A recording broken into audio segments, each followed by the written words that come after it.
Corporation brings you Crime Photographer.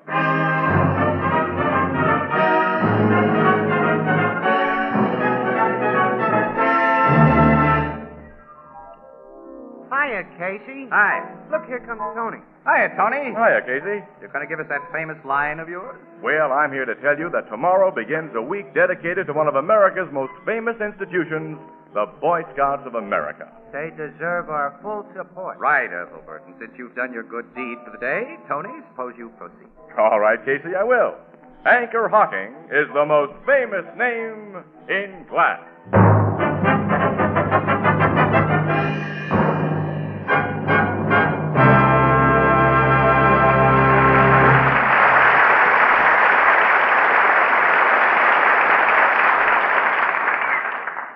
Good evening, ladies and gentlemen. This is Tony Marvin.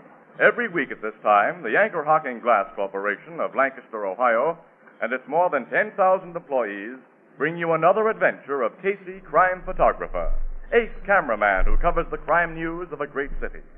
Written by Alonzo Dean Cole, our adventure for tonight, Music to Die By.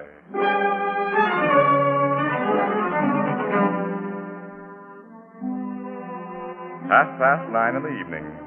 In the cheaply furnished living room of a small, cheap apartment, a woman, rather pretty in a drab way, is darning socks. Her husband holds a magazine that he obviously isn't reading. In an apartment above, a radio is loudly tuned in on its dance band. And finally, the woman turns. That music bother you, dear? Huh? Betty Welch is home. Yeah? We always know when we hear that radio upstairs. I hadn't noticed. No? You haven't read a word in that magazine since you turned it on. I'm thinking. Well, why don't you go to bed since you've got a tough day tomorrow? I ain't sleepy. Why don't you hit the hay? You've got to get up early for your job. Oh, I wouldn't get any rest with that radio going over my head. I'll go upstairs and ask Miss Welch to tune it down. Oh, what's the use, Howard? She wouldn't do it. And according to Lisa's here, she's entitled to play it until 10 o'clock, and it's only a little after 8:30. So. Very good-looking gal, Miss Welch. Yeah. Not bad. She's caused a lot of jealousy in this building. So you told me. Well, all husbands aren't like you, Howard. Some of them around here have been giving that blonde upstairs quite a play. You hear that stuff from Mrs. Bloomington. That old dame across the hall does nothing but gossip. Mrs. Bloomington isn't the only one. Yeah. Look, Ada, I'm pretty restless. I won't be able to sleep unless I get a walk and maybe a couple of beers. I think I'll walk down to Eddie's Tavern and back. Okay, but before you go, Howard, call up the super and tell him to fix that radiator. Radiator? The one in the kitchen. The super won't fix radiators. Now it's too late. He will if you ask him. You can get most anything out of John. Call him on the house phone now. Okay. I'll go across the hall and get Mrs. Bloomington to stay with me while you're out and the super's here. What do you want to do that for? I have a sense of the proprieties, Howard. Proprieties? Nuts. Hello, super. Hiya, John. This is Howard Clinton, apartment 4B. John, the radiator in the kitchen doesn't work. Can you come up and fix it? Well, I know it's late, John, but be a pal, huh? Yeah. Well, thanks a million, fella. Long. Good evening, Mr. Clinton. Oh, hi, Miss Bloomington. Did you get the super, Howard? Yeah, you'll be right up. I knew he'd do it for you. I'll stay here with your wife, Mr. Clinton, so you needn't worry. Thanks, Miss Bloomington. Somebody might kidnap her if she was alone. They might. She's very pretty. You see, I have one admirer, Howard. Yeah. I'll get my hat and coat. Don't close your door when you go out. I'm leaving mine across the hall open, of course. So if my poor husband needs me, he can call, and I'll be sure to hear him. How is your husband, Miss Bloomington? Oh, just the same. He'll never be anything but an invalid tied to his bed. That music above distresses him so, but we can't demand that Betty Welch woman turn it off before 10 o'clock, I suppose. No. Ada, I'll just have a few beers and come right home. Don't hurry. See you later, Miss Bloomington. So long. So long, Mr. Clinton. Don't close the door. Oh, sure. I won't be long. Ada, dear, I don't know how you can stand the horrible radio of that horrible woman, Betty Welch, right over your apartment.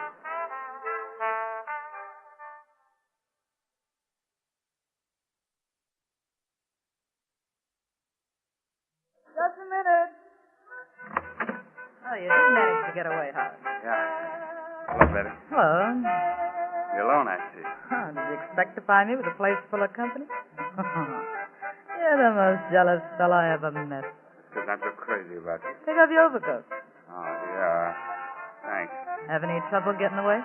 I had to go all the way downstairs and then come up the back way tonight. Oh, Mrs. Bloomington's with Ada, so of course both doors are open. You sure nobody saw you? Sure. Hey, what guy's been up here with you? God. Look at this ashtray. You don't smoke cigars, do you? Look, a fella and his girlfriend came home with me last night, and I forgot to empty the ashtray they used. That's all. Fellow with his girlfriend, huh? Sure. Come on, I got music on for dancing. How about it? Let's go.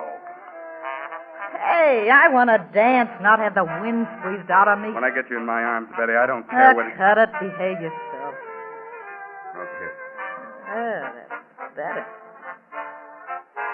Nice, ain't it? So nice, I never want to let you go. I never want another guy to hold you close like this. Stick to your dancing, big boy. Yeah.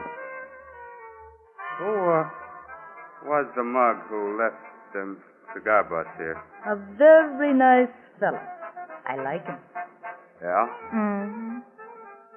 I can marry him if I want to. You can, huh? Mm-hmm. He's a good dancer, too. Like you.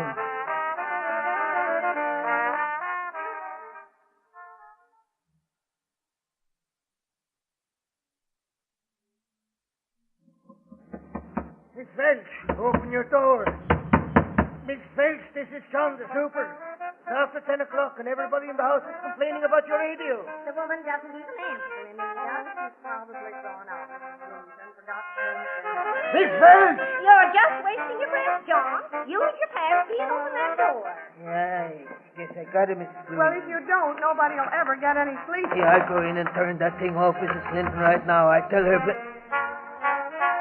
Holy... What is it? What's the matter? Look! Oh, that girl! And my husband. There's a pistol beside them. Come away. I called the police. I think the two of them are dead.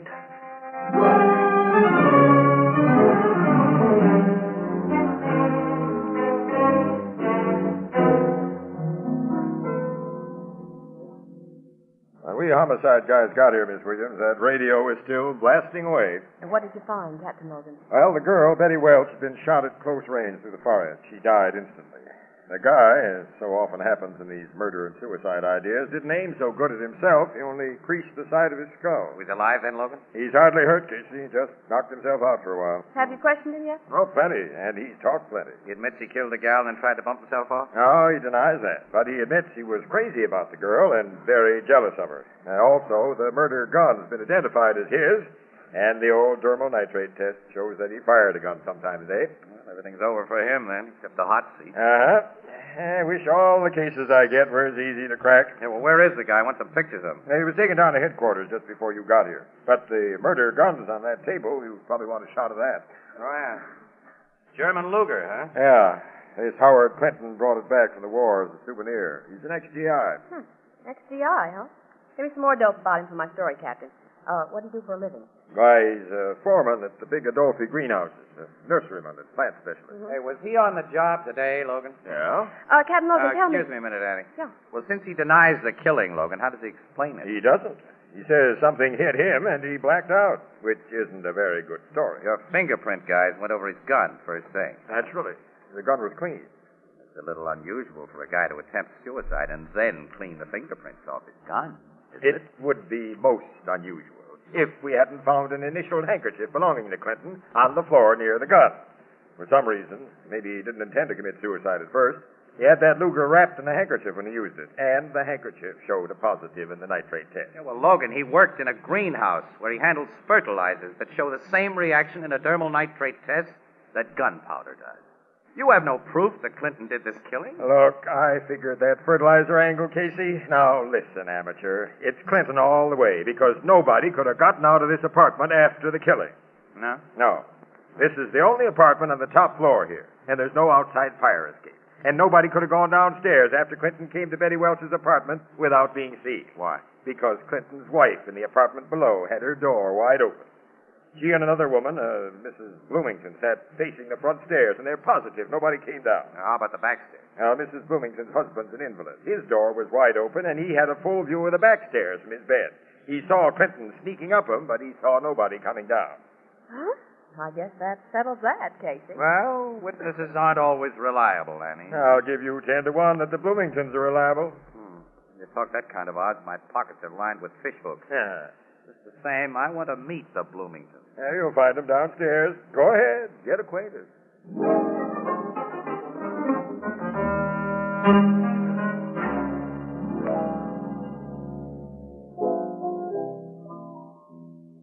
Take care of them customers down the bar, Walter.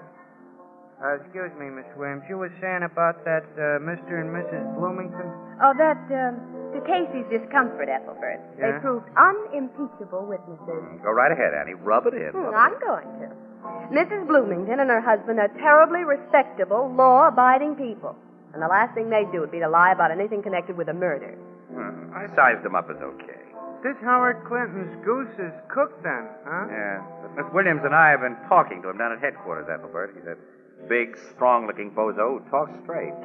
I just can't see him killing a woman and then trying to kill himself. Huh. He didn't talk very straight to his wife. Well, after meeting his wife, I don't blame him for sneaking up to see that blonde. What's the matter with Mrs. Clinton? I thought she was quite good-looking. Oh, Annie, wait a minute. Looks aren't what count in women after you marry them. I know something about women, and I don't trust her. How do you know so much about women and marriage? Well, Annie, look. If you haven't suspected it as yet, we press photographers see you women at your best and your worst. Which is the reason you remain a bachelor? Which is the reason I remain a press photographer. Huh. Well, I know what Casey means, Miss Williams. It's the same with us bartenders. We meet so many phony dames that a guy gets afraid afraid of all the gals who ain't just like you, Miss Williams. I see. Getting back to the subject, this Mrs. Clinton had plenty of motive to shoot that blonde and try to shoot her husband, Casey. I think she had plenty of motive for the killing, but she didn't have the opportunity. Mrs. Bloomington was with her when Betty Welch was killed. So was the superintendent of the apartment house. Ada Clinton couldn't have done the job. Nobody could have, but Clinton himself, apparently. Say, Annie, tomorrow morning, let's talk to Mrs. Bloomington again.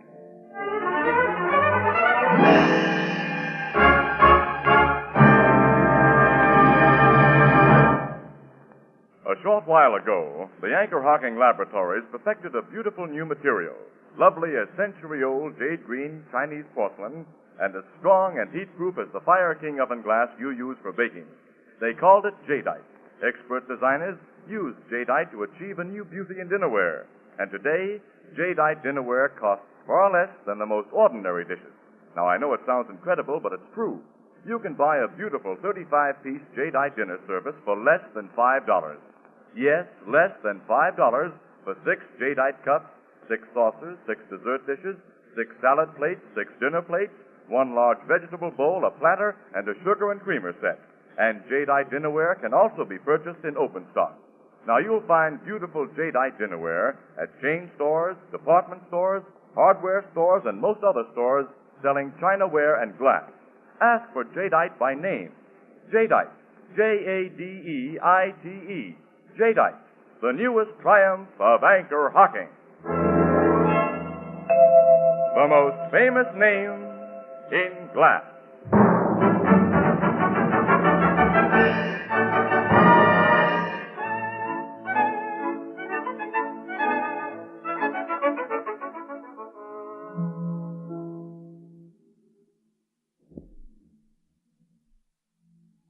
Have another cup of tea, Miss Williams? No, thanks, Mrs. Bloomington. 3 is my limit. You have another Mr. Casey. Sure, Mrs. Bloomington. Yeah, I just love tea. The moment I first met you, I said to myself, there's a fellow tea drinker. Now, what were you saying, Mr. Casey? I remember. I was telling you about poor, dear Ada Clinton asking me to come across the hall to her apartment last night because her husband was going out and John Felix, our superintendent, was coming up to fix the kitchen radiator. Yeah. Well, I just love dear Ada, so I dropped everything and went over with her. She's silly. The super is in her place often, and she's never asked for a chaperone before. Often? Casey. Oh, no, don't mix what I'm saying with it. Because a little girl like Ada could have no personal interest in such a next John Felix. Well, what did Felix do to their radiator last night, huh? Replaced an air valve, he said. How long did that take? He was out in the Clinton's kitchen from a little after 9:30 until after 10, when that Welch girl's radio should have been shut off. At least half an hour. Yes. Well, could you see him working out in the kitchen? No, but it was there. Huh? Well, Mrs. Bloomington, this has been a delightful visit, but Miss Williams and I must go. Not before you have another cup of tea, Mr. Casey. Tea? You'd like it so much. No more tea, Mrs. Bloomington. No more tea.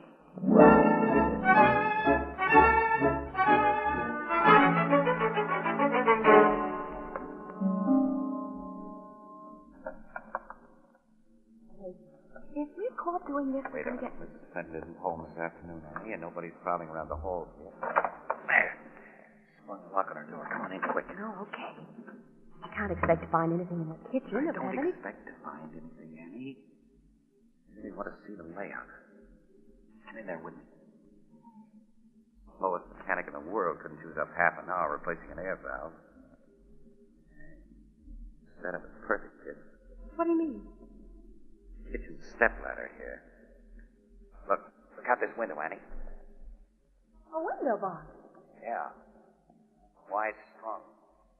By placing the kitchen ladder on the window box, he can climb outside and easily pull himself through the window above, which is Betty Welch's kitchen. Clinton and the Welch girl wouldn't have heard him with that radio blaring as it was. No. He could have gone to the living room above and fired 2 shots with Clinton's Luger that Ada had given him wrapped in an initialed handkerchief of her husband, and thinking that he'd killed both Clinton and the gal when he saw them fall, he could have dropped the gun and handkerchief beside their bodies and come back here the same way he went up, while Ada was establishing a swell alibi for him and for herself with Mrs. Bloomington. Felix and Ada Clinton are in love? Is that it? No. Oh, no. That Ada Clinton couldn't be in love with anybody. Hey, wait a minute, Annie. She's the beneficiary of a $10,000 insurance policy on her husband's life. No, that came out when Captain Logan questioned her.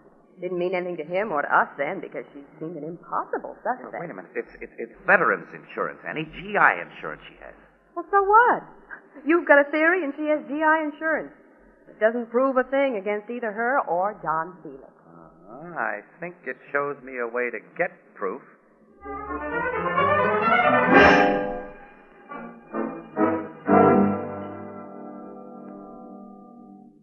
Thank you very much for letting me take more pictures of you, Mrs. Clinton. And for this second interview. You're quite welcome, Miss Williams, Mr. Casey.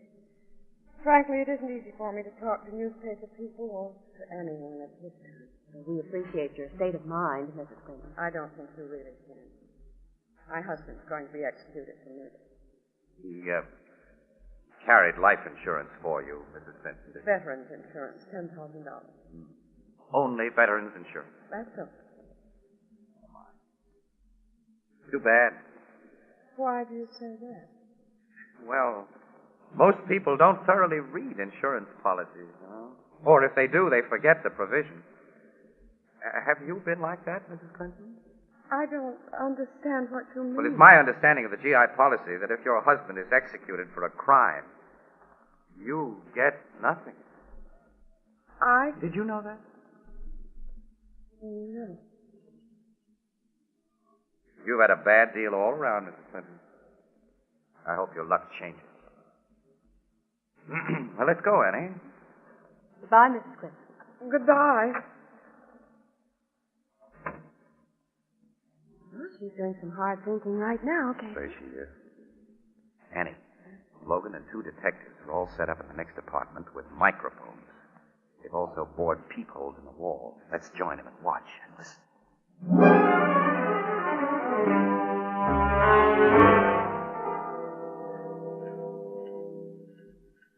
What do you think, Casey? All she did was read her husband's GI policy, also what looked from here like another insurance policy, and then typed a letter or something, which she just folded and put on the table. You know, the way she typed that letter or something puzzles me, Casey. The gal holds down an expert stenographer's job, but she used the old Hunt and Peck system. Yeah, that's right. It's funny, isn't it? You couldn't see anything of what she wrote, of course. No. Uh-oh. She's at the house telephone. And that means a call to Felix. Well, at least I'll be able to hear when she talks. You 2 men can't hog the earphones. Hello, John. There she is. Can you come up right away? Oh, of course it's safe, dear. Dear? Hurry, I want to see. Casey, I'm afraid your hunch is going to make good. 4 bits as it does, pal. It's a Beth Piker. She may be merely romancing with this John. Neither may have had anything to do with the murder. There's her doorbell. Now we'll see. You 2 will see. I'll only hear. Hello, John. My beautiful Ada. Close the door. Yeah. You think it's all right for me to be up here now? Some of those policemen might be watching us. Why should they be watching us, honey? We haven't done anything. Casey? That anybody knows of. That Logan? Oh, shut up and listen. Yeah, you're right. I'm just nervous for no reason. Well, don't be nervous. Anyway, John, if we were watched, you'd come up here to fix a window for me, one that's hard to open. Yeah. Give me a kiss, my beautiful Ada. The gal didn't say no. You really love me, John. I am crazy for you. Would you put that in writing? Eh? In writing? Yes, I've been thinking. I've never had a love letter from you. Because we see each other every day. Hey, what's this mush leading up to? It would take so long Just to write write. a short one, John. Get out your pen and write it on the back of this old letter. Hey, that's the folded paper we saw her type, Casey. Yeah. What shall I write, my darling? Just, I love you, Ada. All right. You are such a funny woman. I never understand you. There. I've wrote, I love you, Ada. Aren't you going to sign it? Oh, sure. Write your full name. John Felix. It'll look better. I like it. There you are. Anything else? No. This will do very nicely. Casey, I don't get this. Over my head, pal. Now, for my love letter, I want another kiss. Oh, wait, dear. There is something else I want you to do for me.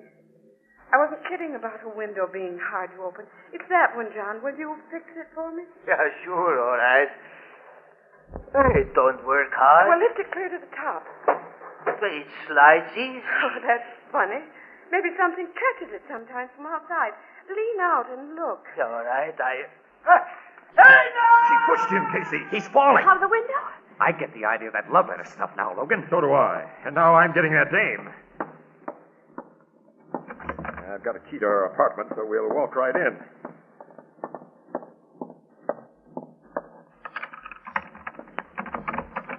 Hello, Mrs. Quentin. Captain Logan.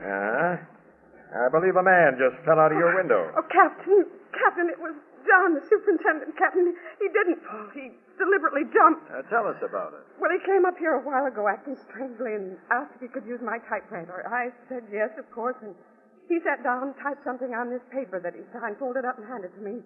Then he raised that window. Horrible. Naturally, you hadn't had a chance to read the paper he handed you. No, Mr. Casey, take it. Captain, you read it. I imagine it'll be John Felix's confession of the murder of Betty Welch. Don't you, Logan? I think so, Casey. Together with a declaration by Felix that he's about to commit suicide. Why do you say that? In appreciation of the act you just put on, Mrs. Quentin, I'm making you a present of these bracelets. You're under arrest for murder.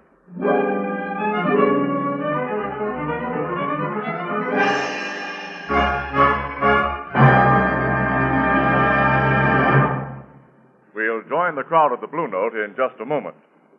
You know, physicians who specialize in baby care agree that diet is the most important factor in a baby's health. Today, with the many varieties of scientifically prepared, ready-to-serve baby foods, it's simple for mothers to supply nourishing, well-balanced meals without spending long hours in the kitchen. But there's another factor almost as important as food itself, and that is cleanliness. For this reason, if for no other, you should insist, yes, insist, on prepared baby food packed in sterile, crystal-clear glass jars. Glass has no harmful effect whatsoever on food, either before or after the container has been opened. The baby food you buy in an Anchor glass container, sealed with an Anchor vacuum cap, is as clean as that prepared in a hospital. Convenient Anchor glass containers, used by most of the better packers of prepared baby foods, and easy to open, easy to reseal Anchor caps, are products of Anchor Hocking. The most famous name in glass.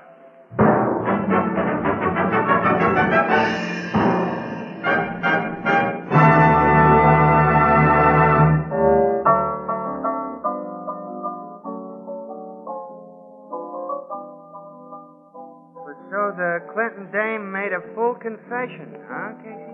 What else could she do under the circumstances, Ethelbert? Ada Clinton persuaded Felix to kill her husband while he was visiting Betty Welch, and they could provide themselves with beautiful alibis. Felix did the job as Casey figured, but of course he bungled it by not shooting Clinton as thoroughly as he shot the girl. The general result looked okay to Felix and his beautiful Ada, though, as it seemed certain that Clinton would get the chair. It stopped looking okay when Mrs. Clinton found out she couldn't collect that insurance, That's huh? right. Well, this sap Felix was so crazy about Mrs. Clinton that he'd taken out insurance for her. At her suggestion. Oh, sure. So she decided that since she couldn't profit by the death of her husband, he was convicted of a crime, she'd free him and cash in on Felix.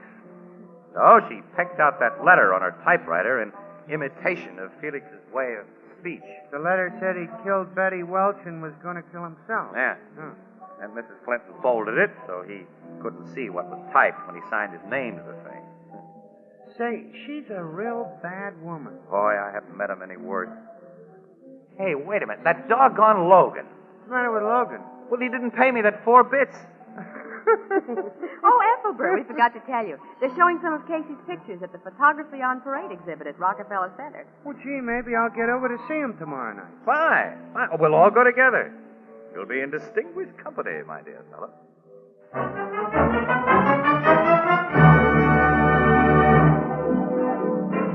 Crime Photographer, starring Stotts Cotsworth as Casey, is brought to you each Thursday by the Anchor Hocking Glass Corporation, makers of Fire King oven glass, Anchor glass containers, Anchor caps and closures. All products of Anchor Hocking, the most famous name in glass.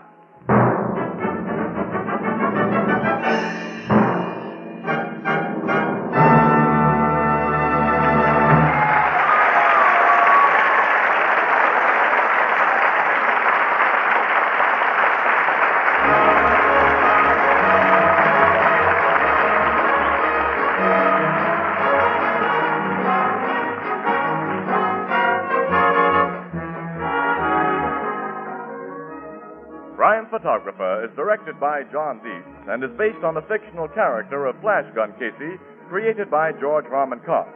Original music is by Archie Blyer, and the program features Miss Jan Miner as Anne and John Gibson as Ethelbert. Herman Chittison is the Blue Note pianist. This is Tony Marvin saying goodnight for the Anchor Hocking Glass Corporation of Lancaster, Ohio, with offices in all principal cities of the United States and Canada.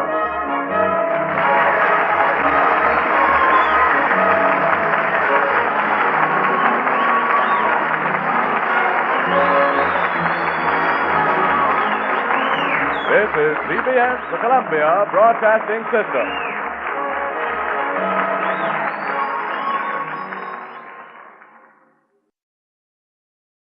The Anchor Hocking Glass Corporation brings you Crime Photographer.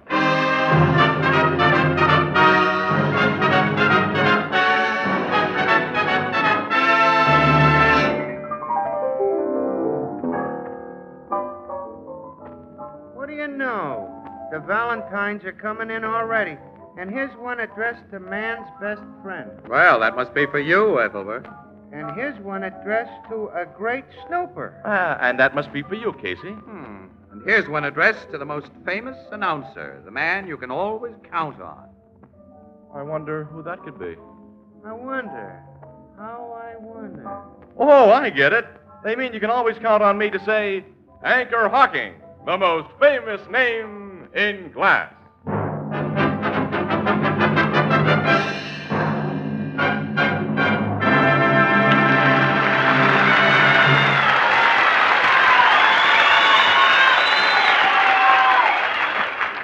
Good evening, ladies and gentlemen. This is Tony Marvin.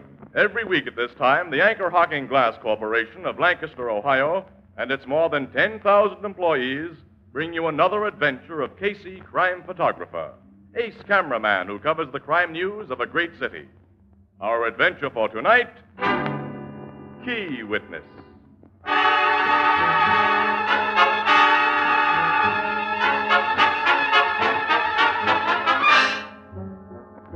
Night, and a most unpleasant night. Dark, windy, damply cold. Snow is falling, the kind of snow that turns to wet gray slush as it strikes the ground, and then in spots turns to a treacherous film of ice. On an almost deserted highway, far out on the city's fringes, a car moves cautiously over the slippery pavement. In the car are... Had to be our luck to draw an out-of-town assignment on a day like this, Casey. Yeah, the day part of it wasn't so bad as just coming back at night. I'm not familiar enough with this road, and I can't see Well, it. Casey, there's a big electric sign just ahead. I think it's on a roadhouse. If it is, let's pull up and have a cup of Oh, coffee. we certainly will. A warmer-upper is something both of us need. I can make out the sign now. 5-Spot Cafe. That's for us. That's for us. 5-Spot Cafe. Seems I've heard of the place. Yeah, the name's kind of familiar to me, too, but I can't remember. Well, I guess we drive in here, huh? Yeah, there's a big parking spot. Yeah. Good spot for our bus right here. About as near as we can get to the main door, I guess. Well, I'll come around and help you out, Annie. No, don't bother. I can make it. You have cameras inside. Don't forget to lock up. Yeah, I won't. Casey, doesn't some racketeer run a place like the 5-Spot? Hey, wait a minute. That's right, kid. You got it. This is Shark Yardley's headquarters. I've known the rat for years. Never been out to this joint, though. Well, I've never heard of him selling poisoned food, so I guess his place is as good as any other on a night like this. All right, we're all locked up. Come on. Uh-oh. Electric signs just went out. Oh, nuts. It was the only light we had out here, too. I can't see 10 feet in front of me. Now, wait a minute. I got a pencil flashlight in my inside pocket. Stand back of the car, Annie, out of the wind while I dig it out. Yeah. Careful with him, Pete. Oh, I'm being careful. Which is our car? I can't see. I know where it is. Let's get a minute and get going. All right. Someone else is having a little trouble in the dark, Casey. More than we're having. You see that drunk those two guys had between them? They passed close enough for that. He could hardly stand. They were practically dragging him along. Well, he wanted to take the pledge tomorrow. Where's that darn flashlight, anyway? I found it here. Car's pulling out. Guess they got the drunk inside, okay. Yeah. Oh, nuts. Now it doesn't work. Try the flashlight? Yeah, the battery must be dead. Oh, we don't need it now. Signs come on again. That's a break. All right, come on. Let's get into that cafe. I hope there's plenty of heat in there and chill through. Hey, wait a second. What? Just kicked something in this slush here. Huh? Oh, I heard it. Hotel key. At least it has a hotel tag attached to it. Yeah, wait, let me wipe some of this muck off it. Harwell Hotel, room 1118. Maybe one of those men dropped it who were taking the drunk home. Well, if the drunk dropped it, they're going to have some extra trouble taking him home unless they know his hotel and room number. He'll never be able to tell him. Well, I'll stick the key in my pocket and turn it over to somebody inside the joint here. Maybe inquiries for it. Let me help you on these steps, Annie. They're pretty slippery. Yeah, thanks. Oh, boy, it's going to get inside. The dining room's pretty crowded, Annie. Let's look in the bar. No customers in there. We'll get quicker service. We'll get the bartender to bring us coffee and sandwiches, huh? Okay. Good evening. Well, it's really a very lousy evening, bartender. Yeah, so they tell me. You just drove up here? Yeah, give me a menu, will you? Okay. Here. Casey, where'd you get that blood on your hand? Huh? Blood? Yeah, look. Yeah, I see. Cut yourself, mister? Well, not that I know of it. Annie, this hotel key I found. I thought it was simply wet with slush and snow. But look at it under these bright lights. Tag is streaked with blood. Hey, you found that key, mister? Yeah, to room 1118, Harwell Hotel. Well, give me it. Somebody might come and ask you for it. I didn't say I found it anywhere near here, did I? No, you didn't. Excuse me a minute, will you? Casey, how did fresh blood get on that key? I don't know, Annie. I don't know why that bartender showed such an interest in it either. I do know this joint belongs to Shark Yardley, who's made quite a few guys bleed plenty. The bartender just went into that back room. Yeah. Annie, I got a hunch we better get out of this place. So have I. Okay, come on. Oh, the door of the back room just opened. It's Yardley, one of his rodmen. Well, if it isn't my old friend Casey. Hello, Shark. Well, I never hoped to see you in this little joint of mine. It's so off the beaten track. We newspaper guys get around, So I've heard. Well, I want you and the lady to have a drink with me. In my private office. Oh, thanks, Shark, but we're in a hurry. But I must insist you step into my private office. I want to talk privately to you about a key. I think I see the outline of a gun in your pocket. Casey. Shall we go to my office? All right, come on, Annie. Thank you. And be very quiet. There are guests in my dining room I wouldn't want disturbed. Yes, come right in. Well, sit down, lady. This chair is the most comfortable. It looks comfortable. Before I ask my friend Casey to sit down, frisk him, Nick. Okay, boss. I don't carry a gat, Shark. Guns aren't part of my racket. Oh, I believe that, Casey, but I'd like to be sure. He's clean, boss. Here's the key that was in his pocket. Where did you get this key, Casey? You undoubtedly know that I picked it up in your parking lot. You mind telling me why it's so important to you? You no idea? No. I'm just a dumbbell. Because I don't believe you're a dumbbell, I'm keeping you here for a while. I'm leaving Nick here to watch you while I join my guests in the dining room. How long are you going to keep us here? We'll discuss that when I come back, lady. Now I must return to the cafe. You see, I have reason to wish that my guests see a lot of me this evening. Make Casey and the lady comfortable, Nick. I'll take care of him, boss. Now, excuse me, won't you? Looks as though we've walked into something, Casey. I'll say we have, Annie, and without our galoshes on. Yeah, and you ain't walking out of it neither. Shark told you to make us comfortable, Nick. That's not the way to do it. Oh, thanks for reminding me. Sit down and take a load off your feet. I'd rather stand. Sit down or I'll blast well, you. Since you put it so nicely, I will. What made the electric sign on this joint go out a while ago, Nick? Huh? Oh, did the sign go out? Yeah, just long enough for two guys who were propping up a third guy to get him into a car and drive away. You saw them guys, huh? Well, I think your boss figures we did. The third guy wasn't just drunk, was he? Casey, that Sure, blood Annie, yes. Was the third guy dying, Nick, or already dead? I ain't here to answer questions. Maybe the boss will before you leave us. I wish you wouldn't talk like that. Can't take it, huh? Well, it isn't easy to take, you know. Say, Shark said he'd stand us a drink when he brought us in here. I see a bottle on his desk there. 100 proof, too. Do you mind? Keep your mitts off that bottle. Say, look, the least you can do is let a guy have a drink. I need it, fella. To buck you up, wise guy? To brace you for what's coming? Well, put it that way if you want to. Look, can I have a shot, huh? Okay. Thanks. Hey, wait a minute. Huh? What? Tilt that bottle slow and easy into one of them glasses. You try to lift the bottle or throw it, I'll plug you before it leaves your hand.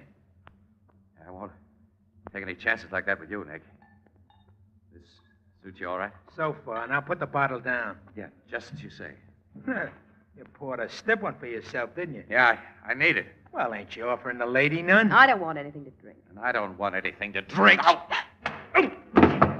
He threw that whiskey in his eyes, Casey. That's right, 100 proof stuff, too. All right, I've knocked him cold, Annie. I got his gun. Give it to me. Here. Tap him gently on the head with it so he'll stay out till we make our getaway. That'll do it. We can't go out this door through the bar. Come on, there's a window here. Only a short drop to the ground. Come on, you first. Okay. All right? Yeah, all right. Come on. Right with you. Now let's get to our car and the nearest police station.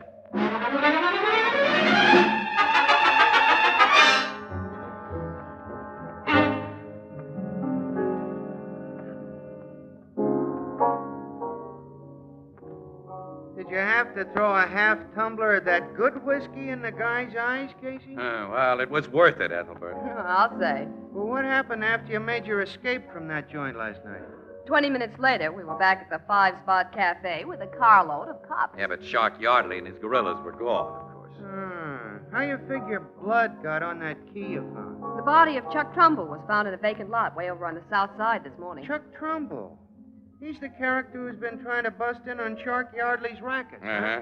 Shark paid him off last night. Trumbull was stabbed to death with his own knife. The police found it sticking in his body.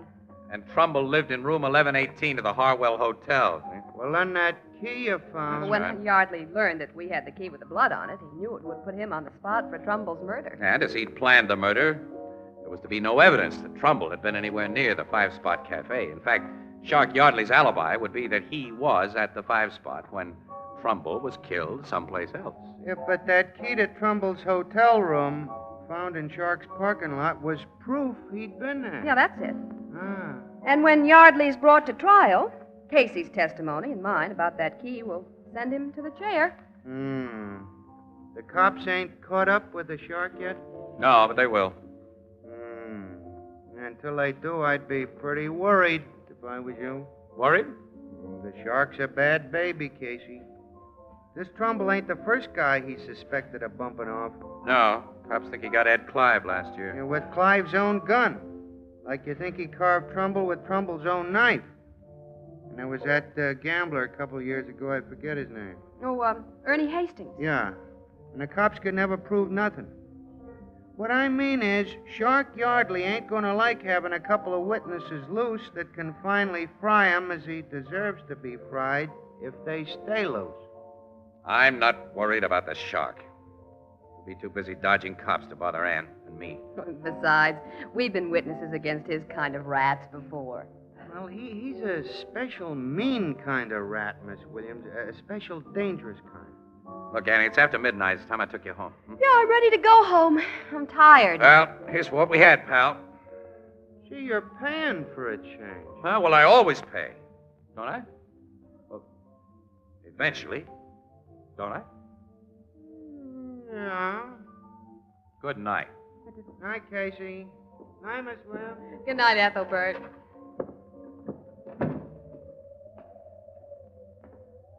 Casey, Ethelbert may be right.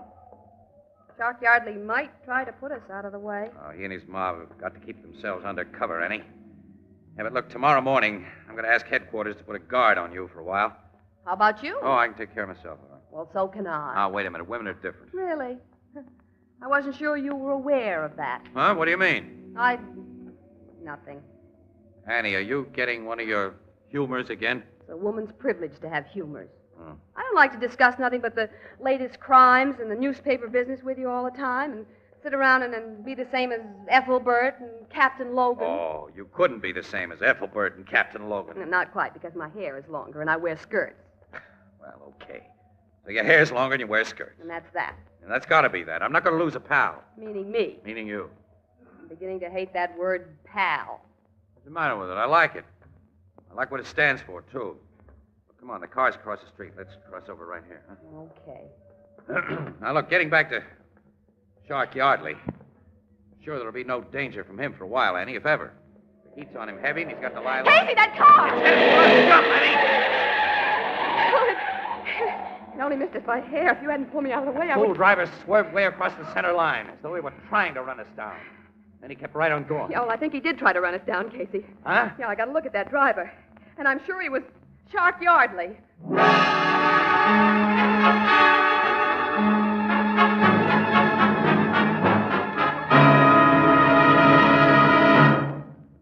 This is the season of buffet suppers and other informal entertaining.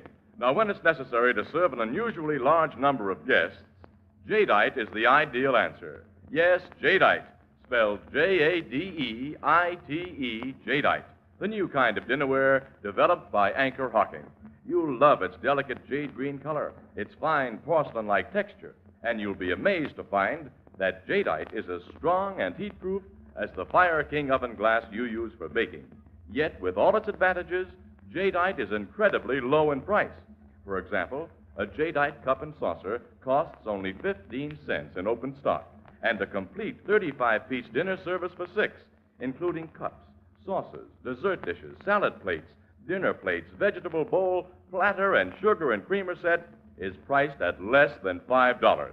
Ask for jadeite at chain stores, department stores, hardware stores, and other stores selling chinaware and glass. Jadeite is the newest triumph of anchor hocking. The most famous name in glass.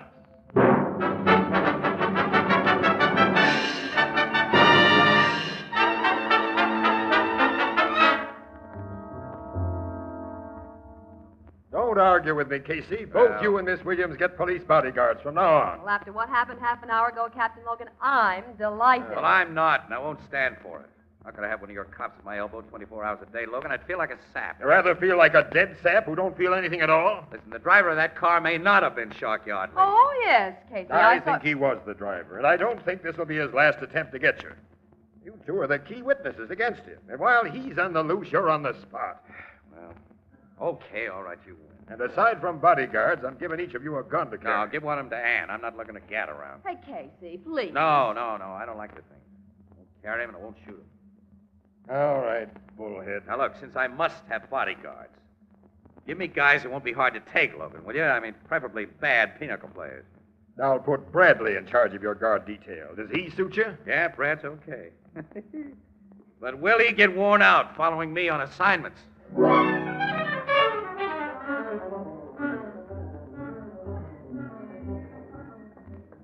Come on, hurry up, Brad. City desk says there's a rust job. We left my car down the street here. Oh, where are we going now, Casey? City Hall. An appointment assignment to take pictures of the mayor's newly appointed park commissioner. Say, you get all the dirty work? Who takes all the pictures of those pin-up gals I see in the papers? Oh, the very old press photographers. Well, you've been my shadow for 5 days now, Brad. How do you like it? I'll be glad to get back to the straight detective business. Yeah, say, look, Logan's making saps out of both of us. Shark Yardley hasn't tried anything, and he won't try anything. They tried to make a hit-and-run morgue case out of you. Yeah. I think Miss Williams only imagined that Shark was in that car. And nothing's happened since. Logan's just wasting your time and the city's money, Brad, and that's a fact. Well, here's the old bus. Let's get in, get going. Okay. Casey, Huh? don't step on that starter. What? Don't touch the starter. When we left this car half an hour ago, its hood was covered with snow. Yeah? Most of the snow's fallen off. Maybe because somebody raised the hood. I'm going to see. Well, why would anybody raise the hood? Somebody did. And put this underneath. What is it, Brad? Look. It's attached to your starter. I think it's a little TNT. Bomb, huh? Uh-huh. The old gangster gag. When you started your car, Bluey. Bluey, yeah. Oh, thanks, Brad. Guess maybe Logan was right.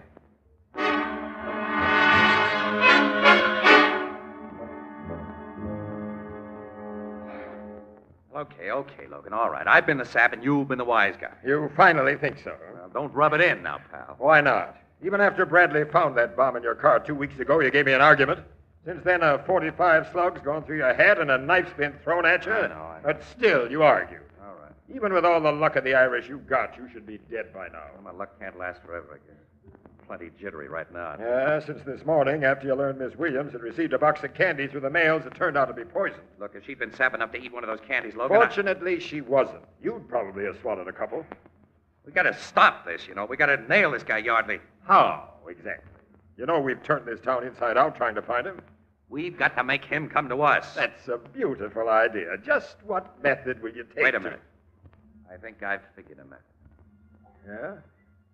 Look, the Shark's got a big fat grudge against me, Logan. He's a guy who always settled his grudges in person when he could. Well, I want him to have an opportunity to get into my apartment at night unmolested. What do you mean? I want the guard who watches my fire escape to apparently sneak away from his post every night and do a little guzzling at a bar around the corner. I'd like him to make a special habit of doing it between 2 and 3 a.m.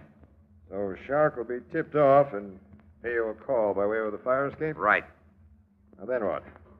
I'm going to take that gun you offered me.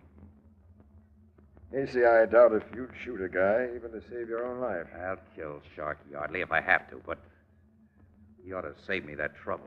Crooks and killers usually follow a set pattern. They stick to old habits. I don't get you. Well, I'll explain it later, but right now, You tell my fire escape guard to play hooky between 2 and 3 a.m., and do I get a gun? I'm always a sap for you, pal.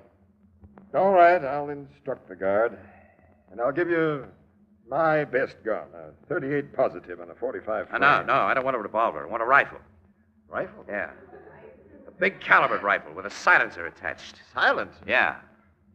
And Logan, look, we'll have to let Bradley and the rest of my shadows in on this, of course, but don't let it go any further, especially don't tell Ann Williams about my plan. I'm not to tell Miss Williams. Suppose you tell me about your plan, and now.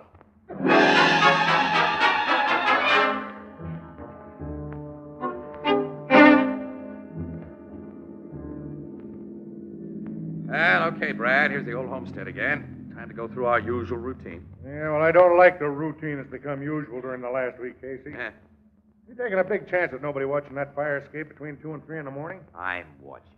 But you're not used to handling guns. Well, I can handle a rifle Logan gave me. Also, I've had lots of experience handling crooks. All I can do is hope you'll be okay. Shark may show up any time now, Casey. Maybe tonight. Yeah, the sooner the better. Miss Williams is losing a lot of sleep. She's got nothing to worry about. She hasn't a fire escape. Well, come on, Brad. Let's get out of this car. You come up to my apartment as usual, look the joint over as usual, then come back here down to the street as usual. Then you'll turn out your lights as usual. And I'll seem to be sleeping soundly between 2 and 3 a.m. What if you do fall asleep, Casey? Well, in that case, I won't.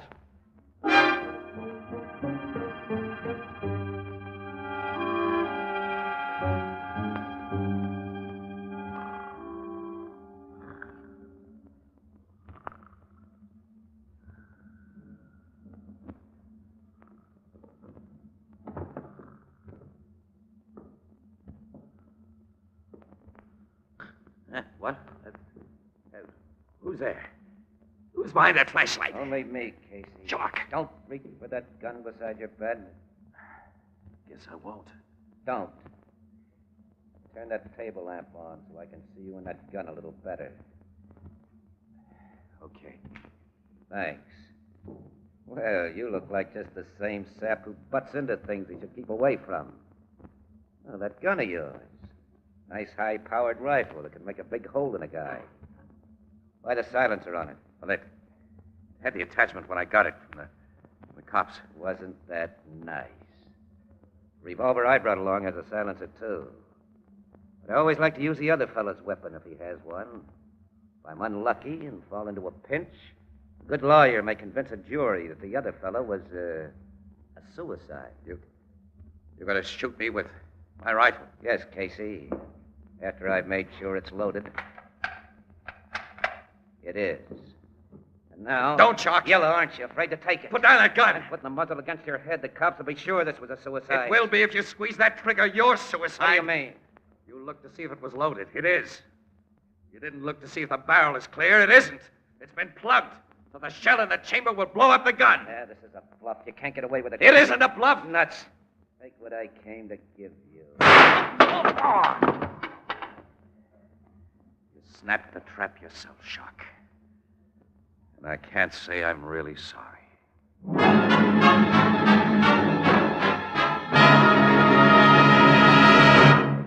We'll join the crowd at the Blue Note in just a moment.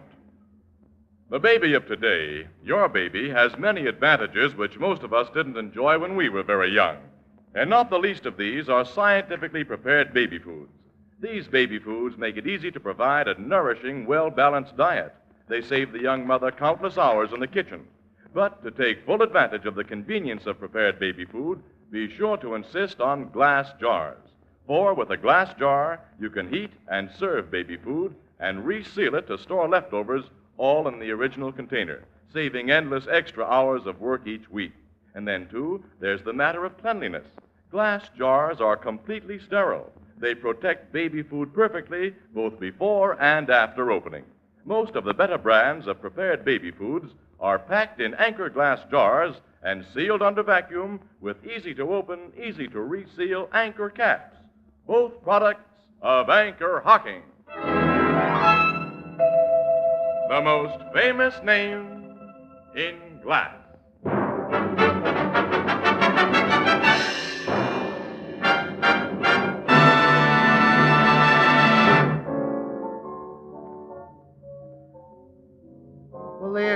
explosion of that rifle didn't kill the shark. Huh, Casey? No, Ethelbert, miraculously enough. The docs will have him patched up for his trial on a Trumbull murder charge, and he'll be able to walk to the hot seat afterwards. But how could you be sure he'd try to shoot you with that rifle instead of his own gun, Casey? Look, now, he killed Trumbull with Trumbull's own knife, huh? Yeah. And Clive with Clive's own pistol. Yeah. Well, that was Shark's murder pattern, don't you say? That's right. Well, I'm awful glad it's over, Casey. Oh, my Annie, I'm sure glad to get rid of that bodyguard. You know, I'll miss mine. Huh? Miss having a cop at your elbow every minute? Well, my principal guard was nice. I liked him. Yeah? Nice looking, too. You met him. Oh, yeah, I met him, sure. Of course, I won't miss him too much. Oh? We have a date together this evening. Oh. Have a date, huh? With a cop tonight? Mm-hmm. Yeah, but look, Annie, you and I usually go out together every evening. Oh, but you and I are just pals, Casey. Huh? I said we're just pals. Oh, yeah, that's right. Yeah. Oh, I must be running along to meet him now. So long, Ethelbert. Hey, So long, Miss Williams. Good night, pal. Good night. What are you laughing about? Pal. Nuts.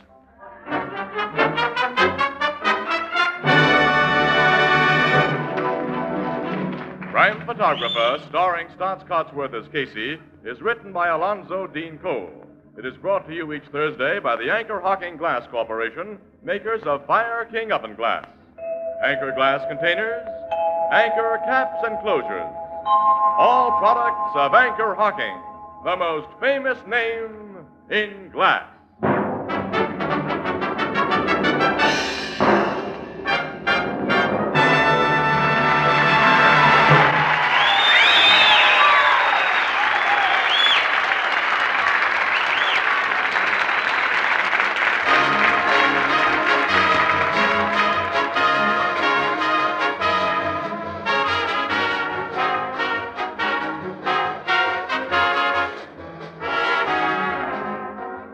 Crime Photographer is directed by John Dietz and is based on the fictional character of Flash Gun Casey, created by George Harmon Coxe.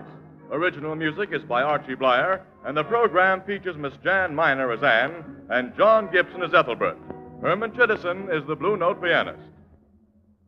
If you're a young man from 17 to 31 years of age, the Navy is interested in you, and you'll be interested in the Navy. For the Navy offers you training in the most extensive scientific schools in the world, combined with travel and adventure, good pay, financial security, and early retirement. Get in touch with your local Navy recruiting office immediately.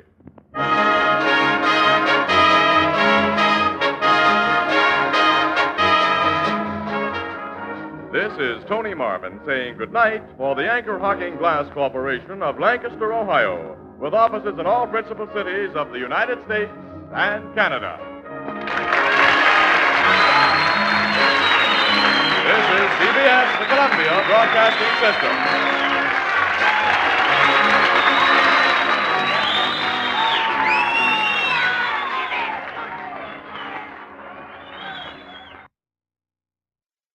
The Anchor Hocking Glass Corporation brings you Crime Photographer.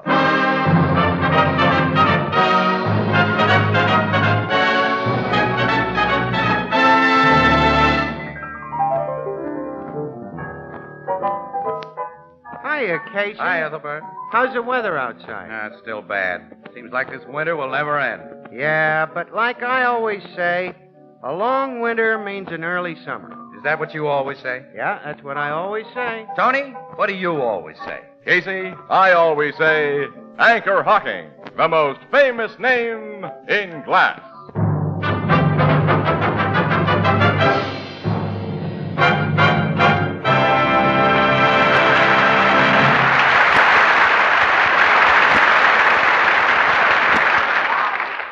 Good evening, ladies and gentlemen. This is Tony Marvin. Every week at this time, the Anchor Hocking Glass Corporation of Lancaster, Ohio, and its more than 10,000 employees bring you another adventure of Casey, Crime Photographer.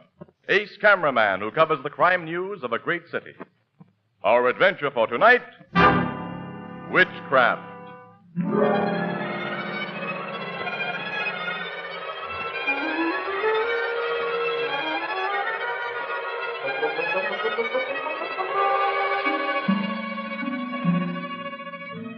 On the outskirts of our city, there's a queer rural community known as Frogtown, whose inhabitants resolutely combat the invasion of modern ideas and metropolitan customs. It's a section of small farms dotted here and there with a cluster of tiny houses. At about 3 o'clock on a cold winter morning, little groups of shivering natives peer curiously at a smoke-blackened shack that has just been the scene of a fire, and at the city policemen who are milling around it. Then a car with a press sign on its windshield pulls up at the curb, and a familiar voice... Hi, Sergeant Flanagan. What?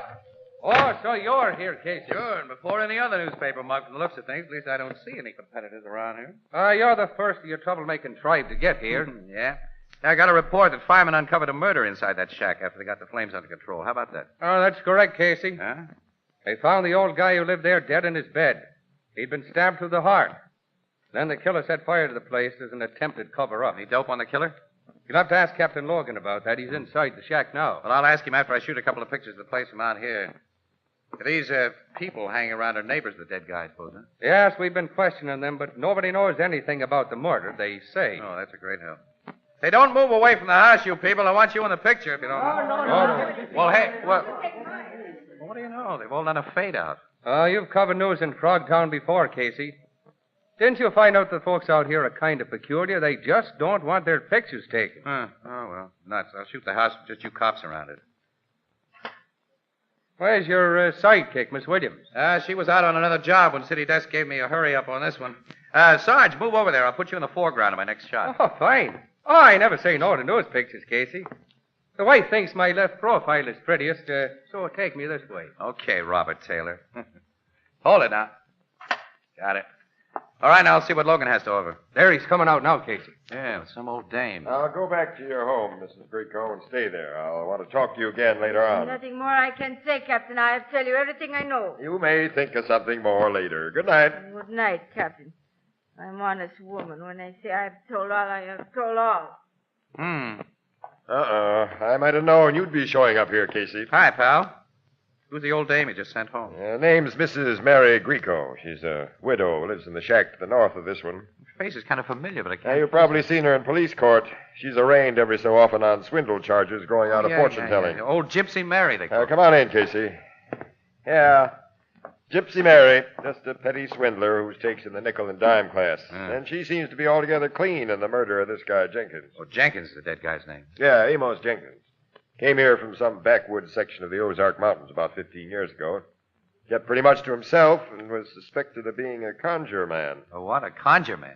That means a male witch, pal, a wizard. He was suspected of being... Are you kidding? Talk to some of the people in this neighborhood, and you'll find they're not kidding when they talk about witches and wizards. They go for beliefs that belong back in the Dark Ages. Yeah, now I remember that a lot of farms out here have magic charms painted on the barns and houses to protect them from the evil eye. You'll see some anti-hex symbols right here in this room if you look around. The fire set by the killer didn't touch him, but they didn't protect the guy who put him up. Any idea who killed this conjure man, Jenkins, or why he was killed? Not yet, but Mrs. Greco and a few other neighbors, I've learned that Jenkins chased a prowler out of here 2 nights ago. Yeah? According to Mrs. Greco, who tells the straightest story, she was awakened around 11:30, night before last, by a call from Jenkins. She got to her window in time to see a guy streak out of the back door with Jenkins after him. Did Jenkins tell him anything about what had happened? Only that he woke up suddenly to find the guy standing beside the bed with a knife in his hand. And the guy just beat it. She says Jenkins didn't know or wouldn't say who he was. But Jenkins is dead now, so we can't question him. Yeah, I can see that. But you think he came back with that same knife tonight and stuck it in Jenkins' heart? No, Jenkins wasn't stabbed with a knife tonight. He got it with a pair of scissors. What? Scissors? Yep. Body's still in the bedroom as we found it. Come on in and have a look. Yeah, okay. That fire didn't leave much untouched in this room, did it? Oh, yeah, that body's badly charred. All except the head and hair. Hey, take a look at that hair, Casey. The old guy wore it plenty long. He must have been allergic to barbers. Notice anything funny about his hair? No. Oh, wait a minute. Yeah, a hunk of it's been cut off. Close to the scalp. Yeah, with a pair of scissors. And scissors were used to... Uh-huh. I told you some things here looked like possible leads. This one give you any idea? I'm completely dumb on it, pal, I'm afraid. There seems to be a connection. There must be one. You got anything else, Logan? Yeah. Something even screwier than that clipped-off hunk of hair. Here, have a look. Holy smokes. A human hand. Cut off at the wrist. Was that one of Jenkins? No, the doc says it's completely mummified and has been that way a long time. Where'd you find it? Under Jenkins's bed. Yeah. Huh. Must have something to do with the old guy's conjure stuff. It's probably a charm of some kind. Did you ask any of his neighbors about it? No, nor about the missing lock of hair. I'm keeping these two goofy items under cover for a while, and I'd like you to, too. Okay. They're off the record until you say otherwise. You know, Logan, I'd say the smart thing for you to do is to study up on witchcraft. That's exactly what I'm going to do. I think I will, too. Murder's gotten interesting. All you have to do is shoot pictures around it. I have to solve it. Which reminds me. Hey, I didn't say you could take pictures of that dead guy. Pal, he's the only Frogtown resident who hasn't beat it when I aimed a camera tonight. You can't begrudge me one subject who doesn't run off.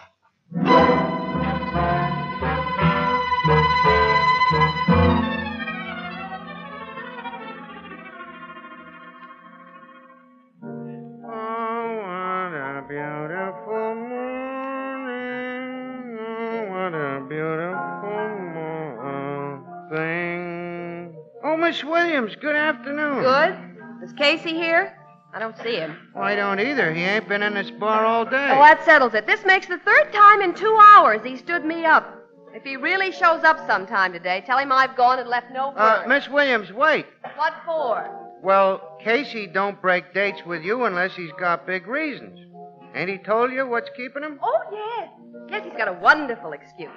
He and Captain Logan are studying hex, black magic. Magic? Mm-hmm. And it's supposed to have something to do with that murder in Frogtown early this morning. Oh, I read about that. But the papers didn't mention nothing about magic. Well, Captain Logan is suppressing a lot of inside stuff on the case. Even I don't know what it is. Because I haven't seen Casey. And I'm not going to wait any longer. I'm going. Hi, Annie. Hello, Ethelbert.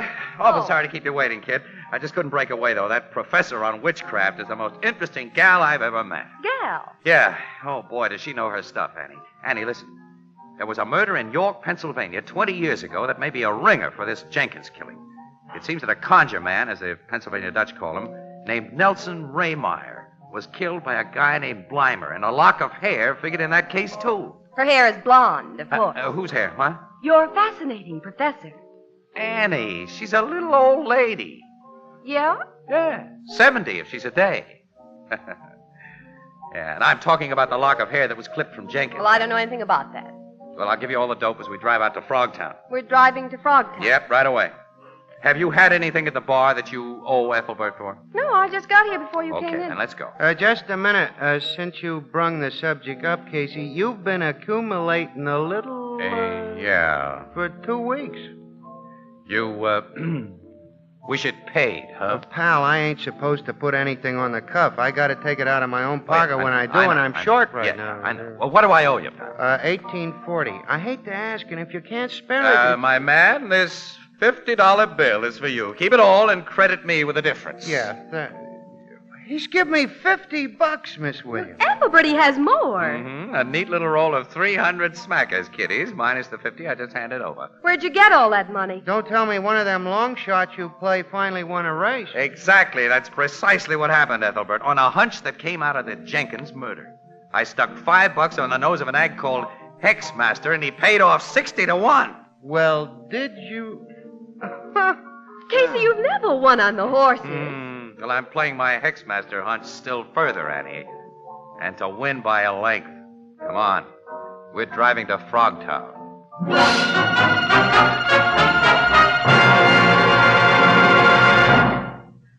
Perhaps once in a decade, a new material is perfected which changes our standards of value. Such a material is jadeite, spelled Jadeite, jadeite. It makes possible dinnerware unlike anything you've known.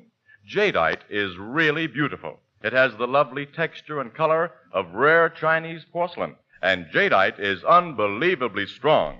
Why, it stands up under rough handling without chipping or cracking and is so heat-proof you can safely put it in a hot oven. Yet, jadeite actually costs less than the most ordinary dinnerware. For instance, a big jadeite platter costs only 25 cents in open stock, and a 35-piece dinner service for 6 is priced at less than $5 at your favorite chain store, department store, hardware store, or other stores selling chinaware and glass. A set of jadeite is a perfect gift, and it makes it easy to replenish your own supply of dinnerware. Jadeite is the newest triumph of anchor hocking. The most famous name in glass.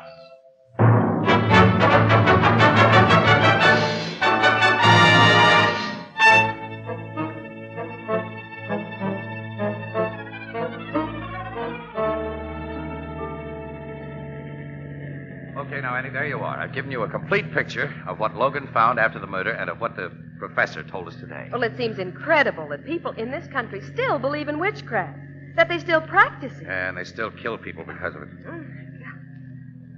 What are we going to do in Frogtown?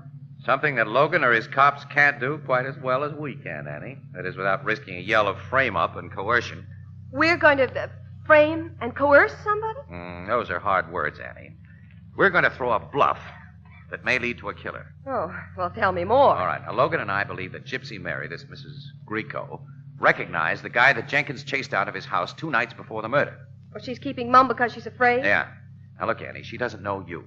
Hmm. So while I watch outside her window in the dark with a camera, you have your fortune told and pass her a marked bill, see? And I'll get a picture of it, and maybe we can bluff her into thinking that we can cause her trouble unless she talks. Why, it's blackmail, Casey. Well, a man is dead, Annie. His murderer is free. Besides, we're only pulling a bluff, kid. Okay? Okay.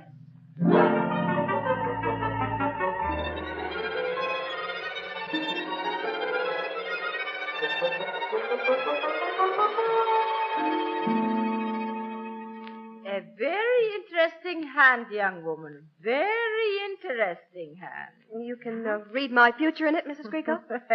I can read many things. And not only in your hand. Well, tell my fortune. Oh, I'm sorry, I forgot. How much do you charge? Oh, the little lady wants to pay me? Well, of course. No, my dear. Put that money back into your purse. Old Mary will give you what she sees for nothing. For nothing? To begin with, my dear, there is a young man in your life who will be more comfortable if he comes into my warm house instead of standing in the cold outside my window. I've come inside, Mr. Casey, with your camera. Thanks. You'll find the door unlatched. Just push it open. There's lots of cold come in the open window. I close it again. Well, young woman, now, how do you like the things Mary Greco sees? You answer that one, Casey. All right, I will. I'll answer by talking straight. Mrs. Greco, I think you can tell us the name of the prowler that old man Jenkins found in his house. Yes. Yes. And so? We want to know who he is. I tell the cops I do not know. We're not cops. I know who you are. You work for a big, rich newspaper that has much money to spend. Well, I can't read hands, but I can read minds sometimes. How much? How much you pay? Well, our city editor would have to answer that. If you want to buy from me, I sell now. I do not sell later or to anybody else. Well, look, I haven't any dough. Well, then go away. Now, Get wait a out. minute. Wait a minute. I know, wait. It is Casey, now or you never. have $250. Oh, $250. Oh, that belongs to me. It's not the paper's, bright girl. Give Annie. me $250 I'll and give I it to tell. her, Casey. It's worth it. Well, maybe the paper won't give it back to me. Of course it will. For a murder exclusive? Give me or get out. Okay. All right. Stick with me, Hexmaster. Don't let me lose this role you won me. It's just $250. All right, now give me the dope you promised. I give. And the true dope. I not only see the man Amos Jenkins chased from his house that night, but my good friend Jenkins tells me who he is. All right, tell us. The man you want has a little farm on Barry Road. His name is Elisha Kraft. Elisha Kraft, Barry Road. That's right. You'll have no trouble finding him. But you will not find that he killed Amos Jenkins. What? What do you mean? Go and see Elisha Kraft. Get acquainted with him. Your money has bought truth from me, Mr. Casey. $250 worth of truth. But it has bought no murderer.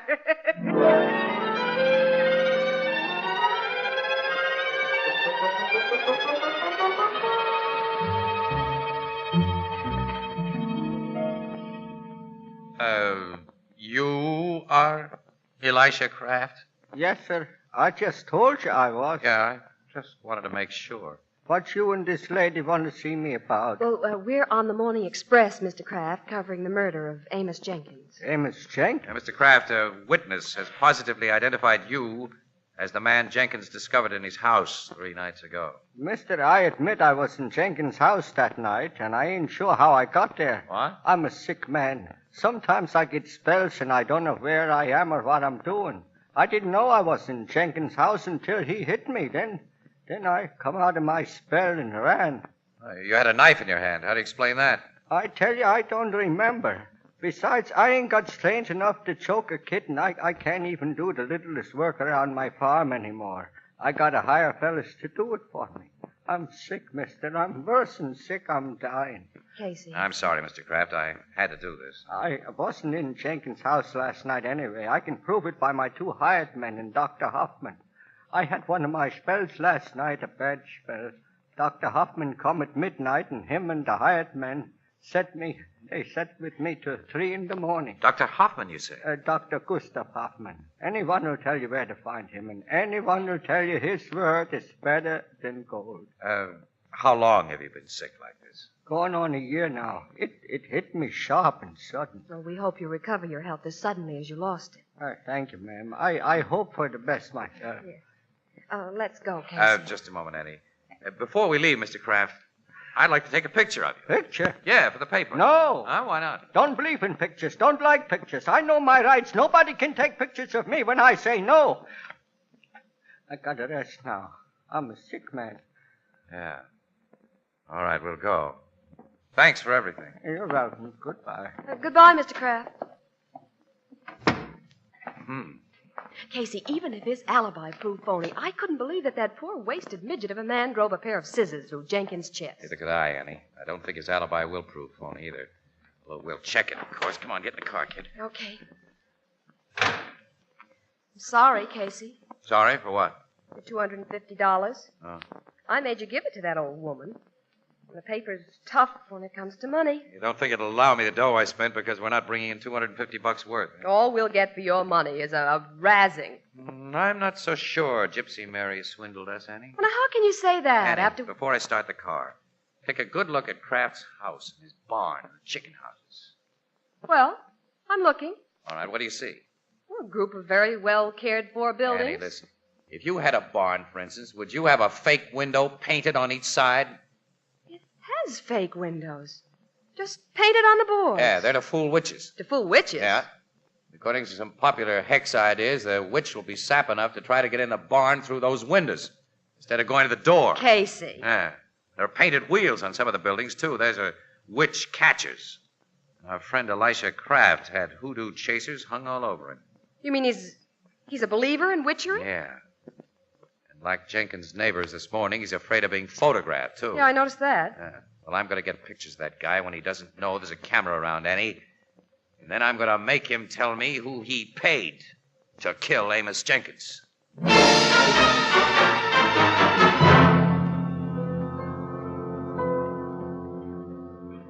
Sit down, mister. You too, lady. Thanks, Mr. Kraft. What you two come to see me about this time? Well, we figured we owed you an apology for our first visit 3 days ago, for the suspicions we had of you then, I mean. Oh, that's all right. We saw Dr. Hoffman. He verified your alibi. His word's better, I'll scold. Everybody we've talked to says that. He's not your regular doctor, Mr. Kraft. Regular doctor? Yeah, you told us you've been sick about a year. Dr. Hoffman says you've only consulted him a few times during the past month. Yeah, that's right.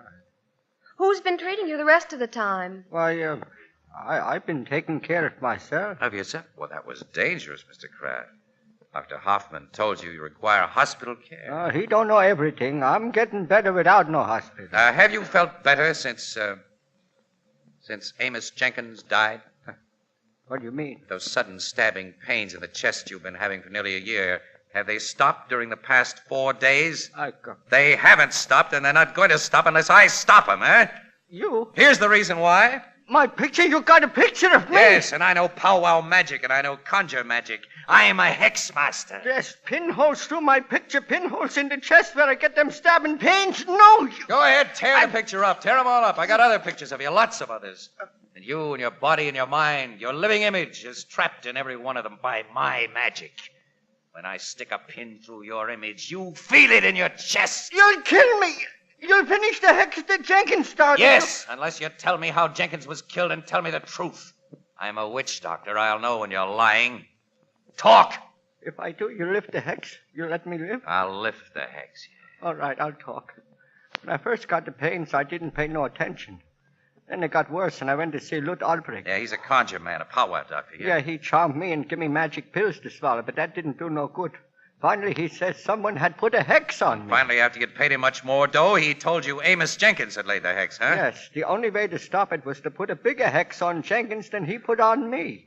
You know, conjure, mister. You know we had to get a lock of Jenkins' hair to fix him good. Yes, I know. With a lock of his hair, which was part of his body, part of him, this Albrecht could work big magic. That's right. Well, I went to Jenkins' house at night when he was asleep. I had a knife to cut off a lock of his hair, but... Yeah, but he woke up and chased you. Yes. Then Albrecht went to get You it. don't know everything, mister. Look, Albrecht. I come in your house by the back, Elijah. I've been listening. It's nice to meet you, Mr. Albrecht. Even with that shotgun in your hands. I'm going to do more than just hold this shotgun, mister. I've been thinking Elisha might talk to someone more than was good for him. I've been watching him close. He won't talk to nobody else. And you people won't tell what he's already said. Ludwig, I'm going to kill the three of you. No, Ludwig. You're not much of a conjure man, Albrecht. If you have to use a gun to shut us up, why not try a little magic? If you was the conjure man I heard you claim to be, mister, you would stop me from using the gun. But you can't stop me. I'm shooting now. Good shot, Logan. Beautiful magic. Yeah. I hope I didn't kill him. You didn't. You only plugged him through the shoulder. And only just in time. You and them other policemen was watching outside the window? And listening, Mr. Kraft. You've been under constant observation since an hour after Casey and Miss Williams first talked to you. Hey, Sergeant, get a doctor for this guy. Yes, sir. Now, I'm going to take some exclusive pictures that are going to get me back $250. Dear old Hexmaster, he paid off all the way.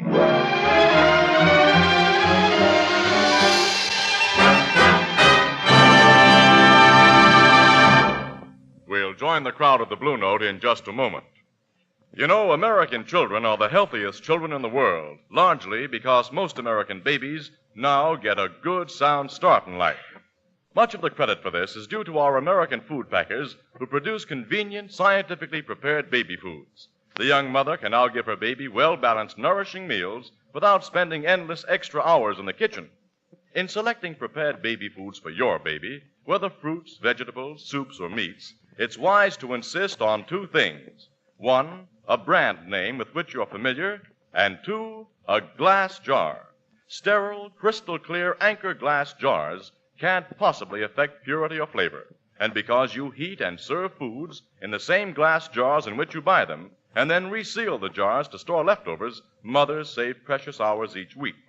Most of the better brands of prepared baby foods are packed in clean, sanitary Anchor glass jars and sealed under vacuum with easy-to-open, easy-to-reseal Anchor caps. Both products of Anchor Hocking. The most famous name in glass.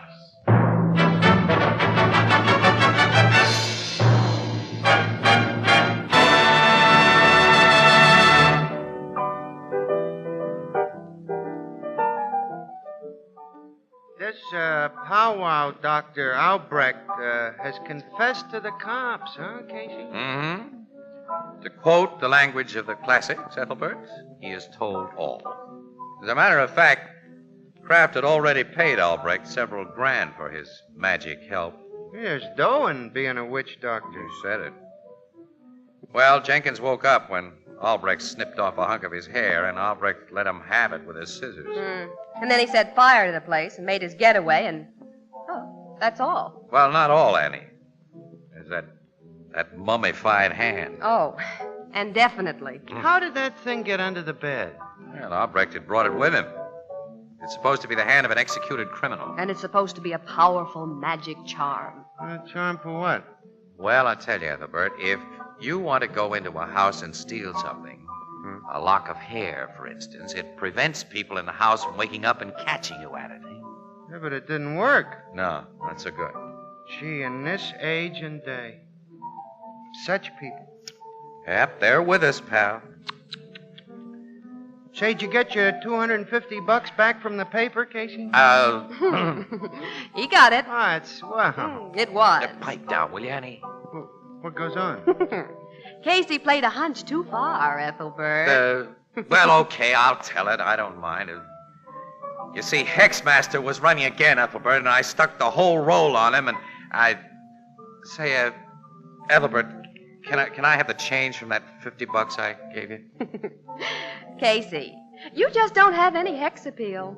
Huh? Oh. Oh, Miss Williams.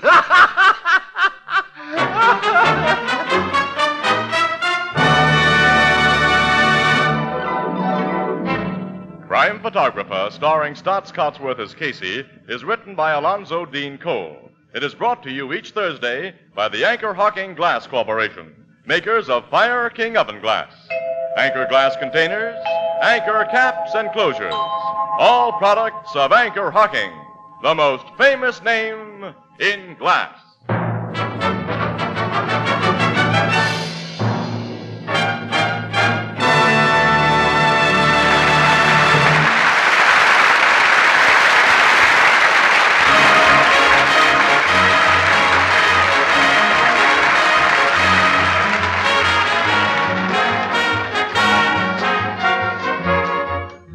Crime Photographer is directed by John Dietz and is based on the fictional character of Flash Gun Casey, created by George Harmon Coxe.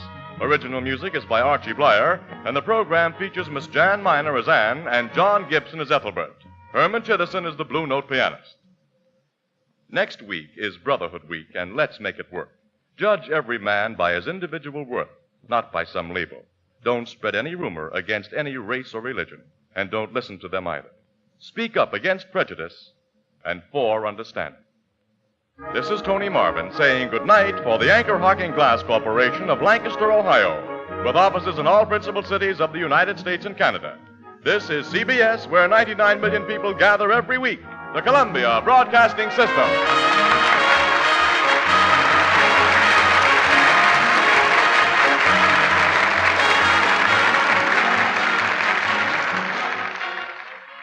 The Anchor Hocking Glass Corporation brings you Crime Photographer.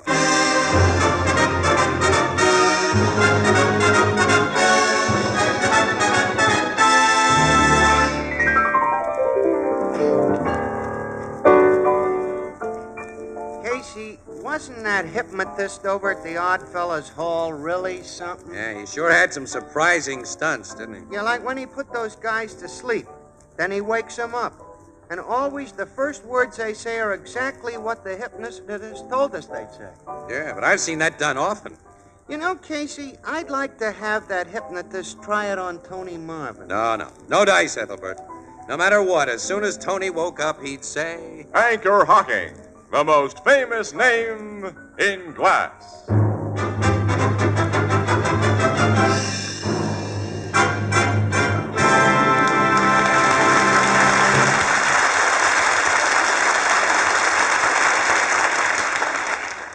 Good evening, ladies and gentlemen. This is Tony Marvin. Every week at this time, the Anchor Hocking Glass Corporation of Lancaster, Ohio, and its more than 10,000 employees bring you another adventure of Casey, crime photographer, ace cameraman who covers the crime news of a great city. Our adventure for tonight, The Fix.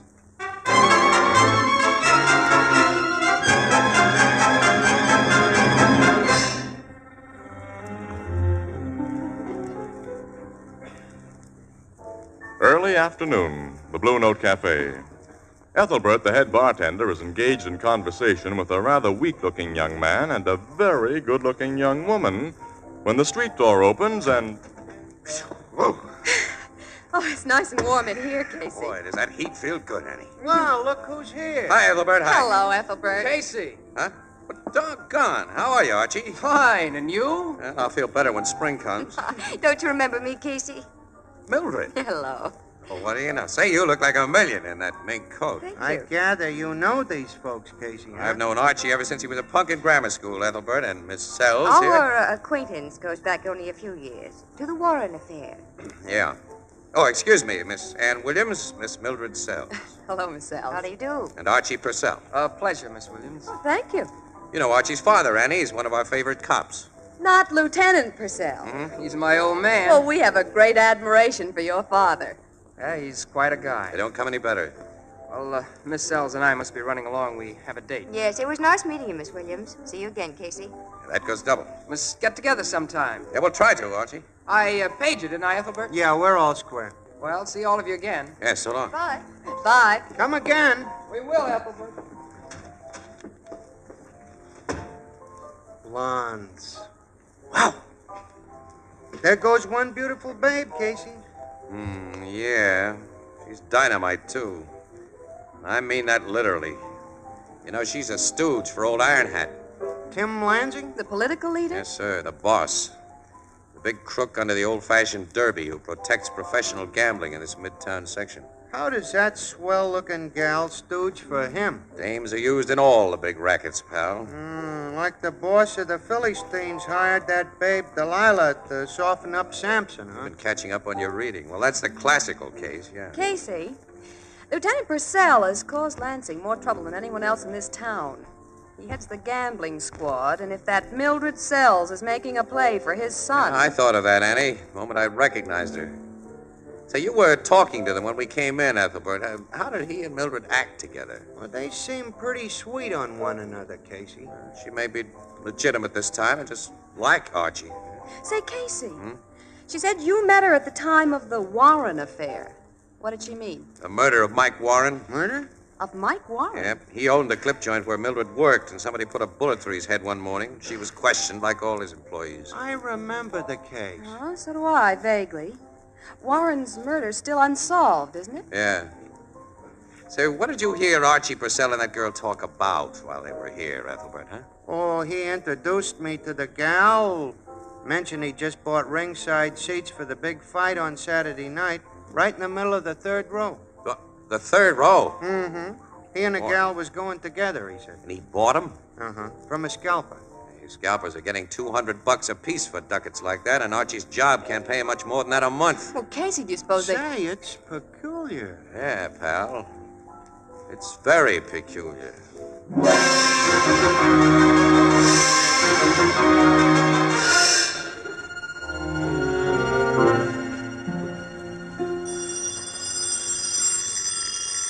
Will you answer that, Whitey?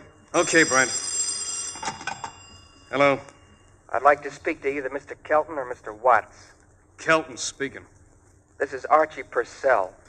I don't know you, friend. You may have heard of my father, Police Lieutenant Frank Purcell. I've heard of him. We thought you might like to talk over a little matter with me. I'm downstairs in the lobby of your hotel right now. We'll be right down. What is it, Whitey? The shakedown we expected, but not from the source we expected. What do you mean?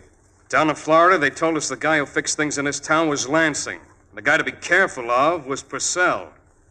Purcell's son just gave me the come hither. This don't sound right. We'll soon see how right it is. Put your coat on, Brent, and let's go.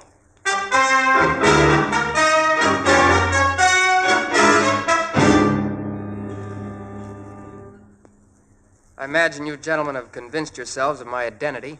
You're Lieutenant Purcell's son, all right. What do you want?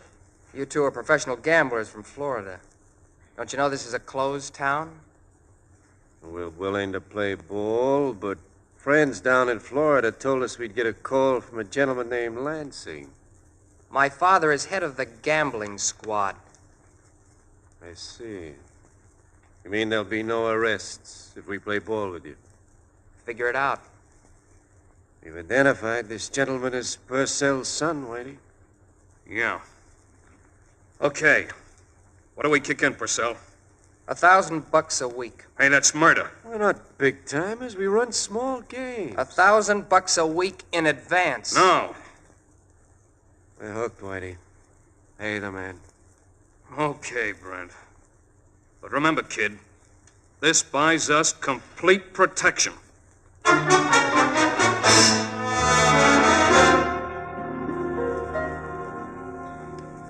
Thanks for the tip, Casey. And to you, Miss Williams. I didn't know my son was running around with this Mildred saleswoman. I'm going to have a talk with Archie. Now, we may be all wrong about her, Lieutenant Purcell. I hope we are, Frank. Excuse me. Gambling squad, Lieutenant Purcell speaking. I got a red-hot tip for you, Lieutenant. Who is this? Never mind that. You can pick up 2 card shops. They're registered at the Hotel Fultonian. There's Brent Watts and George Kelton. There's a poker party going on in their suite right now. That's all. Goodbye. I couldn't help but hear that one, Frank. The old anonymous tipster. A lot of our information comes in that way, Casey. Most of it's on the level. I've got to leave you and Miss Williams. Go to work. A little surprise visit to the Hotel Fultonian? Right away. Let's tag along, Casey. Why not, Annie? Let's go. What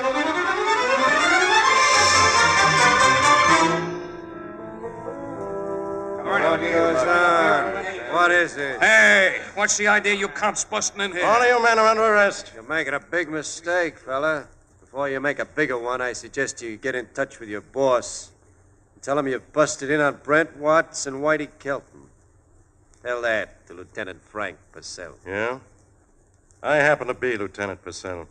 What? You? Just why did you want to get that little message to me? Hey, there's been a slip-up, Brent. Yeah.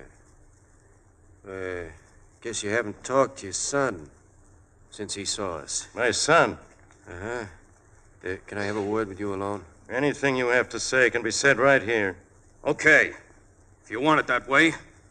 We fixed your son with $1,000 this afternoon for complete protection.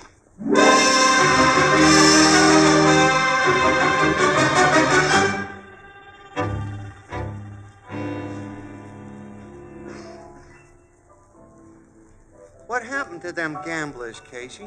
Lieutenant Purcell got the full story about Archie from him, then took him to headquarters and put him in cells. Archie had traded on his father's reputation to extort dough, huh? Yeah. What does he say about it? Archie, I mean. Oh, he hasn't been found yet. And Mildred denied that she knew anything about Archie's fix racket. Yeah, but the whole thing smells like old Iron Hat Lansing. One of his lawyers sprung the 2 guys this morning. What does Lansing get out of it, Casey? Well, he's thrown suspicion of bribery on Frank Purcell. Well, how? Purcell raided them gamblers and threw them into the cooler, which proves he wasn't protecting them like his son promised. Yeah, but a lot of people will think there was a slip-up, though, Ethelbert. That Archie neglected to tell his father. I wouldn't. On the strength of just this one instance. No, I wouldn't either, Casey. And their accusation can't be blown up into a news story. Nothing novel about racketeers accusing cops of dirty work. Last night's affair won't even get into print. Well, not as it stands now, but... Oh, there's the bar phone. Excuse me. Go ahead, answer it. Blue Note Cafe, Oh, Ethelbert speaking. Just a second. Your city desk, Casey. Huh? Your Oh, city desk. Hello. Yeah, she's here too, Bert. Haskins Memorial Hospital. Archie Purcell. Archie Purcell? We'll get there on the jump. Goodbye. Casey, what's the matter? The story will get into print now, Annie. Big prints. Archie was taken to the hospital a few minutes ago after being found in an alley, beaten almost to death.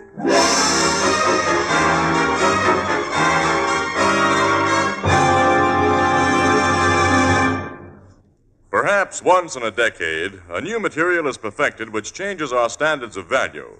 Now, such a material is jadeite, spelled Jadeite, jadeite.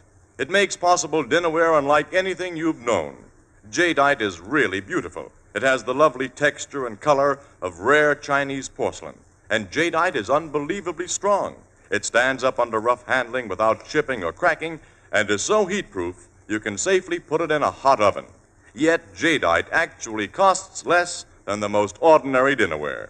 For instance, a big jadeite platter costs only 25 cents in open stock, and a 35-piece dinner service for 6 is priced at less than $5 at your favorite chain store, department store, hardware store, or other store selling chinaware and glass.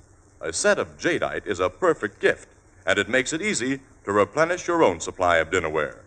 Jadeite is the newest triumph of anchor hocking. The most famous name in glass.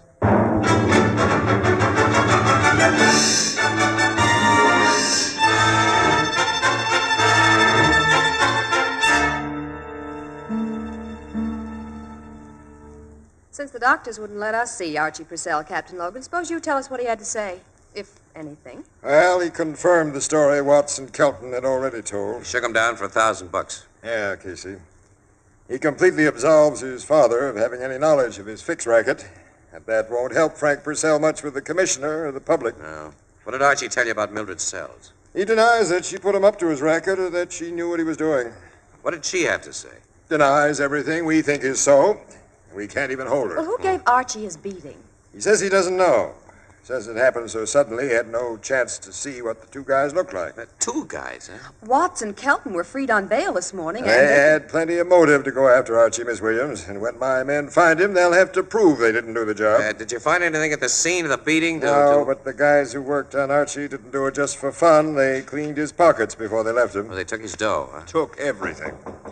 Come in. Detective Griffo just brought in those two gamblers, Watson Kelton, sir. That's fine. But they claim to have an alibi for the time of the beating. Yeah? They say they were with the lawyer who sprung him this morning at John Ferris. Here's his home phone number, sir. I'll call him right now.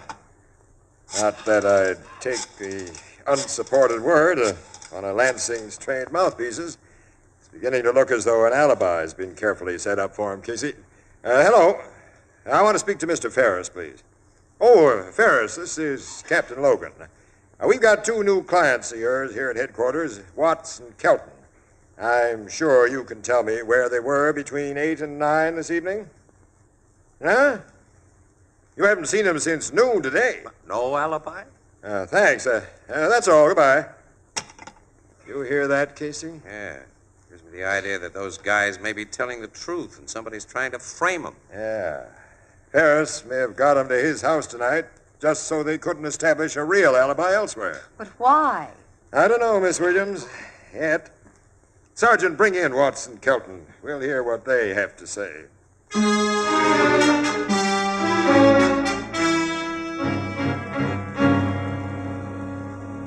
Well, Logan, they said they'd been framed. Yeah, for a solid hour, they said it, Casey. Mm-hmm. And it sounded on the level. Well, the setup's fairly plain, Logan. Iron Hat's a shrewd guy. The anonymous tip that made Frank Purcell raid that game was just the first part of his scheme. He knew the squawk they'd make about Archie would attract enough attention to discredit Lieutenant Purcell, so Iron Hat has a near murder performed on Archie that's sure to hit the front pages. And he makes sure it'll stay on the front pages by framing Watts and Kelton as the near murderers. Yeah, he's sure going to make it look bad for an honest guy like Lieutenant Purcell. What can you do about it? As things stand now, nothing. I'm not so sure of that, Logan. Archie's pockets were empty when he was found. Yeah. Well, I happen to know he had a pair of tickets for the big fight tomorrow night. It's 100 to 1 that they were on him when he was frisked. I'm wondering if the guys who took him won't use us. Hey, if we could pick those guys up and make them talk. Archie can tell us the location of those seats. Yeah, not for a couple of days. The docks have them filled with drugs and the fight's tomorrow night. What? Oh, now, wait a minute. Ethelbert said they were in the 3rd or 4th row center. There's over 20 sections in that arena, Miss Williams, and unless we know what's... Wait a minute, wait. Mildred Sells knows.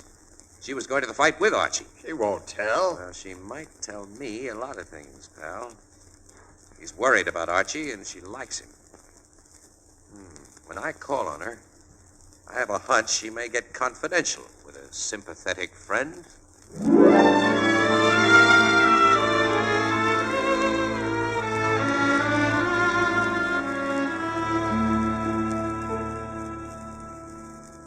You've just come from the hospital, Casey. Yes, Mildred. Well, how is Archie? I got some news, Mildred. It was not pleasant. Well, Archie isn't... No. He isn't dead. But he's in pretty bad shape. Oh, no. The docs say he has a chance to pull through if he wants to. If he He realizes what he's done to his old man. He hasn't got much interest in living. I know. How do you suppose Archie got himself into this mess, huh? Oh, I don't know. Said he wanted the dough to spend on you. The cops told me that. What gave him the idea to get the dough that way? I don't know. Archie was going to take you to the fight tonight, huh? Yeah. Get tickets for swell seats. Remember where they were? I couldn't forget. He was so proud of having gotten them, he told me over and over. Yeah. Where were they? Numbers 8 and 9 in the third row of Section F. Why? Just curious. You know, Mildred, you're the only one who can save Archie's life. Casey, what do you mean? He's going to die unless it can be proven that he was just a fall guy in his fix setup, and that he was pushed into it so his old man will be kicked out of the police department. He won't say that you had anything to do with it because he's in love with you. He's protecting you. But if you care anything about him, you'll tell me and you'll tell the cops that Iron Hat Lansing engineered this whole raw deal. If I do talk to you and the cops, Casey, I'll be arrested for murder. What? But I'm going to talk. Wait a minute, I don't I get went that. to work for Tim Lansing after Mike Warren was killed. I had to because Lansing had evidence that would convict me of the killing. You shot... No, I didn't shoot Warren. I don't know who did. But I'd written a crazy letter threatening to kill him. He and I had been friends. He'd gotten tired of it. Well, Lansing found that letter and held it over me. Yeah, that sounds like Iron Hat. About Archie, Lansing told me to make a play for him, to get him to spend more money than he could afford to. Then to suggest that he could get easy money by shaking down gamblers in his father's name. I did it. And then I fell in love with him. But I didn't know he was going to be hurt like this. I didn't know. Come on down to headquarters, kid. We'll tell all this to Captain Logan.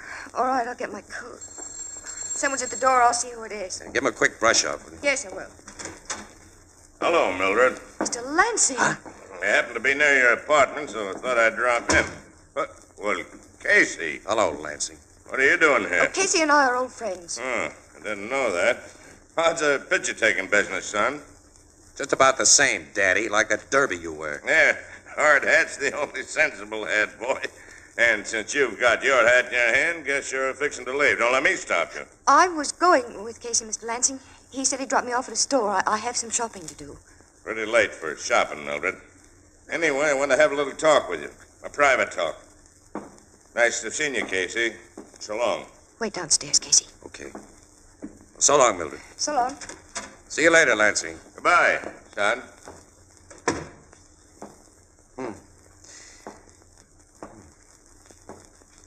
Don't ring for the elevator, pal. What? We'll take the stairs, you and me. That gun in your hand makes me agree to that. Yeah, I figured it would. What's this all about? Me and a friend are taking you for a little ride.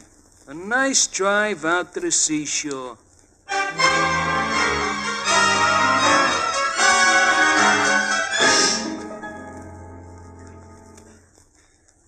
Look, how much longer are you guys going to keep me in this beach house here? Like I told you before, Bud, we're waiting for orders. Whose orders? That's something we ain't saying. Yeah, I hope we get them orders pretty soon. I want to see that fight. Fight? Yeah, me and my pal has ringside tickets to the big scrap tonight, Bud. Yeah. Ringside tickets, huh? Right down in front. Seats like that are hard to get. We didn't have no trouble. It was easy. Hey, car's driving up. Give a look out the window. Butch. He'll be bringing our orders. He's also bringing the Celtic. The Celtic? I see. Open the door for Butch. I'm doing it. Here's more company for you guys. Get in, sister. Casey! Hello, Mildred. I didn't know they had you, too. Yeah, they got me, thanks to Iron Hat, I guess. Yes, he told me he had me watched. Came to my apartment because he'd gotten a report that you were there and he was afraid I'd talk. Yeah. He had him grab me in case you had. Yeah. That's enough conversation for you two. Sit down, sister, and shut up. Hey, do we bump the two of them off, Butch? Yeah, but not yet. You guys will stand guard over until the boss comes out here after the fight tonight. He's going to the fight while we stay here? That's his orders. Look. Hey, we want to see that fight. This'll do as you're told. I'm heading back to town now. I'm going to the scrap myself. So long. Fault the lousy... It ain't fair, it ain't. Hey, why don't you gentlemen go to the fight?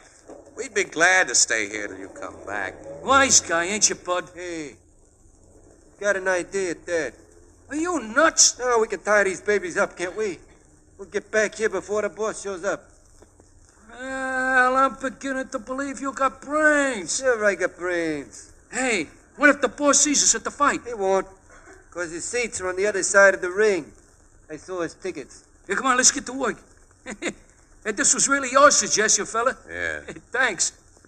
Why haven't I learned to keep my big mouth shut?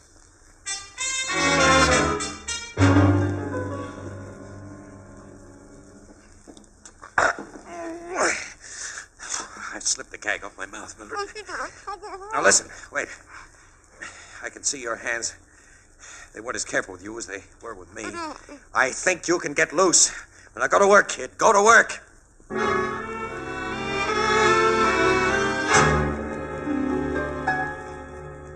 I'm free, Casey. All right, get the wire off me. That won't take very long. I only have to untie it. It isn't tied in very tight knots. I feel plenty tight. Wait a minute. Now, there. Got it off your hands. What a relief. All right, I can get it off my feet. Casey. What? There's a car driving up. Well, who do you suppose that is? Get to that window and see, will you? All right. Stopped outside. Get that wire off your feet. I'm working on it right now. Casey, it's Lansing. Lansing? He's getting out of the car. He must have decided to skip the fight. Is anybody with him? No. No, he's alone. He's coming toward the door. Get that wire off, Casey. This is a tight knot. Well, untie it quick. I'm trying. Open up in there. You fellas see me drive up? Casey, quick. I'm doing the best I can. Everyone asleep in He there? may have the key if he comes in here before you get that off. Find out. You see, he has a key. Okay, kid. I'm finally free. There he is. And here he goes. What? I don't like to hit old guys like you, Iron Hat, but you didn't give me much He choice. carries a gun, Casey. Get it. I've got it. Come on, Lansing, get up. We're going to drive you in your car to police headquarters. I had a feeling I should have come out here sooner than I planned, Casey. It seems I wasn't smart to come alone. Nobody in your racket is smart, Lansing. Come on. We're going to the nearest precinct station. Yeah, as soon as I pick up my hat, you knocked it off. Go on, pick up your derby. You look naked without it. Yeah, I'm attached to this old hat, and here's the ring. He had another gun in that hat. You take the next bullet, man. No, Lansing, you take it. I had your other gun, you know. Casey, you got him. You're bleeding. He only got me through the shoulder. It's not bad. No, come on, sit down. Let me stop that blood. Now, let me see what I did to him first. Pick up that second gun he dropped, will you? Your name's as rotten as mine, Casey. I got it in the shoulder, too. That's swell. I don't like to kill even rats like you. Well, let's make sure you haven't got still another gat on you. It's a neat trick, that rod in your derby. There's a frame inside that held it, Casey. I see it. Yeah, you won't find another rod in me, boy. Two have always been enough until now. Look here, you young people. I've got lots of dough. We can make a deal. Sure, we'll make a deal. A deal that'll put you out of circulation for attempted murder. Come on, let's get started.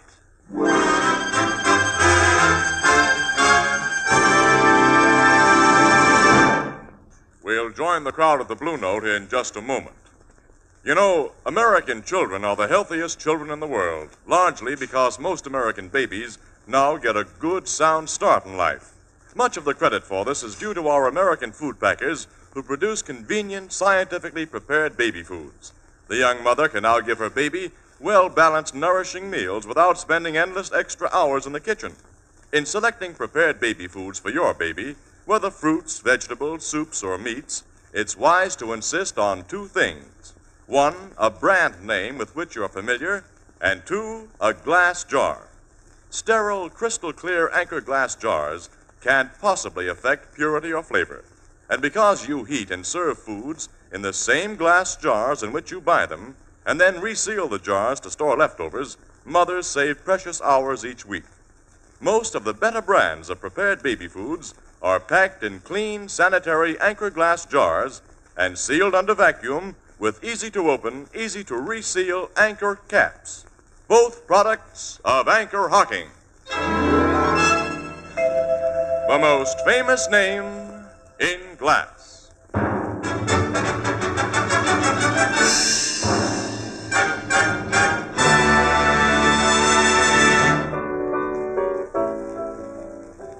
Mildred Sells ain't gonna be accused of the Mike Warren murder, huh? No, Casey? not a chance, Ethelbert. A very good reason that the bullet found in Warren's body years ago was fired from the automatic that Lansing wore in his iron hat. A ballistics comparison proved that beyond any doubt. Lansing killed Warren? Mm-hmm. After he found the letter that would incriminate Mildred if suspicion were pointed his way. Well, what do you know? At least one other thing. The DA won't bear down too heavy on the extortion charges against Archie. He and Mildred are going to be married. The DA and Mildred? Oh. Oh, no, of course not. Excuse me. Right, boy. You know, this has turned out so nice and romantical, it makes me feel good. Almost like throwing a party on the house. Almost. With that big bandage on your shoulder, you couldn't lift the glass, Casey. Ain't it too bad? Yeah. Al, I got news for you. I got one good arm. And I've got two good ones to help both of us with. Why don't I learn to keep my big mouth shut?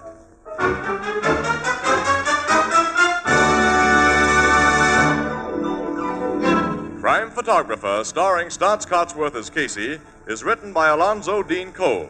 It is brought to you each Thursday by the Anchor Hocking Glass Corporation, makers of Fire King Oven Glass, Anchor Glass Containers, Anchor Caps and Closures, all products of Anchor Hocking, the most famous name in glass.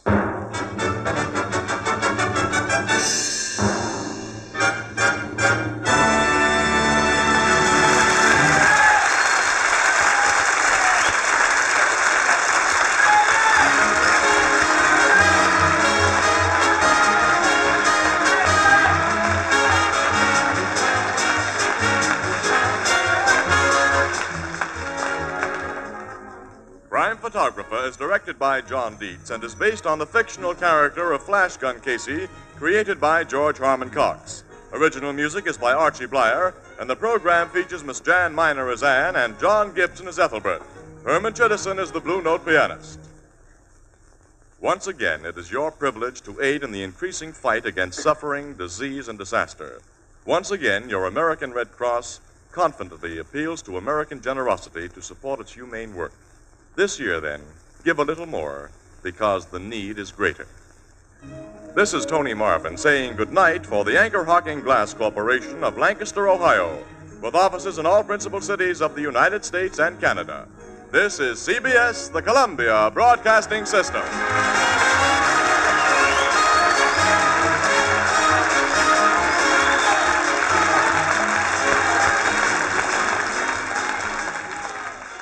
The Anchor Hocking Glass Corporation brings you Crime Photographer.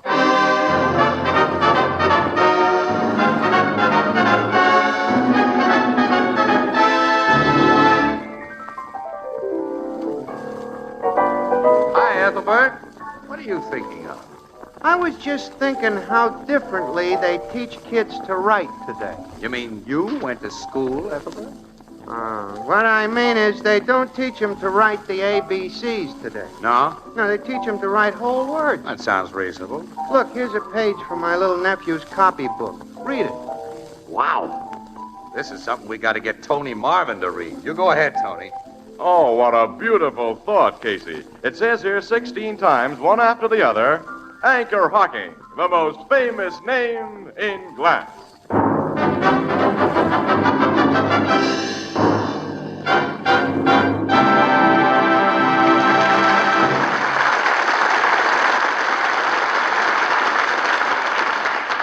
Good evening, ladies and gentlemen. This is Tony Marvin. Every week at this time, the Anchor Hocking Glass Corporation of Lancaster, Ohio, and its more than 10,000 employees bring you another adventure of Casey, crime photographer, ace cameraman who covers the crime news of a great city. Our adventure for tonight, Tough Guy.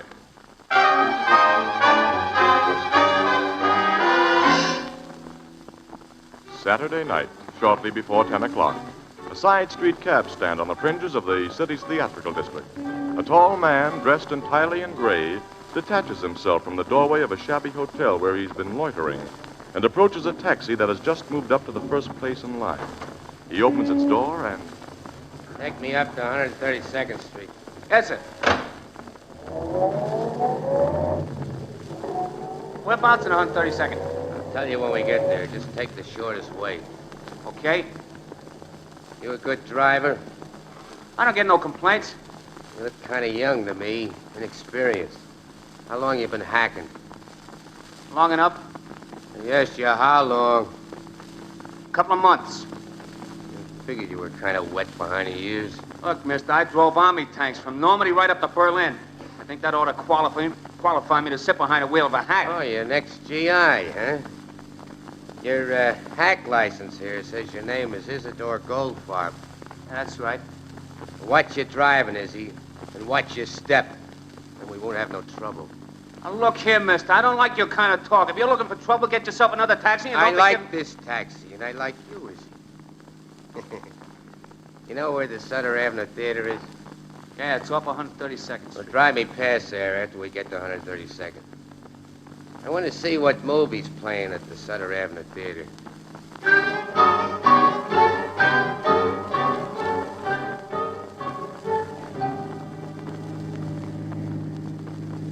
Turn around here, Izzy, and take me past the Sutter Avenue again. You already drove you past that theater twice, mister. What are you going Do it a third time. Okay, but what's the big idea? What do you care, as long as you get your fare paid? It's a good picture playing at the Sutter Avenue. About cops and robbers. It's exciting, I hear. You like pictures about cops and robbers, Izzy? Yeah, they're all right. Yeah, they're made for jerks like you. Now, wait a minute. They teach you that crime don't pay. Stop here, let me out. Mister, I'll be glad to.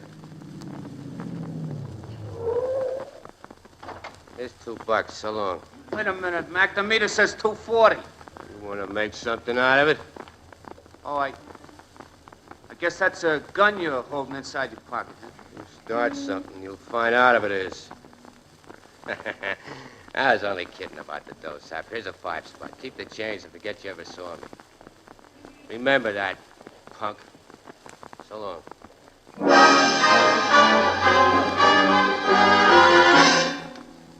No one's pushing Isidore Goldfarb around like he did and getting away with it. I drove right here to your precinct house here. Well, where'd the guy go when he left you, Goldfarb? He ducked around the corner of Olive Street. That's the last I seen of him. Well, you just figured he had a gun in his pocket, didn't you? You didn't see it. Yeah, but the cloth bulged out like there was a gat underneath. Mm-hmm. What do you think of it, Casey? Sounds like the old gag, Sarge. Gag? Yeah. Goldfarb, what you've told us, this guy probably wouldn't have gotten into your cab if you hadn't been a new hacky. What's that got to do? Son, this world is full of screwballs. One particular kind decides he's got to impress somebody. Often he gets into a cab and starts to act tough like he's seen down in gangster movies. Yeah, old-time hackies are wise to type, though, pal, and they either humor the guys or give them a quick brush-off. Well, you took this dope seriously, so we went through with the whole act, even suggesting he'd pull a rod on you. And it's 20 to 1 that the gat was nothing more dangerous than a pipe. But why'd he have to drive me past the Sutter Avenue Theater 3 times and... That was part of his mystery build-up. This world is full of screwballs, son. You mean I just been played for sap, then? I think so, because the last thing a real crook wants to do is attract attention from anyone. But I'll take down this guy's description just in case. Yeah, he was tall and skinny. He was dressed all in gray, light gray hat, dark gray overcoat. Excuse me. Yeah. 47 Precinct Police Station, Sergeant Bonelli speaking. Hold up and murder. Huh? Sutter Avenue Theater? Sutter Avenue? Yes. Yes, I've got it. Men will be there in a jump. Goodbye. Hey, what is it, Sarge? What is it? Theater manager and girl cashier stuck up by a lone heist guy dressed all in gray. All in gray? Looks like the gag's on us, Goldfarb. Now, you stick with us. We may need you. Right. Olson? Yeah? Rush a detail over to the Sutter Avenue Theater. Yes, sir. Fogarty? Yeah. Fill out a call to call cars. Pick up slender man about 6 feet tall, wearing light gray fedora and dark gray overcoat. Advise caution, he's a killer. Right. That's right. Hey, who'd he kill, Sarge? The theater manager. I'm calling Captain Logan a homicide. Yeah. And I'm getting to that theater with my camera.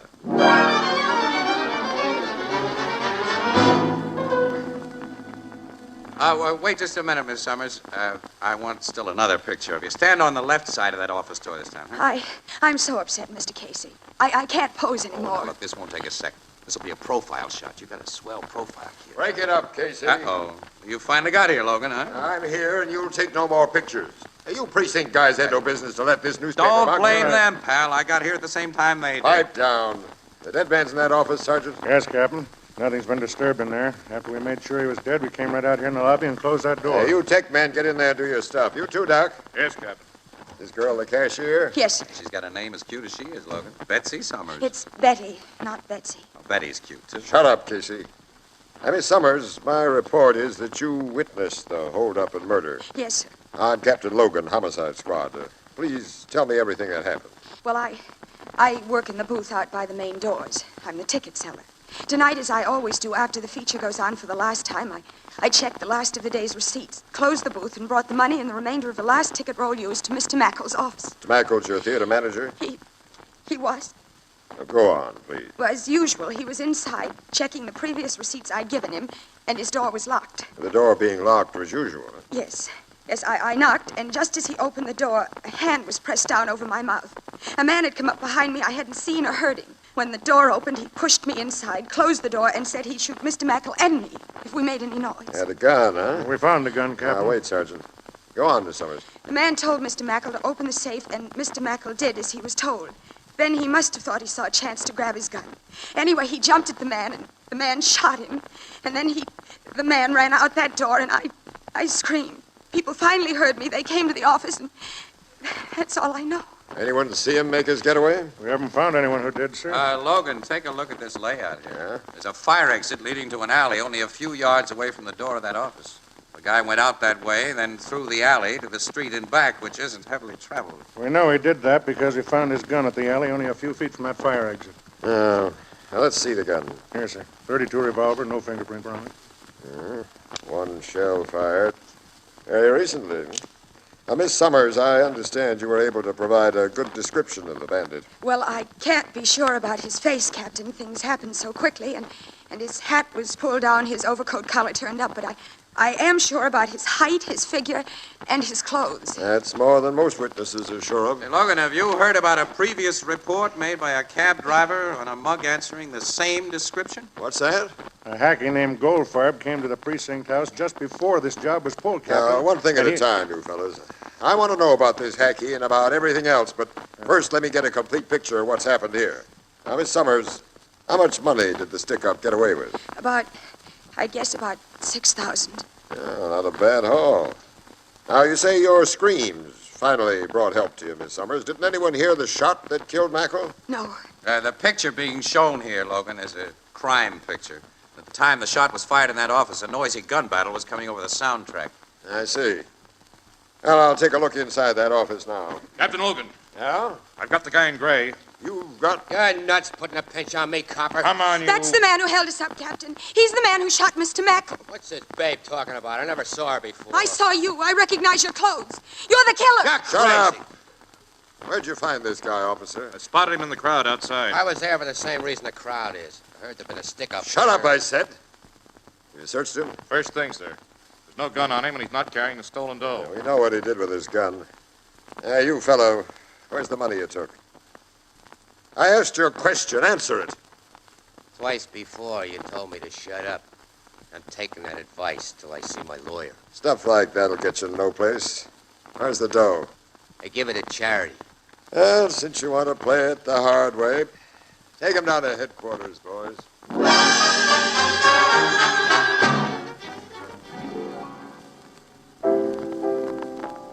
Hey, Ethelbert, have Walter bring me up another cup of coffee, will you? Sure, Casey. Hey, Walter! Another cup of Java for this guy who never gets his breakfast before noon. How about you, Miss Williams? No, thanks. I don't want to spoil my appetite for lunch. Well, you were able to get to bed at a decent hour last night, Annie. I had to follow up that theater job. Finish telling us what happened after the cops took that guy in gray down to headquarters, huh, pal? Well, they identified him as a small-time crook with the name of Clint Morris. Uh-huh. He's been rapped a couple of times, but no gun stuff. There's none that's on the record. Goldfarb, the hacky, positively identified him as the tough guy he drove past the Sutter Avenue Theater 3 times. Who got out of his cab only a block away from him. But he admitted nothing, Not huh? a thing, no. That guy's really tough. Well, his toughness won't get him anywhere, not with the evidence he's up against. No. That evidence is far from complete, Annie. He's still got to be connected with that stolen dough. Well, he will be. Just give the cops a little time. When they have an almost closed case like this, it isn't often they fail to shut it tight. Yeah, but I can't help wondering about a lot of things. What things?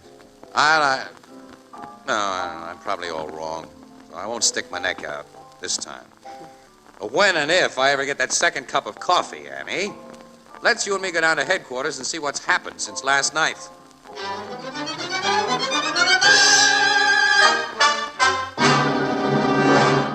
This is what's happened. The case against Morris is completely blown up. Blown up, look. Captain. And you helped do it, Casey. But me? I didn't. No, I'm glad it happened now instead of later.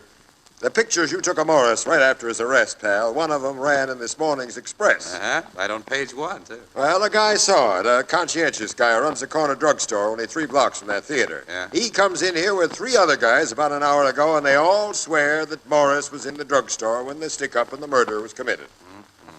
So Morris has an alibi. He has a perfect alibi. Yeah, I figured he might have. You figured Well, after I woke up this morning, when it was too late to do anything about it. That's funny, Casey.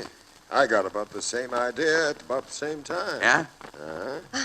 You men are so clairvoyant. No, Annie, no. We're slow on the uptake. In fact, we're dumb. I don't get it. Sit down, chums. Let's have a meeting of the so-called minds.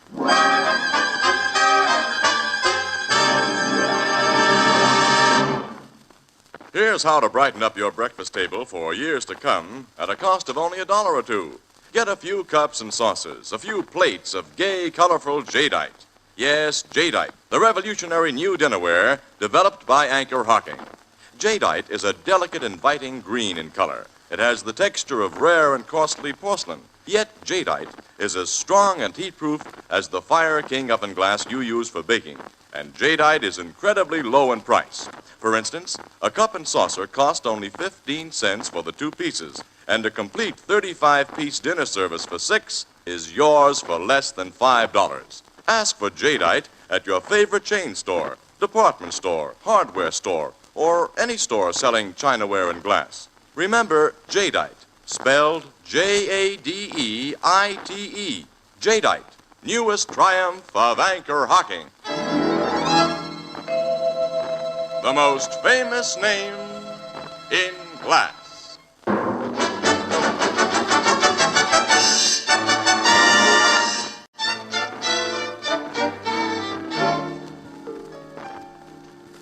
Well, first, Logan, have you freed Morris yet? No, but I'll have trouble holding him much longer. We've got nothing on him now. Well, if his alibi is on the level, there's nothing we can tell you. I think there's plenty he could tell, Annie. I guess Logan does, too. Yeah.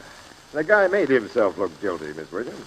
You mean by his actions with that cab driver? Why, sure. Morris deliberately called attention to himself. I figure now, when it's a little late. And he was working with another guy. Another guy about his height and figure who wore the same kind of clothes. And the other man did the stick-up. Yeah, while Morris was establishing an alibi. And Morris got himself arrested, so the other guy'd have plenty of chance to get away with the dough. I don't altogether agree with that theory, pal. Why not? Well, why should there have been another man in the deal? Well, the girl cashier saw him. Yeah, and only the cashier saw him. Well, that girl. Uh-huh. Yeah. Hey, she was trusted by her boss. He'd have opened his safe while she was there as a matter of course. She could have shot him under cover of that noisy picture and have thrown the gun into the alley from that fire exit. Well, sure. Stuck the dough in a temporary hiding place before she yelled. Yeah. Morris, her boyfriend, would be pinched for the job before any kind of a search could be made. Well, you let her go. So she's had all night and this morning to recover that dough and to really hide it. Have I been dumb? Well, have I been dumber? I listened to Goldfarb and told him his tough guy passenger had been putting on an act. And I fell for the act. I'll turn Morris loose, have him tailed night and day. Eventually, he'll contact that Summers gal or whoever worked with him, and then... Yeah. That'll take a long time, Logan. Well, of course, you know a quick, easy way. Maybe.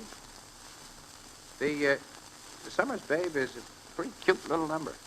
What's her looks got to do with it? Oh, to Casey, a gal's looks have everything to do with everything about it. Now, you're wrong, Annie. You're wrong. But that applies to a lot of guys less smart than I am. It might apply to Morris. What are you driving at? Well, deals between men and women that result in robbery and murder are seldom just business deals, Logan. Look, they made us fall for a corny old trick, pal. I think we can make them fall for one, too.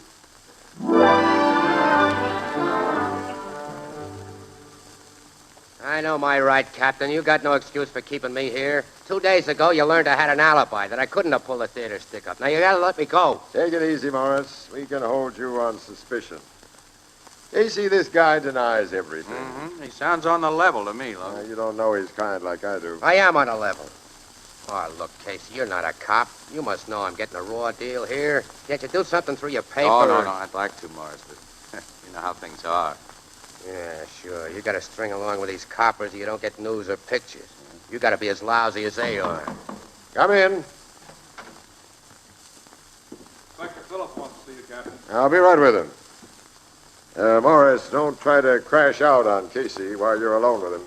Fat chance with bars on the windows and steel doors with cops outside it. I think you'll stay here. See you later.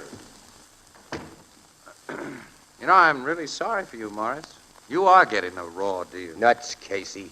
You're just like the cops. No. Because I think I owe you something. You owe me something? Yeah. What?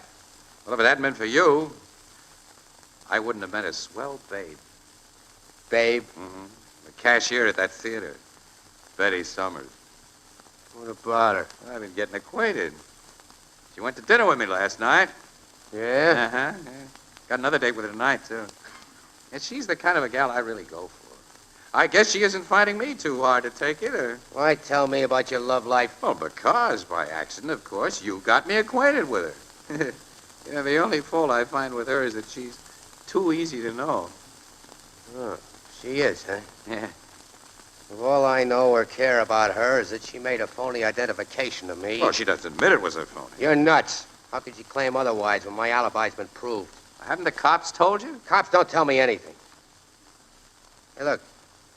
That gal doesn't really hold out on me being the guy. Oh, I shouldn't have mentioned that. I didn't know. So that's why they're still keeping me here. And she's going places with you. Well, going places with me has nothing to do with her insistence that you were the stick-up man, in spite of your alibi. Well, thank her for what she's doing when you see her tonight, Casey. Tell her I don't forget little favors like that. Hey, you're not threatening my gal, are you? Your gal? No. I'm not threatening anybody, Casey.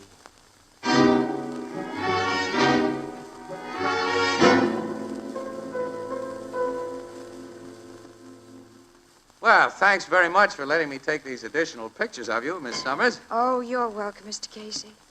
You know, it's an awful nice little apartment you have here. It's comfortable. Rent's cheap. That's good. That's all a working gal can ask for. Which reminds me, I gotta be getting to work. You'll excuse me, of course. Oh, sure, yeah. I'll be on my way right away.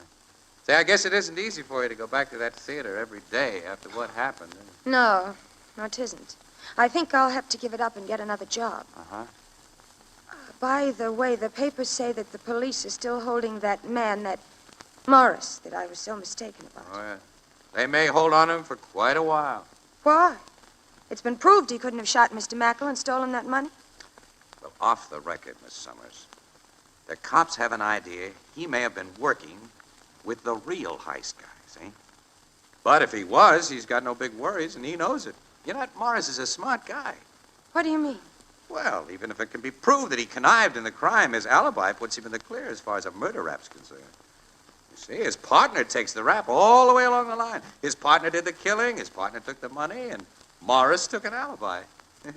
Pretty dumb, that partner, whoever he is. Don't you think so? Why, yes, but, Mr. Casey, I thought... What? I thought that when two people plan a crime together, they take the same chance, and if they're caught, both are considered equally guilty. Isn't that the law? Well, in principle, yeah, but not in practice. You see, Morris is an experienced guy, and he protected himself. He's quite a character, that Morris. Miss Summers, as a woman, would you figure that low-browed, sour-looking string bean is hot stuff with a gal? I don't know what you mean. Well, the cops have found out that he's left broken-hearted dames all over the country. He loves them and leaves them, usually with all their dough in his pocket, too. Quite a guy, huh? Oh, say, look at me. I'm chewing the fat here. You want to get started. Well, I'll run along, and thanks again for letting me come up and shoot those extra pictures, Miss Summers. You're welcome, Mr. Casey. So long. Bye.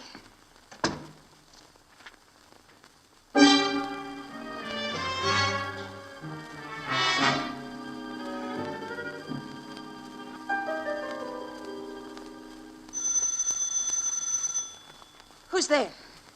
Me, Clint. Clint? Let me in. Just a minute. I'll close and lock the door. You've escaped. No, the cops turned me loose a couple hours ago. I'm legally free. Surprised, ain't you, Betty? Surprised that you were foolish enough to come to my apartment. We're not supposed to know each other, and if you were followed... I wasn't followed. I'm smart enough to know when I'm being tailed. You're smart in a lot of ways. Yeah. So are you, babe. I wasn't, but I'm learning. You learn fast. Too fast. No, I learned almost too late. But I can think when an idea hits me in the face, Clint. And I've been thinking hard ever since I started for work this afternoon. I'm glad to see you tonight. That goes double. Everything you said. But I thought I might have to stall around before I could see you until your boyfriend left. My boyfriend? Yeah, I listened for a long time outside your door there to make sure you was alone. What are you talking about? You played me for a sap. I played you for a sap. And how? After my brains playing that theater job. I even told you how and when to shoot your boss and where to hide the dough. Sure, you planned all the dirty work for me while you set up an alibi that'd keep you in the clear. That alibi will keep me in the clear. Even if you had the chance to rat on me. And you're the kind of wood rat, you little double-crosser. Trying to keep me in jail, going out with guys the minute I'm put away. I didn't... Don't lie to me. Clint, let me go. I'm gonna kill you for what you did. I'm gonna kill you. Help! Your mitts over her throat, Morris. Take him off. Logan! You cops were outside that door listening? And we heard a mouthful from both of you. Your alibi won't do much good now, Morris. This was a plant, Casey, a trap. Yeah, and how you walked right into it. Casey, you... Call me sweetie, Betty. Or didn't you know that I'm your boyfriend?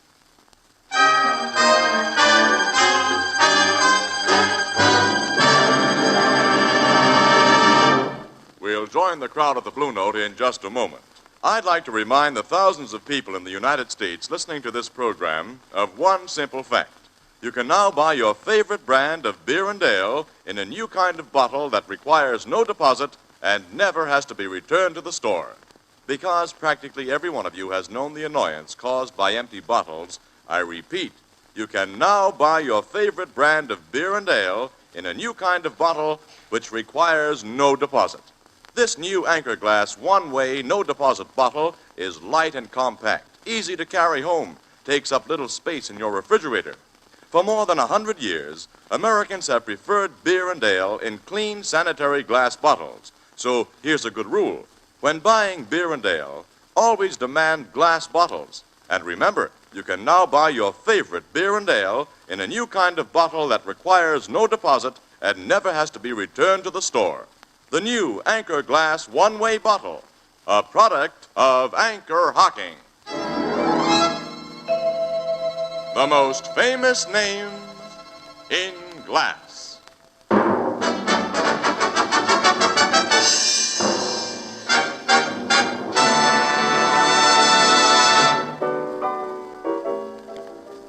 The cops found the stolen money, huh, Casey? Yep, Ethelbert. Betty Summers told him where she'd hidden it.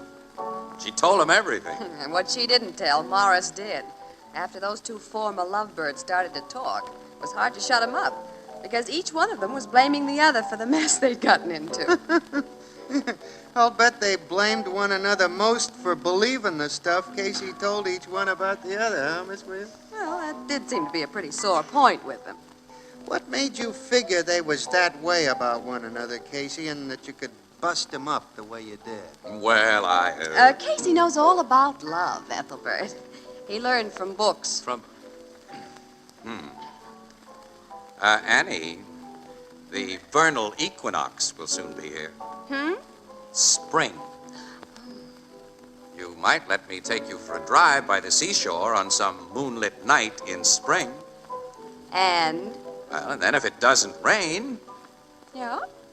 I might show you some things that can't be learned from books. Oh, Casey, I can hardly wait for spring, moonlight, and guaranteed dry weather. Say, what? You two are spoofing. Why, Ethelbert? I don't approve of spoofing the tender passion. As my sister Edna says, quote, love may not be all it's cracked up to be, but folks who won't give it a try ought to be cracked down on. Unquote, and I got business to attend. I'm afraid Ethelbert and Sister Edna have something, Casey. Yeah, Annie. Afraid they have. It's almost spring. There's no moonlight. And it's raining. Well, who cares? Let's go.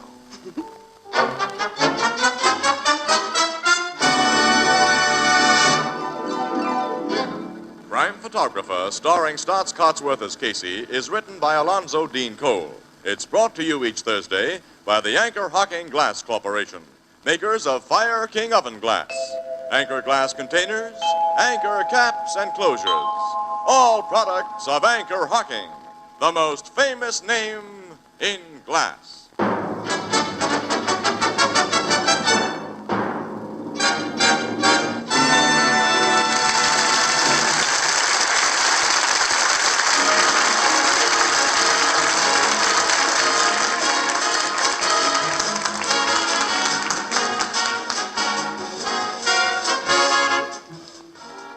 Crime Photographer is directed by John Dietz and is based on the fictional character of Flash Gun Casey, created by George Harmon Coxe. Original music is by Archie Blyer, and the program features Miss Jan Miner as Anne and John Gibson as Ethelbert. Herman Chittison is the Blue Note pianist. If your child were crippled, you'd do everything in your power for him. Lucky you, your child's all right. But how about your neighbor's child? It's within your power to help him. So buy Easter seals. Help crippled children. This is Tony Marvin saying goodnight for the Anchor Hocking Glass Corporation of Lancaster, Ohio, with offices in all principal cities of the United States and Canada. This is CBS, where 99 million people gather every week, the Columbia Broadcasting System.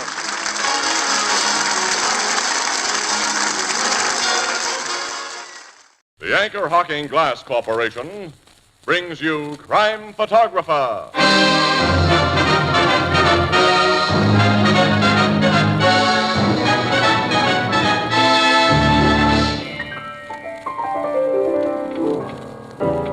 Ethelbert, how did you ever get that name? I don't know. There was some argument just before my christening. So they picked Ethelbert right out of a hat, huh? No, my aunt was reading some novel. She found that name in it. Well, it's a good enough name. Well, they might have given you a more famous name. Did I hear somebody start it? Start what? Start to talk about famous names. Oh, well, what's your idea of a famous name? That's easy, Casey. Everyone knows Anchor Hocking, the most famous name in glass.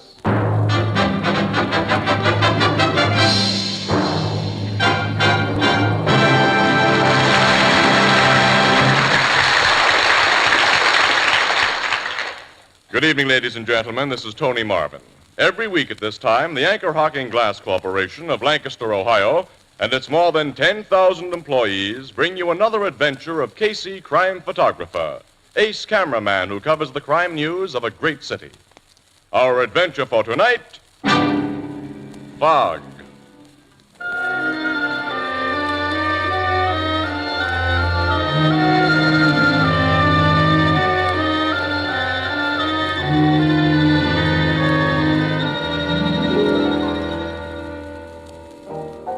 Late afternoon, the Blue Note Cafe, and Ethelbert, the head bartender, completes preparations for the crowd of cocktail sippers that will soon come drifting in.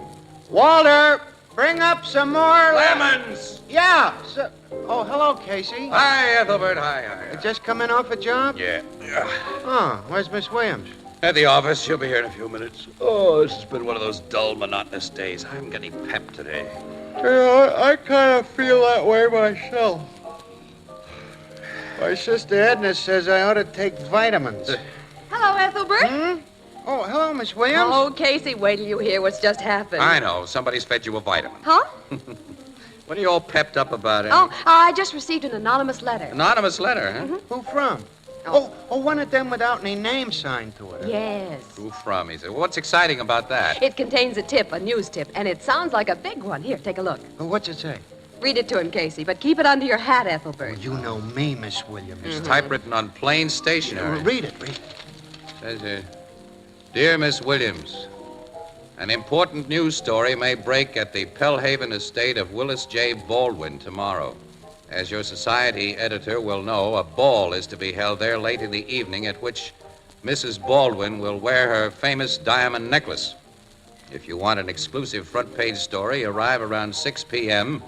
And say nothing to the police, the Baldwins, or anybody about this letter. We ain't nobody. Which the writer, who must be anonymous, urges you to destroy. Well, isn't that something? It's something, all right, but what? Casey, it's a tip that somebody's going to try to steal those diamonds. That's the way it sounds to me. To show this to City Desk, Annie? Yeah, right after I read it. Burke's assigned us to follow it up. Well, we covered together. Huh? Mm-hmm. I've read about Mrs. Baldwin's diamond necklace, Casey. It's said to be worth over $1 million. Yeah. Casey, who do you suppose sent this letter? Well, how should I know? What I'm wondering about, Annie, is why was it sent to you? This kind of a tip is seldom sent to a gal reporter. Hmm. I never had one just like it before. We're to be at the Baldwin's 50-room suburban cottage at 6 tomorrow night. Mm-hmm. How are we going to crash into their place at dinner time? Look, I'll tell you what. I'll phone Mrs. Baldwin and give her a yarn of some kind. Oh, you know her? Well, I've taken pictures of her, news pictures. Have you ever met the Baldwins or anybody who's intimate with them, Annie? Oh, I've interviewed the Count de la Fere. Who's the Count de la Fere? One of those ornamental slickers with a foreign title. Who gets around the high cost of living by being a perpetual house guest of the oh-so-rich and idle. I think he's staying with the Baldwins now. Yeah, well, Willis J. Baldwin's supposed to be a tough, shrewd guy. He's not the type who puts up with lounge lizards. Well, Count Raymond de la Fere may be Mrs. Baldwin's special friend. Yeah. Well, look, I'll go over to the phone booth and put in a call for Mrs. Baldwin, Annie. See if I can make us a date.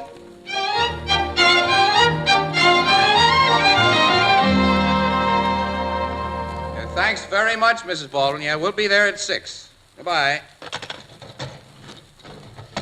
What? Did you get her, Casey? Yeah, everything's all set for 6. Oh, swell. What excuse did you give her? Well, I said we wanted to come early so I could take shots of the final preparations for the ball. Incidentally, that letter's right about one important item, Annie. She is going to wear the diamond necklace tomorrow night. You asked Well, her? just offhandedly. I said I'd like to take some special pictures if she wore it, and she said she meant to. If the letter's right about that, it's probably right about everything else. We'll see, pal. Annie, I still can't figure out, though, why that letter was sent to you.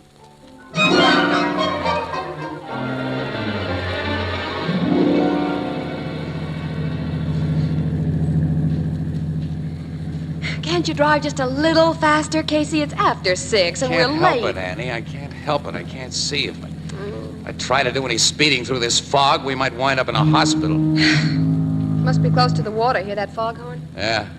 That's the one on McBurney's Point. Oh.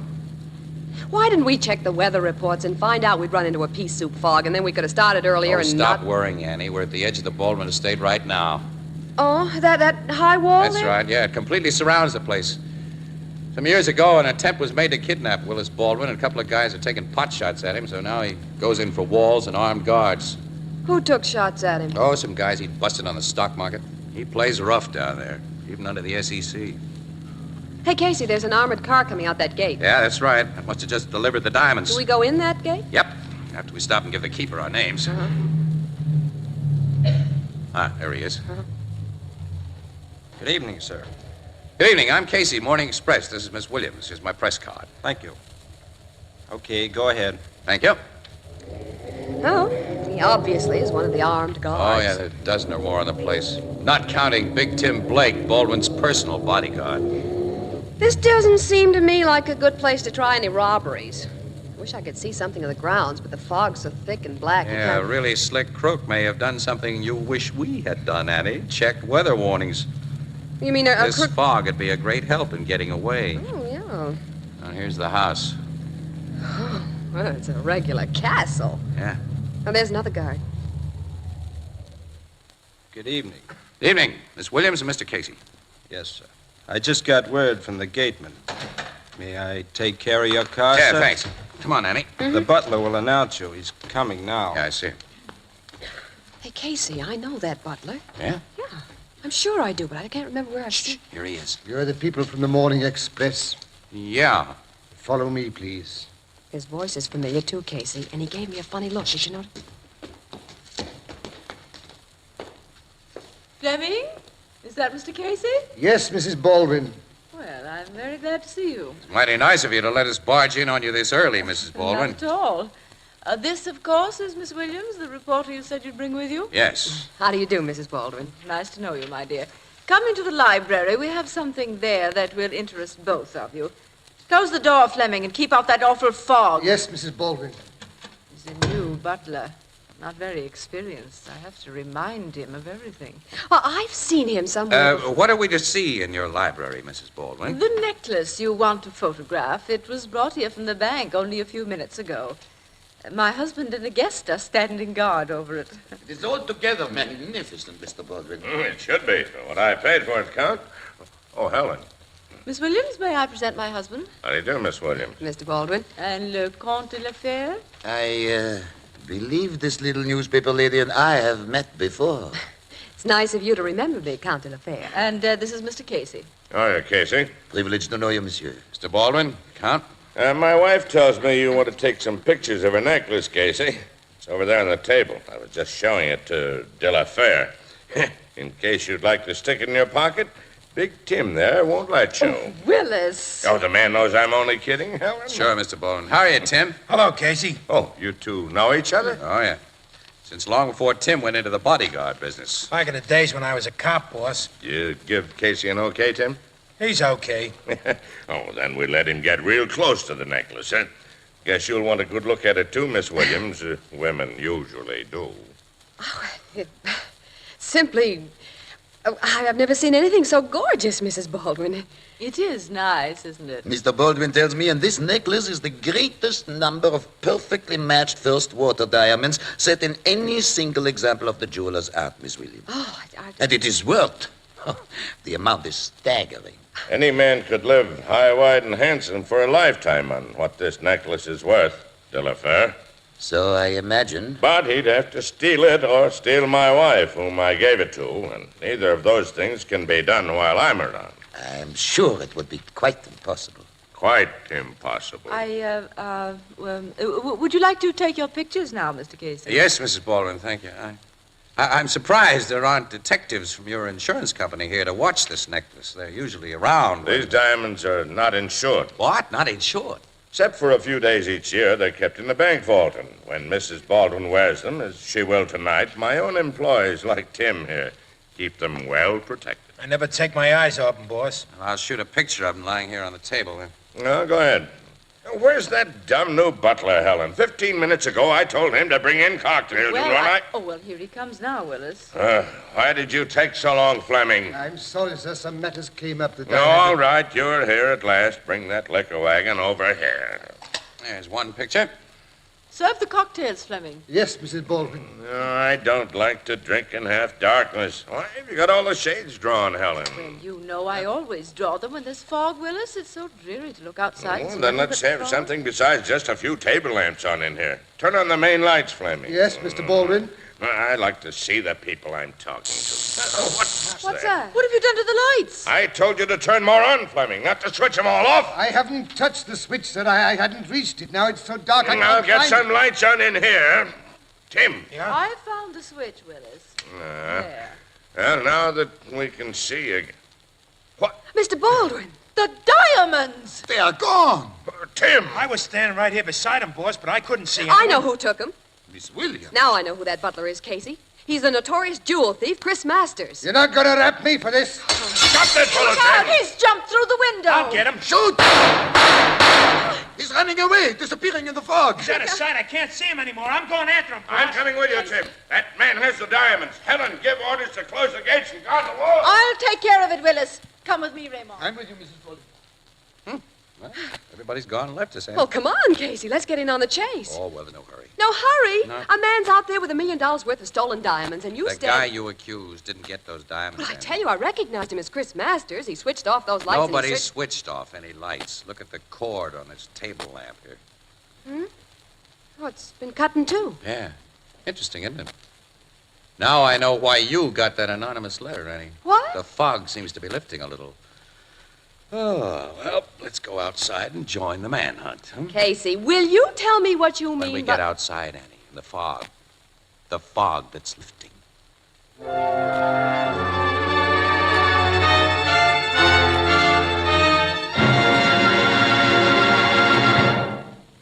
You know, you hear a lot about modern industrial design with its twin ideals of beauty and usefulness. But nowhere is this better exemplified than in the creation of a new kind of dinnerware called jadeite. And it's spelled Jadeite. Jadeite is really beautiful. It has the color of fine jade and the texture of rare porcelain. But jadeite is also unbelievably strong. It resists chipping and cracking and is so heat-proof you can safely put it in a hot oven. And with all these advantages, jadeite actually costs less than the most ordinary uninspired dinnerware. For instance, a big jadeite platter costs only 25 cents in open stock, and a 35-piece dinner service for 6 people is priced at less than $5. Ask for jadeite at your favorite chain store, department store, hardware store, or at other stores selling chinaware and glass. A set of jadeite makes an attractive gift, and it's an easy way to replenish your own supply of dinnerware. Jadeite is the newest triumph of anchor hocking. The most famous name in glass.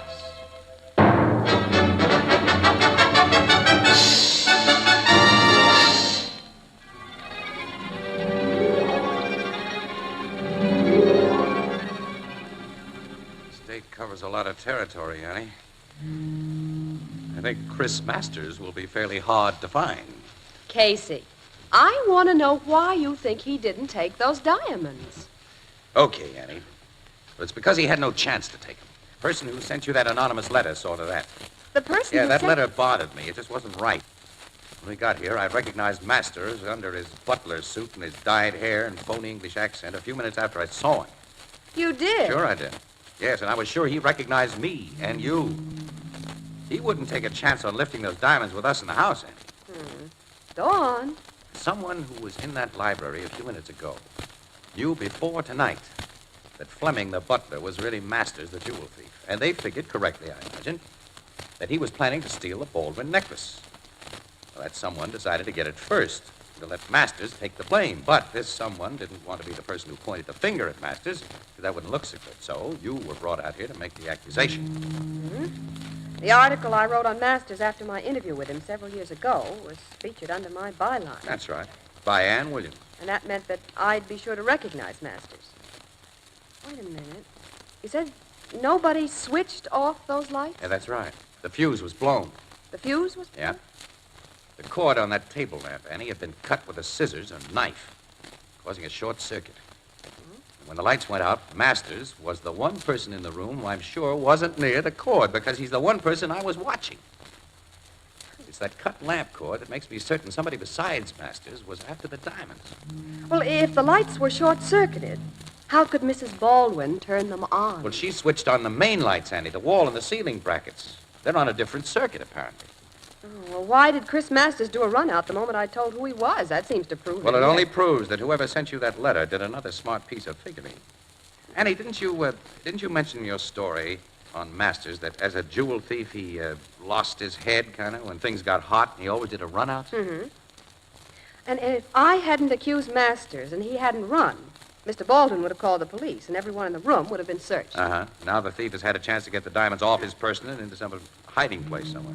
Well, then the someone who planned all this is either... Count de la Fur, or whatever his name is, Big Tim Blake, or Mr. or Mrs. Baldwin. Well, the Baldwins wouldn't steal their own diamonds, Oh, wait a Casey. minute, Annie. People have been known to stage phony thefts of their own property. Well, sure, to collect insurance, but Mr. Baldwin said the necklace wasn't insured.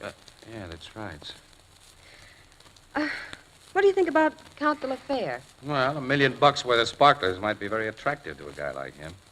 Baldwin seemed a little jealous of Yeah, I him. caught that. And you know the bodyguard, Tim Blake, so... Well, I don't know Tim Blake well enough to eliminate him as a suspect. He said he'd been a cop. Why did he leave the force? For the good of the service, the commissioner figured Tim was too willing to use a gun. He shot up a couple of guys that maybe shouldn't have been shot up. Well, be no way of finding out who really got the diamonds if he or she hasn't already hidden them. Oh, he or she hasn't hidden them, Annie. Well, a minute ago, you said... I said the thief has had the chance, but he didn't take it.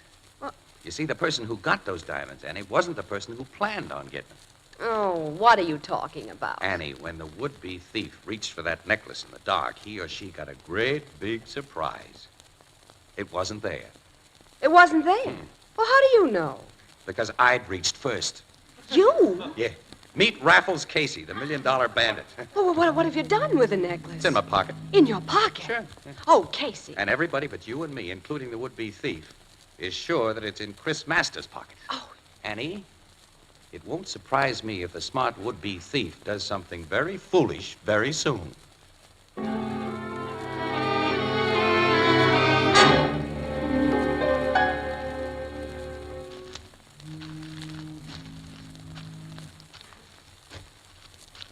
Fog is almost gone, Annie.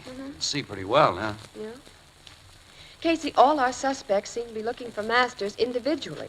During the past 15 minutes, we've seen the Count, Big Tim, and Baldwin, each of them alone. We haven't seen Mrs. Baldwin. That means she's alone, too. Oh, Casey, you're taking an awful chance with those diamonds in your pocket. If they were found on you, no one would believe Yeah, that they'd you think didn't. the worst, all right, wouldn't they, huh? But, Annie, this is the first time I've ever had $1 million worth of anything in my pocket, and it kind of makes me feel... No, it's funny. I don't feel any different than when I was honest and broke. Hey, Casey. Conscious. Yeah, over there. Come on, Annie. Okay. Boss, I think I got him. That's Big Tim's voice. Yeah, I did get him, boss. Come here. There he is, beside those trees right there. You got Masters, Tim? Yeah, the thief. Oh, it's you, Casey. Hey, boss, where's Mr. Baldwin? I'm coming, Tim. You guys stick to your post. Don't block over here. Masters is lying behind those evergreens. Now, let's have a look. Hey, you shot Masters, Tim? Yes, Mr. Baldwin. I heard a movement amongst those trees, and then I saw a moving figure. It kept on moving after I told it to stop, so I blazed away. Hey, don't shooting. What has happened? Tim here just shot our thief, Count. That butler, Fleming. Did you search this guy before you started shooting, Tim? What chance would I have to search him, Casey? I Well, just someone told him. has searched him. Take a look at your ex-butler, Mr. Baldwin. Yeah, I see. His clothes are all torn. Yeah, all his pockets that aren't torn inside out are ripped open. Well, I didn't search him. You didn't shoot him either, Tim. I didn't shoot him. No. I can't find any bullet holes in him. I see none. This guy was strangled to death. Who did it? Maybe the moving figure you saw was the someone who did it, Tim. You fired at it from a distance and then found this fella lying here and concluded your bullets had shot him. Yeah, that must have been what happened. Who did kill that man? Count de la Fere, I have a kind of a half idea. You have, Casey? Yes, Mr. Baldwin. I have more than a half idea. I just found something near Master's body that... What'd you find, boss? Let us see. I found something that tells me the strangler was you, Count. Let me go. Count de la Fere? You're crazy, Mr. Baldwin. Help me, this man. Let me go. Oh, break it up, Baldwin. You got him down. Now break it up. All right. But don't let that fella get away, Tim. I won't, boss. Here's what I found beside Master's hand, Casey. This black coat button. Then I saw there was a button missing from De La Fere's dinner jacket. Look, this button I found matches the others on his coat. You lie. That button you pulled from my coat now when you take me. The jury won't see it that way when you're tried for Master's murder. This man is mad. Take it easy, Count. Take it easy. Why should De La Fere be tried for murder, Mr. Baldwin? Because he killed Masters. This dead guy was a fugitive suspected of stealing your wife's necklace. If Tim had shot him, as we thought at first, you wouldn't have called Tim a murderer. If I had choked that thief, I would be a fool to deny it, and I'm not a fool. But I was never near the man. You deny it because of the search you made of Master's clothes. You wanted the diamonds he stole. Search me, somebody. I have no diamonds. You've had time to hide him someplace. Take him to the police, Tim. Wait a minute. Just a you're minute. butting into this too much, I don't Casey. think so, Mr. Baldwin. On the evidence of that button, you're formally accusing Count de la Fere of killing this thief, Chris Masters, in order to hijack the stolen diamonds. Oh, now it's Chris Masters, huh? Huh? When Miss Williams recognized your phony butler tonight, she mentioned his real name only once and very rapidly. You knew who your butler really was before tonight. That's crazy. You can't prove that. Maybe I can. Tim was a good shot. When he fired at the moving figure, he didn't miss completely. He put a hole through your coat sleeve. Hole? Yeah, look. Here, right here. That's me. Go, Tim. And now, Casey. Hold everything, Tim. Take a look at this. Yeah, it looks like a bullet hole. It is a bullet hole. This man tried to accuse me of what he himself has done. You murdered Chris Masters to hijack property of your wife's that you'd meant to steal. I'll try to prove that. You just try. Let me go. Okay. Baldwin, you've attempted a theft tonight. You've killed a man. You've tried to frame the Count. When a guy like that can't be brought to book in one way, sometimes he can in another. Tim, as an ex-cop, wouldn't you say your boss was guilty if you found the stolen necklace on him? Well, yeah. It's your duty to see if he has it, Tim. All right, I'll hold him again. I haven't those diamonds, you fool. Take them. Go through his pockets, Tim. He's giving me quite a battle here. He's afraid to have you search him. This'll cost me my job, Casey. It's your duty. Okay, I'll do it, but... Casey, The diamond necklace. There you are. You did find it on him, Tim. Oh, Casey. This is a frame-up. A frame-up. Tell that to the cops, Baldwin. You and the Count take care of him, Tim. Come on, Baldwin. I'm working for the law again. I will help you take good care of him, Tim, after what he tried to do to me. This is a frame-up. It's a frame-up. Well, Annie, let's go along. I'm going to get some pictures now. Casey, you slipped that necklace in his pocket while you were struggling with him. Yes, Annie. Just like he pulled a button off of Delafaire's coat. You know, Annie, when you can't trap a crook in any other way, one good frame deserves another.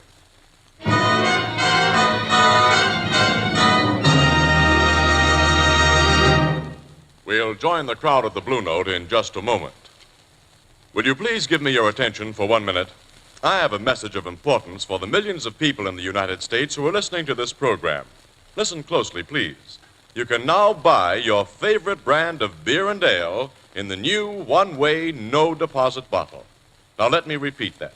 You can now buy your favorite brand of beer and ale in a new kind of glass bottle that requires no deposit and that never has to be returned to the store. This new bottle is light in weight and very compact. It's easy to carry home and takes up less room in your refrigerator. You pay no deposit on the new Anchor glass bottle, and you do not have to return it.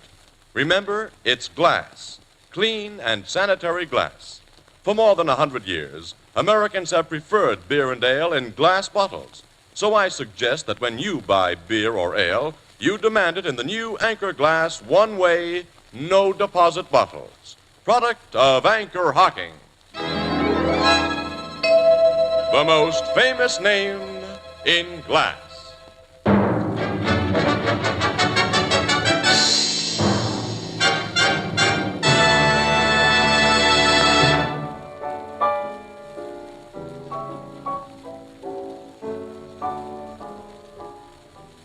Well, Baldwin confessed after the cops went to work on him, huh, Casey? Yeah, good thing, too, Ethelbert.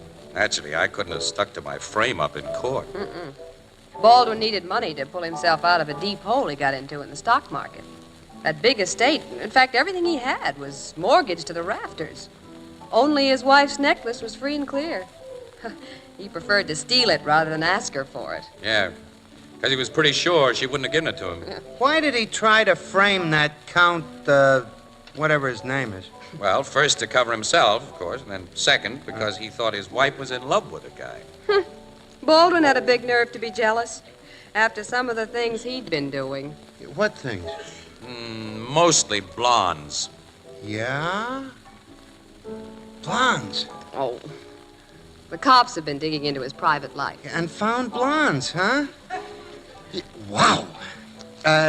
Tell me more. Well, there was a little chick named Doris. Oh, darn, there's the bar phone. I'll be right back. Ethelbert, Blue Note Cafe, Ethelbert speaking. Wow. Huh?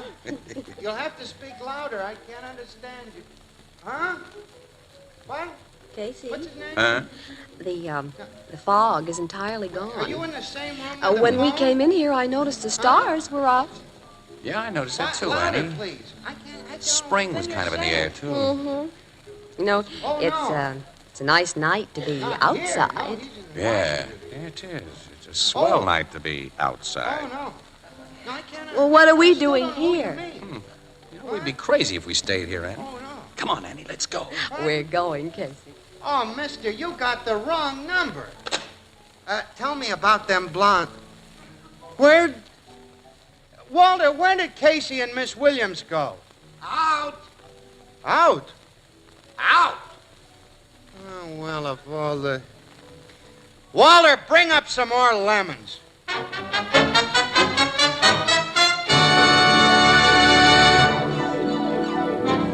Crime Photographer, starring Stotts Cotsworth as Casey, is written by Alonzo Dean Cole.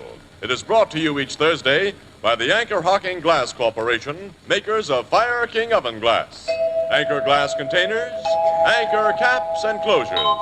All products of Anchor Hocking, the most famous name in glass.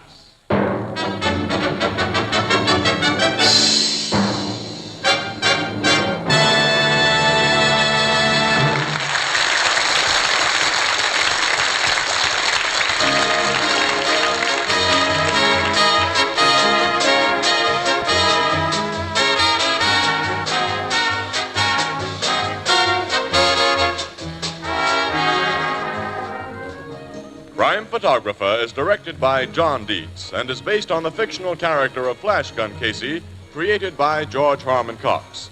Original music is by Archie Blyer, and the program features Miss Jan Miner as Anne and John Gibson as Ethelbert. Herman Chittison is the Blue Note pianist. The Girl Scouts are celebrating their 36th birthday this week. Your time and interest is the best birthday present they could get. If you can spare just a few hours a week, offer your services by calling your local Girl Scout office.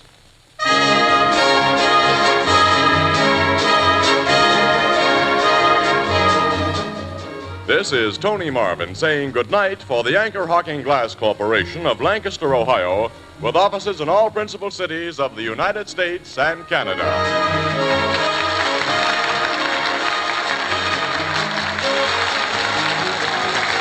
This is CBS, the Columbia Broadcasting System.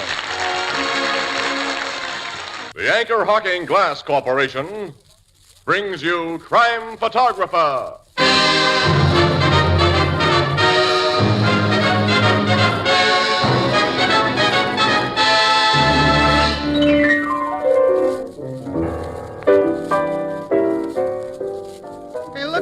Casey, I found this sheet of paper with typewriting all over it. What does it say? Well, it's funny, just the same thing over and over.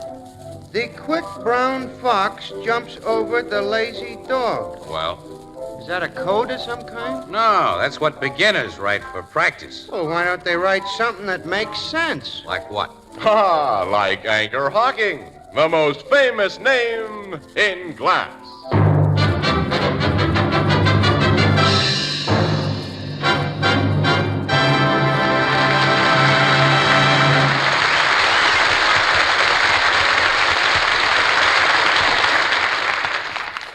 Good evening, ladies and gentlemen. This is Tony Marvin. Every week at this time, the Anchor Hocking Glass Corporation of Lancaster, Ohio, and its more than 10,000 employees bring you another adventure of Casey, crime photographer, ace cameraman who covers the crime news of a great city. Our adventure for tonight, murder in black and white.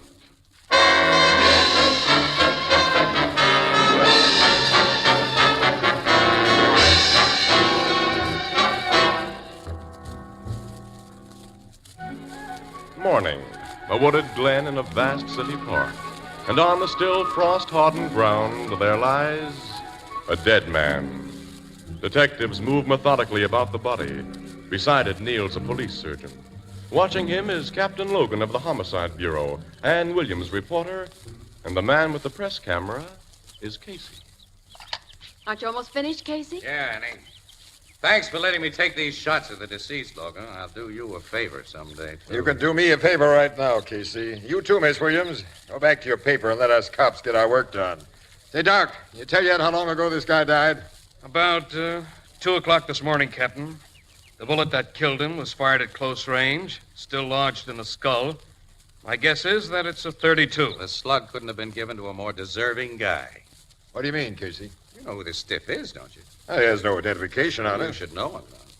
He almost became middleweight champ a few years ago, fighting under the name of Tug Loftus. Say, you're right. I make him now.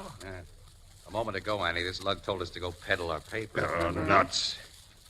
Hey, this Tug Loftus was a troublemaker, wasn't he? Always getting into jams. Yeah, he was an all-around heel. Tug Loftus' idea of a good time was to pick barroom fights with guys who didn't recognize him and then beat him to a pulp. Which means he had quite a few enemies. Yeah, that makes things just dandy. Well, that implies you haven't found any leads to the killer, Captain. Not a one, Miss Williams, except this book of matches. Book of matches? That was in his pocket. It's got an ad on it for the Briarwold Casino. And only 2 matches torn out of it, which may indicate that the Briarwold was the last place he was in before he came here and was bumped off. Where's the Briarwold? Well, that's a roadhouse out on Old Turnpike run by Jake Salwood and his cousin Lou, Annie. Who do quite a little bookmaking in connection with their cafe business. Yeah, that's right. You know, we met the Salwins last year, Ann, remember?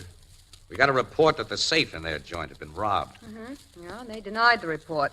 To the cops as well as to us. They said no one had touched their safe. Yeah, Lieutenant Schwartz of the robbery squad told me about that. He figured the 2 Salwins denied the robbery because the safe had contained a lot of horse betters' dough they couldn't explain as cafe income.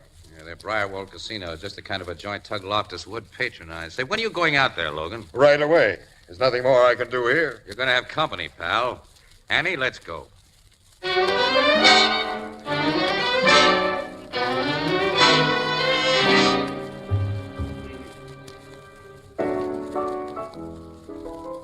Hey, Walter, fix Mr. Snodgrass one of his specials. You know, with the little piece of pineapple in it? Oh, dear, that guy. Tell me, Casey, what did you and Miss Williams find out at the Briarwold Casino? Nothing, Ethelbert, nothing. Except that Tug Loftus was in the joint only a few hours before he was killed. Nobody there remembers him leaving with anyone who might have taken him to Lakeside Park and shot him. I wouldn't believe anything Big Jake Selwyn said, or his cousin Lou. And neither would Captain Logan. He questioned everyone who works in the place. They all agreed Loftus left there alone? Yeah, they just don't remember. Well, had he picked any fights there before he left? Nobody had on other nights. Since that matchbook was the only clue, it don't sound like this murder will be easy to solve. How about that bullet that killed the guy? Doesn't match up with any gun that ballistics has on record. Well, we better get back to the office, Casey. Yeah, the city desk will be paging us if we don't. Uh-oh, that may be them now. I'll see. Blue Note Cafe, Ethelbert, the bartender speaking. Yeah, Casey's right here. Just a minute. I knew it. It ain't your city desk, Casey. It's one of the photographers in your department. That fella, Shapiro? Oh, yeah, give it. Shapiro. Hello, Shap. Who? No, I don't know any Mrs. McCluskey. What? Oh, yeah, I remember her now. A couple of years ago. She was a witness in a hit-and-run case. Yeah? All right, tell her to wait. I'll be right over. Thank you, Shep. So long. What is it, Casey? Old gal I met on a hit-and-run killing says she has something hot for me. Oh, you mean a tip? Yeah, it's probably about something unimportant, but come on, Annie, we'll see.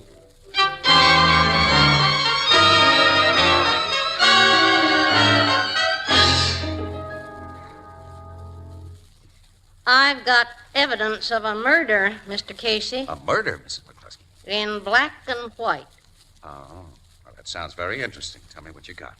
First, Mr. Casey, what do I get? What, you mean, Since I described that hit-and-run automobile to the cops a couple of years ago and got nothing for it, I found out that newspapers pay for what they call scoops.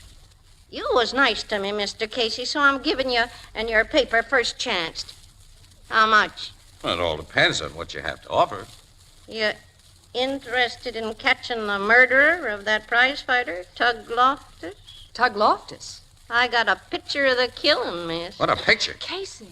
Is it worth $100 to your paper? Well, I'll say, well, city desk sets the price for exclusive tips, Mrs. McCluskey, but I'll guarantee you $100 if you've got what you say you have. I've got it. Well, let's see it. I get the 100? You get the 100 if. All right. This here envelope was in my mailbox this morning, so naturally I opened it. Later, when I put my glasses on, I seen the address is mine, but the name ain't mine. It's addressed to Mr. Max Treaty. 121 3rd Street. 121 3rd Street is where I live, but no Max Treaty lives there. Well, go on. Well, inside the envelope was just this here camera snapshot. Nothing else. Annie, look. Yeah, it's Loftus, as we saw him lying in that park. I knew that from the picture you had of him in yesterday's paper. Standing over Loftus is a guy with a gun in his hand. And he's just killed the fighter. That's the way it looks. It's a good profile shot of the killer, Ann. The face is clear even in this small print, and when I blow it up... It's worth 100, ain't it, Mr. It's Casey? worth 100, Mrs. McCluskey. I said I had evidence in black and white. Now, who do you suppose took that picture, Casey? And why? That's something we'll think about later. But I'll bet it was taken with an infrared flash bulb. A black light? Yep. The guy with the gun didn't see any flash. He didn't know that somebody was taking this picture.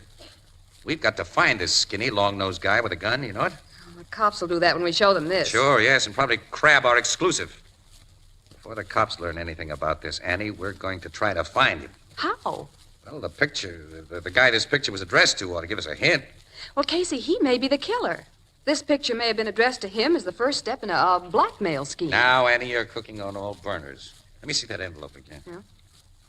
Address to Max Treaty, 121 3rd Street. And the sender had the wrong address because Mrs. McCluskey lives there. And I live alone. Well, I'll look in the phone book. Yeah, do Maybe that, do Treaty's that. listed. You said you got this in the morning mail, Mrs. McCluskey? That's right. I wanted time to do some thinking. Yeah, about whether to put the bee on us for that $100, huh? You said yourself it's worth it. Oh, I'm not reneging on that.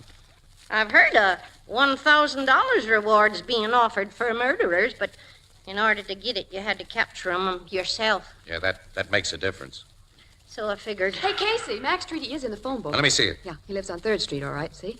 But his address is given here as 727. Yeah, it looks like 121 on this envelope because this guy writes 7s that look like 1s. That's something else for us to think about later. Ann. Well, let's call on Max Treaty. Right now, Ann. When do I get my 100? There'll be a check in the mail for you tomorrow morning, Mrs. McCluskey, for $200. 200? Yep, and thanks, and so long. $200? Drat it, I bet I should have asked for more.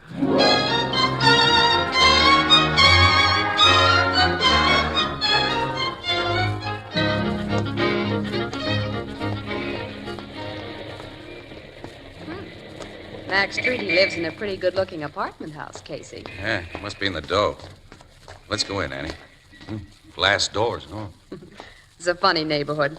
Only a few blocks away where Mrs. McCluskey lives. There are nothing but tenements and little old one-family houses. No, there's While the here- elevator. The operator may be able to give us a line on this guy. We're looking for Mr. Max Treaty. He's top floor, apartment 12F. Take us up, will you, please? Okay. But he may not be in. I haven't seen him this evening. We'll take a chance. We're not sure this Mr. Treaty is the one we're looking for. Can you tell us what business he's in? I don't think he's in any business, mister. Oh, you mean he has an income and doesn't have to work? I really don't know. I'm not the kind who pries into the personal affairs of tenants. Oh, that's right. You don't look that type. How long has he lived here? Oh, about 8 or 9 months. Took a sublease on a furnished apartment. Does that tell you if he's the man you're looking for? Well, not quite, no. Is he a skinny guy, about 35 with a long nose? That's Mr. Treaty. We've come to the right place, then. Well, here's the top floor. Apartment 12F is the last door to your right. Thank you, pal. Well, you're quite welcome. Casey, the man in that picture is skinny and has a long nose. Yeah, the elevator guy says that description fits Treaty. All right, here's 12F. I'll buzz the bell. If he's the killer, he'll be dangerous. What do we You do? have no reason to think we're on to it. Yeah. Nobody answers the bell. The elevator man said he hadn't seen him this evening. I don't hear any sound from inside. I'll try the bell again. Casey! Huh? Look there under the door. Holy! It looks like blood. That is blood. Seeped through from the other side. I'm getting into that apartment. Door's locked. This little strip of celluloid we burglars always carry. You can slip it? I think so. This is only a spring latch. There. All right, come in. Casey, there on the floor. I know, I see it. Let me close this door. We don't want any visitors here. Now, It's the man in that picture, Treaty. he's been beaten on the head. He's Is been dead for a couple of hours, I think. Body's almost cold, and this pool of blood is dry around the edges. His clothes have been searched. And the apartment. I'll say. He and this joint have been practically ripped apart. Oh, isn't this just swell? We came here hoping to crack one murder, and now we've got another. Yes. There's no black and white evidence to show who pulled this one.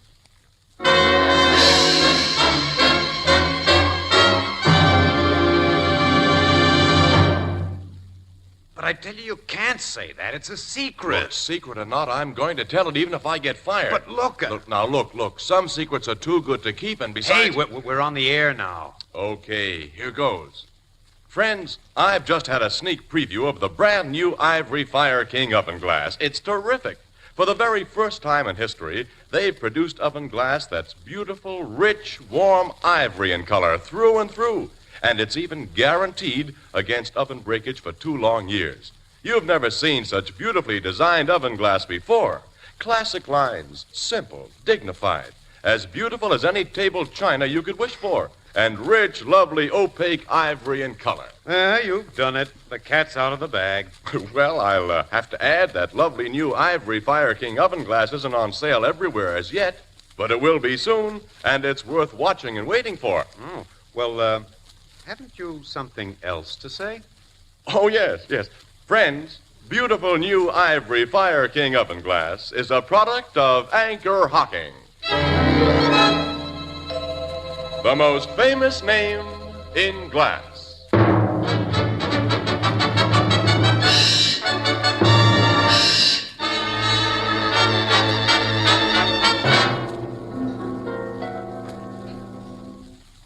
We've got to call the cops, Casey. Take it easy. Have a look around first. You've already looked around. The murderer isn't hiding here waiting. No, he probably made his getaway right after he socked this guy for the last time. Our friend Treaty took quite a beating before he was finally knocked off. How can you tell that? Look at the black and blue marks on him. Guy's got to be alive to bruise. Marks around his wrists and ankles. Must have been tied up quite a while. Yeah, I see. Apparently, the killer tried to make him tell where something was hidden. He wouldn't or couldn't tell, so the killer searched the job. And how he searched. All the stuffing's been pulled out of the chairs, and the mattress has been ripped open. Treaty's clothes got it going over, too. Linings cut, the soles of his shoes all split.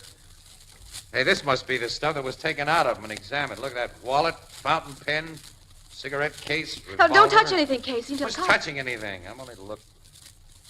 It's a revolver. It looks like the gun in the picture. Yeah, but this is a .38, Ann.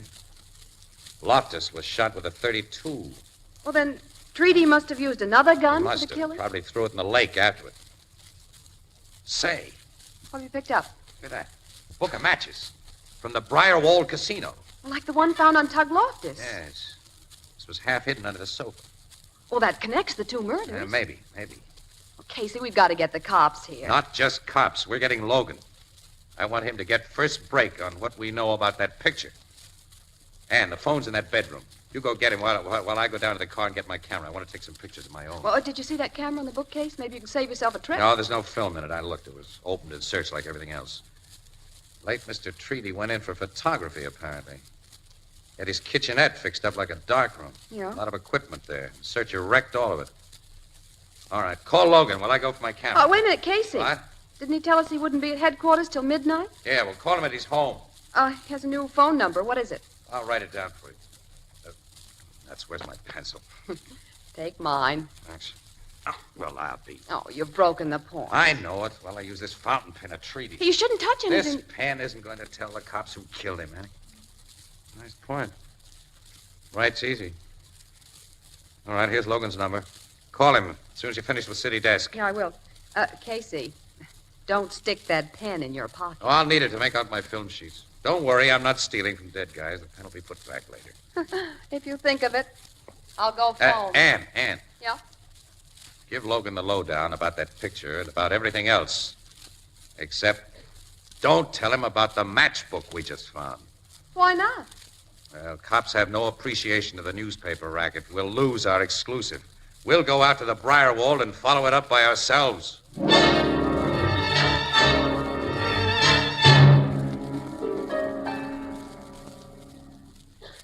My cousin Jake isn't here, Casey. Expect him later, Lou?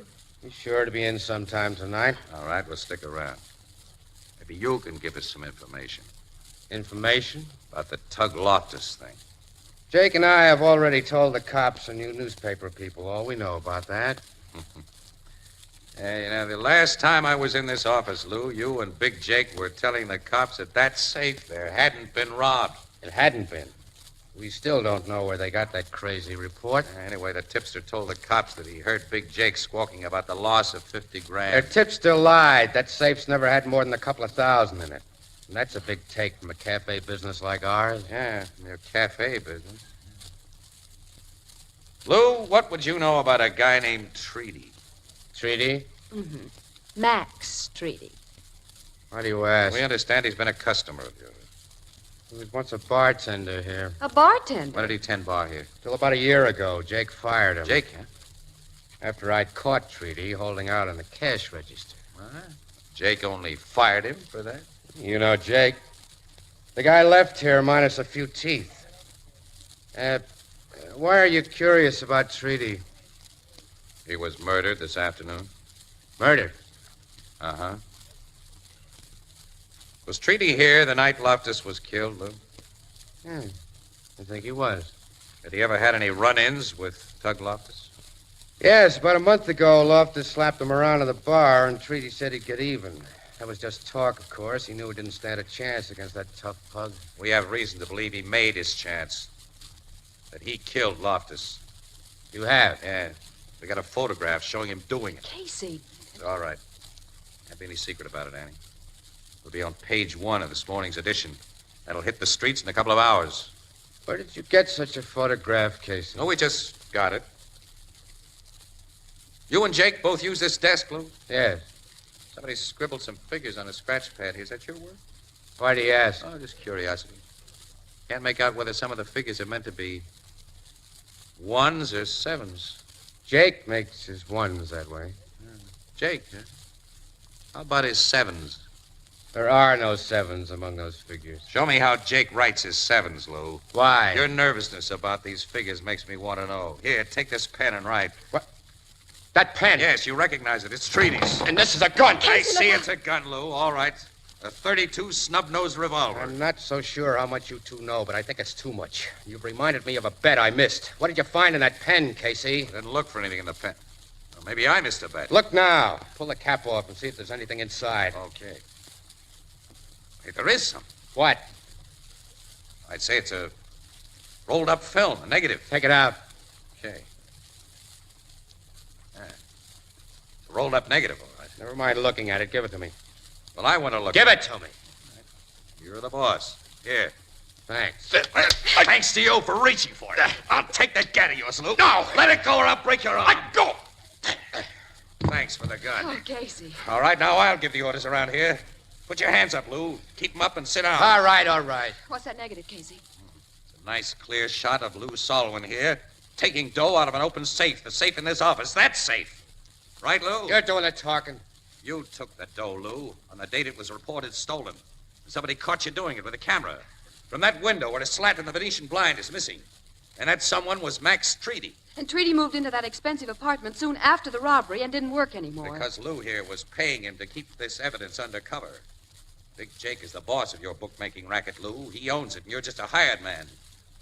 The dough you stole was Jake's, and if he'd found out that you Okay, took it... Casey, you figured it. Get me out of here now. Take me to the cops where I'll be safe. Jake finds out, he'll kill me. Yes, like you killed Treaty after your counter-blackmail scheme had backfired. Counter-blackmail scheme? Don't you get it, Annie? No. I get it.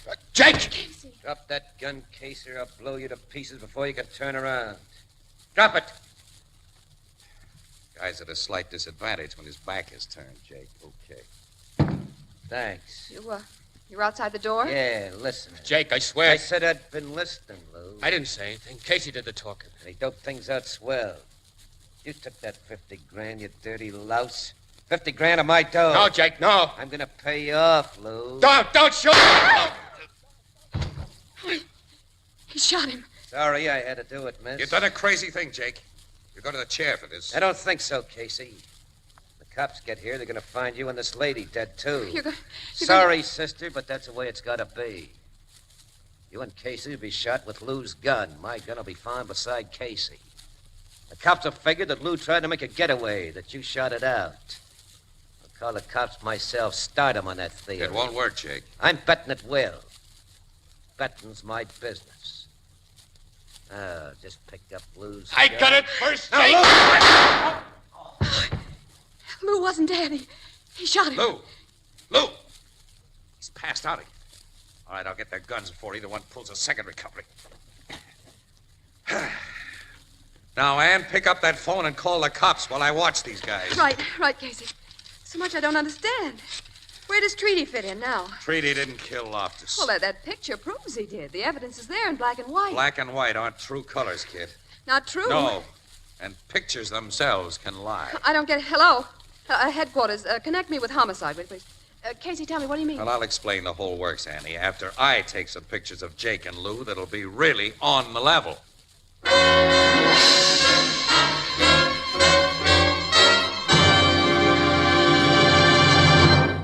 We'll join the crowd at the Blue Note in just a moment.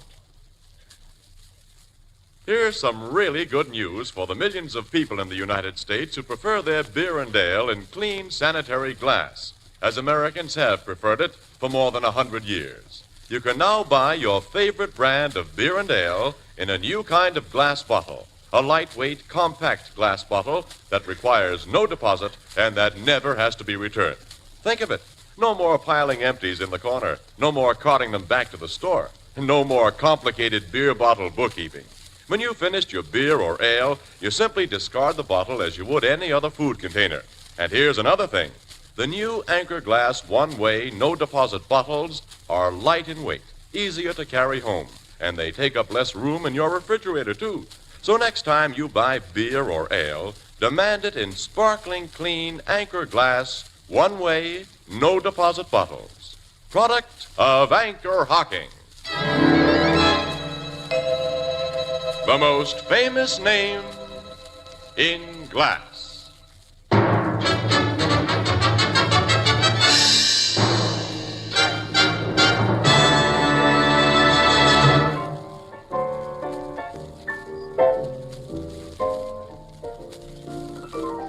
There's a lot of things I don't understand, Casey. Well, all right, pal. We'll take it from the beginning now. Lou Salwin did considerable talking before he died, Ethelbert. He's dead, huh? Yeah, both him and Jake. Tell me. Well, while Treaty was bartender at the Briarwald, he found out that Lou Salwin was stealing from Jake, his boss. And then Lou caught Treaty cheating the cash register and told Jake. Who'd knocked out some of Treaty's bridge work, which made Treaty very sore at Lou for snitching. So he laid for him with a camera and got that picture of Lou robbing the safe for a really big haul. After that, Treaty sat pretty at Lou's expense. Lou got pretty desperate under the pressure, and finally he hit on a bright idea. He'd get Treaty in a worse spot than he was by killing Loftus. Lou killed Loftus? Right, he did. In Lakeside Park, where Treaty was to meet Lou and collect more blackmail. Lou shot the pug and then hit himself with a camera and waited. When Treaty suddenly saw Loftus where he expected to meet Lou, his first instinct would be to draw that gun. And Lou got a very interesting picture of him standing over the body with the gun. And Treaty didn't know about the picture, of course. It was taken by a black light, an infrared bulb. When he realized Loftus was dead, he lost no time in getting away fast. Sure, Lou developed his picture and sent a print to Treaty, but his sloppy way of writing sevens got the print into Mrs. McCluskey's hands. Why'd he send a picture to Treaty? Well, to shake him up, to make him sweat. Then Lou went to his apartment expecting to find him in a big dither, ready to trade the original negative of that safe robbery for the negative that made Treaty seem a murderer. But Treaty hadn't received the print, and Lou realized it might fall into the hands of the cops. Well, if they arrested Treaty for a murder he hadn't committed, he'd tell everything he knew about Lou. Lou's big scheme had backfired. He had to get the negative of the robbery picture Treaty held over him. Treaty wouldn't tell him where he'd hidden it, even under the beating that Lou gave him. Well, you know the rest. And he was a bartender, like me. Miss Williams, I'm going to report that guy to our local and have him thrown right out of our union. He's dead, Ethelbert. Yes, sir. Dead, pal. Oh. It's like my sister Edna says, Casey. Quote, if you get your picture took, you're liable to get framed. Unquote.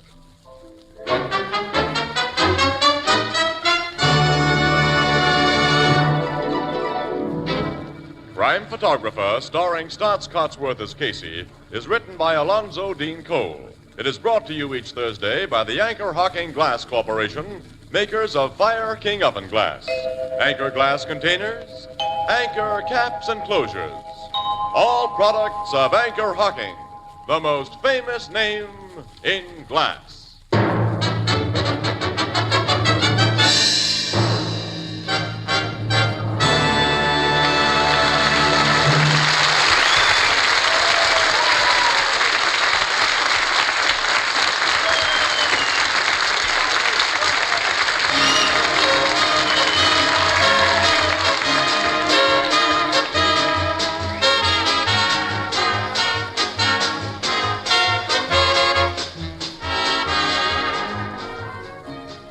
Photographer is directed by John Dietz and is based on the fictional character of Flash Gun Casey, created by George Harmon Coxe.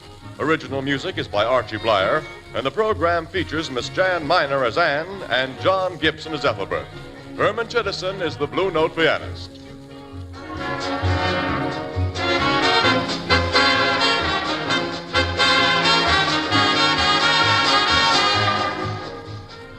This is Tony Marvin saying goodnight for the Anchor Hocking Glass Corporation of Lancaster, Ohio, with offices in all principal cities of the United States and Canada.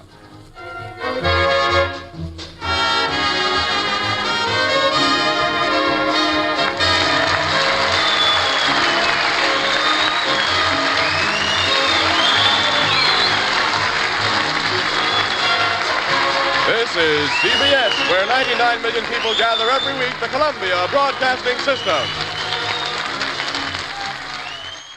The Anchor Hocking Glass Corporation brings you Crime Photographer.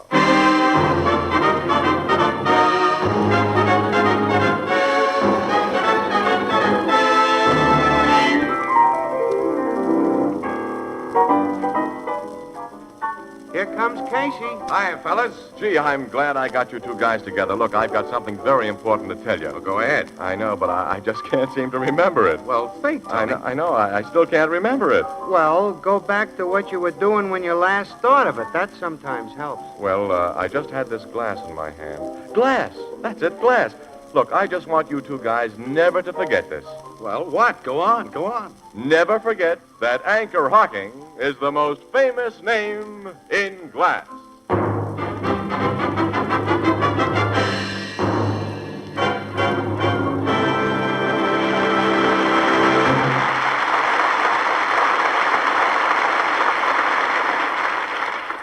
Good evening, ladies and gentlemen. This is Tony Marvin. Every week at this time, the Anchor Hocking Glass Corporation of Lancaster, Ohio, and its more than 10,000 employees bring you another adventure of Casey, crime photographer, ace cameraman who covers the crime news of a great city. Our adventure for tonight, Blind Justice.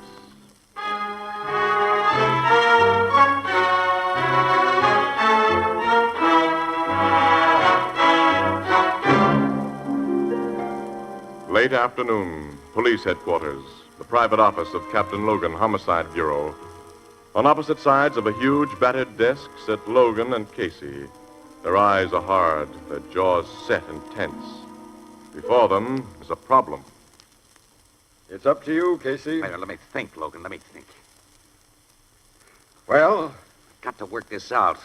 It isn't easy. Look, you're the wonder boy with a hair-trigger brain. Let's have some action.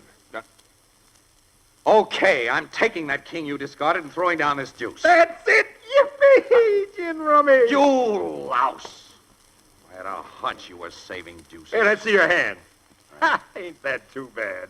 Kings, jacks, and 10 spots. I make it 80 points and nuts to you. 80 plus 20 for gin makes me another game. All right, figure up what I owe you, Canfield, and we'll call it a day. Oh, quitting, huh? Can't take it when you lose. I guess that's right, pal. It's nearly 5 o'clock, though. I'm taking Ann Williams to the theater tonight for dinner before that. What show are you going to see? Oh, we're going to see that new one opening at the Tivoli. Press agent gave me ducats. Don't you ever pay your way? Well, how can I afford to when you win all my dough? I got you good this time. Excuse me. That's your phone. Captain Logan, Homicide Bureau. Who? Oh, hello. Yeah, I'll be here. What do you want to talk to me about? Okay, come on over. I'm about to receive a visit from a stinker. Oh?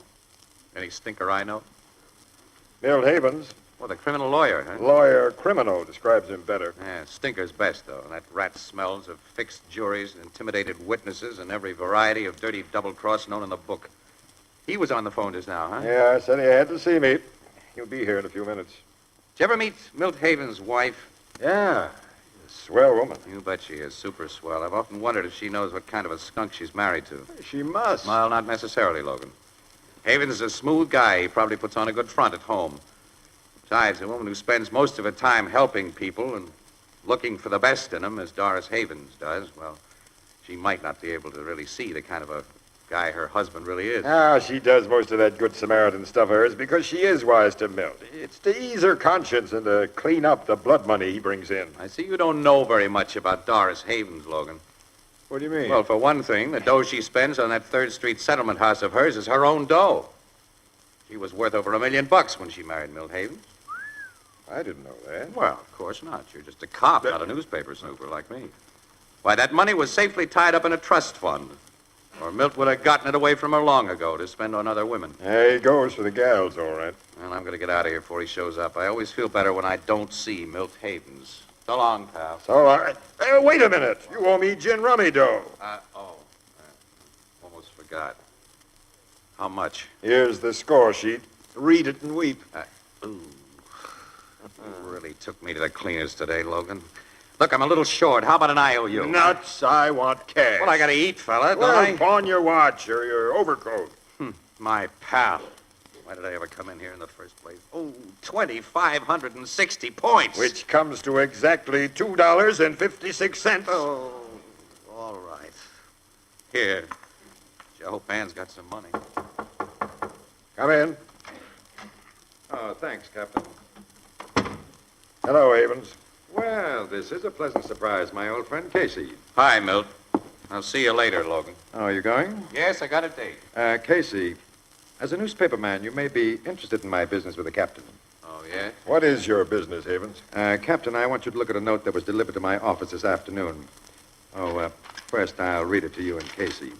It says, this is your death warrant, Havens. There's a slug in my gat with your name on it, and you're going to get it, special delivery, very soon. From a guy you did dirt to. That's all. Let me see that note. Yeah, sure, here. Any idea who sent it? No, not the slightest.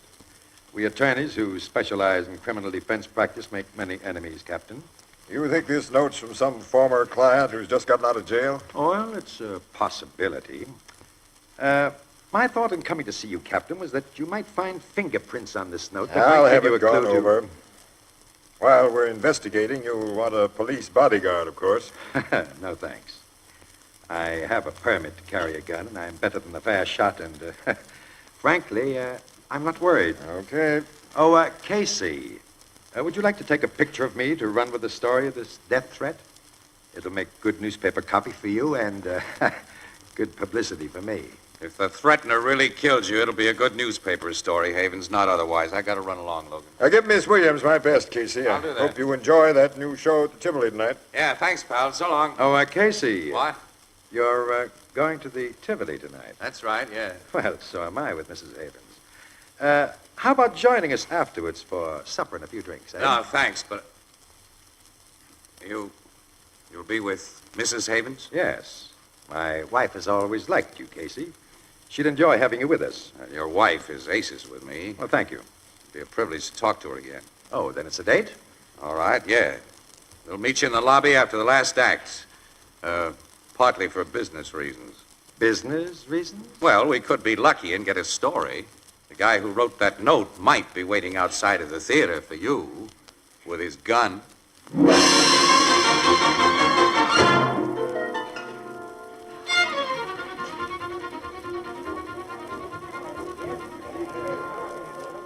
There's Milt Havens and his wife, Annie. Oh, that tall, Yeah. gray-haired woman is Mrs. That's right. Havens? Well, hello, Miss Williams. Casey, we've been waiting for you. Hello, Mr. Havens. Oh, Mr. Casey, it's so good to see you again. Well, it's good to see you, Mrs. Havens. Doris, you haven't met Casey's friend.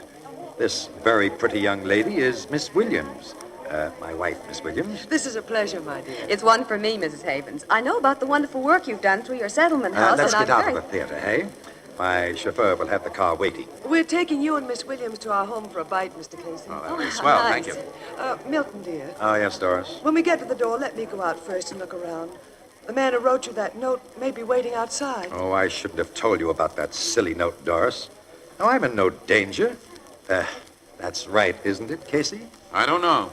Well, you'd agree if you knew Bull, my chauffeur. He's an ex-heavyweight wrestler who also knows how to handle a gun.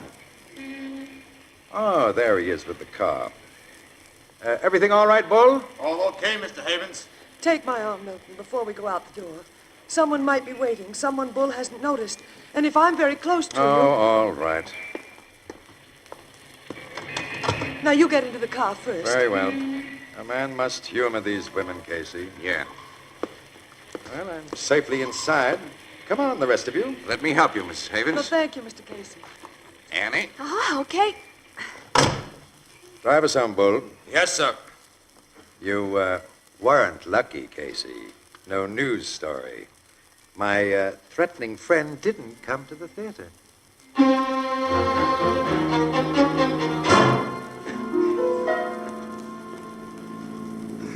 I'm glad to be almost home, Milton. I've been so afraid every Now minute. stop worrying, Doris, please. Here we are, boss. Bull, look around before you open the car doors. I'll do that, Mrs. Havens. You won't do anything of the kind. We can see for ourselves that the street is deserted. Now, Doris, I'm getting tired of this scary stuff. Come on. Let me go out with you, Milton. I'll be close beside you. All right, Doris, but you're making me feel like a fool. Come on, Annie. There are a lot of dark places here. I wish... Casey! The guy with the gun. Havens, look out. Don't shoot my husband! Don't! Get away from me, Doris. Oh, Mrs. Havens. I got him, Bull. I shot him. I pumped some lead in them, too, boss. He's finished. He got in 2 shots before you fellas got your guns out. The slugs caught your wife, Havens.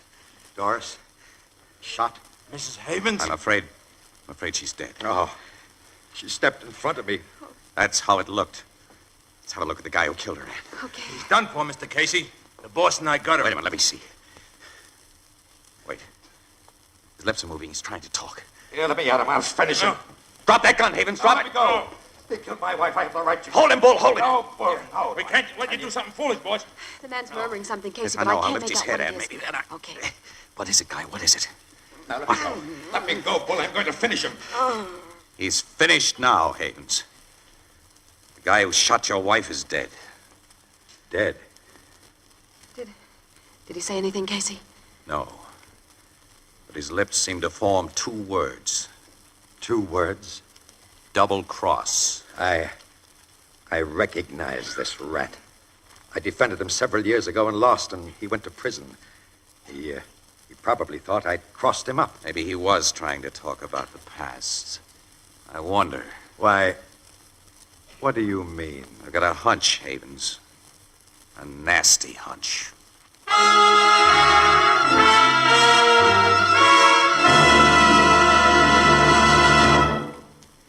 Friends, instead of delivering a regular commercial at this time, allow me to read you this telegram that I just received.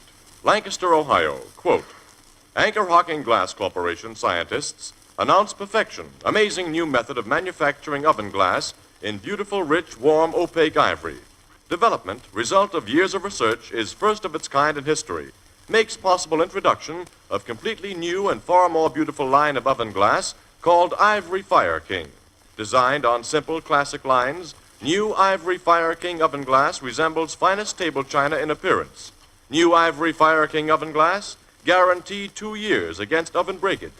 Not yet available everywhere, sensational Ivory Fire King oven glass on display and sale soon throughout the United States. Tell audience to watch for it, not miss it. It's the world's finest oven glass. William V. Fisher, President. Unquote. Mark up another first, another triumph. Ivory Fire King oven glass, a product of Anchor Hocking. The most famous name in glass.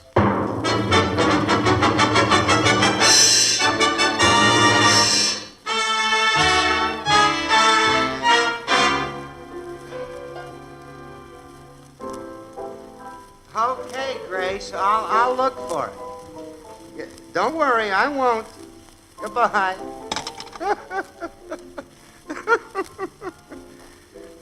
These women. Now, Casey, you and Miss Williams was about to tell me who the guy was who shot poor Mrs. Havens. Yeah.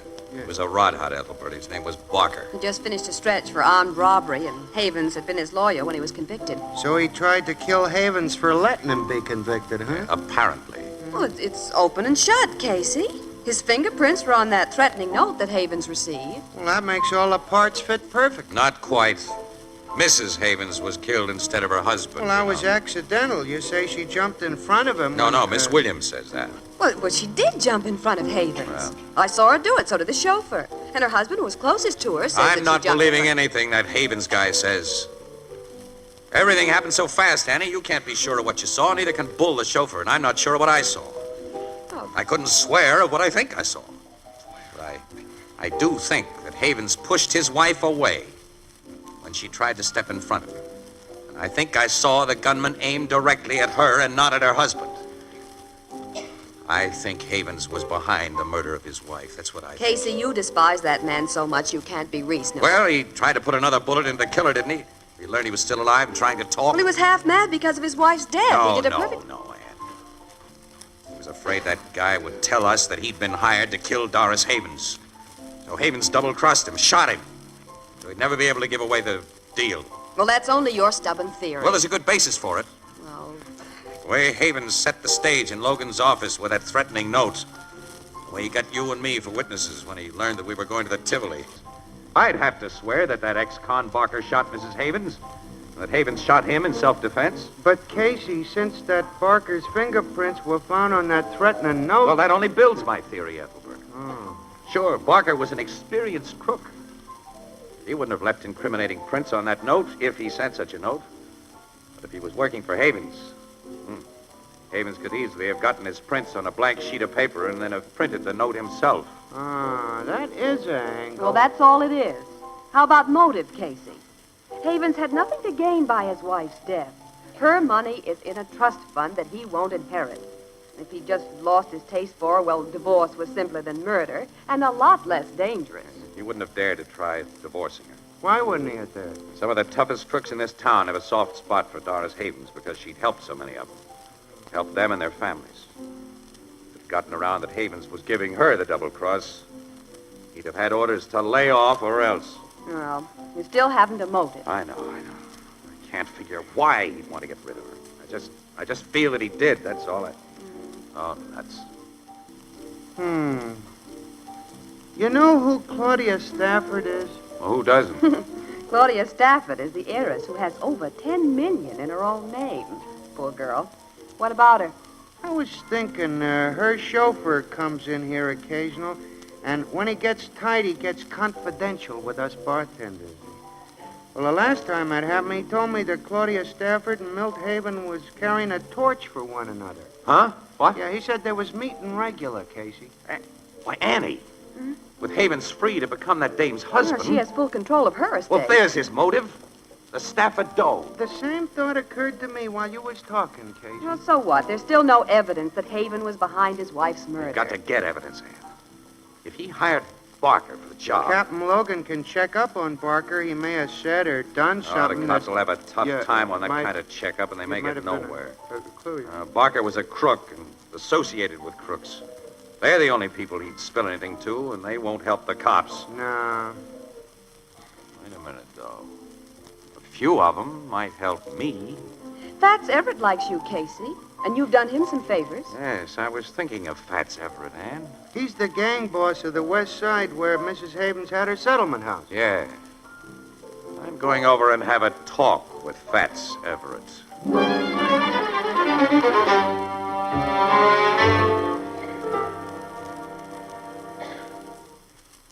You've got quite an interesting theory about Mrs. Havens killing Casey. Yeah, I thought you'd find it worth listening to, Fats. You knew Mrs. Havens, and you know her husband. She was a swell woman. Yes. You spoken to the cops about your suspicions? To keep the record straight, Fats, I've told Captain Logan what I've told you. And? He said there was only one chance in a million of proving up on my idea. Mm-hmm. You didn't tell Logan or any other cop that you were going to talk to me? No. Okay. Now forget you've talked to me. I'll speak to some of the guys about this Barker Rod Hut. You'll hear from me later. Thanks, Fats. Think nothing of it, Casey.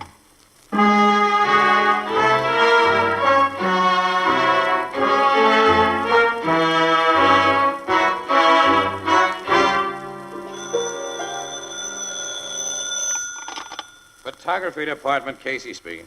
This is Everett. What? Fats! It's been 2 weeks since I talked to you. Have you found out anything? Some things take time, chum. Down to my joint. Want you to meet a guy. So long.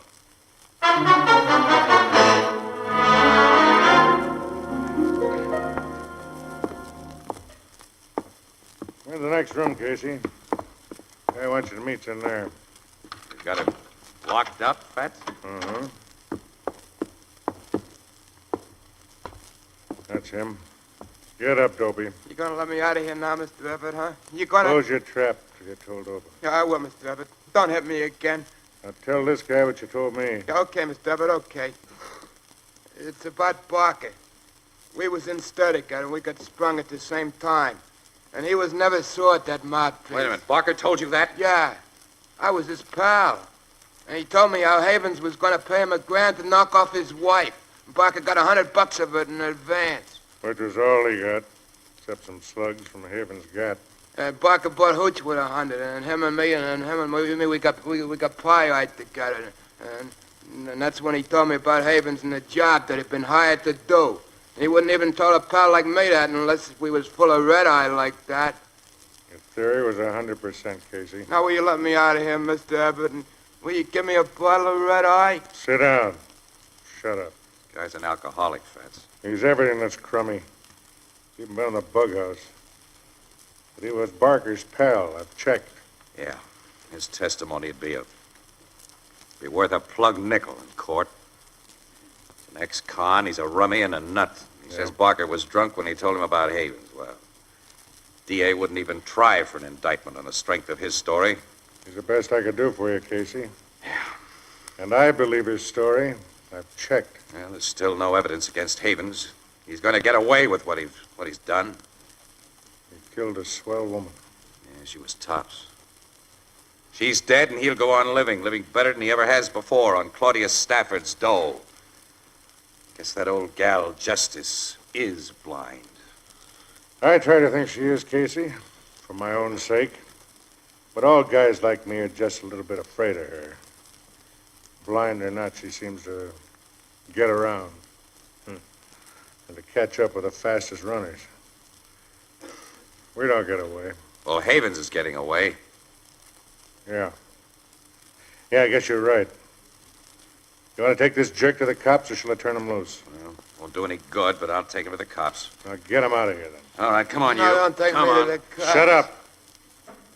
So long, Casey. Be seeing you one of these days.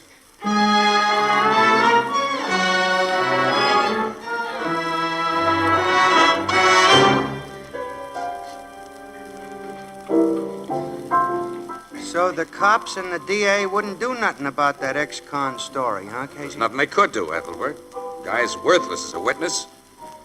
It looks like Havens committed the perfect crime, one he can't be punished for. Oh, I can't believe that. Well, I'm watching it happen, and... Hello, Casey. What? Evening, Miss Williams. Oh, Fats, Mr. hello. Everett. Well, how are you, Ethelbert? Fine. I don't see you in here very often, Mr. Everett. Well, this isn't my part of town. Just happened to be up here on business when I remembered this Blue Note Cafe was your hangout, Casey, so I thought I'd drop in. Anything on your mind, Fats? Oh, nothing but a good time. There's a new night spot just opened in my district, and got a part interest in it. Thought you and Miss Williams might like to pay it a visit tonight as my guests. Well, thanks, fella. We just put the paper to bed, though, and I'm dead tired. Oh, so am I. Another time, Mr. Everett. A guy both of you know has reserved a table at my new club tonight. You two might pick up a story with pictures. Who's the guy? I'd rather save him for a surprise. Join me? You, tipping us to something, Fats? Maybe. Aha, that's enough, Casey. Let's go. My car's outside. You'll ride with me.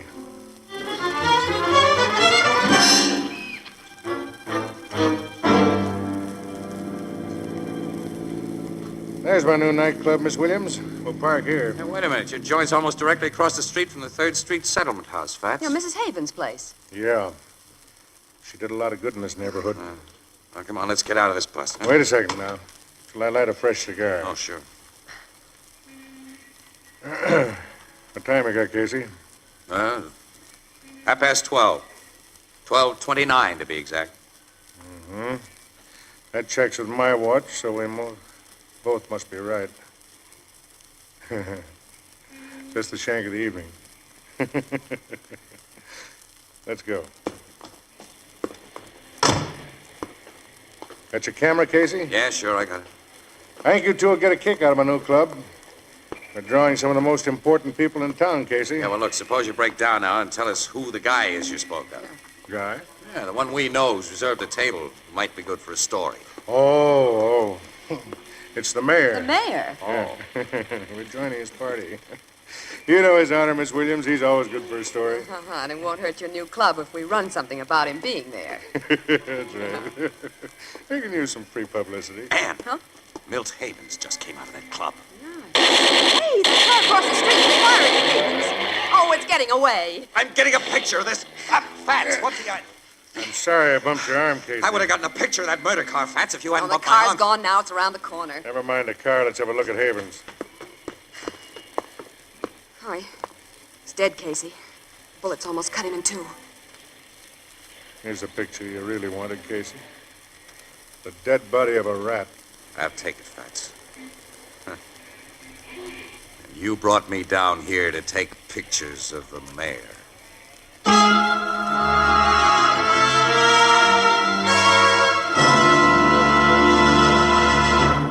We'll join the crowd at the Blue Note in just a moment. No deposit, no return. Get it, friends? Those 4 words, no deposit, no return, are sweeping the United States like wildfire. They mean that you can now buy your favorite brand of beer and ale in a new kind of glass bottle. A lightweight, compact glass bottle that requires no deposit and never has to be returned to the store. So say goodbye to beer bottle bookkeeping, to empties piling up on the corner waiting to be hauled back to the store. Yes, indeed. The new Anchor Glass one-way, no-deposit bottles can be discarded just as any other food container after you've used the contents. And they're light to carry home, take up less space in your refrigerator. Now, you, of course, prefer your beer and ale in clean, sanitary glass. Americans have for more than 100 years. So demand your favorite brand of beer or ale in the sparkling new Anchor Glass one-way, no-deposit bottle. Product of Anchor Hocking. The most famous name in glass.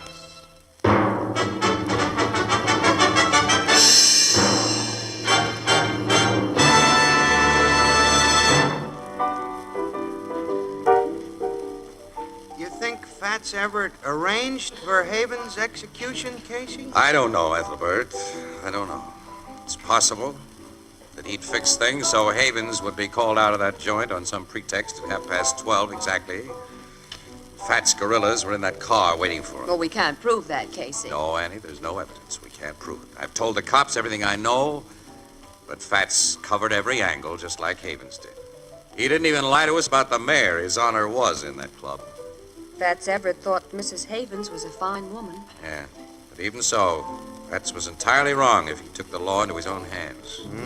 I guess that old gal Justice will get him, too, in the end. That's right. She never fails. That bandage on her eye is just a gag. You, didn't think that a few days ago. Well, I've had good reason to change my mind. You never can tell about women. What? Women? Justice is supposed to be, ain't she? A woman. Oh. It's getting harder to tell about 'em all the time, especially with this here new look. It ain't justice, Casey. Why, if them skirts get much longer, us men might as well be blind. Annie, I think we're approaching a change of subject. I, can see that. Enjoy yourselves, gentlemen. Good night.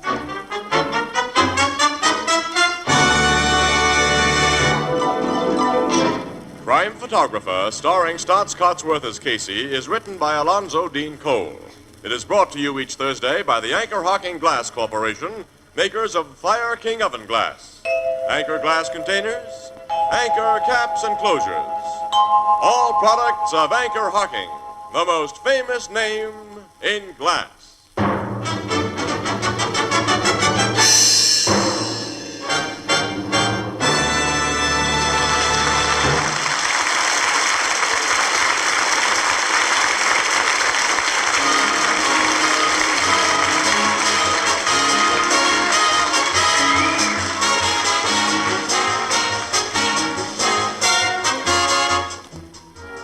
Crime Photographer is directed by John Dietz and is based on the fictional character of Flash Gun Casey created by George Harmon Coxe. Original music is by Archie Blyer, and the program features Miss Jan Miner as Anne and John Gibson as Ethelbert. Herman Chittison is the Blue Note pianist. Crime Photographer, under a new sponsorship, will be brought to you next week, same time, same station. Be sure to listen in. And friends, this completes the current series of Crime Photographer programs under the sponsorship of the Anchor Hocking Glass Corporation.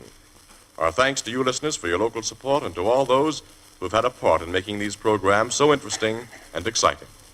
This is Tony Marvin saying good night for the Anchor Hocking Glass Corporation of Lancaster, Ohio, with offices in all principal cities of the United States and Canada.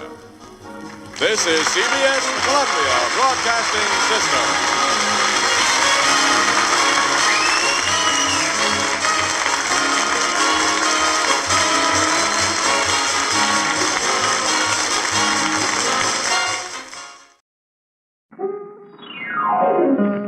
The way that gives that natural look is T-O-N-I,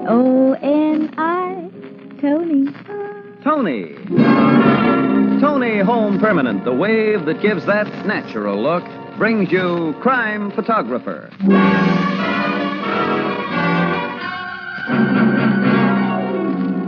Good evening, everyone. This is Bill Cullen greeting you for Tony Home Permanent and inviting you to listen to another adventure of Casey, Crime Photographer, ace cameraman who covers the crime news of a great city.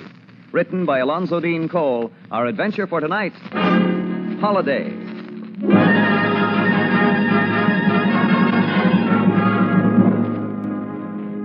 Thanksgiving Day, early afternoon. Among the crowd that strolls idly by the Blue Note Cafe is a slight, worried-looking man who, unlike the other strollers, doesn't appear to be in a holiday mood. Biff Connors. Huh? Hey, you remember me, fella? Casey, Morning Express. Sure, I remember you. Hey, Casey. Couldn't be better. Biff, I haven't seen you since, gosh, it must be 3 years. Closer to 4. I guess it is. Miss Williams, let me introduce Mr. Connors. Hello, Mr. Connors. Nice to meet you, Miss Williams. Heard some nice things about you, Biff. They tell me you're married now, raising a family, got your own business, doing fine. Yeah, well, I gotta be running along. It's nice seeing you, Casey. Being introduced to you, Miss Williams. So long. Well, so long, Biff. That was short and sweet. Your friend could hardly contain his joy at meeting you. Yeah. You look worried, Casey. I don't think his mind was really on you. Who is he? Well, he used to be one of the cleverest safecrackers in the country. Safecracker?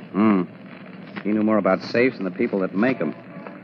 Well, he didn't keep him out of jail, though. He served 3 stretches. You don't usually introduce me to your criminal associates. Biff wasn't the usual kind of criminal, Annie. Since his last term in the big house, he's going absolutely straight, too. I know that. Yeah, I hope nothing's gone wrong with the guy. Oh, probably not.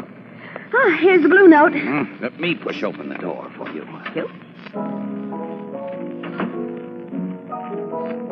Well, look who's here. Hi, pal. Good afternoon, Ethelbert. Happy Thanksgiving to both of you. And to you. In big red letters. Had your turkey and trimmings yet? No, we plan to go to a movie and then have dinner about 7 o'clock. You having it here? What? Thanksgiving dinner in this joint? Oh, not a chance. What's the matter with this joint? The chef's putting out a $1.75 special today. Casey's taking me to the Ritz for dinner. And then we're going to a play. Yep. Movies in the afternoon, the Ritz for dinner, and then an evening show, huh? Mm-hmm. You are having a holiday. We're not going to waste any of it hanging around here as much as we love you, Ethelbert. Oh. Casey, it just came to my mind. As of November 1st, you owe us on your October bill. Oh, well, that's all right, Ethelbert. Just carry it over to December.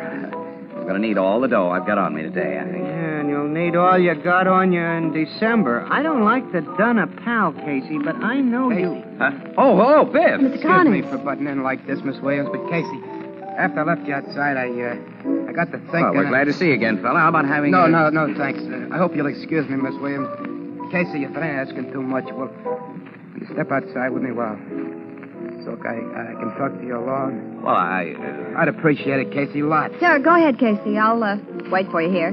Oh, well, okay, Annie, thanks. Okay, Biff. Thanks a million. You look awful worried, fella. What's this all about?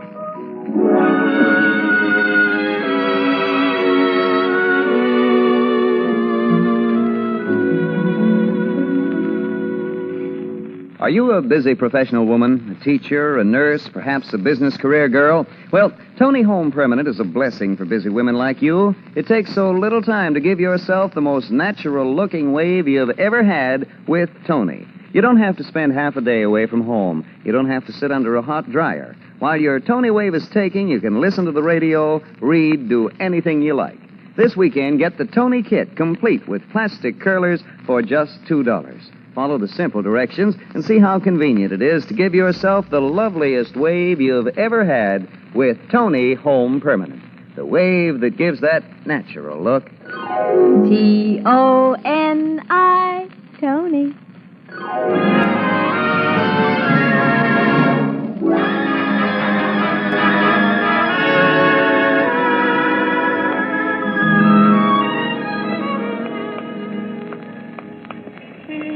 Turn into the side street, Casey. It ain't so crowded. We can talk. Okay, Biff. I oughtn't wish this on you, Casey. You ain't a guy who owes me anything. But after I run into you by accident a while ago, I got to thinking that maybe it was one of them signs. You see, I'd been praying. Yeah, well, you was always a regular in my book, and I got to thinking that maybe you was the one guy in the world I could turn to for help. Yeah, well, what kind of help do you need? I'm not so heavy with dough. I had plans for today, but if you've got to have... No, I don't want any money. Oh. Well, you're not in trouble, then. Wait a minute. You in wrong with the cops again? Not yet. Not yet? Casey, I've been 100% straight since I came out of stir last time. I asked you to believe that. I believe you, Biff. The wife, and I built up a nice little business. We got a store uptown, tobacco, candy, toys, stationery. Things were going along just swell until 2 weeks ago. What happened then? A couple of guys come into my store with a proposition. They wanted me to crack a safe. Yeah? They offered me $5,000 to do the job. Nice money. I told them where to go with it. A couple of days later, they come back. They raised their offer to $10,000. I threw them out of the place. Gone. Well, that didn't get me nothing. He told me I'd play along with him or else. Then, this morning, I found a loaded .45 caliber automatic under my candy counter. What, a gun? Yeah. I'm an ex-con, Casey, a 3-time loser. You know what it'd mean for me if the cops found a gat in my possession? You'd get the book. Sure, I'd be put away for keeps. The gun was planted under that counter, Casey, sometime during the night. I wrapped it up. I made an excuse to the wife that I had to come downtown, and I went to the North Bridge, and I dropped it in the river. This gun was left where you'd be sure to find it. Yeah. It wasn't meant as a frame, just as a hint of what'll happen if I don't play ball. So the two guys been around to follow up their hint? I don't know. I ain't been back to the store. Oh. Since I left the bridge, I've just been walking around trying to think. Wife don't know anything about them guys in their proposition. I ain't told her. And I can't tell her. She knows all about my record. You can figure how scared she'd be. And you haven't told the cops? Does a guy like me ever run to the cop? Well, it'd be smart if you ran to him this time. No. Why not? In the first place, they wouldn't believe me. An ex-con. They figure I was trying to put something over. I can't blame him, Casey. Well, I can tell him. You gotta promise me you won't. Well, Biff, listen. Suppose they did believe me. What happens? They set a trap for the guys who propositioned me. Them guys got friends who'll know that the squeal that the cops acted on had to come from me. My life wouldn't be worth a nickel. Yeah. Guess you got something. Promise there. me you won't say nothing to the cops, Casey. You got it. Well, what do you want me to do, Biff? I don't know. I just had to talk to somebody, that's all. For a guy I knew was right, and I ain't got such a good head, Casey. I figured maybe you could figure my way out. Well, thanks for the compliment. Well, who are the guys that came to you with this proposition? I don't know. They didn't tell me their names. Well, I get around a little. What do they look like? One was tall and skinny, had a long face and big yellow teeth. He kind of looks like a horse. Yeah? The other's a little dark guy, heavy set. Wait a minute. The one you say looks like a horse, has he got a long scar on his neck? Yeah, like somebody done a shiv job on it. Can't be two mugs who answer to that description. Scar neck, horse face must be Jake Bannister. Head strong-arm goon for Nick Reynolds. Nick Reynolds? Well, you must know who he is. Well, the name's familiar, but... Hey, you are out of touch with the rackets, kid. Nick Reynolds is the Mr. Big behind some of the dirtiest crooked work that goes on in this town. But he poses as a solid, respectable business guy, and the cops have never been able to nail him. Oh, wait a minute. Tell me more about the little heavy-set mug. Well, he looks... He's got a cauliflower ear like a pug. And he stinks of perfume. Be Tony Chef. He's another of Reynolds' guys. This is beginning to sound like hot stuff. I don't suppose they told you whose safe they want opened, huh? No. They tell you anything about it? Only there was a small house safe, a real tough one. That's what he needed, an old hotshot like me. And they offered you dough to crack it, $10,000. They didn't say anything about giving you a share of what's in it. That's right. I got a notion there isn't any dough in the box to share, Casey. Just something that somebody wants and is willing to pay high for. Think you can find out from those guys where the box is, the location of the house, and who lives there? Well, they won't tell me unless I say I'll play ball with them. Oh. No, that's right, they won't. Look, Biff, go back to your store. They ought to be paying you a visit there today after planting that gun. Try to learn all you can. And then... Well, I've made other plans for this afternoon, but I'll stick around the Blue Note. I'll write down the number of a phone booth there so we can talk in private when you call. There, here it is. Thanks, Casey. I got a dinner date for around 7 that I can't break, fella, and then I'll be tied up for the rest of the evening, so if your guys don't show by 7, well, things are going to have to just ride a while, I guess. But in the meantime, I'll be running down a little tip I got on Nick Reynolds. A tip? Yeah, it's just a piece of gossip I didn't think much of until I heard your story. Now it may mean something. Well, so long, Biff. Take it easy now and try not to worry, huh? I'll try, but remember you promised me, Casey. You won't tell the cops. Yeah, that's right. I won't tell the cops.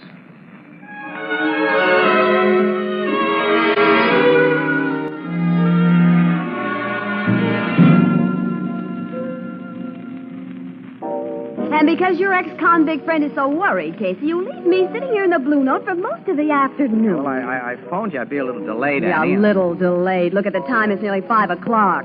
You were taking me to the movies this afternoon. Remember? Oh, please, kid, what's a movie when a guy's in a jam? Oh, yeah, the poor fellow is in a bad spot. Yeah, he's in a terrible spot from what Casey's told us, Miss Williams. And I don't see what can be done about it without help from the cops. And if they're brought into the picture, Ethelbert, Biff would be killed for squealing.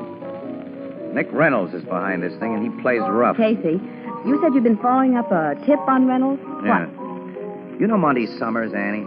Or the Summers Detective Agency? Yeah, Summers Blackmail Bureau would be a better name for his outfit. Yeah, that's right. Well, Summers is a shakedown artist of the dirtiest kind. He's done a lot of work for Nick Reynolds, but he doesn't work for him anymore. There's been a bust-up. Yeah, I heard that. Well, my tip was that Summers pulled the old double-cross and collected evidence against his boss, Reynolds, enough to send him away for life. Now, Reynolds is supposed to be paying him plenty to keep that evidence under his hat. Well, that tip sounds like a phony. Reynolds wouldn't pay a blackmailer. He'd have him bumped off. Well, sure, like you just said, Casey, Nick Reynolds plays rough. Yeah, but he's too smart to play rough when he stands to lose by it, though. If Summers has the goods on Reynolds, it's in documentary form. It won't be destroyed by his death. It's a cinch that Summers has convinced his old boss that the stuff will be made public if he's killed or if he disappears. Yeah, that's so. But, Casey, what's it got to do with your friend Biff Connors? Ethelbert, 2 of Nick Reynolds' trusted hoods offer Biff a flat sum, not a share, to open a house safe. You mean? Well, it could be Monty Summers' documentary evidence that Reynolds wants. I see. And if it is, Sure. and we could get it, Casey. Oh, what a story. What a story. With exclusive pictures, too. It'd be worth missing an afternoon movie for, wouldn't it, kid? Well, I'll say. And if the evidence got Nick Reynolds sent to jail, this town would be a much better place to live in. But how is this theory of yours going to help Biff Connors, Casey? It doesn't. It's a complication. Well, since Biff hasn't phoned, I guess Reynolds' mugs didn't show up at his place. He's probably taking a holiday off. No, I'd like a little holiday myself. And away from this place. I'm hungry, Casey. Let's start for the Ritz. Well, it's not nearly 7 o'clock yet, Annie. I told the guy... If he phones, I'll tell him you've gone to the Ritz, Casey, and a call. Oh, no, Ethelbert. I'm not going to have my Thanksgiving dinner spoiled by phone calls for Casey. Well, you're so anxious to get out of the good old Blue Note, Miss Williams. I thought... Well, you think again. After we leave here, you tell nobody where to reach us. We're going to have the rest of this day to ourselves. Yeah, you do as Miss Williams says, pal. Really nothing I can do for Biff tonight, and he's going to stall those guys anyway. Whatever you say, Casey. Yeah. Well, come on, Annie. At last, we're going places. That's right. So long, Ethelbert. So long. Oh, Mr. Casey. Yes, Walter. Phone call for you in the booth. Mr. Connors. No. Excuse me, Annie. I might have known, Ethelbert. I might have known.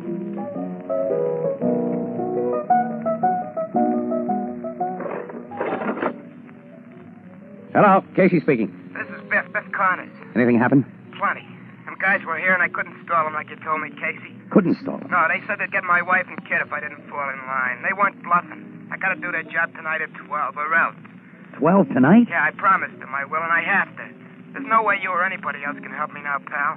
I just phoned because I said I would, and you wouldn't have kept hanging around till 7 o'clock. That's all. So long. Hey, wait a minute. Don't hang up. There's no use talking, Listen, Casey. Biff. After you promise those guys that you do their job, did they tell you where it's going to be? Yeah. But you know what you promised me, Casey? No cops. You've got to trust me, fella. Now, give me that address, will you? Okay.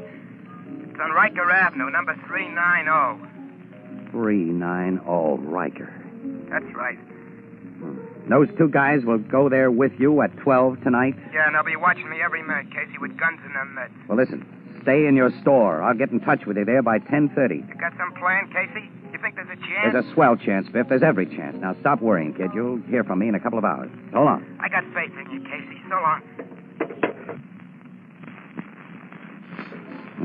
Faith in a liar. I can't figure any chance.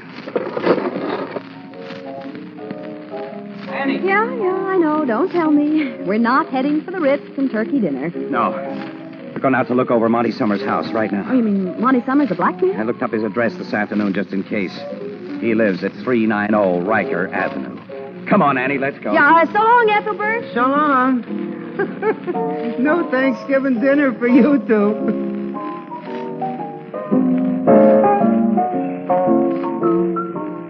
Over the thing and through the woods to Grandmother's house we go. The horse knows the way to carry the sleigh through the something or other. Hi, Ethelbert. Say, wasn't that Casey and Miss Williams just leaving the blue note Oh, there? hello, Mr. Cullen. Yeah, that was them. Oh, they didn't speak to me. Well, they was going so fast, they must not have seen you. Yeah. Why the speed? Well, they're trying to stop a safe cracker from cracking a safe he don't want to crack. I don't quite follow you, Ethelbert, but I gather that crime does not take a holiday? No. And Casey figured it would. He'd promised Miss Williams turkey and trimmings at the Ritz. That's where he made his mistake. Mistake? Well, I'd call that a pretty sound idea for Thanksgiving Day. Making a promise to a woman? Mm-hmm. Mr. Cullen, that's always a mistake. Oh, no, Ethelbert. Tony made a promise to millions of women, and it's been a great thing for everybody. You see, not many years ago, no one ever dreamed women could give themselves satisfactory permanence right at home. But Tony developed a gentle, cream-cold wave that they knew would give wonderful results with all types of hair. So they made a promise and backed it up with a guarantee. They said, Tony will give you a permanent that lasts just as long as a $15 beauty shop wave and is guaranteed to look more natural or your money back.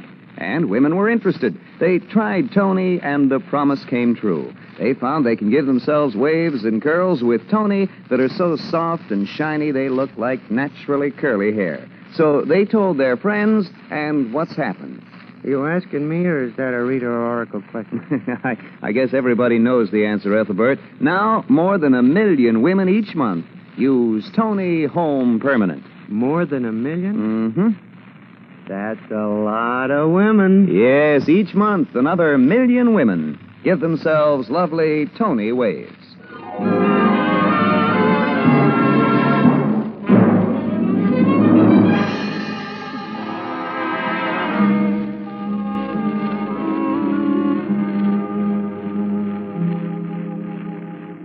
That's a whale of a big house, Annie. Monty Summers lives well. Oh, now that we're looking at it, Casey, what are you going to do? Annie, we've got to think as though we plan to crack a safe here ourselves. The easiest to go in and out from the front. Mm-hmm. See, I think I'd come here in a car. I'd park it under one of these trees. Not directly in front of the house, of course, but close enough for a quick getaway. And leave a lookout in it? No, I wouldn't do that. A guy sitting in a parked car might attract attention, which I don't want. I'd post a lookout, but he won't be in the car or even near it most of the time. Well, now that that's decided, what do we do? I don't know, kid. Trying to make us think, that's all. I'm pretty sure that Nick Reynolds will come here himself with Biff and those rodmen tonight. He'd trust nobody but himself to take that evidence out of the safe. He'll want it in his own hands to take it away and examine it, destroy it. Well, if there's a chance of getting him, we've got to get the cops in on this. But they catch Biff opening the safe. In spite of everything that we could say in a guy's favor, the law says that fourth offenders go up for life. And we've got to catch Reynolds with the goods and at the same time keep Biff out of it. It's a large order. Sure is. It's too large, kid. I can't see any way to fill it. Casey, if you and I came back here at midnight and hid ourselves, when Reynolds and Biff Connors and the others come out, we can cover them with a couple of guns. We'll capture Reynolds and his gang and let Biff Connors get away. Annie, can you really picture you and me in a gangster movie act like that? We'd only get ourselves shot. No, I guess we're not the right type. Why aren't we like some of the characters we see in the movies? They solve everything so easily by just drawing their trusty automatics and going bang, bang, bang. Wish we were. What am I, a woman or a mouse? In that western we saw last week, a gal my size captured a dozen tough cattle rustlers all by herself. Well, her boyfriend was pretty good, too. Don't forget. Tall, dark, and handsome in the fancy pants. He was certainly a shark with a lariat, too. He lassoed the character who tried to steal Grandpappy's beef ranch. He yanked him off his pinto pony so hard I kind of got aching bones myself. It's so easy in the movies. Oh, well. This line of thinking isn't getting us anywhere. No, wait a minute. Maybe it is. Huh? Lasso. Man. Horse. Casey, what are you... I've got an idea, Annie. You have? Yeah, come on, get in the car. I'll tell you about it. We're on our way to borrow something that I'll need. Then I'll get to Biff Connor and tell him honestly that he has a swell chance.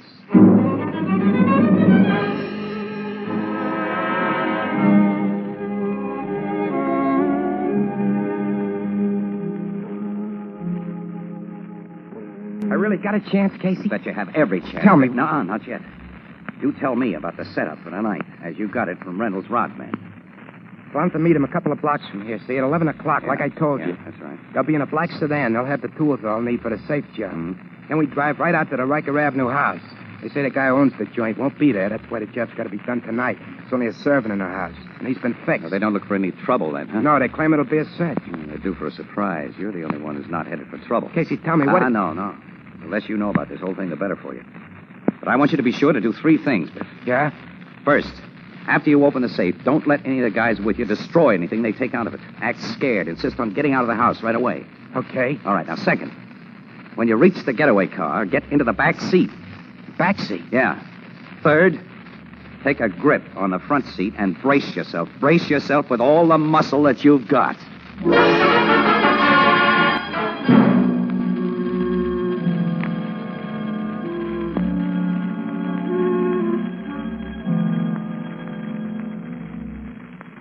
They've been in that house over an hour, Casey. Yeah.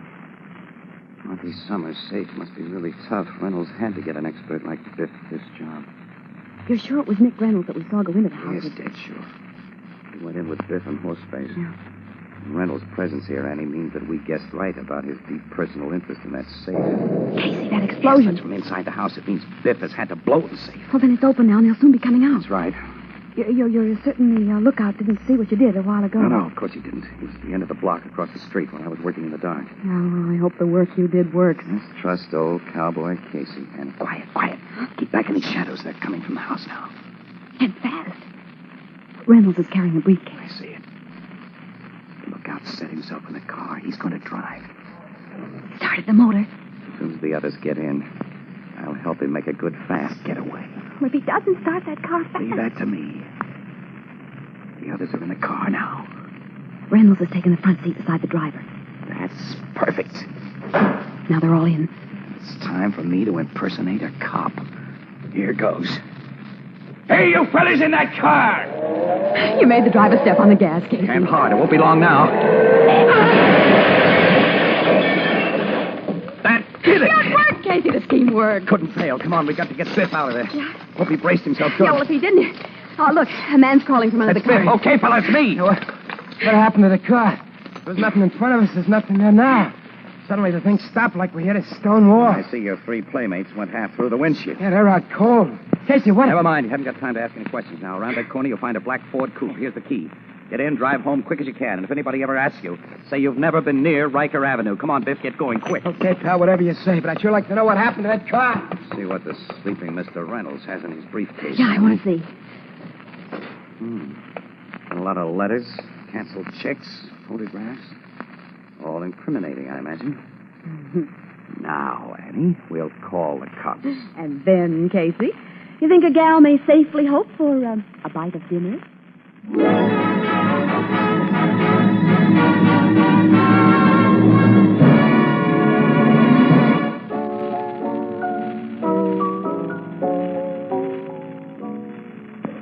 For soft water shampooing, use Tony Cream Shampoo. Even in the hardest water, Tony Cream Shampoo. Yes, Yes, even in the hardest water, Tony Cream Shampoo gives soft water shampooing that rinses away dandruff instantly. Leaves hair so soft, so smooth, so shining clean. Today, bring out the sparkling beauty of your hair with soft water shampooing. Get the handy tube or jar of Tony Cream Shampoo. It's new.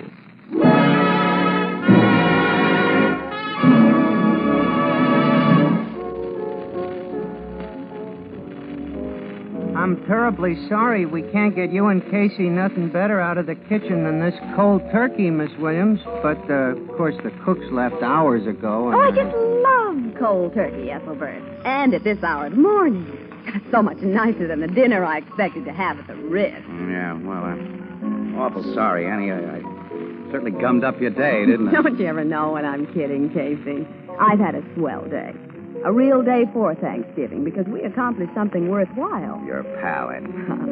Say, you ain't told me yet how you made that car stop like it had hit a stone wall. You've seen a lot of Wild West movies, Ethelbert. Sure. Well, then you've seen men pulled off running horses with lassos. Lots of times. The horse always kept on running. Yeah? Well, now imagine the horse was lassoed, not the rider. The horse had stopped dead. And its rider would keep on going over its head. That's what happened to the crook's getaway car. You lassoed that car, Casey? Well, it amounted to that. Casey brought a very strong 150-foot steel cable out there, Ethelbert. Yeah, with a hook at both ends. Yeah, in the darkness, he hooked one end of his cable to the axle of that car, and the other end to a big tree. And I made a noise like a cop to startle the driver into a good fast start. And when the cable paid out to its limit... Oh, I get it. Yeah, and the only reason Biff Connors wasn't knocked through the windshield like the others was because he braced himself like you told him. That's right. Even he was a little dazed when he climbed out, though. Oh, well. Anyway, Reynolds and his mob are all washed up, thanks to the stuff in that briefcase. They can't hurt Biff Connors or anyone else. You two had quite a holiday. Mm-hmm. A grand one. Have some more cold turkey, Casey? Yeah, I think I will, Annie. And it didn't cost you anything. You saved money by not going to the movies, to the Ritz for dinner, and to a play after. Well, sure, that's right, yeah. You can't need all the dough you got on you. Of course not. Huh? I hate to dun a friend, Casey, but there's a little matter of that long overdue October bill, and... He's got you, Casey. A dead to rights. Oh. If this isn't an ending for a grand day. Here I've been roped in myself. Well, as my sister Edna says, quote, if you give a calf enough rope, he can't be led to wool. No, you can lead a calf before he crosses... I'll be darned if I don't forget it. Unquote. Well, all right, pal, after that. Here's what I owe you. Happy Thanksgiving. Yeah. Happy Thanksgiving, Ethelbert. Happy Thanksgiving to all.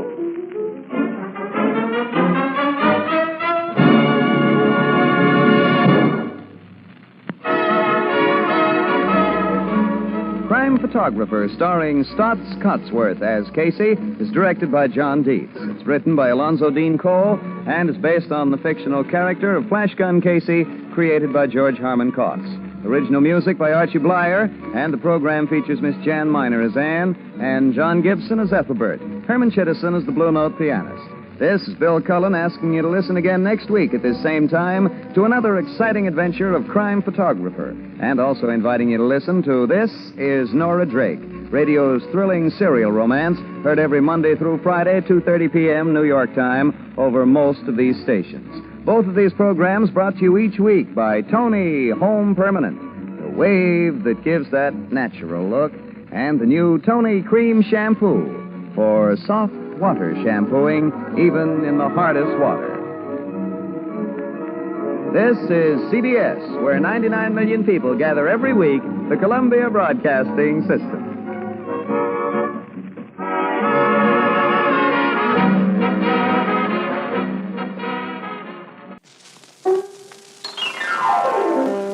The wave that gives that natural look is Toni. Tony. Tony. Tony Home Permanent, the wave that gives that natural look, brings you Crime Photographer.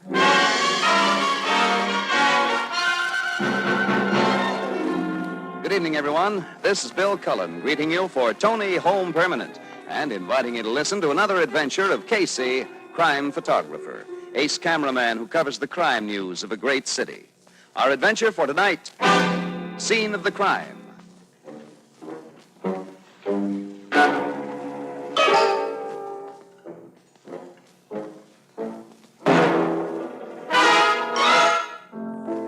Evening in the Blue Note Cafe. Yeah, but Casey, what's so funny? Look, Casey, I don't want to be in the Blue Note all my life.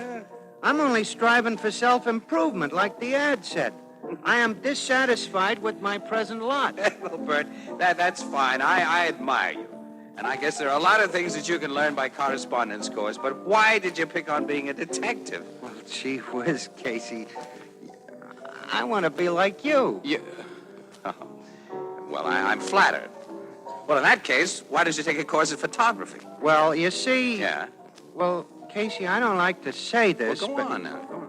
I think you're a lousy photographer. What? But I think you're a swell detective. Swell. I am the best confounded photographer the Express ever had. The way you go out and solve cases, the way you catch criminals, I think that's wonderful. Well, you'll never learn to do that by some correspondence course. The ad says satisfaction guaranteed. Oh, sure. What do they call this course, anyway? How to be a detective in 10 easy lessons? 12 easy lessons. 12. Yeah, I just got the third one this morning. Look. How to identify an unidentified corpse. Yes, sir. It tells all about how to identify corpses. It's... Oh, hello, Miss Williams. Hello, Ethelbert. Come on, Casey. Huh? Where? Out to the county turnpike. A murder was just committed there, and the corpse is still unidentified.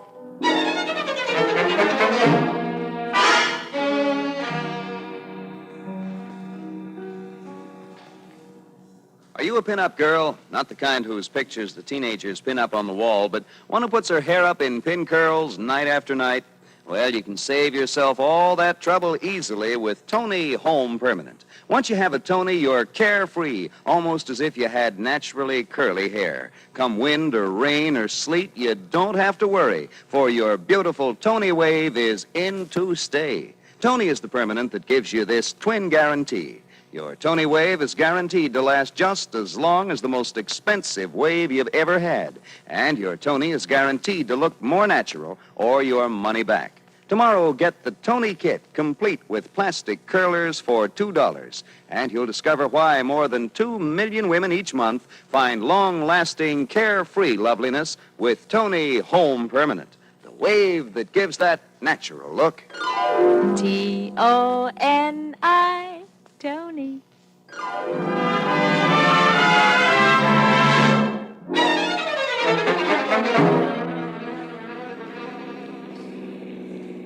Andy, I wonder how Logan's going to feel about this. I know how he'll feel. Terrible. Hey, Casey, it sure was a lucky break for you. Joe coming in to relieve me at the Blue Note just as you and Miss Williams was leaving, huh? Yeah. Now I can identify your body for you. Yeah, sure. Well, come on, kids. Let's have a look at it. Right.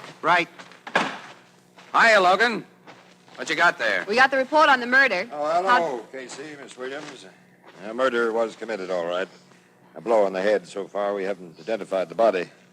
No billfold or anything else that might give us a lead. Robbery, the motive? Looks that way, Miss Williams. Tech man. All right, everybody. All right. Stand back. Give him the air. Ethelbert. Ethelbert, what are you doing here? Oh, hello, Captain Logan. I'm taking a course in detecting, and I just... What? You heard him, Logan. Ethelbert's going to give us a hand detecting. Oh. It's not bad enough, Casey, to have you on my neck everywhere I Now, go. Logan, you know you love It's us. not bad enough to have Miss Williams trailing me around. Why, Captain Logan, how can you be so ungallant? That's not enough. Now I have to have this... No, wait a minute, Logan. Just a minute. Come over here, pal, just a minute. I want to talk to you. Casey, I won't have it. Now, Logan, you listen to me. I've done some favors for you. You have not. I have, and you know it. I'll keep on working with you and doing my darndest to cooperate. What is this, Casey, an inaugural address? I'm just asking a favor of you. Now, don't hurt Ethelbert's feelings, or so help me, I'll scuff up every footprint I can find and wipe off every fingerprint in sight. You wouldn't. No, I know I wouldn't, but you wouldn't hurt Ethelbert's feelings either now, would you, pal? You're a nice guy, Casey. You really are. The trouble is you got too many dumb friends. All right, let Ethelbert go to work. My tech men have finished anyway. Yeah, I know. Look, okay. Did you find out who the dead guy is yet, Ethelbert? Yeah. How about it, Ethelbert? Well, it's this way. I've checked the deceased for laundry marks, physical characteristics, signs of recent struggle, and other highly indicative points. Yes? But I didn't find out who he was. I see. Okay, boys, cover him up. Note, however, the state of the cranial section. It has obviously been shattered by a projectile blow, which, for reasons not yet apparent, Hey. Hey, what? Hey, I know this guy. His name's Dave Wilson.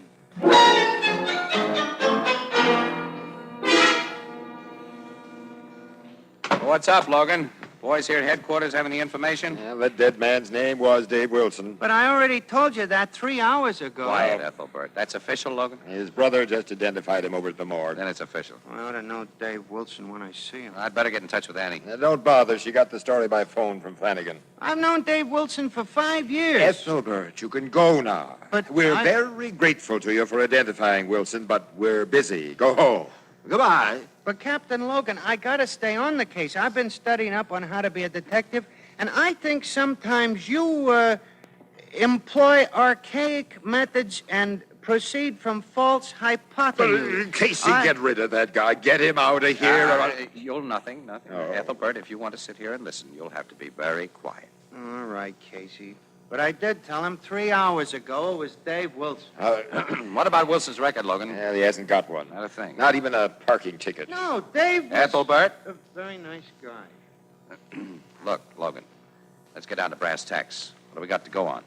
You know, Casey, it looks to me like a gang or grudge killing. It has all the signs. All the signs except a corpse with a police record. As far as we know, this Wilson was a perfectly law-abiding citizen. Well, as far as we know, sure. Dave Wilson wasn't no criminal. Ethelbert, be quiet. Dave Wilson wouldn't have got bumped off in no gang killing. How do you know? Because Dave Wilson wasn't no crook. He was a very nice guy. Oh, shut up, Ethelbert. You don't know anything about Dave Wilson. I know he was a very nice guy. He used to come around the Blue Note almost every week to make a collection. Collection? Sure, that was Dave's business. He took bets on the numbers. Oh. He what?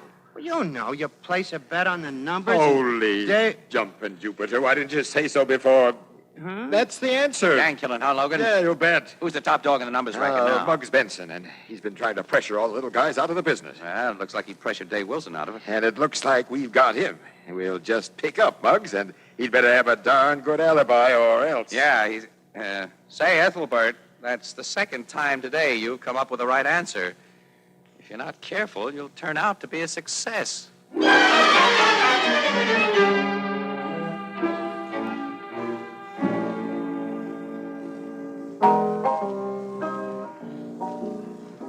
Hello, Ethelbert. How's our private eye this evening? Oh, hello, Miss Williams. I was just reading the paper. You were, huh? What page? Well, Don't tell me, let me guess. Page 2, column 4. Caption under photograph, quote, Ethelbert, bartender at the Blue Note Cafe, who yesterday proved a valuable ally to the police by identifying the body of David Wilson, petty racketeer. Unquote. Yeah, that's it. It was awful nice of you and Casey to put my picture in the paper, Miss Williams. Well, you deserved it, Ethelbert. Yeah. Say, Miss Williams, do you like this picture of me? Maybe a little too much tie? No. I don't know. Sometimes Casey's lighting ain't so good. You know, Miss Williams, I think he ought to stick to detective. I think he ought to stick to photography. What do you mean? He's been following Logan's men around all day trying to find Muggs Benson. Any luck? Nope. Miss Williams, it pains me to say this, but the reason nobody can't find Muggs Benson is that they ain't looking in the right place. Ethelbert, they've looked everywhere. Not the right place. It just so happens that I happen to have here with me Chapter 4 of my detecting course, wherein it is printed, and I quote, the criminal always returns to the scene of the crime, unquote. Ethelbert, criminals do not return to the scene of the crime anymore. But, Miss Williams, it's what it says right here in print. You can't believe everything you read, Ethelbert. Well, that's a fine thing for you to say, Miss Williams, a reporter. Who should know better? As soon as Joe comes in to relieve me at the bar, I'll drive you out to the scene of the crime. What for? To prove the criminal will be there. Oh, Ethelbert, you can't just drive to the scene of the crime and conveniently find a criminal waiting there for you. You'll see, Miss Williams. You'll see. When we arrive at the scene of the crime, there will be a shadowy figure creeping about in the moonlight, searching for telltale clues to remove.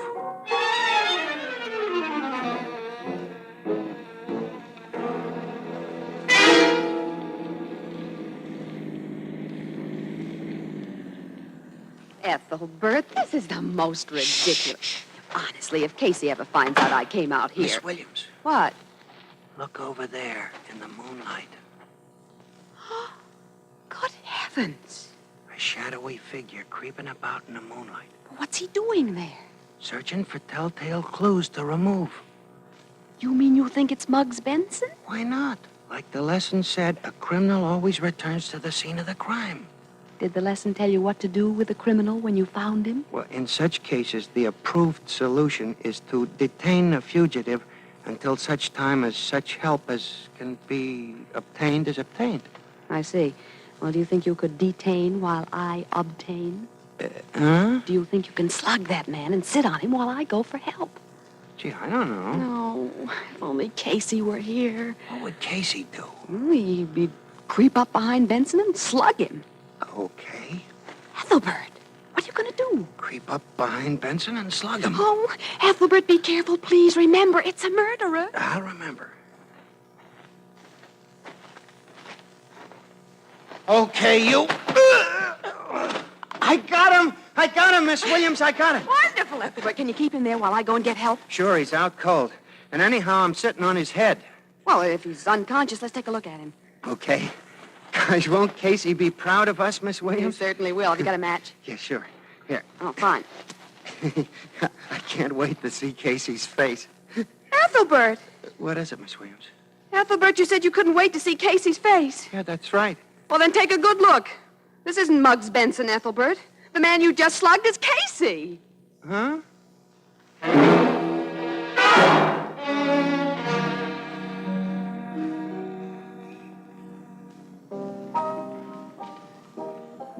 Hi, Ethelbert. Say, what's this I hear about your turning detective? I had to dash right over and find out about it. Oh, 'twas nothing, Mr. Cullen. I just happened to know that Dave Wilson. Well, now that you're famous, I suppose you're going on with this new profession of yours, huh?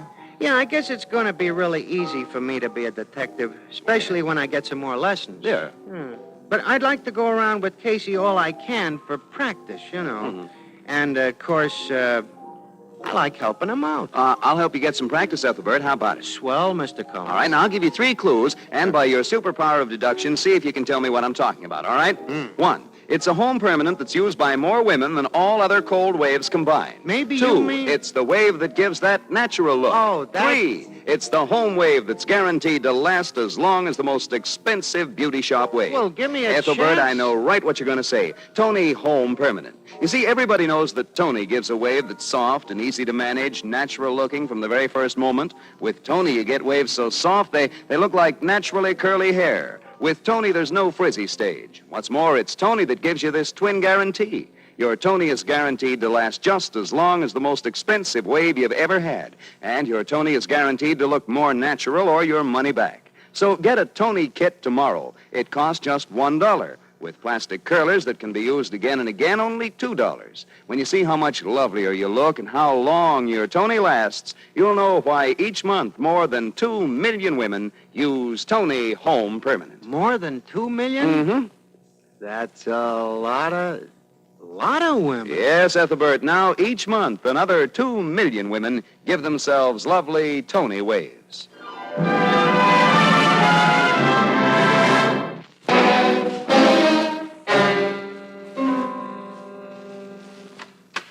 Yeah, Miss Williams. Bring him into my office. All right, Captain Logan. Here, Casey. Sit down. I don't want to sit down. Leave me alone. Logan, How'd you like to pinch that nitwit Ethelbert for assault and battery? I wouldn't think of it. Oh, Does your eye still hurt? of course it hurts. What are you laughing at, Logan? You, Hawkshaw. That sure is a beautiful shiner. Who'd have thought Ethelbert pegged such a wallop? Just wait till I get my hands on that bird brain. Now, Casey, you leave Ethelbert alone. He didn't mean any harm. What was the idea of going out to the murder spot anyhow, Casey? Logan, occasionally evidence is found at the scene of the crime. It has happened. My boys went over the place. And occasionally your boys miss things. That has happened, too. Well, here's something they didn't miss. All right, Flanagan, send them in. Send who in? Muggs Benson. My boys picked him up a half hour ago. They did? Yep, he's in. Oh, hello, Muggs. Greetings, Captain. Sit down. Thanks. I hear you've been looking for me. That's putting it mildly, Muggs. I also hear you got a notion that I bumped off Dave Wilson. Right again. Well, for old time's sake, Captain, I'm going to give you a little tip. You're wrong. Pretty sure of yourself, huh, Muggs? Oh, hi, Casey. Yeah, I'm pretty sure of myself. Yeah? All right, let's have it. What's your alibi this time? Well, according to the time Sergeant Flanagan tells me the killing took place, I happened to be at a basketball game at the Armory. Can you prove that? Sure, I can prove it. I was sitting right next to Judge Sibley. Have a cigar, Captain.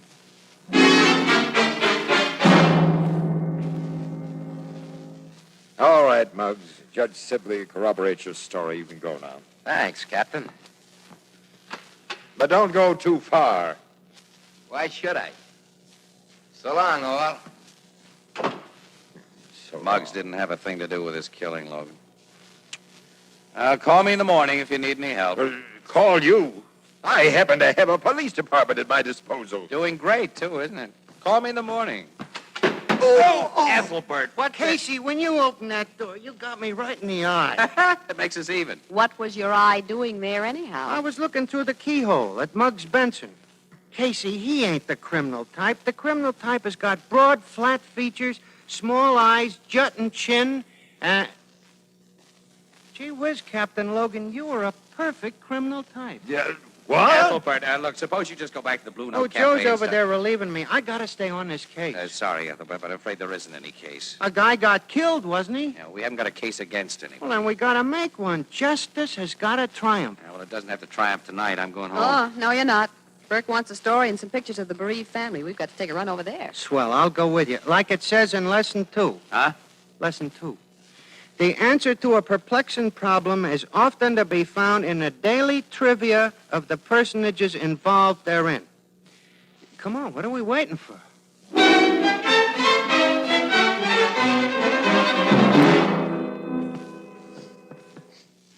I'm sorry my mother isn't in, Mr. Casey, but she's awfully upset about Dave's accident, and I don't think she ought to talk to the newspapers anyhow.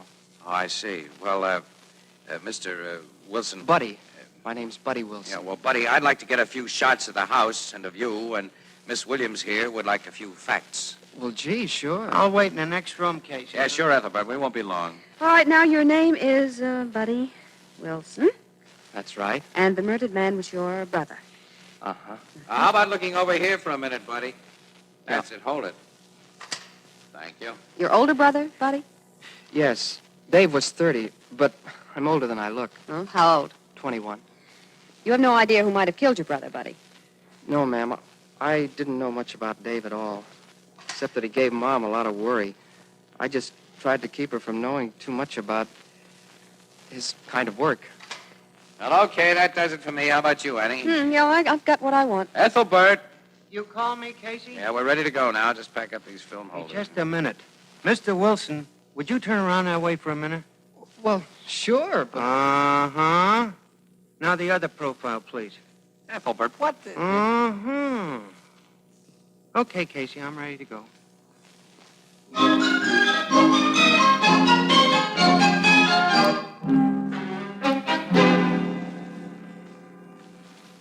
Ethelbert, what in in the name of heaven was the idea of that last rigmarole about Buddy Wilson's profile? Casey, Miss Williams, that man is the murderer. I can tell. What do you mean you can tell? Criminal type written all over his face. I was studying his contours. That blue-eyed, blonde-haired little cherub, Ethelbert, he's got a baby face. So had Babyface Nelson.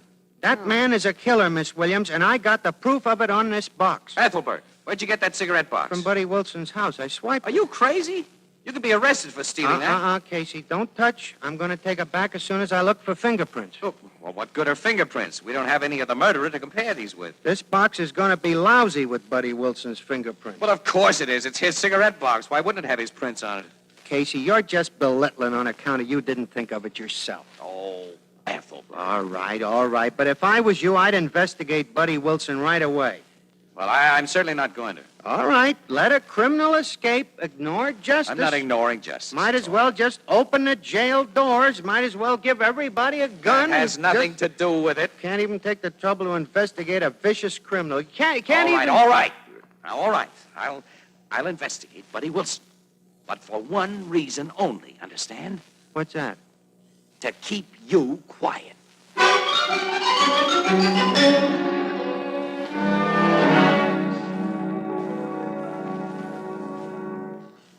Blue Note Cafe, Ethelbert speaking. Hello, Ethelbert. This is Casey. I just wanted to tell you that I've been checking Buddy Wilson's record. Yeah? Yeah. I'll read you what I have.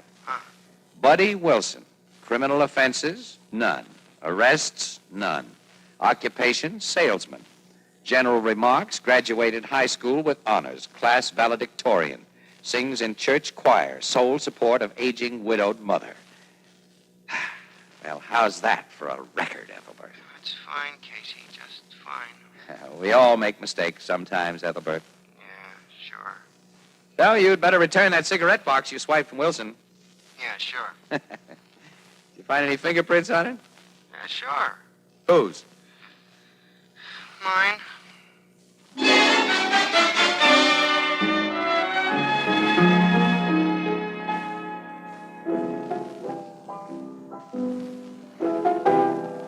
Hey, Herman, Walter says your dinner's ready in the back room and there's no customers in the place, so why don't you knock off?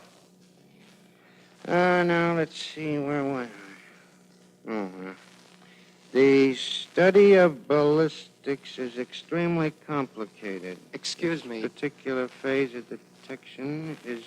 Excuse me. Oh, I didn't hear you come in, sir. Hey, you're Buddy Wilson. That's right. Well, what do you know, Buddy Wilson? What can I do for you? I'd like my cigarette box, please. Oh, sure. I was planning to take it back to you tomorrow, but now that you're here... I'll save you the trip.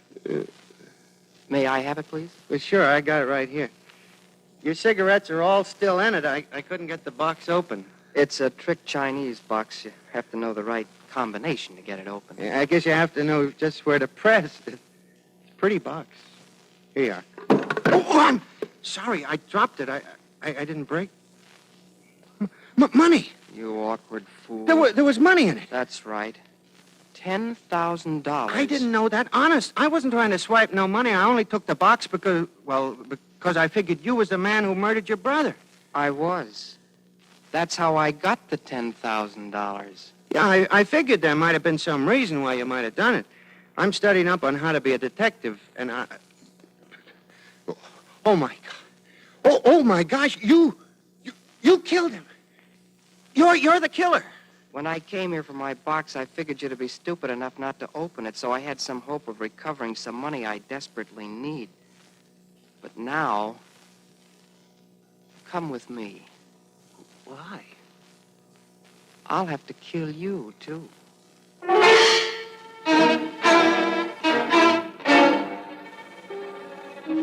Casey speaking. Oh, hello, Harmon. What? He did? Out of the Blue Note? What did the guy look like? I see. Okay, Harmon, thanks. Thanks very much.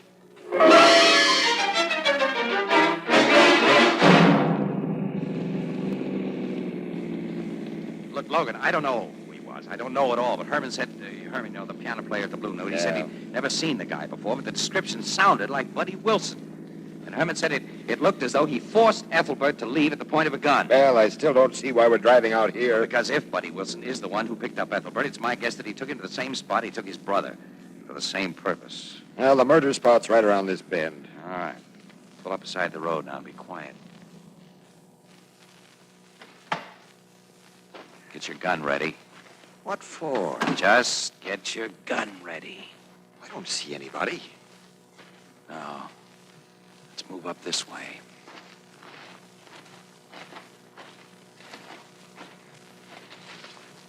There. Just beyond that fir tree. Why, see?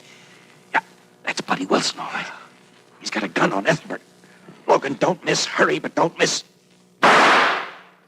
Good boy. Ethelbert, are you all right? Hello, Casey. Hello, Captain Logan. Hey, Logan. Logan, quick. Get some water. Ethelbert just fainted.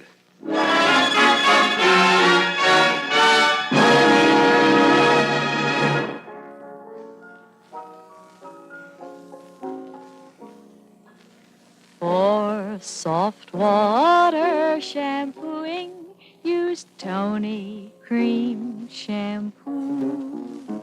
Even in the hardest water, Tony Cream Shampoo. Yes, even in the hardest water, Tony Cream Shampoo gives soft water shampooing that rinses away dandruff instantly. Leaves hair so soft, so smooth, so shining clean. Today, bring out the sparkling beauty of your hair with Tony Cream Shampoo. Get the handy tube or jar. Tony Cream Shampoo. It's for you.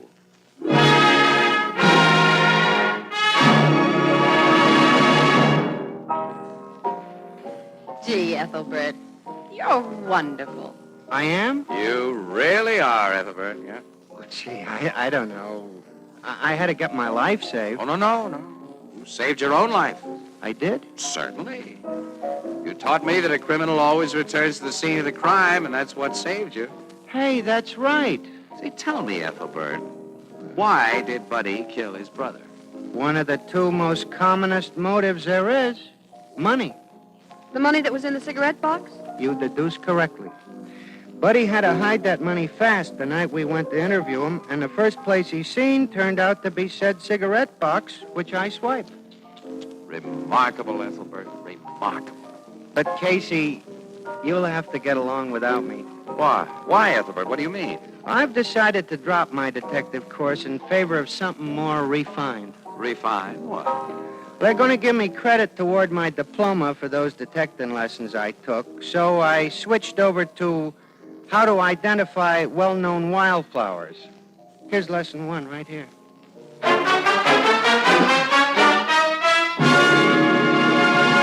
Crime Photographer, starring Stotts Cotsworth as Casey, is directed by John Dietz. Tonight's story, written by Harry Ingram, and is based on the fictional character of Flash Gun Casey, created by George Harmon Coxe. Original music by Archie Blyer, and the program features Miss Jan Miner as Anne and John Gibson as Ethelbert. Herman Chittison is the Blue Note pianist. Bill Cullen asking you to listen again next week at the same time to another exciting adventure of Crime Photographer, and also inviting you to listen to This is Nora Drake, radio's thrilling serial romance, heard every Monday through Friday, 2:30 p.m. New York time, over most of these stations. Both of these programs brought to you each week by Tony Home Permanent, the wave that gives that natural look, and the new Tony Cream Shampoo for soft water shampooing even in the hardest water.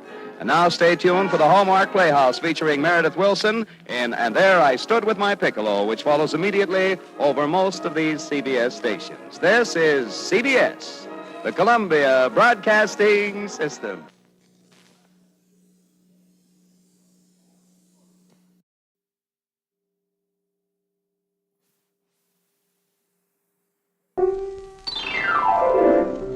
The wave that gives that natural look is Toni. Tony. Tony. Tony Home Permanent, the wave that gives that natural look, brings you Crime Photographer.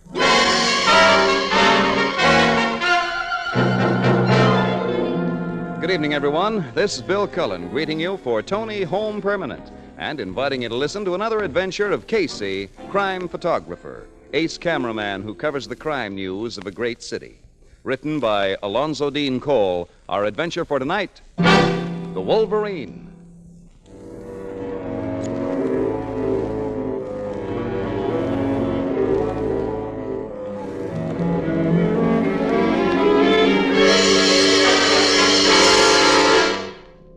The Blue Note Cafe, shortly before 1 o'clock in the afternoon.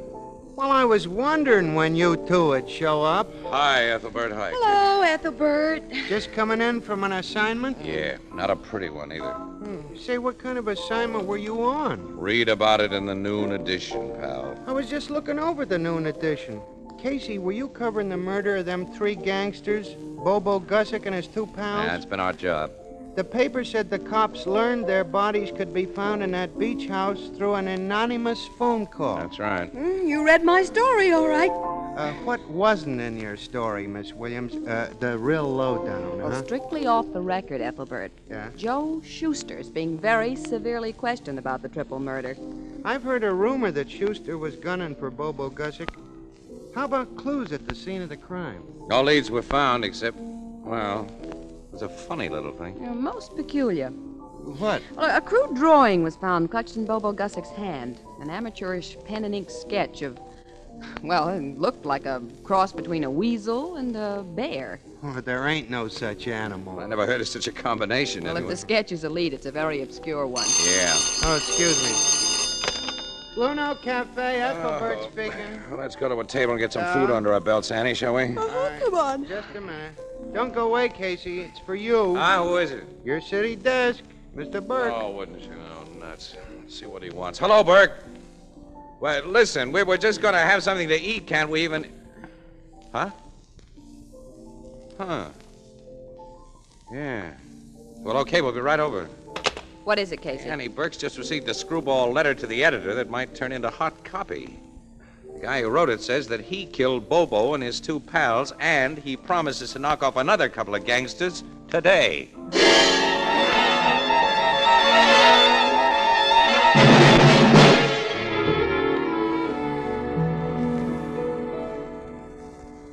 Have you looked into your mirror lately and wondered what to do about your hair? Well, let me suggest an answer. A lovely Tony Home Permanent. Your hair will be soft and natural looking from the very first day. You'll have just the right amount of curl, and your wave will last for months. You know, a Tony wave is guaranteed to last just as long as the most expensive beauty shop wave, and guaranteed to look more natural or your money back.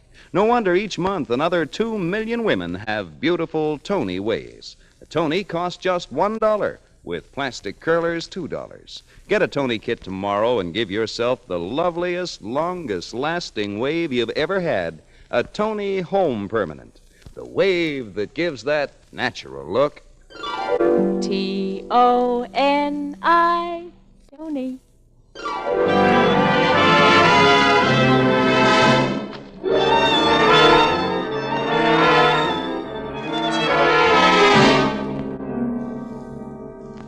Listen to this letter, Casey. You too, Williams. Yeah, we're listening, Burke. Go ahead, read it. City Editor, Morning Express, blah, blah, blah, blah. Dear sir, several hours before you receive this, the police will have discovered the dead bodies of a racketeer known as Bobo Gussick and 2 of his lieutenants. I killed them for a multiple reason. 1, a civilized society will be better off without them. 2, men of their type habitually carry large sums of money. And 3, I find it amusing to pit my wits against both the underworld and the police. In this last, I resemble the sagacious animal whom I have selected as my identifying trademark, the Wolverine. Another sketch of it will be found today. Well, that means that... Yeah, the guy promises this is another murder. Now, here's the finish. You gentlemen of the press are invited to join with the police and their criminal quarries in what will prove to be a hopeless battle with the Wolverine. The Wolverine? That's the signature. I think he's the killer, but he's a nut, too. The evidence of this letter, he's an educated Well, guy. what kind of an animal is a wolverine? Well, I've read they're the toughest, meanest, most intelligent animals in existence. I'll have research dig up complete dope on them so we can give this letter a good dressing up when we run it on page 1. Going to show it to the cops before you run it? Why should I? The writer of this letter may be pulling a fast one just to gag. Wait a second. City desk, Burke speaking. Yes? Who is this speaking? Casey, the Wolverine. Where's that? Highland Road? Half a mile north of the old brick church and a clump of maple trees. What? Look, who is this? Who? Huh? He's hung up. You got that address, Casey? Yeah. This nut, the Wolverine, says he's kept his promise. This may still be a gag, Burke, but Ann and I are starting for Highland Road and that clump of maple trees right now.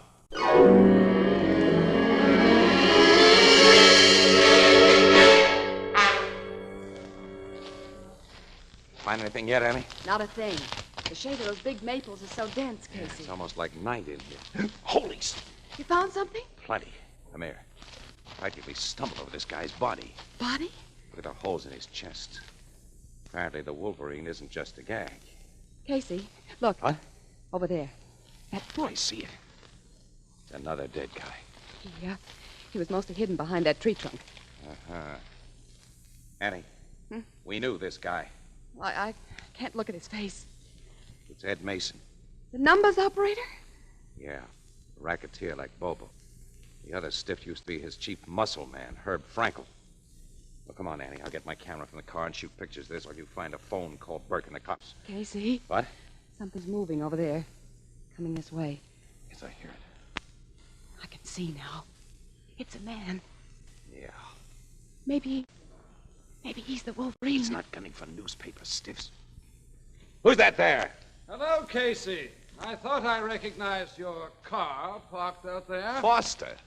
Afternoon, Miss Williams. Oh, it's only you, Foster.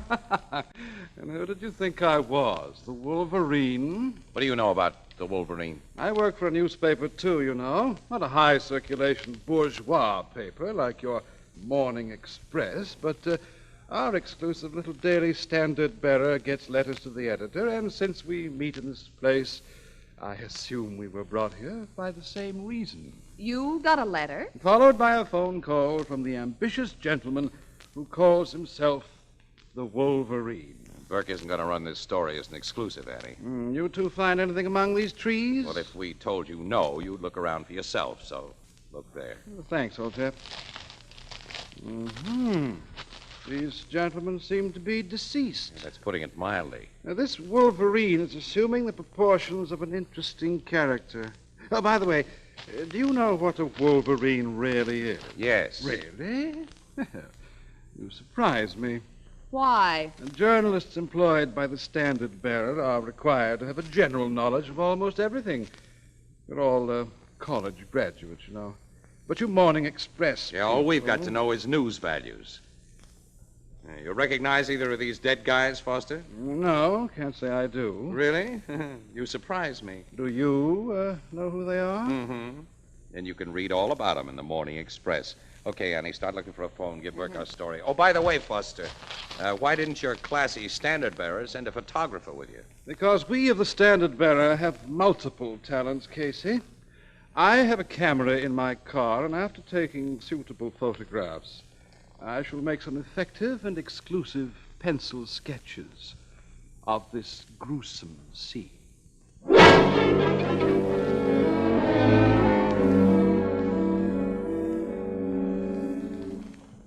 These bodies are exactly as Ann and I found them, Logan. I didn't let Foster disturb anything. I made no attempt to disturb evidence, Captain. I didn't say you made an attempt. Your implication was clear enough. David! There's a piece of paper clutched in the hand of this dead guy. Look, it's the same bum sketch of a cockeyed-looking animal we found on Bobo Gussock. I wouldn't say it's a bum sketch, Captain. It's the most effective, impressionistic drawing of a Wolverine. Impressionistic, eh? Why, as Foster knows, among his other talents, he can draw pictures. Do you recognize these dead men, Captain? Yeah, Logan, this one's Ed Mason. The stiff over there was his bodyguard, Herb Frankel. Oh, nuts. What's the matter, Casey? Nothing at all. Nothing at all. Now I shall return to my paper with a full story. Good day, Miss Williams and gentlemen. Good day. So long, Foster. Yeah, so long. Funny guy, that fella. Pain in the neck, and so's his lousy paper. Hey, this Wolverine gave his sheet the same break yours got. Yes, it did. Well, anyway, the Wolverine makes good on his promises. Crooks like Bobo Gussick and Ed Mason and the Red Hots who've been killed with him are cagey guys, Logan. In order to get 2 of them in these woods and 3 in that beach house, this Wolverine must be somebody they knew and trusted. Yeah. Logan, have you turned Joe Schuster loose yet? No, but I'll have to now. Anyway, I was pretty well convinced he was clean on the Gussick killing before the Wolverine claimed the credit. Well, have him freed right away, will you? So I can pay him a friendly visit at his tavern hangout tonight. So you can... Yes, Joe Schuster was a pal of Ed Mason's. Now, he should know about guys who could have trapped Mason. And Schuster may talk to me as he wouldn't talk to any cop.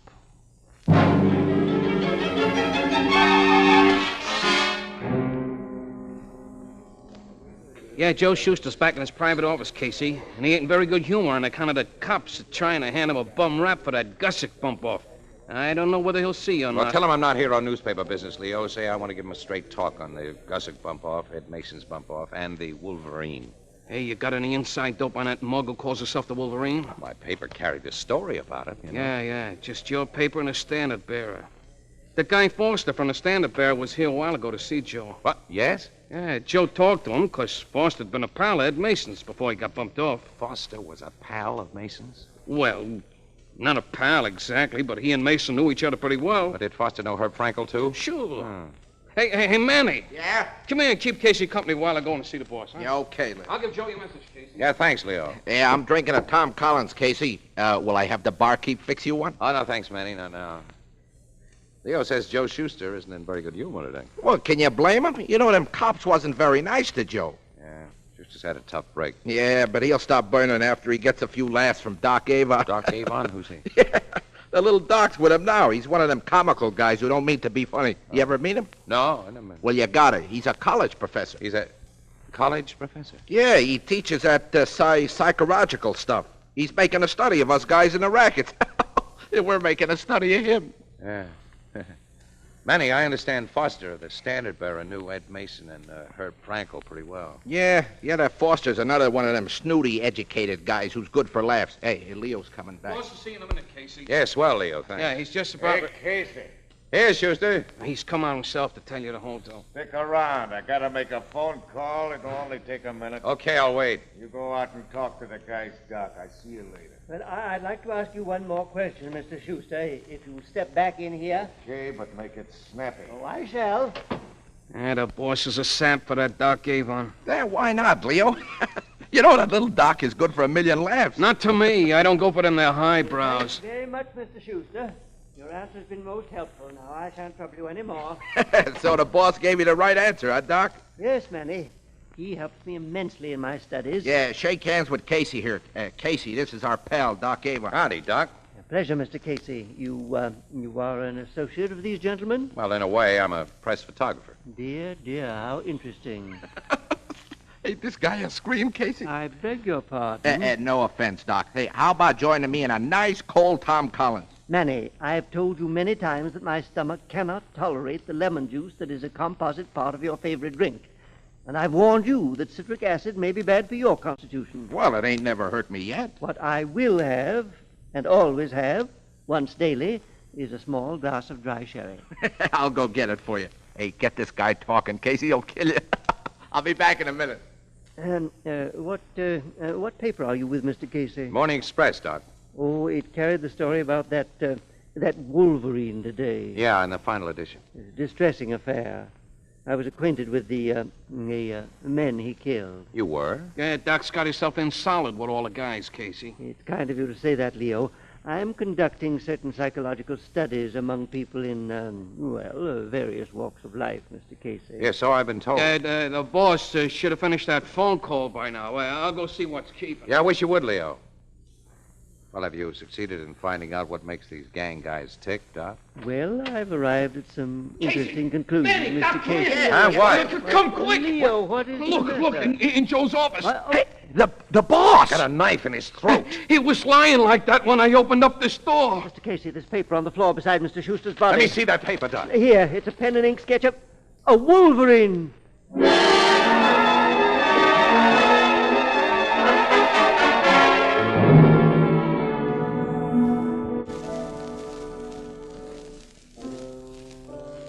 Oh, Mr. Cullen, I thought you was Casey.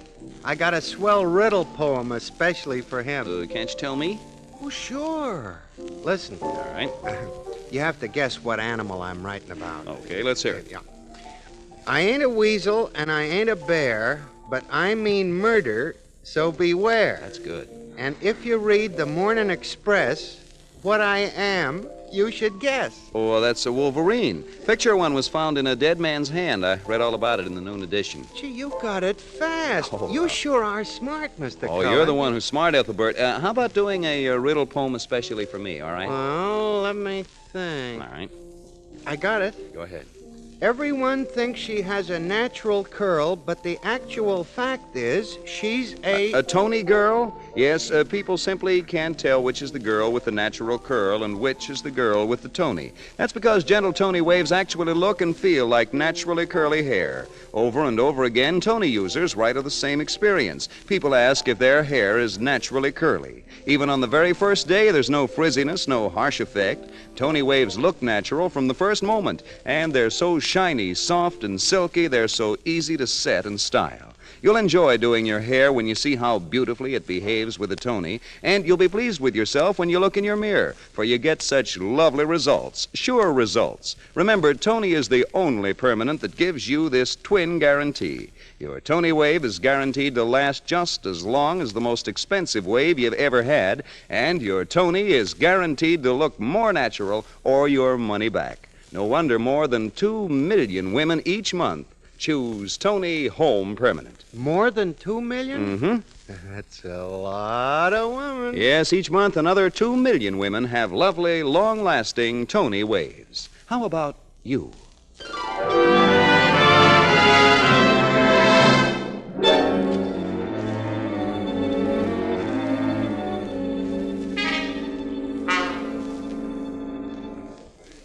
Now, Casey, you've heard Dr. Avon, Manny, Leo, the bartender, and all the customers that were in this joint here. Give me their versions of the discovery of the killing. How do their stories stack up with what you saw? 100%, pal. I know that Joe Schuster was alive only a few minutes before we found him dead because I saw him, and I talked to him. And not more than 30 or 40 seconds later, I heard Doc Avon talking to him as he left Schuster's office. When Leo went to the door to call Schuster, he was never out of my sight for a minute. You sure of that? I'm positive. I saw Leo open the door. He didn't go inside. He just stood there and yelled at us to come and look, so the Wolverine had to come in the back door. So the Wolverine remains a big unknown. Yeah. What did the medical examiner have to say? Well, the knife went through Schuster's neck in such a way he couldn't make a sound. The Wolverine either made a lucky thrust or he knew anatomy. Logan, I watched Foster drawing pictures today. He's a pretty good artist. Artists know anatomy. Foster? Yeah, the standard bearer. Another thing. Tonight, I've learned that Foster was well acquainted with Ed Mason and Herb Frankel. And yet this afternoon, when he saw their dead bodies, he denied that he knew either one of them. You'd think Lastly, Foster was in this office with Joe Schuster just a little while before I got here. So he knew about the back door. I think you'd better talk to Mr. Foster.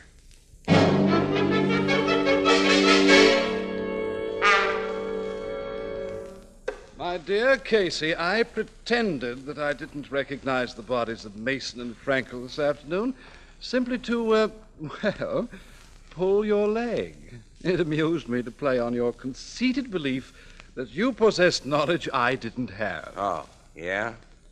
You know, Foster, the Wolverine's letter reads a great deal like you talk. Which only means that he, like myself, is a man of culture. Oh, you admit it. Are you so naive to believe I am the Wolverine, Captain Logan? I may answer that after you account for your movements after you left Schuster tonight. I'll not only do that, I'll prove an alibi for the time of the Bobo Gussick murders and of the Mason killings, my dear Captain.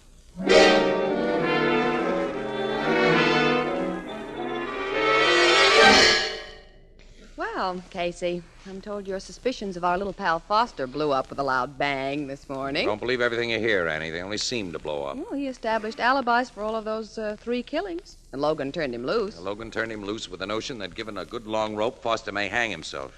Those alibis of his aren't altogether tight by any means. Oh? And I'm going to try to loosen them still more. How? Well, first, we're paying a visit to Doc Avon. Doc Avon? Yeah. Oh, because he was the last man to see Schuster alive? No, because he's a psychologist. I want to get his professional opinion of Foster and of the Wolverine.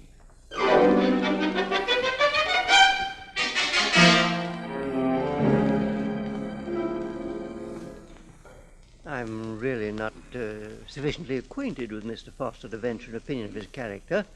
I've talked to the gentleman only a few times, Mr. Casey. Yeah, but you're a trained observer, Doc. I mean, even in those few times, he must have left an impression on you. Well, yes. I'd say the young man is egocentric, perhaps with more than a touch of megalomania. You mean, Dr. Avon means that Foster likes himself, Casey. That he's obsessed with his own importance. Oh, thanks, Annie. Oh, well, that's the way we've had him pegged. From what we know of the Wolverine, wouldn't you say that he was the same kind of a guy, Doc? Oh, dear, no. Huh? Oh, I think his letter is quite expressive of his personality. He wants money, he has a contempt for common criminals, and he's a man of brains who, probably bored by a drab life, has decided to play a dangerous and exciting game. I wrote that brief analysis in my diary last night. I habitually make notes of my thoughts, and of course the Wolverine was very much on my mind. Oh, naturally, since you've just come from a police inquiry over his latest victim. Well, I'm to deliver a lecture this morning, so you won't think me rude if I beg no, to of be... course not. No, we'll be on our way. Oh, no, you don't have to rush.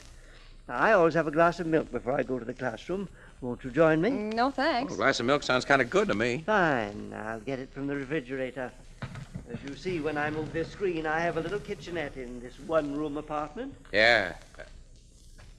Doc, I heard you say last night. Yes? You knew Gussick and Mason as well as you knew Schuster. Well, I've become acquainted with many of the criminal fraternity in the course of my studies. I find them most curious people. Here's your milk, Mr. Casey. Thanks, much obliged. Sure you won't join us, Miss Williams? No, thanks. The Wolverine must have lifted quite a roll from Schuster's pocket last night, huh? The police informed me that a search had revealed that his wallet was missing. Yeah. Well, thanks. We'll be running along now. Thanks for the milk and everything. Oh, you're quite welcome. What time will you be back here after your lecture, just in case we want to get in touch with you? In about 2 hours. Well, we may see you then. Yeah, so long. Oh, goodbye, Dr. Avon. Goodbye. Annie, hurry. Down these stairs. I want to buy an electric iron. An electric The iron? nearest hardware store. Then when the professor's gone, we're bringing it back here. What? I got a hunch Doc Avon is the Wolverine. Casey, by your own testimony, Schuster was alive when Dr. Avon left his office. I'm revising my testimony, Annie. I merely heard Avon talking and concluded he was speaking to a live guy. It takes only a few seconds to drive a knife into a guy's throat and grab his wallet. But because it was done so quickly and so cleverly, even I was giving Avon an alibi until I saw those lemons in his kitchenette. Lemons? Yes, last night. He said he was allergic to lemons. Now, Casey, have you gone crazy? Lemons, electric irons. Avon habitually makes notes of all his thoughts, Annie. I think you'll see the connection when we get back to his room.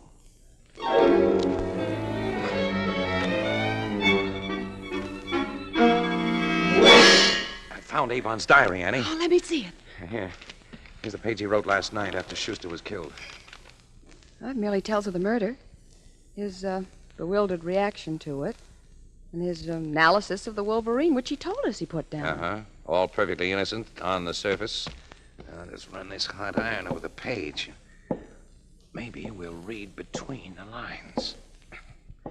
More writing appears. Casey, he used invisible ink. Used plain lemon juice, Anne, which is completely absorbed by paper until heat is applied. It makes it take on color. I learned the lemon juice trick as a kid, and Avon's only reason for having lemons in this place had to be for secret writing. And the secret writing says my plan to destroy Schuster was as perfect in execution as it was in conception. I thrust the knife exactly right, and he slid to the floor without a sound. My alibi was firmly established, and nobody remotely suspected that I am... The Wolverine. Avon. Be quiet, both of you, if you want. We see the 45 in your hand, Doc. You came home sooner than we expected. Mr. Casey, the Wolverine is acutely sensitive to danger, so I returned without making my lecture. Now the would-be trappers are trapped. You can't afford to spring any traps in your own home, Doc. On the contrary, you entered my home without my permission. You have no more right to be here than have common thieves. I have a legal right to destroy those who threaten my property. Oh, Casey. Like the Wolverine, Miss Williams, when I trap the trappers, they are really trapped. What was that? Something struck him, Casey, and knocked him down. Well, that was a camera that hit him. A good pitch, wouldn't you say? Foster! Yes. I've been watching this interesting scene from the fire escape outside that open window.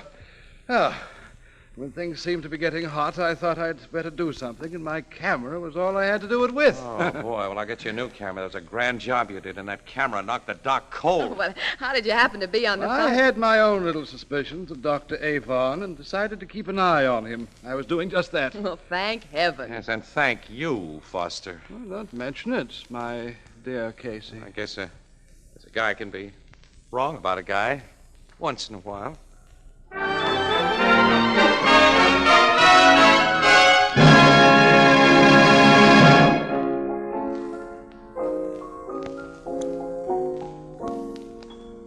For soft water shampooing, use Tony Cream Shampoo. Even in the hardest water, Tony Cream Shampoo. Yes, even in the hardest water, Tony Cream Shampoo gives soft water shampooing that rinses away dandruff instantly, leaves hair so soft, so smooth, so shining clean.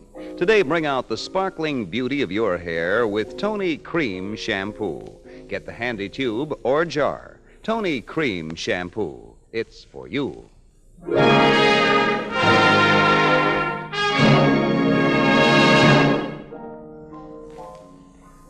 That Doc Avon had written all about his killings in that diary, huh, Casey? Yes, Ethelbert, in lemon juice. And now his habit of writing down his thoughts will put an end to his thoughts. In the chair. Just the same, you didn't do so good on this one, Casey. Until almost the very last, your big suspect was a guy who finally saved your lives. Yeah, I was sure all wrong about Foster, wasn't I? You know, that fella has the makings of a first-class newspaper man. Like you? Well, Casey won't go that far. Oh, only because great newspaper men are never snooty, my dear Miss Williams. Huh? Come on, Annie, should we be off? Well, see you in the comics, Casey. Yeah. Oh, hey, that reminds me. Yeah. I want to tell our friends that the first issue of the Crime Photographer comic book is now on all the newsstands.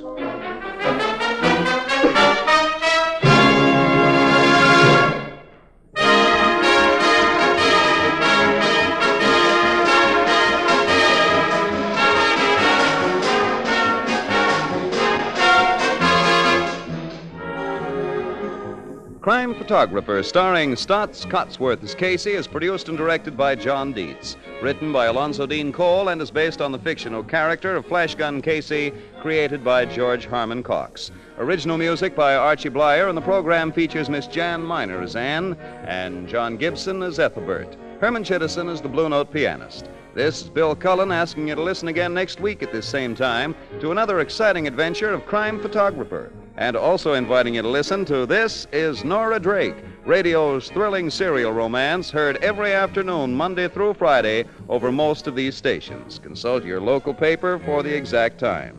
Both of these programs brought to you each week by Tony Home Permanent, the wave that gives that natural look, and the new Tony Cream Shampoo for soft water shampooing, even in the hardest water.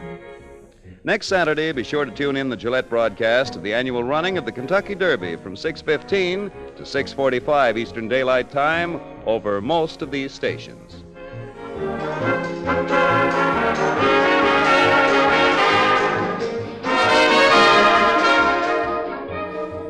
Hallmark Playhouse, starring Linda Darnell in Mother, follows immediately.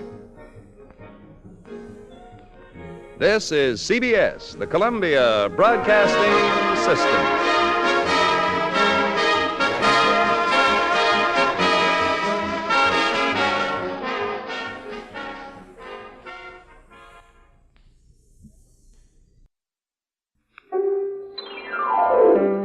The wave that gives that natural look is Toni, Tony. Tony. Tony Home Permanent, the wave that gives that natural look, brings you Crime Photographer.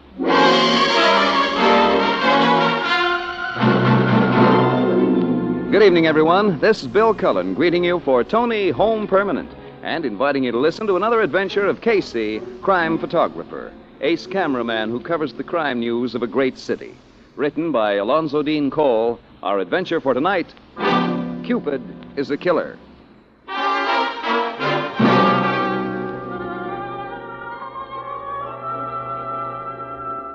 Early evening in the Blue Note Cafe. Casey and Ann Williams are perched on two tall stools when... Ethelbert! Your phone's ringing. Answer it. It might be important. I'm coming. Just bringing up some lemons. Well, hurry up. Come I'm coming. Hello? Blue Note Cafe, Ethelbert speaking. Yeah, he's here. What? It's for you, Casey, your city desk. Oh. Give me it. Hello, Burke. Yeah. Yeah, Miss Williams is here with me right now. Okay, Burke. Right, we'll be right over. Yeah, so long. Now what, Casey? An assignment for you? A murder, maybe? So right you are, Ethelbert. Come on, Annie. Yeah, but who, where... We'll give you the details when we get back. So long, pal.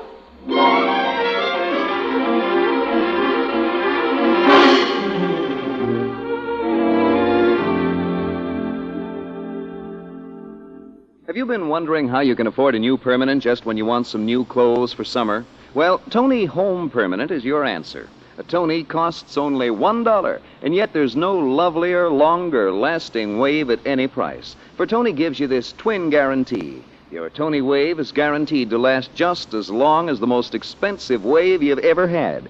And your Tony is guaranteed to look more natural or your money back. So get a Tony Home Permanent for only $1, with plastic curlers $2. And save money for new summer clothes by giving yourself the loveliest wave you've ever had with Tony Home Permanent. The wave that gives that natural look. T-O-N-I, Tony.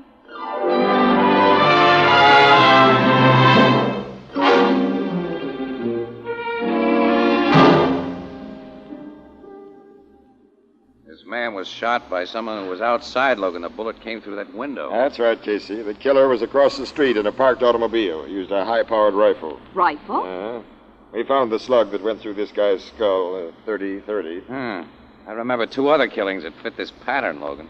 Guy shot in the head from a car with a 30-30 rifle. Yep, I'm thinking of the same two previous killings, Casey. You figure Bat McCoy did the shooting? Sure. Bat McCoy? This is his very successful method of knocking off guys who get in his way, Miss Williams. Of course, I'll have him picked up for questioning, but he'll have a 22-carat alibi ready as usual, and we won't even be able to hold him. You identified the dead guy, Logan? Yeah, he's a young fella, Benny Thrush. He played piano over at Bat McCoy's Purple Slipper Cafe. Why would a big shot like Bat McCoy want to bump off a piano player? I'll tell you. You two know a gal named Valerie Hooper. She used to be a cashier at Schmidt's restaurant. Yeah, we know her. Yeah, we often eat at Schmidt. Pretty kid, isn't she?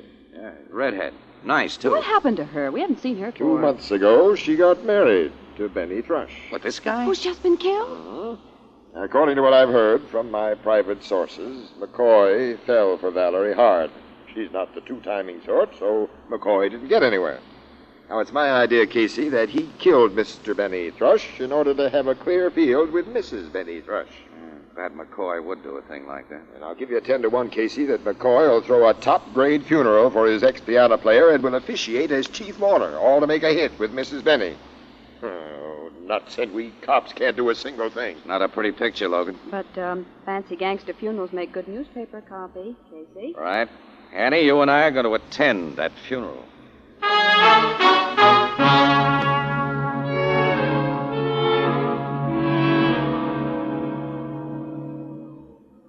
Quite a crowd outside the undertaker's. Yeah, funerals with murder victims always pull an overflow audience. Let's go.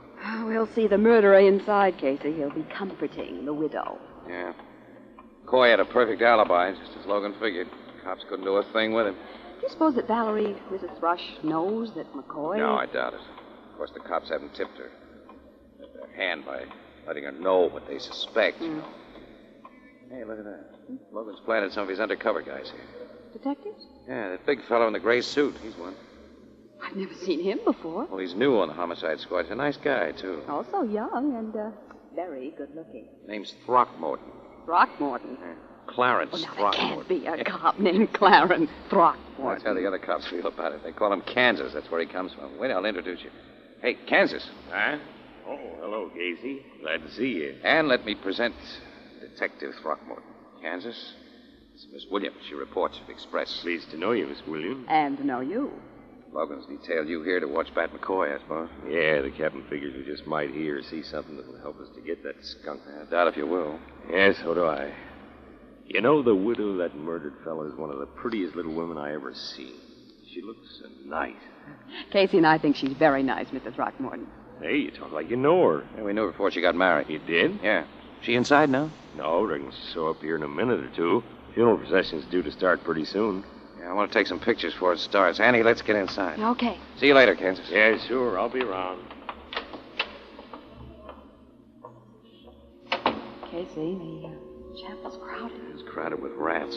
Most of the mourners are gorillas who work for McCoy. Hey, you with that camera. You talking to me? Yeah. Get out. We ain't having no pictures taken. I'm from the Morning Express. I don't care where you're from. I said you... What's going on there? Hello, Bat. Oh, Casey. Bat, will you tell this muscle man of yours that I'd like a couple of shots of the coffin and flowers? Yeah, it's okay, Pete. All right. Everybody clear away from the coffin. This fella's going to take a picture that'll be in the papers. Yeah, thanks, Bat. What do you say to the send-off I'm giving poor little Benny Thrush, huh? That bronze coffin alone set me back $5,000. Yeah, looks like it cost that much. Get a load of that full-size piano all made out of expensive flowers. Yeah. It's my going-away present to poor little Benny. Who do you suppose made poor little Benny go way back? I wished I knew, Casey. Say, get that flower piano in your picture. Benny's widow'd like it. Yeah, I'll get it in. That does it. Say, isn't that Benny's widow coming in? Yeah, I gotta go to the poor kid. She needs me to lean on. Yeah. Come on, Annie. Let's you and me get to the widow, too. She was terribly broken up, Casey. How you feeling today, Valerie? I'm all right, Mr. McCoy. Hello, Valerie. Remember us? Oh, Miss Williams and Casey. Oh, I'm so glad to see you, too. Hey, what? Kid, we want to extend our sincerest sympathy. If we can do anything for you, you just let us know. Oh, thank you both. If Mrs. Thrush needs anything, she'll call on me. When did you people get to know each other? Quite a while ago, Bat. Valerie, the paper's running a spread on your husband's funeral. You mind if I shoot a picture of you? All right, Casey. Take your picture. Thank you, kid. Just stand as you are. That's right. Hold it. Got it. Thank you. Hey, boss. Yeah? The undertaker just told me the preacher's here. You want to say a few words before the church guard begins? Of course I'm going to say some words about my pal, Benny. I ain't going to let this little lady's husband be stuck into the ground without I tell the world how much I thought of him. Come with me, Valerie. Boy, Annie, there are rats and rats, but Bat McCoy's the worst. The same thing you are, Casey. Isn't there some way to make that louse pay for what he's done and wants to do? Mind if I stand here with you? Huh? Oh, glad to have you, Kansas. That McCoy's about to deliver a eulogy, Mrs. Throckmorton. Yeah, I came inside here to listen. Ain't she the prettiest little woman? Who? The widow, Mrs. Benny Thrush. Oh, yeah. Pipe down, everybody. Bat McCoy's gonna say a few words. This we gotta hear. Yeah, tell that guy at the organ we had enough out of him. Folks, with tears in my eyes, I stand before you to speak a last goodbye to my pal. Yes, sir. Prettiest little woman I ever seen. Benny Thrush was like a brother. To his widow and to all of you, I ain't ashamed to say, I love this guy who lays here now, Sir Stephen Cole. She's a nice woman, too. Friends, my pal Benny was a sweet character. Folks who don't know me say I'm hard-boiled and tough. But you see a guy before you...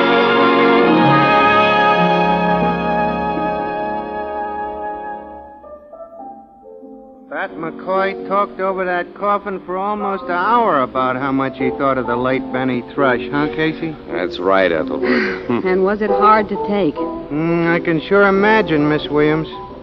It's a dirty shame the cops can't do anything. 3 killings. I guess to make a case, the cops would have to find the gun practically right in his murdering hands, wouldn't they? Yeah. Man, ain't much chance of him doing that. But one chance in a million, I guess.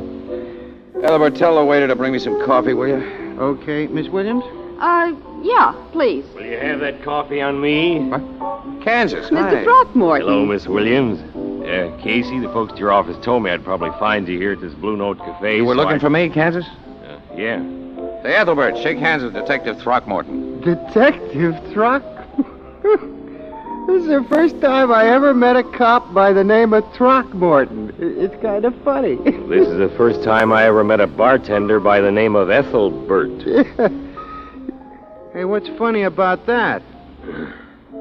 Yeah, say, Casey, that was a mighty fine picture you took at the funeral yesterday. I saw it in this morning's paper. Yeah, that shot of the coffin and McCoy's floral piano did turn out pretty good.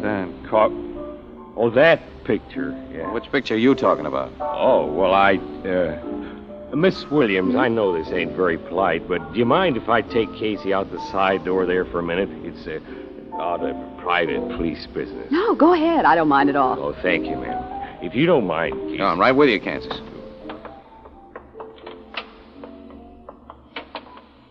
Yeah.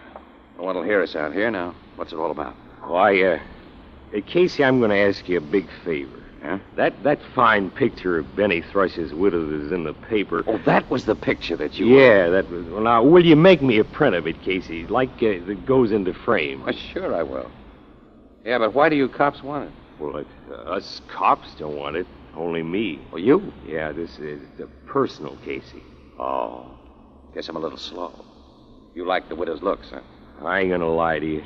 She's the prettiest little woman I ever did see. Yeah, wait a minute. Have you gotten acquainted with her yet? No, but I was just thinking, if it ain't asking you too much, will you introduce me someday all formal and proper like? Hey, look, Kansas. Hasn't anybody told you that Bat McCoy suspected of bumping off Valerie's husband so he could make a wedding march play for the widow? Well, all of us cops suspect that. And you want to try to cut in on that killer? Casey, when I get afeard of skunks, I'll resign from the police department. Well, that's the way you feel. I'll get you acquainted with Mrs. Thrush tomorrow. Casey, I won't ever be able to pay you for this big favor. You've already paid me, Kansas. Yeah, should give me an idea. Well, look, our coffee's getting cold, Kansas. Guess we better get back inside. Yeah. Well, say, that's Bill Cullen talking to Miss Williams. Hey, come on over. I'll introduce you. All right. Well, back again? Ah, hello, Bill. Bill, I want you to meet the new detective on the police force, Clarence Throckmorton. Clarence Throckmorton? Don't say it. Just call me Kansas, Bill. Fair enough, Kansas. You can call Bill Curly. Oh, now, Ann, what have I done to deserve that nickname? You see, Kansas, we always tease Bill about having an eye for curly-headed women. Oh, me too, Mr. Cullen. Nothing I admire like real naturally curly hair.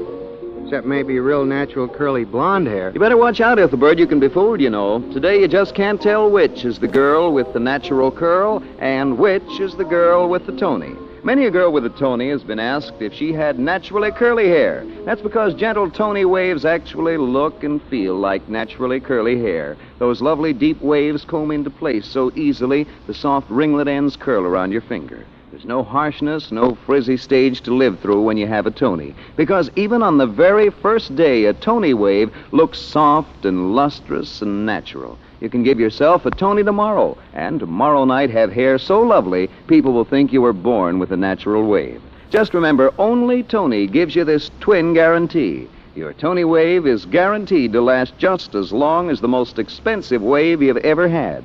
And your Tony is guaranteed to look more natural or your money back.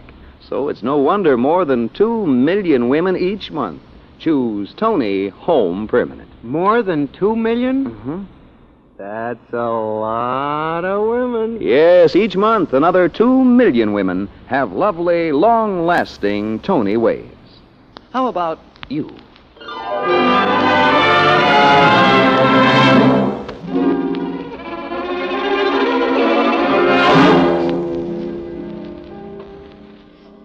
Casey, I don't like your idea at all. Yeah, but it's beginning to work, Logan. Sooner than I expected, too. It's just a couple of months since I introduced Kansas to Valerie Thrush, but the guy is so honestly crazy about it that I think she's already gotten that way about him. And what's more important, Bat McCoy has found out about it. Boy, is he burning. I know McCoy's sore. The men I have tailing him report that he followed Kansas home last night and took a very thoughtful gander at the windows of the house. Well, that's swell. He's getting ready to pull something. Yeah. If he follows his standard grudge murder pattern, he's getting ready to pull that 30-30 out of its hiding place. Which is exactly what we want. We want to find that rifle in McCoy's hands, Casey, and we want to find him attempting another murder with it, but we don't want him to commit that murder. Look, I've got that all figured out, Logan, and I got the answers. Yeah? Now, look. We're almost certain now that McCoy is planning to rub out Kansas. And it's 1,000 to 1 that he'll make the try in his usual way. His usual successful way. Yes, but this time, we pick the time and the place. Well, if we can do it. We can. The time will be tomorrow night, and the place, Mrs. Thrush's apartment. Mrs. Thrush's apartment? She lives on the first floor with nice big windows facing the street, Logan. Now, McCoy, watching from a parked car across the street, is going to see something in that apartment that'll make him use that 30-30. You're going to arrange for the killer to be there and see things. Uh-huh. And you'll be hiding close enough to nab him with the goods. Mind giving me the complete details? I'll be very glad to, pal, and even a dumb cop like yourself will see what a cinch this is going to be. Tell the dumb cop more. Okay, now listen. Kansas knows he's in danger from Bat, but he doesn't know that we've deliberately planned to set him up as a decoy. Excuse me, you've deliberately All planned. right, okay, I've deliberately planned. We'll come clean with Kansas tomorrow morning and give him the whole setup. You mean you'll come clean with him? All right, I'll come clean. Now, look, Valerie so far doesn't know a thing. She doesn't even suspect that McCoy gave her husband the works. But we need plenty of cooperation from her now, Logan. So I am going to her apartment this evening, give her the complete picture, and tell her what she has to do to help us. Before you continue, you're sure she will help us? Well, of course she will. Sure. She'll even thank me for the chance to do it.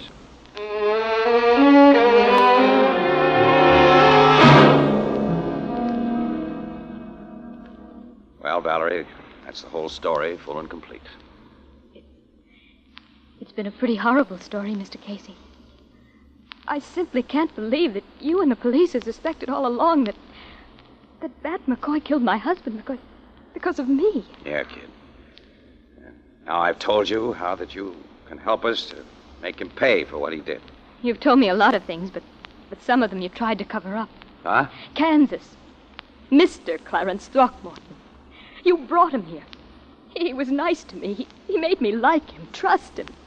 Not because he liked me, but because you and he wanted the glory of solving a crime. Glory? Hey, Valerie, I don't want to hear another word from you. All right, Mr. Casey. Yeah. I'll help the law catch the killer of my husband. When Bat McCoy phones me this evening, as he always does, I'll make a date with him for tomorrow night. Then, later, I'll break it and let him know that Mr. Throckmorton will be here in his place. I'll do everything you've asked me to. But I never want to see you again, Mr. Casey. Well, Valerie, listen. Get out of this house. But, Valerie... Get out!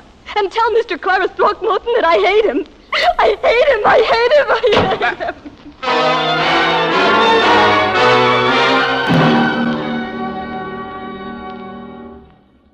So, Mrs. Benny Thrush didn't thank you for the chance to help us, Casey. She practically threw me out of her apartment, Logan. Yeah, but she did promise to do what I asked her, though. Her help won't do any good unless you get full cooperation from Kansas, and he isn't going to feel too friendly when he hears how you've wrecked his romance. Well, let me worry about that. Okay.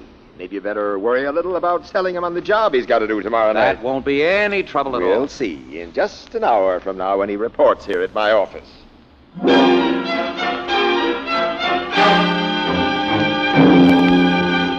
No, Captain Logan, I won't have no part of this scheme of Casey's. Valerie might get hurt. Look, she'll be 100% safe, Kansas. That's what you say. You sure, Kansas, this scheme is foolproof. It don't sound that way to me. Logan, will you convince this chump? Me, Casey? Now, look here, it's time to stop kidding and needling each other.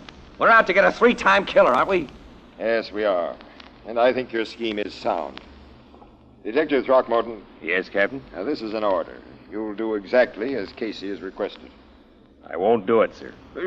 You won't? No, sir. You know what that means. Yes, sir. Here's my gun. Here's my shield. Well, now, look here, man. When you joined the force, you assumed a duty. You can't just I quit never and... assumed no duty of putting a woman in bad danger, and I am quitting. I'm no longer a cop. You're going to Valerie's apartment to persuade her right now? Yeah, right now. Oh, I've seen enough of women to know that you might persuade her, and I'm not giving you the chance. Casey! I feel like a skunk for hitting him, Logan. It's the only way to save our plan. You chump! This KO you handed him won't last more than a minute or two. It's long enough to put him in charge of your police surgeon. Police? Yes, sure, under medical observation for the next several hours. Casey, what do Look, you... have the doc strap into a bed, will you, in your emergency hospital here at headquarters, and keep him there until after we do our stuff tonight. I can't pull a phony like that. If you don't, we lose our chance to get McCoy, Logan. Everything's set. Can't let Kansas spoil it. Kansas is the guy McCoy wants to kill. Kansas and I are the same size. We got the same color hair. If I put on his clothes and McCoy sees only my back... You? Sure. From across the street, he'll be certain that I'm Kansas. Okay, Casey. Right. I'll get the doc and give him his orders. But is Kansas going to be sore at you? Yeah, he'll be sore at me. Valerie is sore at me. Uh-oh. Just thought of more trouble. What? The gimmick of our scheme is that McCoy's going to see Kansas and Valerie pull a hot Hollywood kiss. You don't think she'll do it with you? No, but what I'm worried about is that Ann Williams will be with you tonight, Logan. So what? Well, she's on an out-of-town assignment right now. I can't get hold of her to explain my substituting for Kansas, and if things aren't explained before she finds out that I'm the guy that she'll be seeing making woo-woo with Valerie, well, he's going to get the wrong idea. Hey, that is possible. Well, it's a certainty. Think no more about it, Casey. When she meets me tonight, I'll explain everything. Logan, can I depend on that? Of course. Don't always trust you in personal matters. Well, now, if that isn't a fine thing to say to a pal.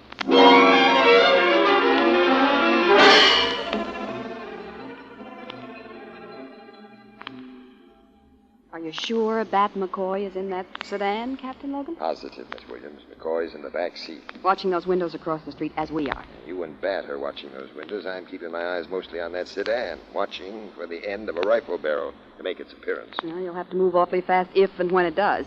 If McCoy has a chance to fire at Kansas' My man head... and I are prepared to move fast, Miss Williams. Well, of course, McCoy can't do anything until Kansas shows himself behind one of those windows again. What time have you got? Why, it's just 1 minute to 9. He'll show himself in 1 minute, then. This was Casey's scheme. He must know the time you and Kansas said. Sure, Casey knows. Well, then why isn't he here? As I've told you, he said he'd join us in time to get pictures. Well, where do you suppose he is? I have no idea. Only 30 seconds now. Watch that window on the right, Miss Williams. Yeah, I am. Kansas and Valerie have been out of sight all this time. You think they've been mixing romance with business, Captain? Could be.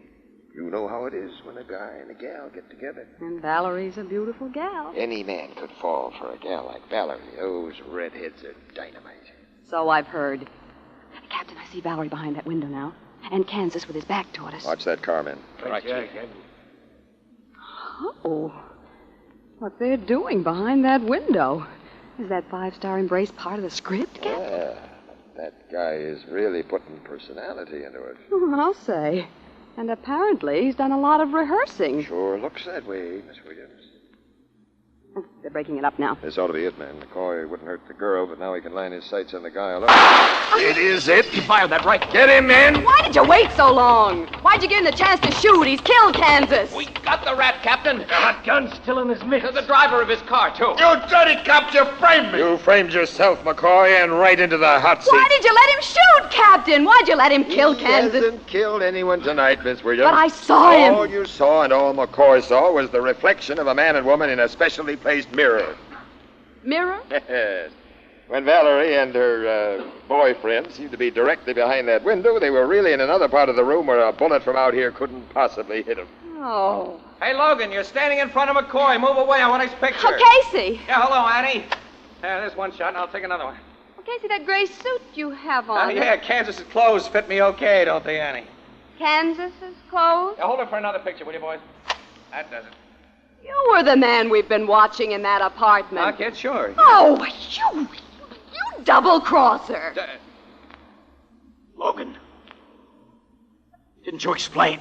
Oh, I'm such a dumb cop, Casey. I forgot. You double-crosser. Good night. Annie, where are you going? I've a story to phone to the paper, Mr. Casey. Yeah, but wait for me, will you? I'm not going your way. Ever again. Annie, you gotta listen. Good night, pal. I'll fix you for this, Logan. Just you wait. Annie!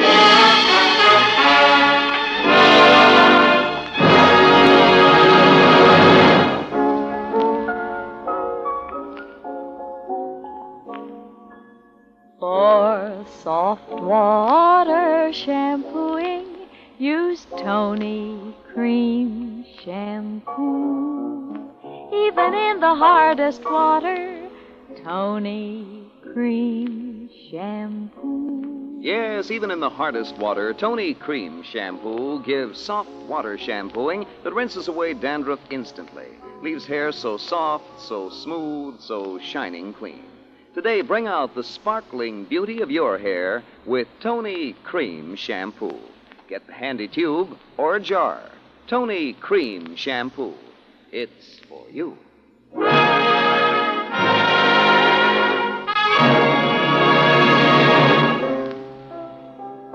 Miss Williams ain't even speaking to you, huh, Casey? No. I guess she's off me for life, Ethelbert. That was certainly a dirty trick that Logan played. Well, I can't blame him, really. I've stuck the needle into him so many times. That's so. Well, you don't have to agree with me. Gee, and you're also in wrong with Mrs. Valerie Thrush and Detective Throckmorton. Yeah, plenty. They tell me that Throckmorton is the best two-fisted fighter in the department. They say he spends a couple hours every day in the gymnasium. And you do most of your training leaning on this bar, Casey. Still in all, it ought to be a fight worth watching. So will you shut up? Why, Casey? Uh-oh. Well, here's Detective Throckmorton now. Kansas? Yeah, Miss Williams and Mrs. Valerie Thrush are with him. Wait, all together? And all looking very mean. Yeah, I see. Hello, Casey. Hello, Kansas. Hello, Casey. Glad to see you, Annie. Hello, Mr. Casey. Hi. Good evening, Mrs. Thrush. We've been looking for you. Yes. And now we found you. Now, look here. You socked me after trying to turn Valerie against me. Now, listen, Kansas. You listen to us. You really hit Kansas and had him locked up so you could take his place, Casey. Annie, I You've swear. double-crossed all of us, Casey. I'm not going to take any more of You're this. taking plenty more. Shall I give it to you here or will you step outside? Come on outside, Kansas. I tried to give the three of you honest explanations, and you haven't even listened to me. Come on outside. Oh, Casey, let me give it to you here. Huh? Let him, Casey. Yes, Valerie and I want to watch. So do I, Casey. What is this? Here, pal. I'm giving you first look at the engagement ring I've just bought Valerie. And I'm giving you this kiss for bringing Kansas and me together. Yeah. Gee. Hey, now give me a chance, Valerie. Annie? Annie? you double-crossers. I'm another, Casey. Logan. Hello, pal. And me too, Casey. You were in this too, Ethelbert? Uh-huh. And, now what'll it be, ladies and gentlemen? Casey, this celebration will be on you.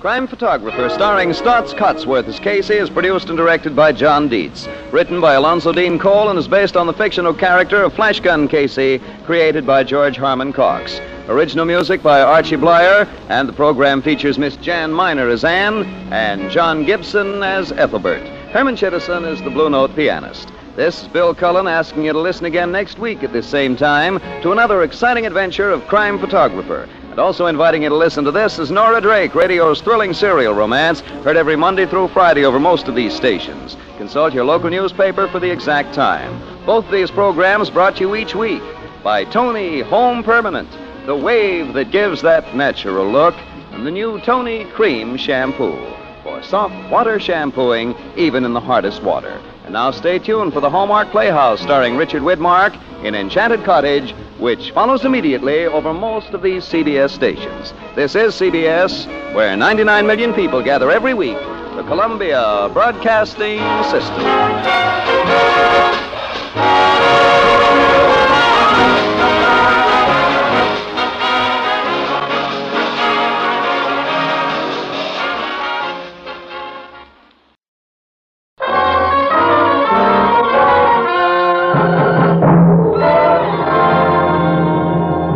Philip Morris presents Crime Photographer.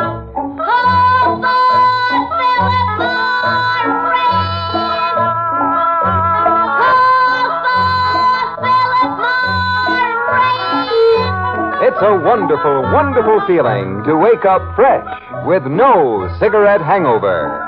Yes, you'll be glad tomorrow you smoked Philip Morris today.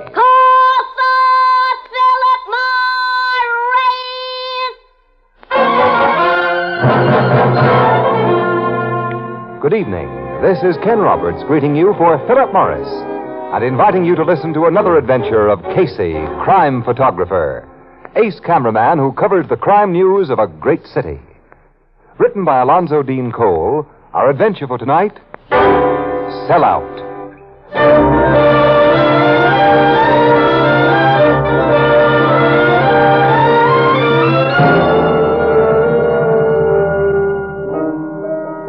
afternoon, the Blue Note Cafe. Its door opens, and from the rain-washed street... Hello, Ethelbert. Oh, hello, Miss Williams. Hey, you look kind of Oh, drowsy. I feel that way. Please get me a cup of coffee. Sure. Looks to me like this rain's gonna keep up all day. Yeah, I'm afraid so. Water, 1 cup of coffee. Where's Casey? Over at the office. Getting $15,000, we hope. He'll keep himself dry over at the, getting $15,000. Oh, trying to get it. With the help of our not-too-esteemed city editor. Well, what's Casey done that Mr. Burke should help him get 15 grand? Some very important undercover work, Ethelbert, in which I, lent some small assistance. What do you mean? Very confidentially. We've turned up an exclusive story that should blow this town wide open. But the Morning Express will have to give us the money to pay for it. Oh, I see. Oh, if our managing editor was in town, we'd get the money without any trouble, but he's away on vacation, and Talbot, the new assistant of his, is a tightwad. Thanks, Walter. Here's your coffee, Miss Oh, Williams. thanks. Casey and Burke may have a hard time selling him. Talbot's the guy who talks funny. Talks funny? Yeah. Oh! You mean his state of Maine accent? Maine, where he's from? Around Portland, I think. And like most real Yankees, he knows how to nurse a dollar.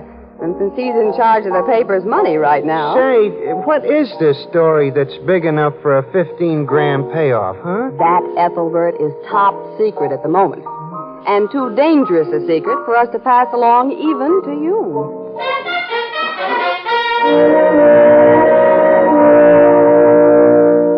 Look here, Mr. Talbot. This story will be one of the hottest circulation getters the Morning Express has ever had. Burke here agrees with that. I certainly do. Talbot, such an expose of political rottenness will... Mr. Burke, I agree with you and Casey, but you're asking me to risk a large amount of this paper's money for an unknown quantity. Mr. Talbot, I've told you that... All you've told me, Casey, is that for $15,000, a man in confidence of Harry Fitzroy, the gang leader, will supply you with evidence that a number of important city officials receive a regular payoff from Fitzroy. But you give me no assurance the evidence will be sound. You have my assurance it'll be sound. Well, who is it that's selling out? I told you. His name has got to be kept out of this. Casey gave his word, Talbot. And the reason he has valuable sources of information among crooks is that he keeps his word. Thanks, Burke. Nevertheless, where I come from, we're taught never to buy a pig in a poke. So before I sanction any payment of $15,000, I want to know exactly what I'm getting.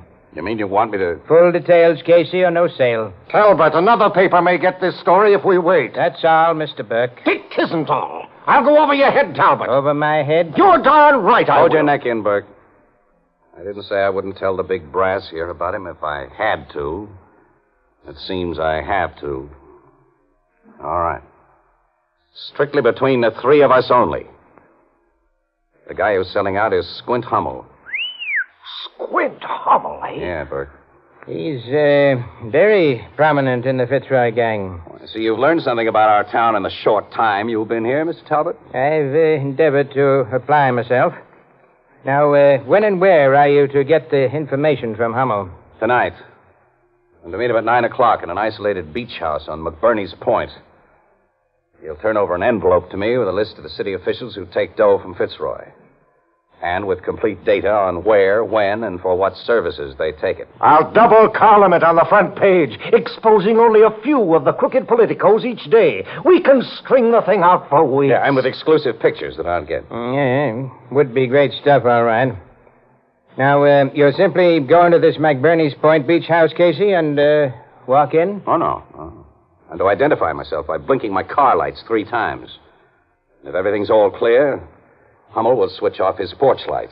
Aren't you taking a chance and going out there alone with $15,000? Hummel won't attempt to double-cross, Mr. Talbot. I trust him that much. All right, now, do I get the money? Yes, I'll sign an order for you to the cashier. Swell. It's going to be in cash. Of course, Casey, but can I trust you that much?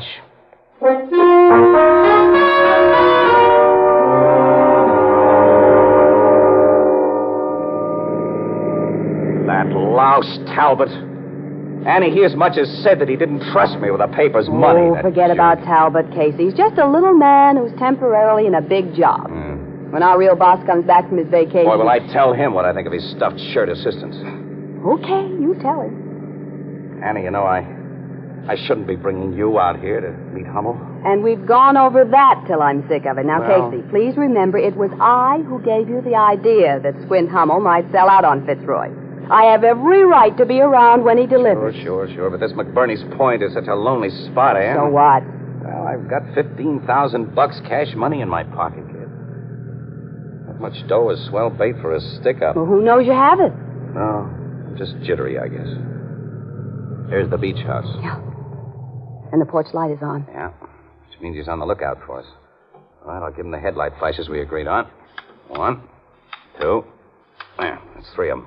His porch light just went out. That's the all clear. All right, Annie, you stay in the car. While I go in and make this trade. I'm not staying in the car. I'm in on this payoff. I come out in the rain and get soaked. I've been out in the rain all day. Now watch your step going up to the house, eh? Mm-hmm. Oh, I can't see a thing. Neither can I. And that foghorn gives me the creeps, Casey. Wait, I hear someone. That you, Squint? Casey! Who are you? Now, don't hit me!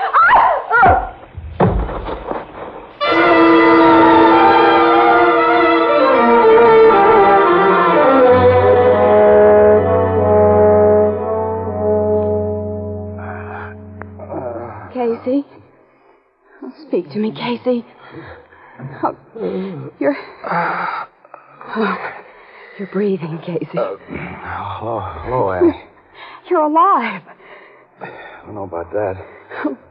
What happened? Someone hit us. I don't know who. You first and then me. I remember now. We were walking towards Squint Hummel's in the dark. And now we're in a car, and it's our car. We're not on a beach, and this isn't McBurney's Point. Oh, big trees all around us here. Annie. What? 15 grand is not in my pocket. Casey. That's why we were slugged, that lousy double-crosser Hummel. He took the paper's money. Sure, and I was sapped enough to think that he... Casey! What? In the back of the car. Look. Holy. It's Squint Hummel. With a bullet hole between his eyes. Get around the back seat of this crate. Oh, you went almost knee-deep in mud. Never mind the mud. Yeah, there are 2 other bullet holes in Squint's chest. Whoever shot him did a thorough job. Why? Body's still warm. Let's see it. Oh, no, you shouldn't go through his pockets like that. Not until the police... Yes, I should when I've lost $15,000. No. Dough isn't on him. Neither is the envelope he was going to give us. You mean the dope on Fitzroy? You get the picture, Ann? Fitzroy got wise to Hummel's sellout. So he has his rod shoot Hummel. And he takes the information he has written out for us. And they wait for us to show up, and they take our 15 grand as well. As a final touch, we're dumped into our own car along with Squint's body and driven into this mud hole. Why were we driven here and left? Annie, you're not out of your daze yet. Hummel's body is in my car. A car I can't move out of this mud. And if I move the body, this back seat would still be covered with blood. I'm framed for Hummel's murder. Casey. And a man like Talbot will believe that you killed Hummel so you could keep that $15,000. Sure. After getting a load of his suspicions, the cops would think I meant to ditch Hummel's body somewhere in these woods and then keep on driving. He'll figure I got stuck in this mud hole by accident. Well, I can tell him Wait a minute, kid. Wake up. You're in this as deep as I am. Casey. Wait a minute. Let me look around in here. Fitzroy made this frame really good. That gun. Look at that. 3 empty shells. The gat's still warm. Hey, Squint Hummel must have been shot here just now. And somebody in the neighborhood may have heard the shots. Look, Casey. Huh? That bobbing light up the road. I see it. Somebody carrying a lantern. Annie, get out of this car. We gotta meet him and head him off. He mustn't have a chance to see the body. No, we must have time to think this out. Say, kid, we are in a jam. Hi, down there. Hi, yourself. You folks in any trouble? No trouble. Oh, no. Out for a walk on a bad night like this? Yeah, we like the rain. Must have a car parked someplace. Yeah. Mm-hmm. Didn't get stuck in the mud, did you? Oh, no. No, the car's all right. Say, I didn't make you out till I got this close, mister. Guess you didn't find that telephone. Telephone? I told you there was one at the Beeman place. You told me I'd find a telephone at the Beeman place? Don't tell me you don't remember that. Mister, I never saw you before. You haven't been to your house. He was. Think back. This morning, did you wake up with cigarette hangover? That stale, musty, smoked-out taste in your mouth. Cigarette hangover. That tight, dry, uncomfortable feeling in your throat. Yes, that's what takes the joy out of smoking. And when that happens to you, it's time to change to Philip Morris. Remember, Philip Morris is the one, the only cigarette proved definitely less irritating, definitely milder than any other leading brand. That fact is recognized by eminent medical authorities. No other cigarette can make that statement. Remember, top-ranking doctors, eminent nose and throat specialists actually suggest Philip Morris in cases of irritation due to smoking. That's why we say, if you're tired of cigarette hangover, join the millions and change to Philip Morris. You, too, will discover in Philip Morris a milder smoke, a fresher, cleaner smoke than you've ever known before.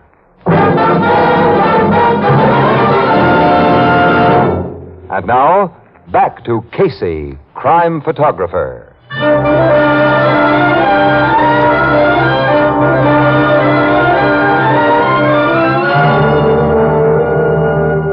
I've looked everywhere, Starkey, including the body of the cop I knocked off. The envelope just ain't on nowhere. I told you men we never saw any envelope. Shut up. Sure you gave Casey's car a thorough going over, Bull? You saw me do it. Yeah. That boss isn't going to like this. Boss or no boss, we gotta get out of here. That old guy who got away may have phoned the cops by now. Casey's still out cold. Lift him into your car. Drop him in the back seat. Okay. Where are you taking him? You'll find out, Miss Williams, because you're going to the same place. What are you going to do? Make you tell us where you hid that stuff after Casey killed Hummel? He didn't kill Hummel. You told us a lot of bushwa. Casey's in, Starkey. And you get in, sister. In front. All right. You drive, Bull. We're on our way. Head for the Blossom Street hideout. I'll phone the boss from there. He's going to be awful sore because we didn't find his stuff, Starkey. Yeah, bringing him Casey and his gal, aren't we? He's lucky we have that much on the short notice he gave us. Well, he got that phone tip on such a short notice. Fitzroy? Got a phone tip? Yeah. There's no harm in telling you anything, sister, since you won't tell anyone else. Some guy who wouldn't give his name phoned the boss around 9 o'clock and spilled your whole setup. He told Fitzroy that you'd find us where you did find it? That's why we went there. But we expected to find Squint Hummel alive. You and Casey worked too fast for us. You didn't go first to McBurney's Point? McBurney's Point? Why should we have gone there? Now, look here. If you're telling the truth, somebody's double-crossed Fitzroy and you as Casey and I have been double-crossed. Now, please, believe me. If we did, or the boss does, you won't be any better off. What? You and this sleeper back here saw us shoot a cop tonight. And we ain't giving you no chance to talk about it. We'll make our chance. Hey, Bull, he's got my gun. Yeah, now blast your head off, Bull. If you take your hands off that wheel, straighten this car out. Okay. Playing possum back there. That's right. I was just waiting for Stark to get careless. Oh, you don't move, Stark. All right, now, Bull, stop the car. Okay. And take his gun. You bet. I've got it. Get out on the road, you birds. Get out. You heard me. Casey, aren't you going to take them to the police? We're throwing the clink ourselves, the murder of Squint Hummel. We can't do nothing to us. Oh, yes, I can. I can give you what you gave me. Hey, don't hit me with that gun. Don't. Sure is nice to be on the sending end for a change. Gee, you're hitting so hard, Casey. Not too hard. They'll lie quiet there, and the cops pick them up. But you just said that we couldn't... We couldn't take them to a precinct station. That's true, but I can and will phone from one of the nearest drugstore. Without saying who you are? Yeah, I'll get back in their car. Annie, we're leaving. Okay. Where do we go after you phone the cops to get those guys? We'll go on the lam, kid, until we can deliver the real killer of Squint Hummel. Well, how are you going to find him? We have no idea who he is. Annie, old man Mosley saw the killer. The guy who wore a raincoat and a hat like mine. Now, that was part of the frame-up, to place me definitely at the scene of the murder. Well, but who had any motive to frame you and me outside of Fitzroy? You heard what those gunmen told me. Yeah, that they didn't go to McBurney's Point. And that Fitzroy knew nothing about Hummel's promised sellout to us until he got an anonymous phone tip.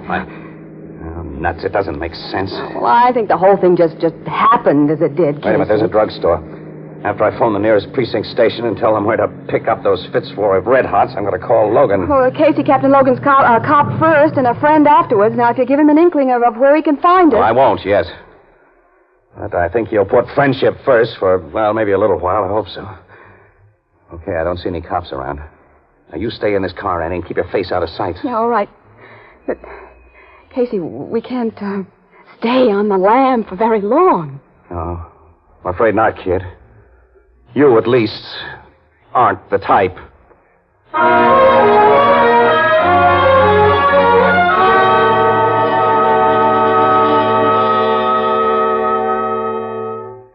Casey, where are you phoning from? I've already said I won't tell you, Logan. You know I can put a tracer on this call. I'll be gone from here before then. Now, look, pal. Do you believe the story I've just told you? Yes, I'm sap enough to believe it. But I'm only one cop in a big department. And aside from the circumstantial evidence, that old guy Mosley nails you tight to the murder. Casey, you and Miss Williams come down to headquarters and give yourselves up. After you just said I'm nailed tight for something I didn't do? We're sure to get you, pal. Every precinct's alerted for you, and there are a lot of tough precinct cops who might not handle you with gloves on. I'll make things as easy as I can. If you come down here, well, I'll help you. Ann and I need your help before we come down, Logan.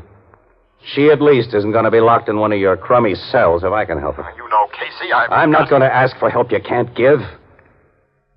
Where's Mosley? We're holding him as material witness for his own safety. Well, I want you to send Mosley home. But, Casey, the Fitzroy gang don't like witnesses. They'd bump off old Mosley. Logan, I sent a carload of precinct men to pick up the killers of that cop. Well, that's news. Now, I'm delivering them to you. In return, I want Mosley at his home. Why? Well, I can't talk to him very freely at headquarters. You can't change his story that he saw you after those shots. Give me a chance to try. Look, pal, you can guard Mosley yourself while I talk to him. Keep all other cops away. Okay, Casey.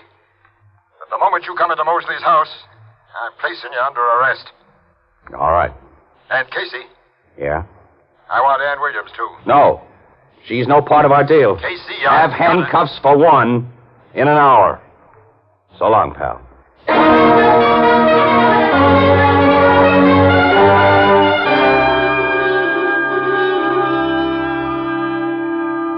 Mr. Casey, I'm just as sure as can be you're the fella come to my door tonight. Yeah, but Mr. Mosley, you admit you didn't get a good look at that guy's face. Over and over, he's repeated his positive identification of everything else about you, Casey. Well, the guy's hands, his feet.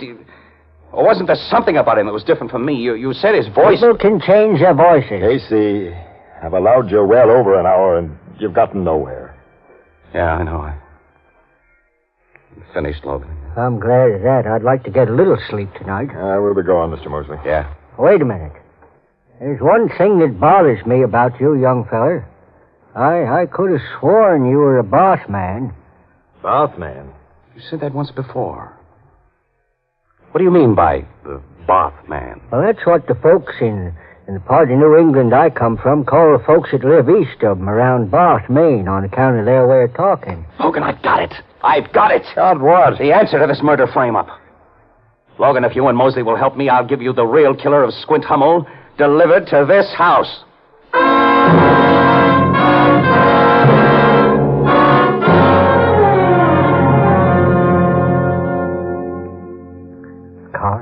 A car's pulling up outside. Yeah, it's his car, Mosley. Casey, he did fall for that line. You had Mosley hand him over the phone.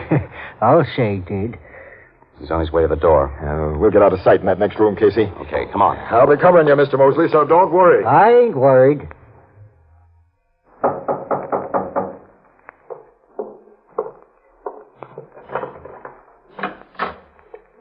Good morning. I know who you are. Come in, mister. You are, Mr. Mosley? Uh-huh. But you knew that without asking. We met only last night when you come to my door and said you wanted to use telephone. I'm afraid you're mistaken. Well, if I'm mistaken, why did you drive way out here to see me at 2 o'clock in the morning, hey? Because your phone call of an hour ago roused my curiosity. You intimated that you possessed exclusive information about the murder of a man named Hummel. Let's not beat about the bush, mister. I said over the phone, as I'm going to say now, that the fellow accused of that murder ain't guilty. And I know who is guilty. Who? You. What evidence have you for your accusation?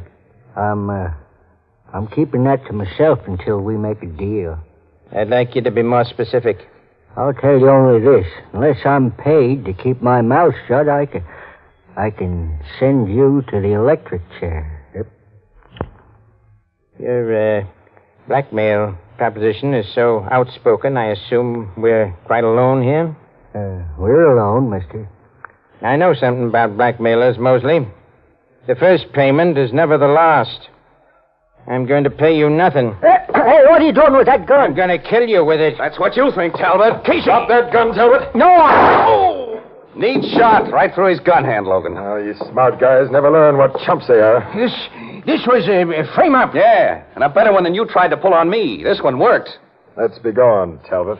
Wait a minute, Logan. Wait a minute. I'm shooting pictures of this baby first. Yeah. When I turn them into the paper, Talbot, it'll give me pleasure to spread the news that we need a new assistant managing editor.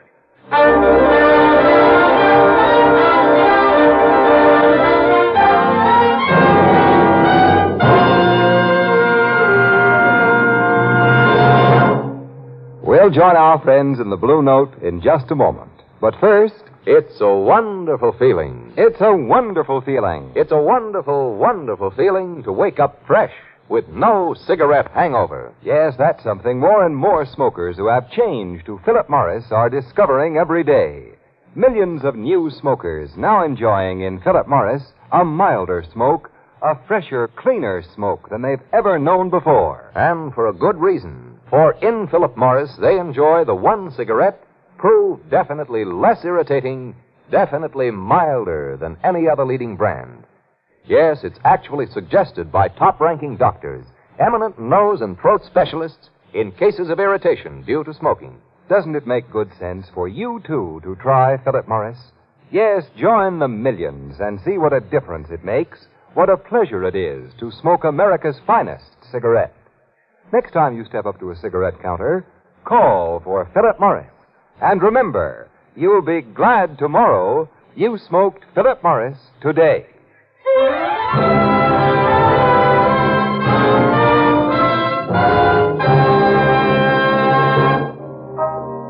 Them state of Mainers say bath for bath, huh, Casey? Yeah, a lot of them do, Ethelbert.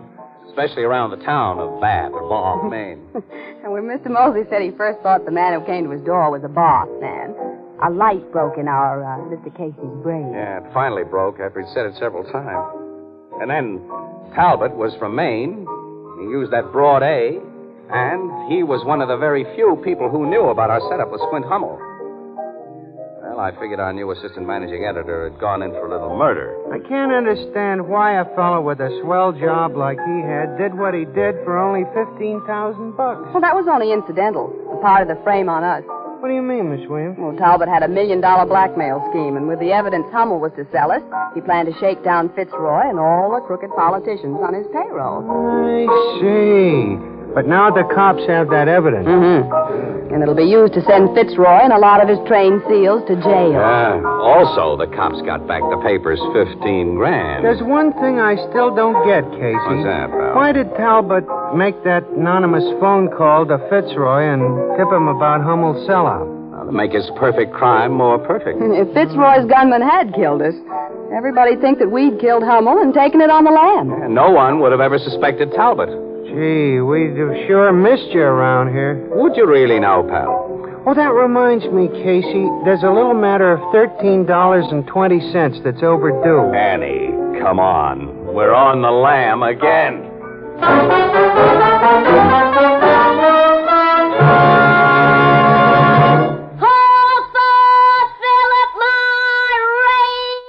Friends, remember this.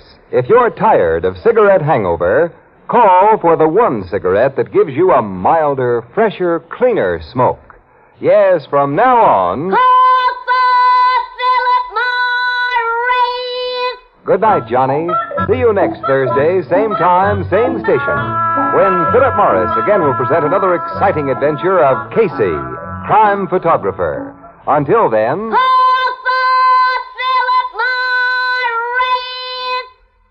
Smoke a pipe? You get real solace, comfort, and pleasure from Revelation. Plus smooth burning. Plus a swell aroma. Revelation pipe tobacco is a revelation in smoking pleasure. Only 15 cents. Try Revelation.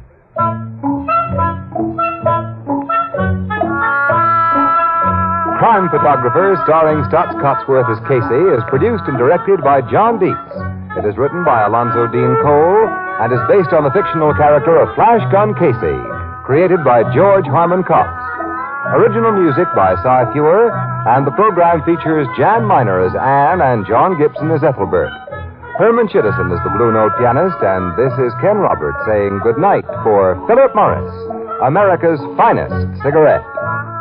This is CBS, where 99 million people gather every week, the Columbia Broadcasting System.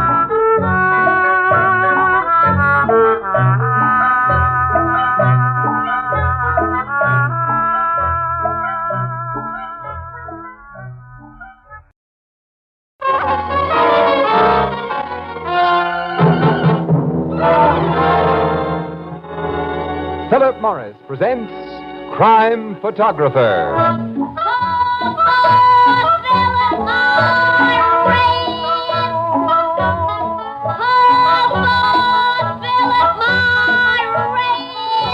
It's a wonderful, wonderful feeling to wake up fresh with no cigarette hangover.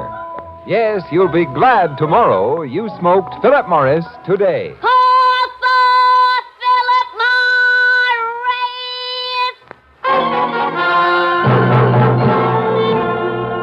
Good evening. This is Ken Roberts, greeting you for Philip Morris, and inviting you to listen to another adventure of Casey, crime photographer, ace cameraman who covers the crime news of a great city. Written by Alonzo Dean Cole, our adventure for tonight, Death of a Stranger.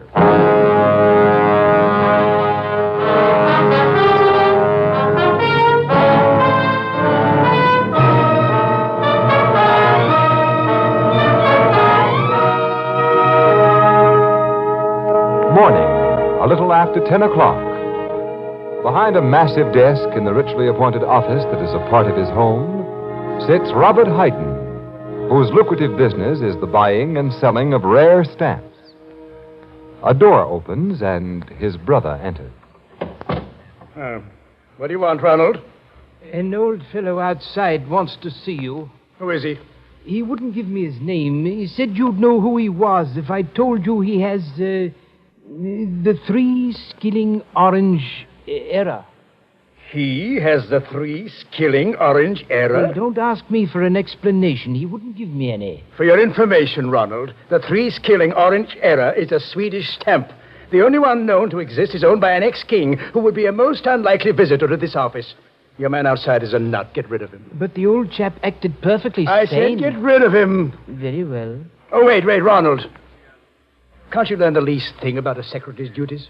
I've done something wrong again? You've just wasted my time, Ronald. Look, I've had to support you most of your life, and mine. When my son Horace was taken ill, you offered to take over his job. But you've been nothing but a bother. Now, file these letters, and correctly, please. I'm going upstairs and see Horace. He's gone out for a walk. Why, the doctor told him to stay in bed. Oh, that young fool. If he has a relapse when I need him, I'll see if he's gone out. Answer that telephone and say that I'm out. Wait. I'm expecting a call from my son, Arthur. If it's him on the wire, say I'll have that check for him this afternoon, and not to bother me about it before then. What check? Oh, he'll know about it. Pick up that telephone. I'm going up the back stairs. Robert Hayden's office. His secretary speaking. Well, you're learning, Uncle Ronald. Soon you'll be a better secretary than I am. Oh, it's you, Horace. Mm-hmm. Is Dad there?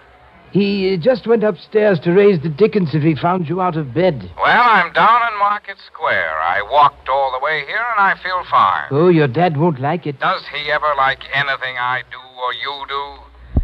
The only member of the family who ever gets a decent word out of him is my little brother, Arthur. Is he around now? No, but your father's expecting him, I think, to pick up a check. Another check for the fair-haired boy, huh?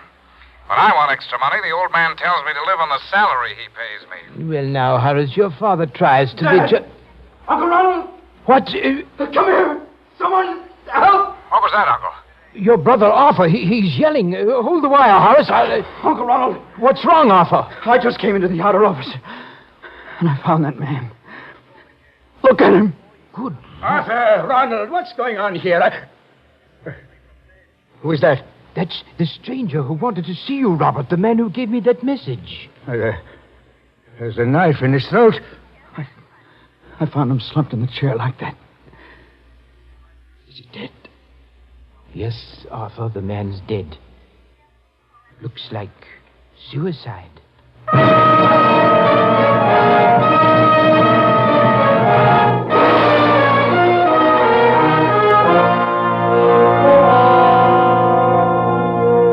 What's your verdict, Doctor?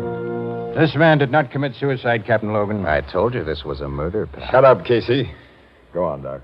The knife entered the old fellow's neck at an impossible angle for self-infliction. Oh, it seems I never get an easy one. The people in this house say they never saw the guy until this morning. They have no idea who he is or why he came here.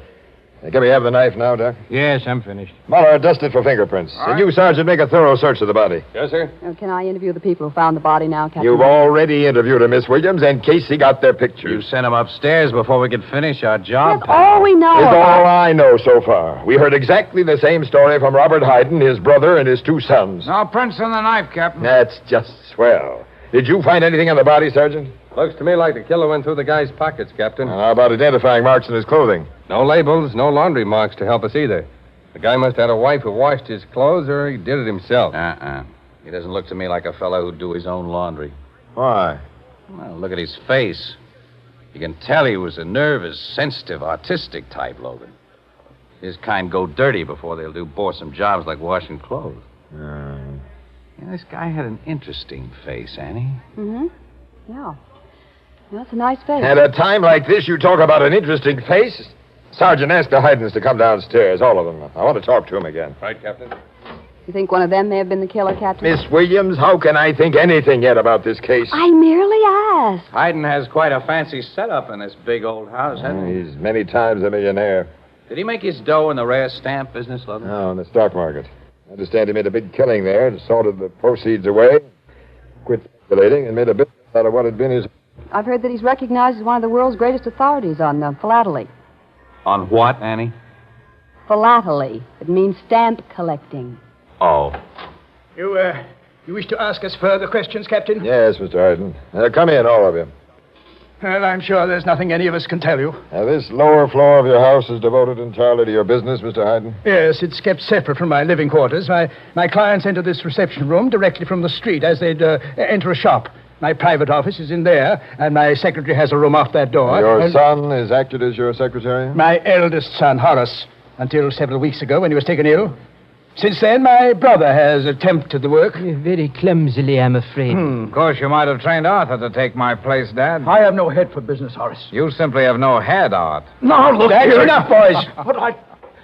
Mr. Ronald, you say the stranger gave you the impression that his message about the three-skilling orange error would mean something to your brother? Mr. Casey... The stranger couldn't have given such an impression. He didn't know me, and I didn't know him. My question was addressed to Ronald, Mr. Hayden. Well, I did believe the stranger knew you, Robert. He seemed so confident that you'd see him. You're a fool. Now, Mr. Hayden, you left your private office shortly after you received the stranger's message. Yes. You didn't come into this reception room then? No. I went directly up the back stairs, and I didn't come down until I heard my son Arthur yelling for help. I thought something was happening to him. Arthur. Yes, Captain? You said you walked in here from the street and saw the dead man. That's right. I've never seen a fellow just stabbed himself. It seemed all I could do was yell for help. At that time, Horace, you were talking to your uncle over the phone, huh? Yes, Mr. Casey. I'd called Dad's office from a booth in the Market Square drugstore.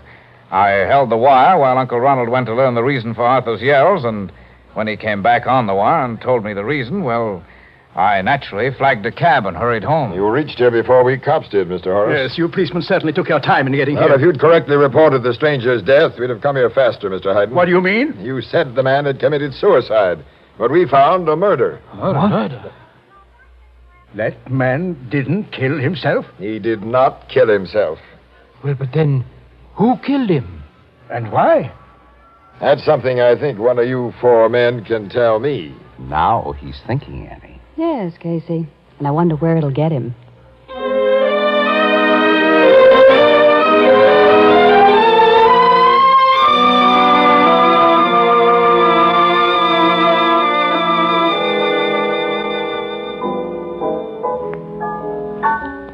Just a minute, Mr. Nestor Camp. I'm fixing up your order. You say Logan got nowheres with them hidings, huh, Casey? No, nowhere at all, Ethelbert. They haven't changed their stories a bit. And the victim's identity has to be known before Captain Logan can hope to prove that one of the Haydens or anybody had reason to kill him. Logan lost his sense of values on this one, Annie. Showed his hand too soon. There's no new clue to the stranger's identity, huh? Nope. That makes things really tough. You think any one of them Haydens could have done it except the one who was telephoning from Market Square? I don't know. And we won't know anything about this stranger until... You know, that guy's face haunts me, Annie. No, it's the kind of a face that you don't forget. Yeah. If the paper had print that close-up I took of him... Yeah, somebody would be sure to identify it. Why won't they print it? Well, did you ever see a close-up of a guy with a fresh knife wound in his throat? No. Well, you won't. In any family newspaper, Ethelbert. Too many customers wouldn't like it. Well, I'm a customer, and I wouldn't object. Well, all right, pal. You asked for it. Here's the picture I took of the dead stranger. Oh. You see? Yeah. Hey, that dead guy is Mr. Carfora. What? He lives in my neighborhood, Casey. Well, where? Oh, who was he? Where? What was he? Mr. Carfora owns a little old house on Bay Street, just back of the lumberyard. He and my sister Edna sent their clothes to the same wash lady. And she says he'd done some kind of work in his house, but she didn't know what. Annie, we're going to that house on Bay Street right now. First, I'm going to kiss Ethelbert. Blue Note Cafe, Ethelbert Oh, it was Williams.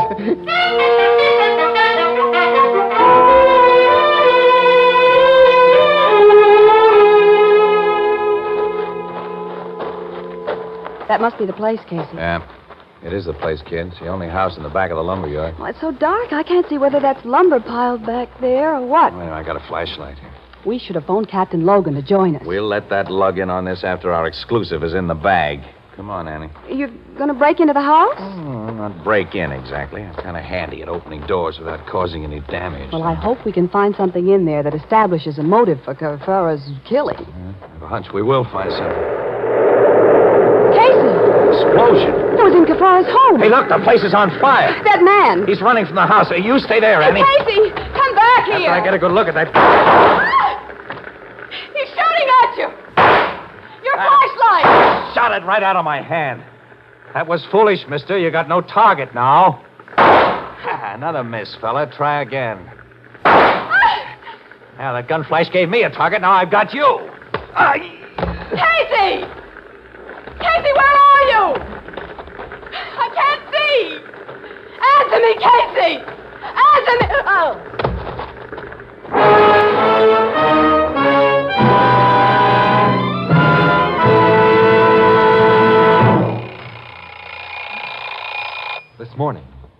This morning, when your alarm clock rang, did you wake up with cigarette hangover? That stale, musty, smoked-out taste in your mouth.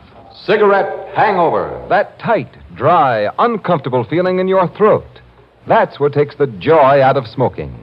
And when that happens to you, it's time to change to Philip Morris. Remember, Philip Morris is the one, the only cigarette proved definitely less irritating, definitely milder than any other leading brand. That fact is recognized by eminent medical authorities. No other cigarette can make that statement. Remember, top-ranking doctors, eminent nose and throat specialists actually suggest Philip Morris in cases of irritation due to smoking. That's why we say, if you're tired of cigarette hangover, join the millions and change to Philip Morris. You, too, will discover in Philip Morris a milder smoke, a fresher, cleaner smoke than you've ever known before. Yes, you'll be glad tomorrow you smoked Philip Morris today. Philip Morris, America's finest cigarette.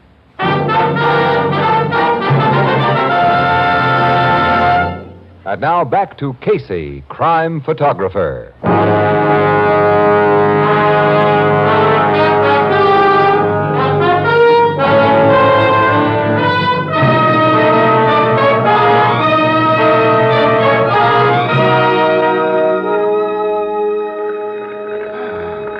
Sure you're okay, Annie? Yeah, I didn't really black out, Casey. The wallop I got was just a glancing blow. There's a weld on my head the size of... Don't Don't sit up. Sit still for a while. Don't try to move. We got to get away from here, kid. That burning house is throwing out too much heat.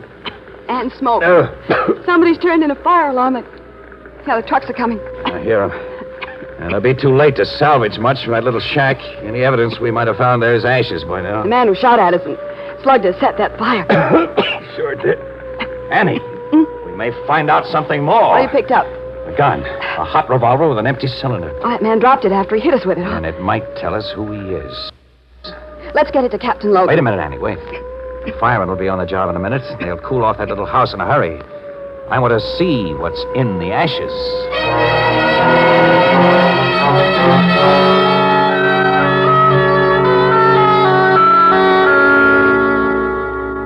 You say this guy Carfora was an engraver, Casey? Well, that had been his trade, Logan, but the guy was essentially a hobbyist. And among other things, he went in for chemistry and photography.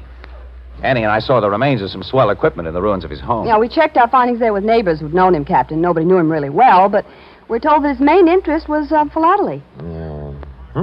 Stamp collecting, dumbbell. Oh, stamp collecting. Well, anybody knows that. Yeah, well, get the connection, though. Carfora was an absolute bug on stamps. He bought them constantly and is supposed to have owned some very rare books on the subject. His collection apparently was destroyed by the fire. And that fire was no accident, pal. It was set by the guy who slugged Dan and me. Have you any idea why? Captain Logan. Yes, Sergeant? I just got the report on the gun Casey found, sir. Oh, good. Swell. Well, let's have it. A permit for a revolver of this make and serial number was issued 6 months ago to Arthur Hayden. Arthur? Well, that's the youngest son and his father's favorite. Arthur's the one who discovered Carfora's body. Sergeant, issue an order for the arrest of Arthur Hayden. Wait a minute, Logan, will you? Before any arrests are made, before anyone's told about that gun or our identification of the stranger, let's have a talk with Robert Hayden. The old man. Yeah. He could have used his kid's gun tonight.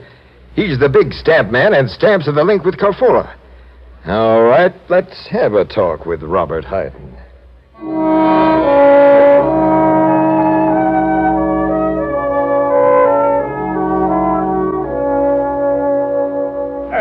This is an imposition, Captain. Well, why should I open my office to you at this time of night? Because it affords more privacy than your living rooms upstairs, Mr. Hayden. And we'd like to have privacy. For more idiotic questions about the death of that unknown man, Mr. Casey? We'll try to keep our questions a little short of idiotic. You haven't up to now. But citizens must cooperate with the police, I suppose. Please step into my office. Ladies first, Miss Williams. Thanks. Now, what can I tell you that I haven't already told you before? First, Mr. Hayden, what business did you do with Angelo Carfora? Angelo Carfora? Mm-hmm. Is the name familiar? Well, of course it is. I never forget a client, at least not a client who gave me cause to remember him, as this Carfora did. Well, Casey, we didn't expect him to admit, no. Well, tell us about Carfora. Well, he did business with me for a long time, buying only seconds, stamps that are damaged in one way or another and worth only a fraction of normal value. But quite frequently, he submitted undamaged stamps for my opinion as to their genuineness. I found all of them to be forgeries, except the last one he sent, which was a perfect postmaster provisional. Oh, his business meant little to me in a monetary way, but he had a feeling for stamps, and I enjoyed his interesting letters. I never met the man personally, but... You never met him? No. Why do you ask me about Carfora? I thought you were only concerned about that murder. Angelo Carfora was killed in your reception room this morning. What? He was the stranger. This is incredible. How long since you heard from Carfora? At least a year, maybe 2 years. Why was he killed in my place? Mr. Hayden, have you bought some very rare stamps in the last year or so? Stamps you paid a lot for? Yes. Less than a month ago, I was lucky enough to get a Mauritius twopenny blue. Several weeks before that, I acquired a 9-pence lilac brown of Ceylon, and but you don't know about stamps. These are among the blue chips of philately. I paid a high price for them, but they were perfect specimens. Well, who did you buy them from? Well, I've made all my best buys lately through the... That gunshot. Slug got Hayden in the It chest. fired from that doorway. And then the door slammed shut. Well, it's locked now. Lend me some of your weight, Casey. Right. That opened it. Miss Williams, see what you can do for Hayden while we... Help me! Logan! I see. Break, you two. Break. This gun was on the floor beside him, Logan. A hot gun. It's Arthur's gun, Captain. I knocked it from his hand. You gave me no chance to explain, Uncle Ronald. You can explain now, Mr. Arthur. Both this gat and the one you dropped at Carfora's place tonight. But I don't know what... I heard a shot. What's happened here? Horace, your brother Arthur. Has shot his father. Arthur? No, I didn't. Captain Logan, I'm afraid nothing can be done for Hayden. He's dead. Arthur Hayden, I'm placing you under arrest for murder. No. Hold it, Logan. What? Let's get this picture straight before you The arrest picture's anybody. straight enough, Mr. Casey. I caught Arthur with the gun in his hand. But I didn't shoot him. I just picked up that gun when Uncle Ronald grabbed me. Just picked it up? Yes. I just come into this hall through the street door in the back. And then I heard a shot and loud voices in Dad's office. I ran this way and I saw the gun on the carpet. Without thinking, I picked it up and just then... Is that the best story you can think of, Arthur? But it's true. Horace, I swear it's true. Whereabouts in the hall were you, Mr. Ronald, when you saw Arthur with that gun? At the foot of the back stairs. I was on the floor above, and when I heard that shot, I came down 3 steps at a time. The shot brought you too, Horace? Yes, down the front stairs. Now, you were the first on the scene, Arthur. Did you see whoever dropped that gun? No, he'd gotten away before This is nonsense. Nobody dropped that gun, and nobody got away. My brother is the killer, Captain. Sure, Casey, it's as plain I don't agree. Why not? Because Hayden was killed to cover up the murder of Carfora. And Arthur doesn't fit the Carfora picture as I see it now. Look, Casey, Arthur discovered Carfora's body. You were slugged with Arthur's gun outside Carfora's house. And now Mr. Arthur Hayden is found with the murder gun in his hand a few seconds after his father's been bumped off. What more do you want? A probable link to Carfora. But I don't understand. Arthur, you got a check from your father today, didn't you?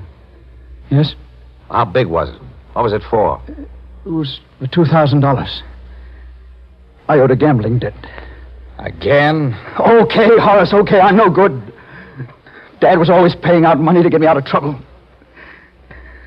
The old man was my friend, as well as my father. As my brother's favorite son, Arthur, will inherit most of Robert's estate. But I never even thought of that. If you did, you never needed Carfora. But who is this Carfora? A name isn't familiar to you, Mr. Ronald? No. How about you, Horace? I never heard the name until you mentioned it. You're a liar. I beg your pardon? How long were you your father's secretary? About 10 years. During those 10 years, like any confidential secretary, you opened your boss's mail, read it, and took his dictation when he answered it, didn't you? Yes, But you never heard the name of Carfora? Hey, what is this? You know what it is. Your father made you work while your brother was allowed to play. You hated both of them for that. You never had enough money. And through Carfora, you saw a way to make big money. I don't know what you're talking about. Oh, yes, you do. You played both your father and Carfora for suckers. It was easy to keep apart while you were on the job as secretary. But when you were taken sick and your uncle was put in your place, you foresaw trouble. You could think of only one way to avoid it. You knew Carfora would come to the office this morning. So you got out of bed against orders to be ready for him. When your uncle left the reception room to deliver that message about the Swedish stamp, you killed Carfora. Oh, you're crazy. I was a mile away in a drugstore in Market Square when Carfora was killed. I talked to Uncle Ronald from a phone booth there. Yes, he did, Mr. Casey. How many phones are there in this big house, Mr. Ronald? Lines, I mean, not extensions. Why, 3. You used one of those 2 other lines to call the office line, Horace. You were nowhere near Market Square. You can't prove that. You know about the dermal nitrate test? Dermal nitrate? It'll show that you fired a gun tonight. You're not going to send me to the chair? Logan, drop that knife, Horace. No, let me kill myself. You don't read any easy way out. Here. Casey, hang on to this knife while I slip the handcuffs on him. Okay, pal. Why did you do it, Horace? You've always had all the luck, Arthur. I've always been the fall guy. I was a fool to think I could change things. But, Mr. Casey, I don't quite understand. Why did Horace kill my brother, and what was there between him and this man Carfora? I don't get it either, Casey. Neither do I. Well, I'll tell all of you what Horace is going to put in his full confession after I take a lot of pictures.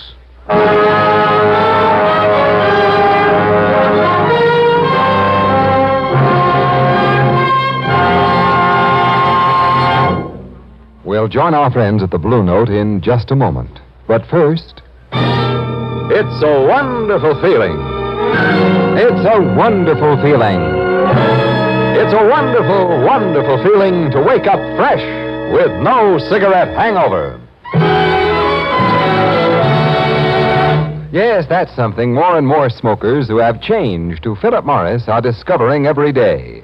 Millions of new smokers now enjoying in Philip Morris a milder smoke, a fresher, cleaner smoke than they've ever known before. And for a good reason. For in Philip Morris, they enjoy the one cigarette proved definitely less irritating, definitely milder than any other leading brand.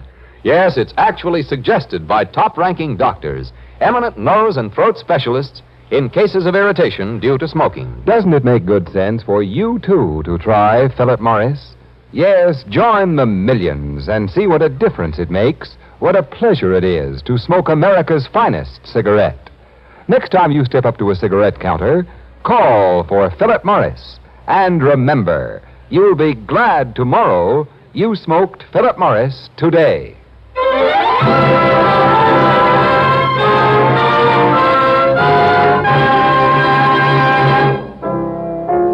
Did Casey call a turn on Horace's full confession in advance, Miss Williams? Pretty nearly, Ethelbert. Well, what was the Carphora setup, and how'd you know? It was all very simple. To a mastermind. Huh. Carphora was a bug on philately. Stamps, that is, to you, Annie. He was a skilled engraver who had a lot of fine chemical and photographic equipment, and somebody wanted to destroy the place where he lived and worked. All of which didn't mean much to your mastermind until I talked with Robert Hyden. No, he supplied missing parts of the puzzle. Carphora, you see, through the mails, had bought a lot of rare stamps that were in reach of his pocketbook because they were damaged. He'd sent Hyden a lot of undamaged stamps for appraisal. In Hyden's expert opinion, all were forgeries except the last. Which told the great Casey that Carphora had been trying to make perfect stamps by copying damaged ones and had finally succeeded. You mean he was a stamp counterfeiter? Yeah, that's right. But he didn't try to pass his counterfeits off as a genuine article, though. He wanted to sell them for what they were, perfect copies. But Horace was hit with a big idea. He made a deal with Carphora, and an exclusive secret deal, but in his father's name. And then stamps for which he paid Carphora only a few dollars, he sold to his father and other collectors for thousands. Gee, what a racket. And like all crooked rackets, it couldn't last. Carphora called to see old man Hyden, which would have exposed the whole setup, of course, so Horace had to kill Carphora. Then he removed all identification from the little guy. Which gave him time, as he thought, to set fire to Carpharo's house and then destroy all the evidence of his counterfeiting activities before the police could see the evidence and smell a rat. Then Horace shot his old man to keep us from smelling the same rat. And tried to frame his brother for both jobs. Nice guy. Charming person. Annie, it's lunchtime. Would you like to put on the feed bag with a really charming person? Meaning, of course. Oh, of course, but the great Casey. Are you paying, or do we go Dutch, or must I lend you 10 until payday? Now, that's a nice question. Well, it's a fair one. Like all the masterminds of my acquaintance, you're usually broke. Well, as a matter of fact, tonight I am. No wonder. What do you mean? Well, he's been associating with stamp collectors all day. What's that got to do with it? Philately. Don't you get it? He's philately broke. Oh,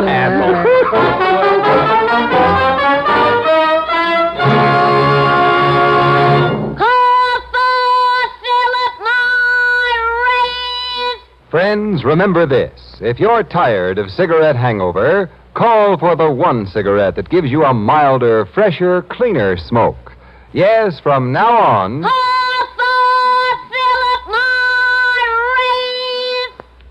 Good night, Johnny. See you next Thursday, same time, same station, when Philip Morris again will present another exciting adventure of Casey, crime photographer, starring Stotts Cotsworth. Until then... Smoke a pipe? You get real solace, comfort, and pleasure from Revelation pipe tobacco. Plus smooth burning. Plus a swell aroma. Revelation pipe tobacco is a revelation in smoking pleasure. Only 15 cents. Try Revelation. Crime Photographer is produced and directed by John Dietz. It is written by Alonzo Dean Cole and is based on the fictional character of Flash Gun Casey, created by George Harmon Coxe. Original music by Cy Fewer, and the program features Jan Miner as Anne and John Gibson as Ethelbert. Herman Chittison is the Blue Note pianist. This is Ken Roberts saying goodnight for Philip Morris, America's finest cigarette. This is CBS, the Columbia Broadcasting System.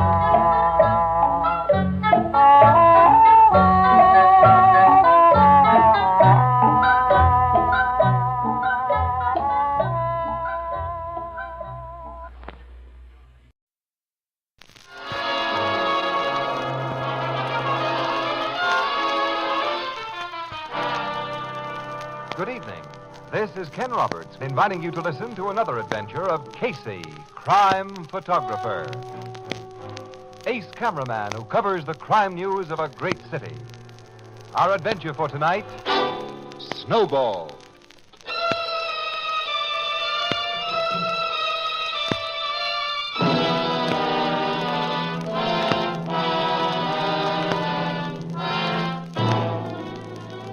Night. About 10:30. A sporty little blue sedan makes a two-wide turn out of a quiet residential street and weaves crazily toward a main thoroughfare. In a police prowl car that has been idling along. Look at that, Stutz. I see it, Ryan. We'll stop that little blue wagon quick. Guy driving it must be lit to the rafters. Even money, there's a dame behind that wheel. When a gal tanks up those fancy cocktails. We'll soon see. Pull up there. Pull up, you. Okay. What's the matter, officers? You win, Ryan. It's a guy. I wasn't speeding. I didn't pass any red lights. You'd have no chance to, brother. You're under arrest for drunken driving. What do you mean, drunken driving? Sober's a judge. We can see how sober you are. And smell. Well, I admit I had a few scotch. Let's see your license and car registration. Well, look, I wasn't so wrong either, Ryan. There's a dame in this back seat. Covered up with a blanket. What do you mean, Dave? Forget about your girlfriend, mister? I didn't have You're any... drunk. The dame's passed out, Stutzy? Yeah, out cold. Hey, she is cold. Huh? Ryan, this woman's dead. Dead? Look at the bruises on her neck. I think she's been strangled. I never saw that woman before. I never saw that woman before.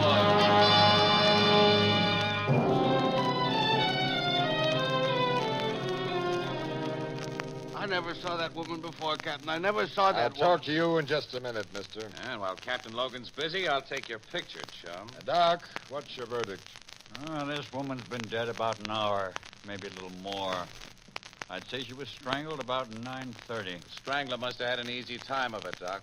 That dead gal can't weigh over 100 pounds. Expensive clothes she has on, Casey. I wouldn't know about that, Annie. You think she was killed in this car, Doc, or put here after she was dead? I don't know, Captain. Oh, Sergeant, now that Doc's finished, see if you can find any identification on her. Okay, sir. I swear I had nothing to do with that woman's death, Captain. I've heard their story, mister. Now I'll listen to yours.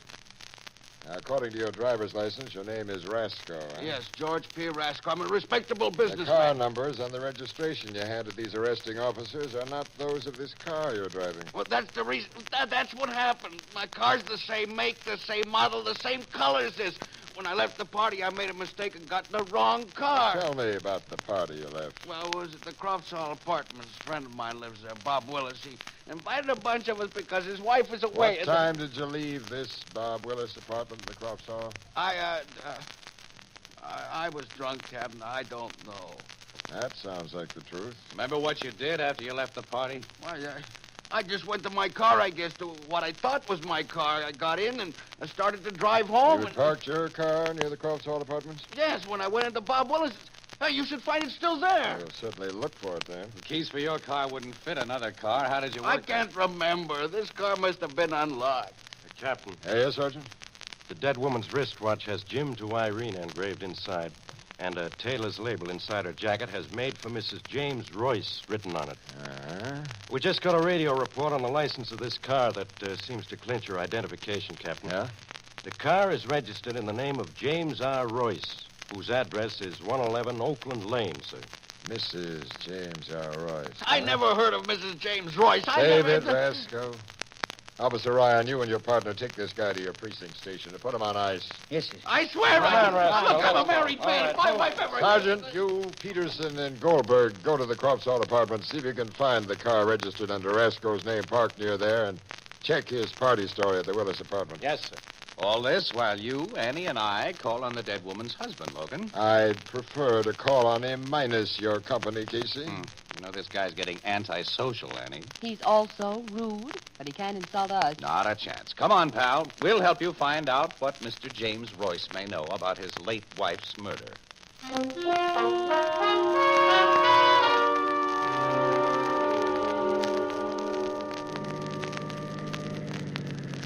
This is the place, 111 Oakland Lane. Neat little house. In a lovely neighborhood. Now we'll see if Mr. James Royce is at home. Doesn't look as though he is, Logan. No lights showing in the place. Well, it's after 11, Casey. He's probably in bed. All people aren't night owls like ourselves. I sometimes forget that, Annie. Yeah, we'll soon find out. Oh, that bell should wake him. I'll buzz him again. And longer. I hope he isn't home. I hate this kind of a job, breaking the news of a tragedy. Yeah, me too. You and Casey invited yourselves here, Miss Williams. I know. Hey, take your finger off that bell button, Logan, fast. What? Smell that, smell. Smell? Here, your nose close to the door jamb. It's gas. Yeah, that's cooking gas. Casey. Break the glass panel of this door, Logan. Use your gun butt. Hurry up. Oh. House must be full of it. Reach inside and turn the door latch. I've got it. Kick out those windows, Casey. Get air in here. I'll fix these. Okay. I'll find the light switch. No, Annie, no. The switch would make a spark and blow us up. Lucky the doorbell didn't set this stuff off. I'll use my flashlight to see. That gas will be coming from the kitchen stove. Sure, back this way. Here's the kitchen. Oh, that man. Yes, his head in the oven. Turn off those burners, Casey, or I see if he's alive. Yeah. Get that kitchen door open, Annie. Get this gas out of here. Quick. My lungs are taking all the... How is the guy, Logan? Finished. Completely. Maybe a pull motor. There's not a chance, Miss Williams. Guy did a double job on himself. A double job? Look at this little bottle beside it. Poison. Yeah. A quick shore poison by the label. Well, you can risk throwing a switch now, Casey. Get us some real light in here. Yeah. That's better. Captain Logan, there's a highball glass inside the oven. Quarter full. Apparently this guy mixed his poison with a little joy juice after he turned on the gas and drank it and slumped down with his face in the open oven. He was thoughtful of the neighbors. He turned off the pilot light before he There's turned a on wallet the in gas. his hip pocket. Let's see. There's his driver's license. I imagine he... Yep. Our dead guy seems to have been James R. Royce. The husband of that woman who was found... Murder and suicide. You know, suicides usually leave farewell notes. We'll look around before I phone the tech squad. Captain, here it is. That big photograph of the woman who was strangled? There's a note on the back of it. Huh? What is it? Printed in red. It was done with that lipstick here on the table where I found the photo. The note's short, but not sweet, Logan. I killed her tonight. I find her in my car. Now I'm taking the only way out. No signature. And the note's printed in such big letters, there's no room for a signature. Yeah, that's funny. Printed. With a lipstick. By a man. Couldn't he write? Couldn't he own a pencil? Well, it's my guess right now that wrong car Mr. Rasco is going to be in the clear, except for a drunken driving charge. Put him up, you people. Casey! What? We've got you covered on all sides. One phony move and we shoot. Who the heck are you? We're police. You're police. Captain Logan. Your face was turned away from this open door. I couldn't see. I'm Patrolman Spencer, 32nd Precinct. I'll be happy to renew our acquaintance, Spencer, after you tell all the cops with you not to start shooting. Well, there's nobody with me, sir. I surrounded you by myself. You? Seems your friend Spencer can stretch himself. I guess neighbors heard the racket we made here and phoned the precinct house. Yes, sir. I got the radio report in my prowl car. What's happened here, sir? There's that guy by the stove. You can help us find out what's happened, Spencer. Yes, sir. Round up the neighbors for a little question bee about Mr. and Mrs. James Royce.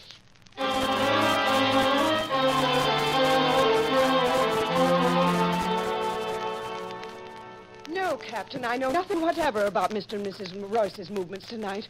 Oh, I can't believe it. I'm sorry I had to shock you with the bad news of what we found, Mrs. Taylor, but I need your help. My help? As the Royces' closest neighbor, I've come to you first. You must have known the couple rather well. Yes. Would you please tell me what you know about them? Well, To begin with, did they quarrel? Almost constantly. Jim, Mr. Royce, was madly jealous of his wife. Casey? Jealous, huh? And I'm sorry to say she gave him reason. Oh, I don't mean she did anything bad. Irina was simply a pretty, vain little thing who craved masculine attention. But no married woman in this neighborhood has felt really secure since Irena Royce has lived here. You felt insecure, Mrs. Taylor? No, Mr. Casey, I'm a widow. Oh. Now, Mrs. Taylor, in your opinion, could Royce's jealousy have led him to kill his wife and then himself? I've heard him threaten to do what he did tonight. You have? Many times. So have others. Poor Jim had a violent temper, and he often shouted so everyone in this block could hear. Now, what was Royce's job? Where'd he work? He was sales manager of the Carlton Judd Manufacturing Company. Carlton Judd. It's a first-class firm, Logan. They make electrical equipment. Casey and I have met Mr. Judd and his wife. What? Have we any? Oh, don't you remember? Last year when we covered the opening of that new slum settlement house on Ivy Street, the Judds had put up most of the money for it. Wait, I place him now, sure. Big, homely, middle-aged woman and a big, handsome, gray-haired man. Yes, I think I know why you didn't forget him, man. He made quite a play for you. Don't be silly. He's simply a born ladies' man who's naturally nice to every girl he meets. I'll call on the Carlton Judd outfit first thing in the morning. Thanks very much, Mrs. Taylor. Not at all. I'll call on some of the other neighbors now. I think they'll tell you substantially what I have, Captain. Logan. Huh? Your cops can call on the other neighbors. We're going to visit Royce's boss, Carlton Judd. Casey. I've just remembered something you've apparently forgotten, Annie. His address. His address? Yes, Carlton Judd and his wife live in the Crofts Hall Apartments. The Crofts Hall? Where Rasco claims he got in the wrong car with the dead body of Mrs. Royce. Mm-hmm. Interested, Logan? Come on. After I get a report from my cops who are checking Rasco's story about that swanky joint, I may want to talk to Mr. Judd.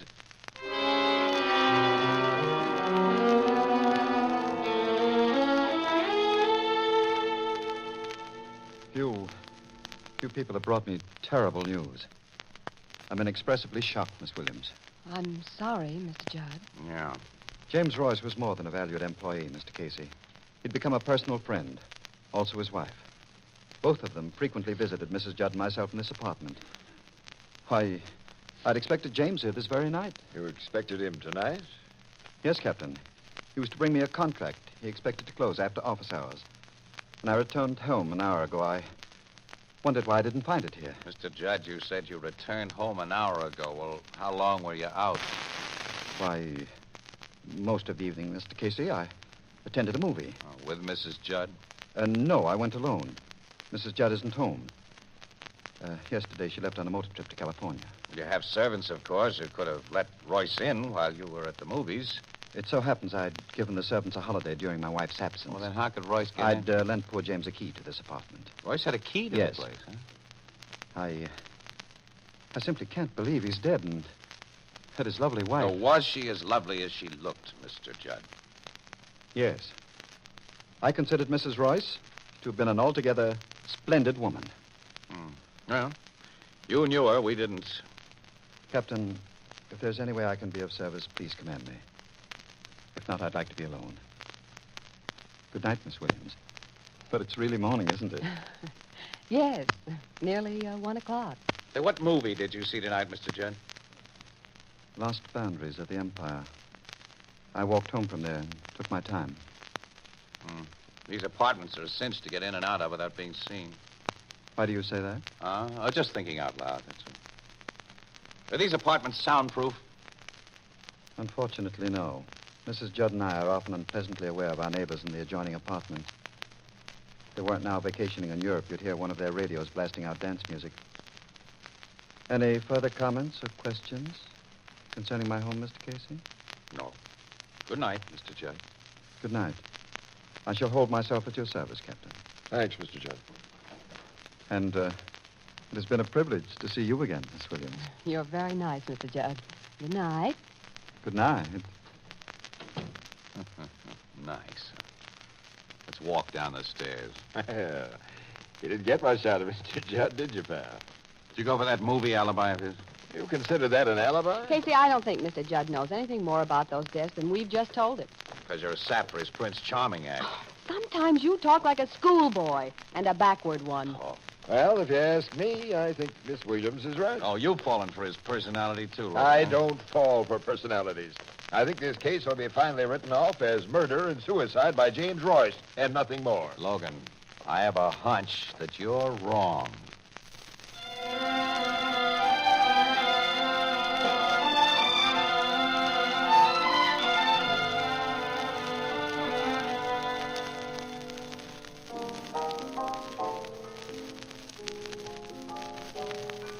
Cigarette, Ethelbert? Thanks, Casey. On the basis of what you've told me, you haven't any good arguments to suspect this Carlton Judd. Of course he hasn't, Ethelbert. He jumped to a sudden conclusion. I did not jump to any conclusion about Judd, Ann. This thing just isn't simple. Now, for instance, why was that note printed?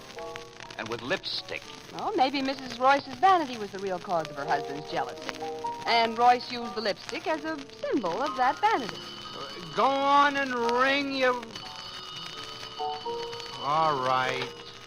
Blue Note Cafe, Ethelbert speaking, and it's almost closing time, so don't... Oh, Mr. Burke. Said he did. Yeah. Just a minute. It's for either you or Miss Williams, Casey. You go ahead and take it in. Okay. Hello, Burke. What's that? Who is? Well, we'll get right over there. What? An unidentified woman has just been found dead outside the Crofts Hall apartment. An unidentified... Outside the Crofts Hall? She apparently fell or was thrown from a window in the same building unit where Carlton Judd lived.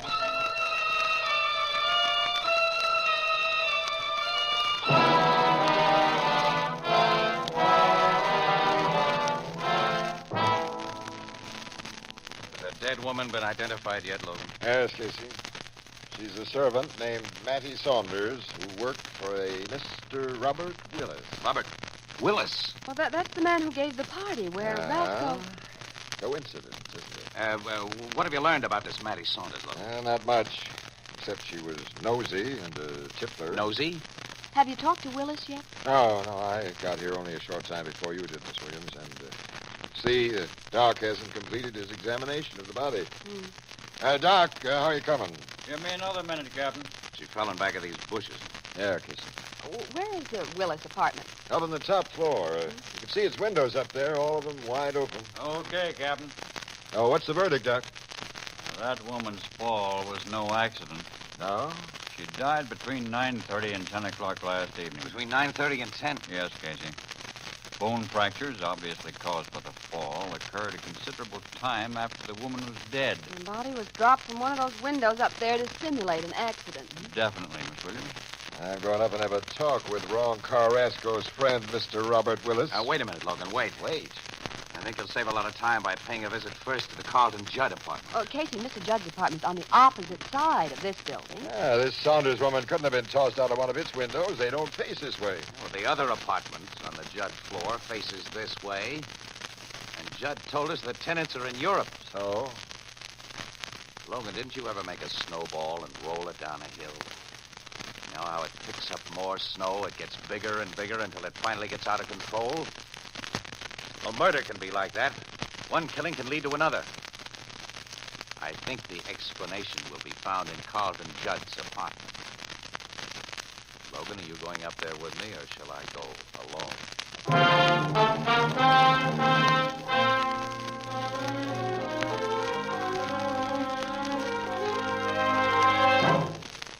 Captain, I've been asleep for some time. I can't see what possible excuse you have for waking me at this hour. All I know about this unfortunate Saunders woman is that she was employed by a fellow tenant here. Why bother me? It was Casey's idea that we disturb you, Mr. Judd. I'm here in the role of innocent bystander. And so am I. Well, Mr. Casey? I see there's unmelted ice in this highball glass on your table. Say, you couldn't have been asleep very long. You've had too much on your mind to make sleep possible. You brought me very disturbing news earlier tonight. I'm going to disturb you further by telling you a theory I have about the death of Mrs. Royce and her husband. What is this theory? James Royce wasn't the only person who was jealous. Mrs. Royce was strangled to death here in your apartment. You're mad. The killer carried the body downstairs to the Royce car and was seen by this maid, Mattie Saunders, who had the reputation of being nosy. Go on. Thank you. I think it was the killer's intention to drive the Royce car containing the body to some out-of-the-way place and wreck it. But the snowball of murder was rolling. It had been picked up. Mattie Saunders, who mustn't be allowed to tell what she'd seen. She was known as a tippler, so the killer probably found it very easy to persuade her to come up to his apartment for a drink. And when she reached there, she was hit on the head. Mr. Casey. Let me finish, Mr. Judd. When the killer found the Royce car gone, he realized the body of Mrs. Royce was sure to be discovered and traced back to the Crofts Hall, where inquiry would naturally lead to the apartment of Royce's employer. But the killer had to roll the snowball further. Royce must be made to appear the murderer of his wife, and that could only be accomplished by Royce's death. So your killer arranged Royce's apparent suicide? Yes. But he still had a problem. Mattie Saunders' body had to be disposed of. Pushing it from a window in the unoccupied apartment next door, which was directly under the one where she had worked, seemed an easy solution. Well, that's my case, Mr. Judd. It's a good case. Such a good case that I shan't attempt to deny my guilt. Would you admit? Yes, Captain. I am the killer. Casey. Carlton Judd, I place you under arrest. Oh, wait a minute. Hold it, Logan. Hold it. Mr. Judd hasn't murdered anyone. Hasn't? What? Mr. Casey, I've just confessed. Mr. Judd, where's your wife? My wife? She's not here. She left for California yesterday. That's what she told you. I swear. When we were here a few hours ago, this big ashtray was clean and empty. Now it's full of cigarette butts. You don't leave lipstick stains on cigarettes, do you, Mr. Judd? Is Mrs. Judd still in this apartment? Or did she go back to her hiding place next door? I'm here. Alice. Judd. I can't let you take the blame for what I've done, Carl. Take me to jail, Captain. You killed... Yes. No, Alice. She's lying, Captain. It was I. Thanks, Carl. But it's no use. Alice. Try to forgive me, if you can. Mr. Casey, when you came here before, it was plain to me that you suspected my husband. I was listening in the apartment next door. It was your obvious suspicion of him that overcame the madness that has possessed me for a long time. The insane jealousy that tonight reached its climax. For his protection, I came to him after you had gone and told him about the horrible things I've done. When we heard you at the door again, I wanted to give myself up and get it over. But he wouldn't let me. He hoped to save me. Don't blame him for that. Don't blame him for anything. He's a fine man. I know. Now, there's a whole lot I don't know when I... Take it easy, Logan. You'll get the full story later.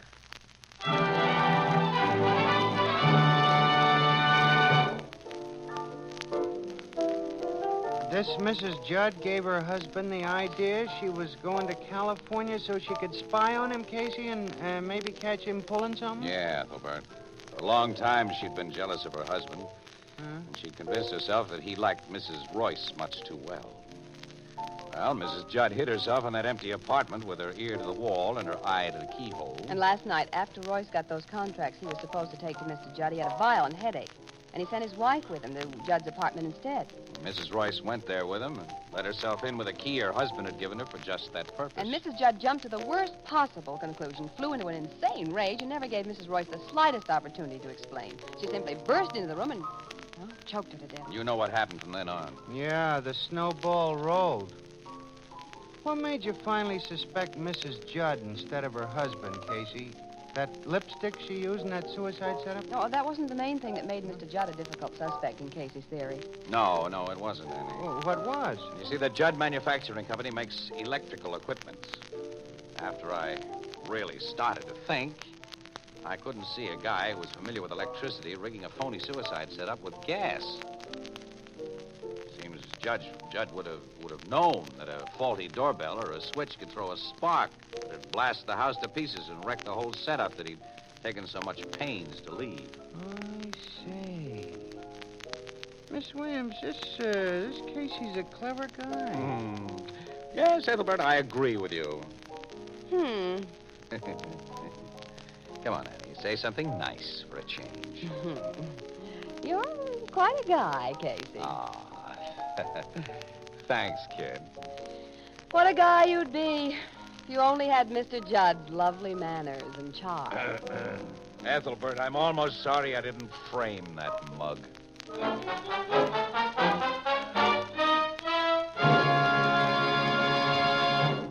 This is the United States Armed Forces Radio Service, the voice of information and education.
This is Ken Roberts inviting you to listen to another adventure of Casey, crime photographer.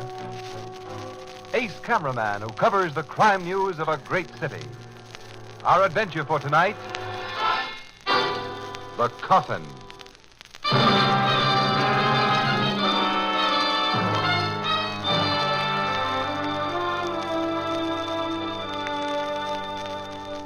Early afternoon. The quiet, restful reception room of a casket company. The street door opens and two hard-eyed men enter.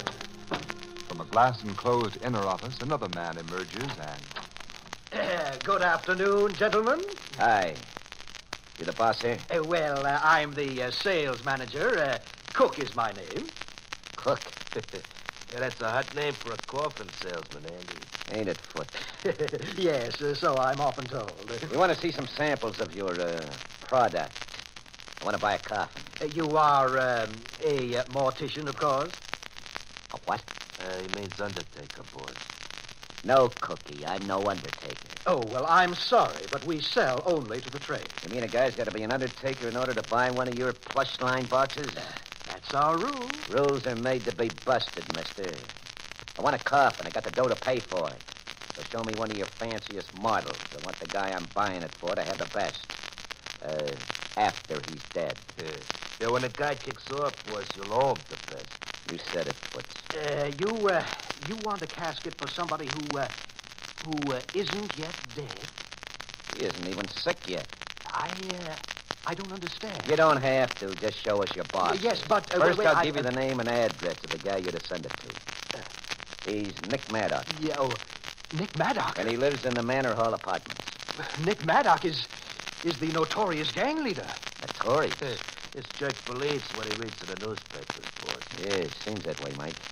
Look, don't fall for that cheap publicity stuff, Cookie. Yeah. He has no professional standing. They're like the boss here, for instance. Our boss is the real goods. He's Andy Grallo. You're Andrew Grallo? Uh-huh. Guess you didn't recognize me from my pictures in the papers. Now, Now, Cookie, let's see your coffins. We're in kind of a hurry. You see, this punk Nick Maddock just might be a morgue case. Tonight.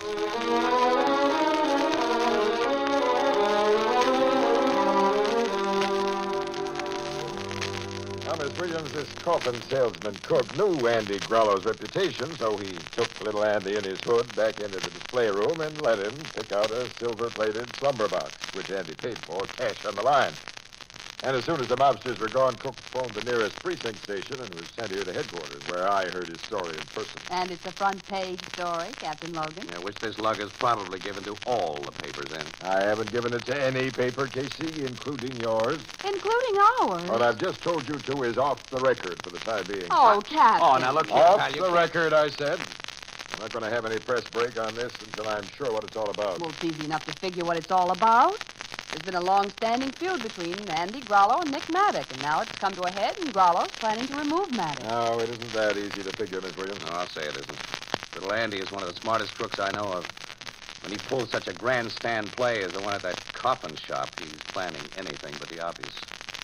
Well, Logan, what did you do when you heard the story, huh? I had to do the obvious for my own protection. So you ordered your cops to make a roundup of Andy and his mob. Sure. And so far, we've pulled in every known member of the gang except Andy and the gorilla who went with him to that casket sales room. You got Maddock protected, of course. As much as I can protect his type.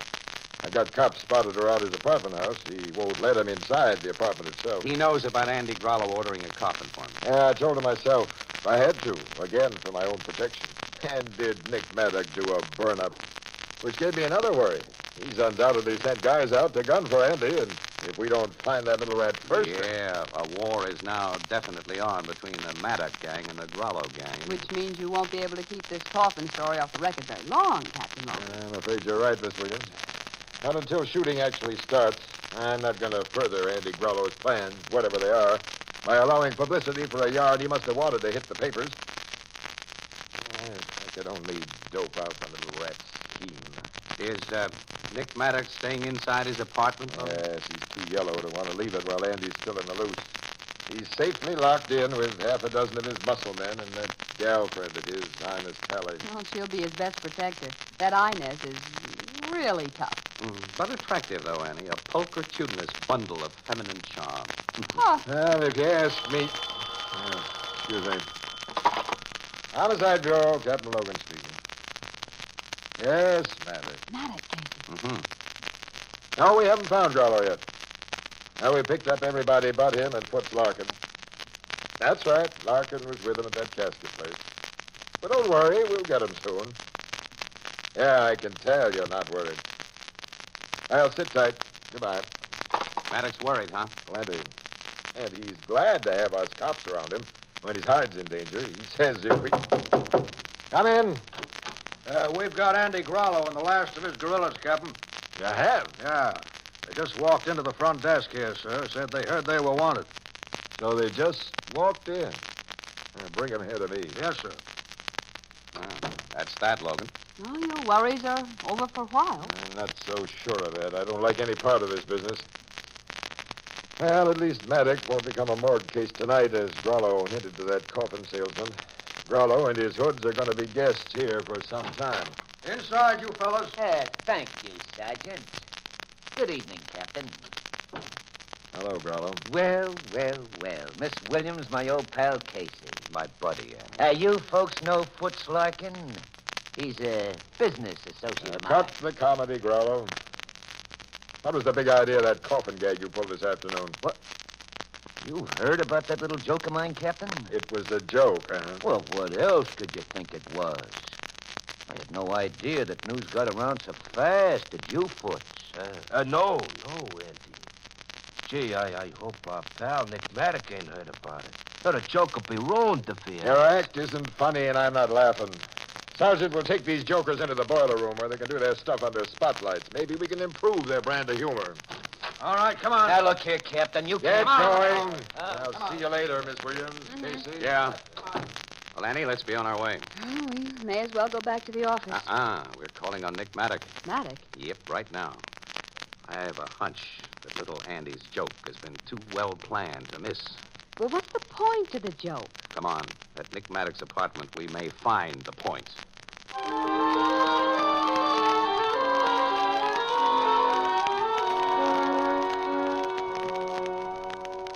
Grollo said that coffin thing was just a gag. Casey? No, that's his story, Nick, yeah. Very funny. Answers a big laugh, don't it, Inez? I've been busting my sides ever since I heard about it, honey. Well, the laugh's on Andy Grollo right now, Mr. Maddox. He and his men are having a session with the cops that'll last all night at least. He was smart in giving himself up to the cops, Miss Williams. If I or my guys had come across him, it'd been just too bad. Nick means that little Andy would have got his teeth knocked out. Nothing more. Sure, Inez. We know that law-abiding guys like Nick don't go in for the extreme forms of violence. Miss Williams, how about you and Casey having a drink or two on us? If them bodyguards of Nick's haven't drunk it all up. No thanks, Miss Talley, but I'd like to stick around here for a while and ask you and Mr. Maddox some questions. Questions? Oh, well, nothing too personal, just something I can use if the paper runs a story about this thing. Why should have run any story? Grollo's coffin gag is washed up before it got going. Well, in the newspaper racket, we try to prepare for possible emergencies, Nick. Same as you do in your business. Now, how about letting me shoot some pictures of you while Miss Williams asks her questions? I don't want any publicity. A guy in your spot gets it whether he wants it or not, honey. So be nice to these folks, and maybe they'll be nice to you. Sure. We like to give the kind of treatment we get. Well, okay. But take some decent pictures of me, Casey. The ones I see in the papers always make me look like a big fat mug. Oh, well, I'll try to show you as you really are, Nick. You'll reveal the genuine you. What do you mean by that? He'll snap you at your best, Nick, if you'll help him. And you're a long way from your best with that crummy necktie on. Crummy necktie? This ribbon cost me $40. It ain't becoming to you, honey. Oh, Nick's tie is, well... It ain't either, Casey. What do you think, Miss Williams? Them big yellow flowers are loud, ain't they? Well, they are a little noisy. Sure, no class. Go back to your bedroom, Nick, and change to the one with the hand-painted bluebirds on it. That's a refined tie. Come on, I'll go with you and see that you do it right.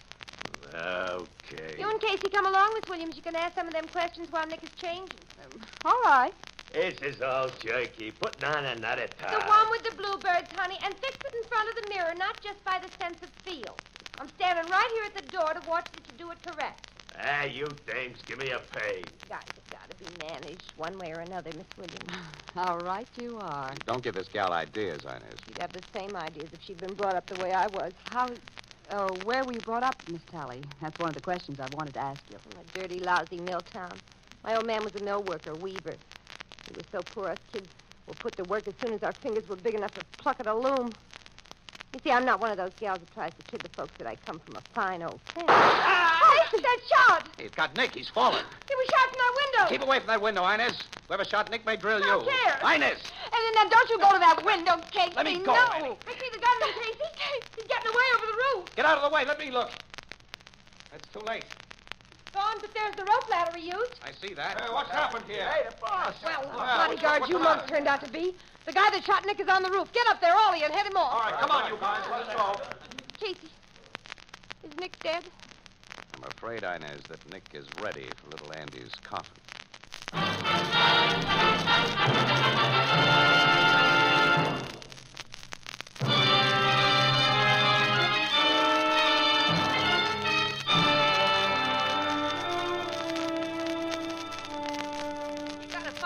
Killed my Nick captain. Why ain't he been found? Now, please, take it easy, Miss Tally.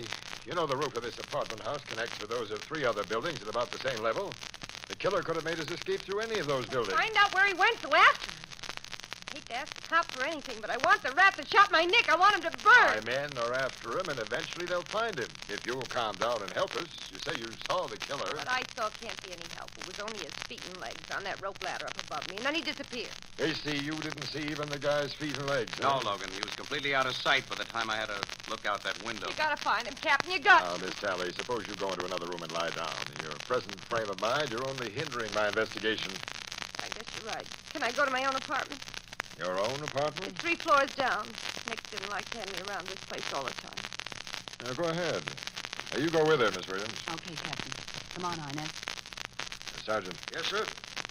Send a man downstairs with those gals and have him stand watch outside Miss Tally's apartment. I don't want her to leave it. Okay, Captain. You don't suspect Inez of this murder, Logan. Now, from what you told me, she couldn't be a suspect. I'm afraid she might get a crazy notion to go after the killer on her own, so I'll keep her under wraps tonight in case. Oh?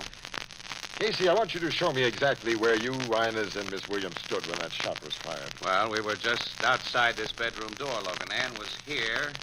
I was back a little farther, about here. And Inez was directly in the doorway, leaning against that side of it. But you couldn't see the window where the shot was fired. No, oh, nuts. What? I just stepped on something. The thumbtack. Wait a minute, let me dig it out of my shoe. Well, one of those things is on the floor. It's always point up. That's right. Well, chances are you couldn't see anything worthwhile if that window had been in your line of vision. It's covered with those drapes, and the killer shot through the drapes. Yeah. You know, not many guys would have the guts or the ability to shag themselves up and down that flimsy rope ladder 8 stories above the street. No, our killer was a crack shot, too, Logan. Hanging onto that ladder, he planted a single shot in Maddox's back at just the right spot. Captain Logan. Yes, Sergeant? Bernstein here just found a gun on the ground below that window. Let's see it, Bernstein. Here you are, Captain. Miller dusted it for fingerprints right away, but there weren't any. That's always nice. It gets a .45, Logan. With one exploded shell in the cylinder. That's the murder gun, all right. The killer must have dropped it accidentally, Captain. Fell in a straight line from that window and landed in soft dirt. Oh, I found something else. What? This length of fishing line. Fishing line? Yes, it was snagged on the bush not far from the gun. There may be no connection, but I think there is. Go on. Now, this line's in 2 pieces, joined together in a sheet bend knot. What kind of knot? A sheet bend, sir. I was in the Navy, you know that kind of stuff. Also, it occurs to me this killer has been a sailor, too, on account of how he could use a rope ladder so good. And the sheet bend is a sailor's knot. There is a connection. Logan, the killer may have used this fishing line to hang the gun from around his neck while he used both hands to come down the ladder. That way he wouldn't have to dig into a pocket for it. Yeah. And going up the ladder in a big hurry, he could have snagged the line and torn it loose. Take it to the lab, Bernstein, and tell the profs to get busy on it. Yes, sir. If neither line nor gun can be traced, we've still got a small lead, Casey. Maddox's killer must have been a sailor. Whatever he's been, he was only a hired hand tonight. And the guy who hired him is little Andy Grollo. Sure. And what a sweet alibi he and all his mob have got. When Nick Maddock got the works, every one of them was being held at headquarters.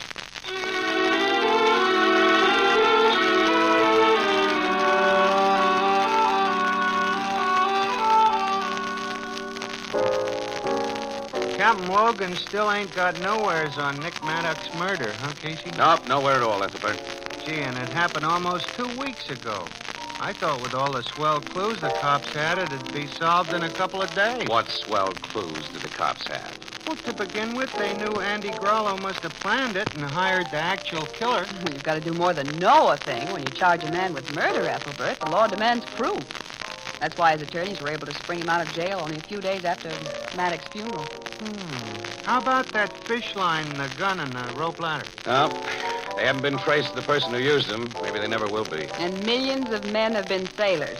And finding the sailor who used that rope ladder and who tied the knot in that fishing line, well, looking for a needle in that old haystack is easy by comparison. I never thought too much of that sailor idea, Miss Williams. You know, when I tie a couple of pieces of string together, I loop what you call a sheet bend as a matter of habit. But you? Mm-hmm. You've never been a sailor, Ethelbert? Me, a sailor? Oh, goodness, no. Well, then... But my old lady used to do fancy work on a loom when I was a kid. She taught me how to weave, too. And what sailors call a sheet bend is exactly the same as a weaver's knot. Wait a minute, a weaver's knot? Uh-huh. Well, why didn't you tell me that before? Did you ask me? Annie, come on, let's get over to the office. Huh? I want a good look at the pictures I took in Maddox's bedroom right after he was shot.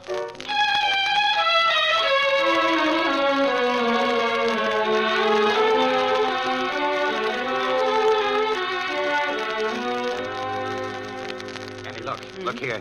In this picture, I pulled the drapes back from that casement in order to show the dangling rope ladder outside. Oh, yeah, I remember. Well, only one side of the casement was open. You see the angle of the opening?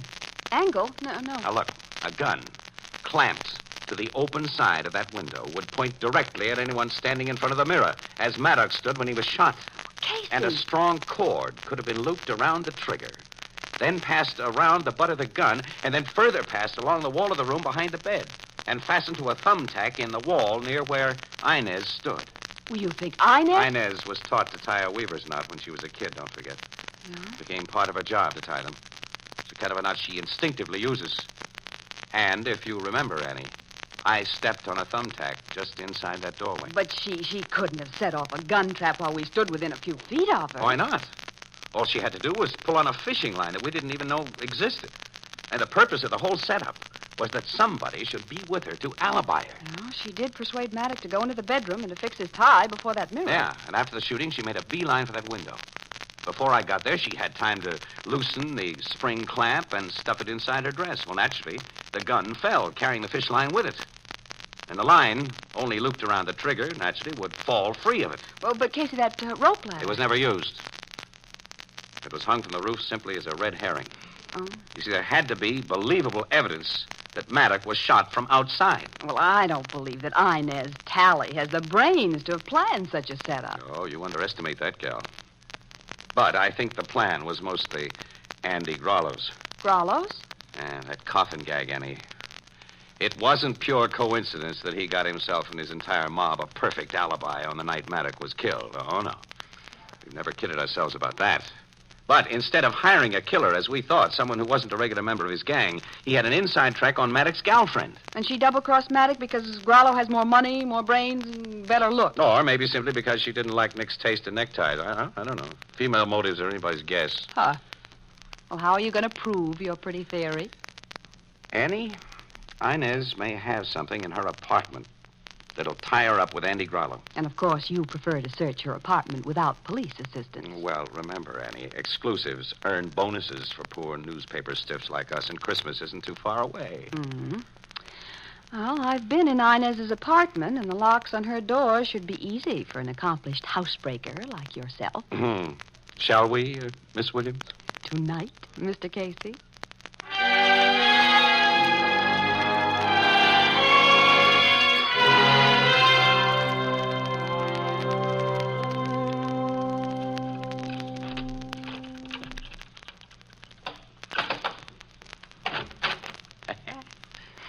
was a cinch, Annie. No trouble at all. Close the door quick and relock it. All set. Okay. Now, where we begin? In her bedroom. Look for a clamp that might have held that gun, and for anything that may connect Inez with Andy Grollo. Okay, our bedroom's in here. All right, we'll work it over together. You remember where the light switch is? I think so. Yeah, I've got it. Good evening, Miss Williams. Andy Grollo. And my old pal, Casey. Well, the surprise is on me as well as you. Oh, well, that's nice to know. When I did left you... myself in that front door right after Inez left. You see, I'd been casing her movements from the hall instead of down on the street. Due to, well, I wanted to search her place, too. Yeah, I see you'd made a start before we interrupted. You find what you were looking for, Andy? No, I didn't have time. Now, you two can help me. We're always willing to help a man who has a gun pointed at us. Oh, yes. I thought you'd be. What's here that you want, Andy? Same thing you wanted. Special kind of clamp. You know, this Inez Townley's a smart girl. Before she'd do a certain little favor for me, she made me write a letter I wouldn't like the cops to see. Yeah, I figured her as that kind of a businesswoman. Yeah, but brainy girls are dangerous, like snoopy newspaper people. A guy like me's better off without 'em. So after you two help me find the things I want from Inez, the three of us will stick around until she comes home. I'll get rid of her at the same time I lose you for keeps. Right here in her apartment. You'll be blamed for killing her, she for killing you. Stop that, Rod! Inez. You lousy double-crosser. No, don't shoot. Smart guy, aren't you, Andy? A fast thinker. Well, try to think your way out of this, you poor sap. I saw you watching my apartment from across the hall. You wouldn't have found what you wanted. I got them things put away in a safer place than this. What? But I've caught you and these newspaper stiffs robbing my apartment. I got a right to shoot all of you, and that's just what I'm going to do. No, don't reach for that gun! Casey! They shot each other, Casey. Shot each other. They certainly have, and good. Oh. These double-crossing playmates both need coffins now.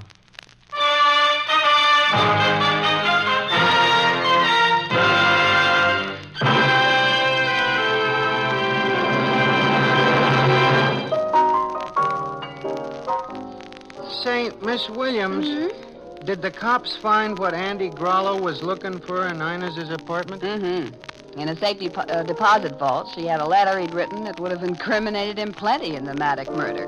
Why did a smart guy like him let her have so much on him? Well, he thought he was smarter than he was, apparently, Ethelbert. Andy met her very stiff terms because he was sure he could double-cross her, you see, and get everything back. Well, what was her big motive in playing along with Andy Grollo? Love, money, revenge, or just... No, we'll never know, really. And female motives are anybody's guess. See, Miss Williams, you called me a skinker the other day. What's a skinker? Yeah, Annie. You know, I looked it up, and the only definition I could find was a kind of lizard. I'm no lizard. Well, you didn't look far enough. In the big dictionary, you'll find it also means one who pours drinks. Oh, so I am a skinker. But that sounds like...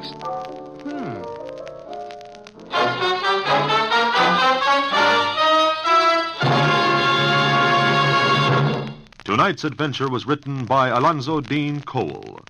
Stott Cotsworth played the part of Casey, Jan Miner was Anne, and John Gibson was Ethelbert.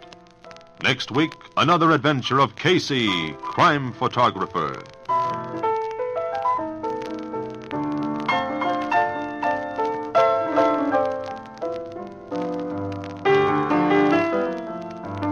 This is the United States Armed Forces Radio Service, the voice of information and education.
is Ken Roberts, inviting you to listen to another adventure of Casey, crime photographer. Ace cameraman who covers the crime news of a great city. Our adventure for tonight, Thunderbolt.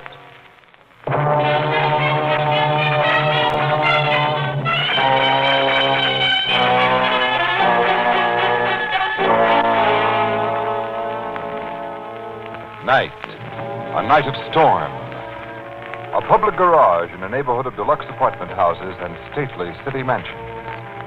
An expensive car is driven in as an alert attendant.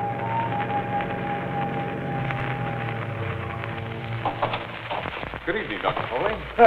Hardly a good evening, Jim. By the way, this thing will need a wash and polish before you put it away. I can see that, sir. It's pretty bad weather out. It's filthy. I'll get a man to run you home, Doctor. Don't bother. I'm dressed for rain and need exercise, so I'll walk as usual. Whatever you say, sir. No. Good night, Jim. Night, Dr. Foley.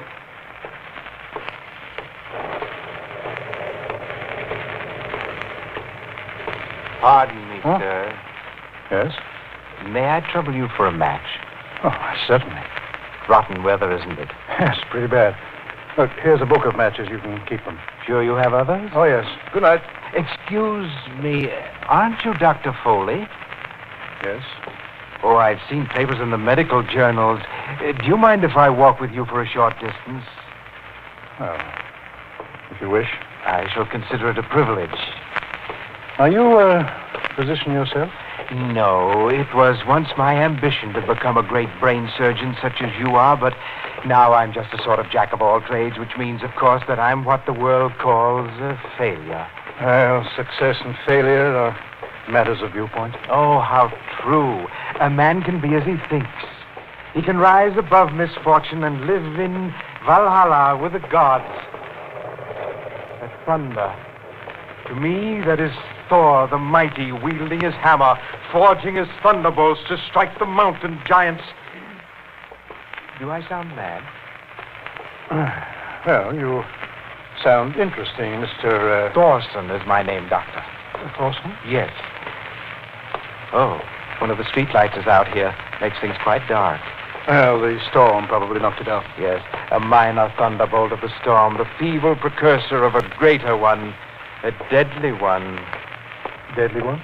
Forged by the hammer of the son of Thor. Here, what are you doing with that? I'm wielding the hammer, striking down the giants, killing you! Thor's son has cast his thunderbolt.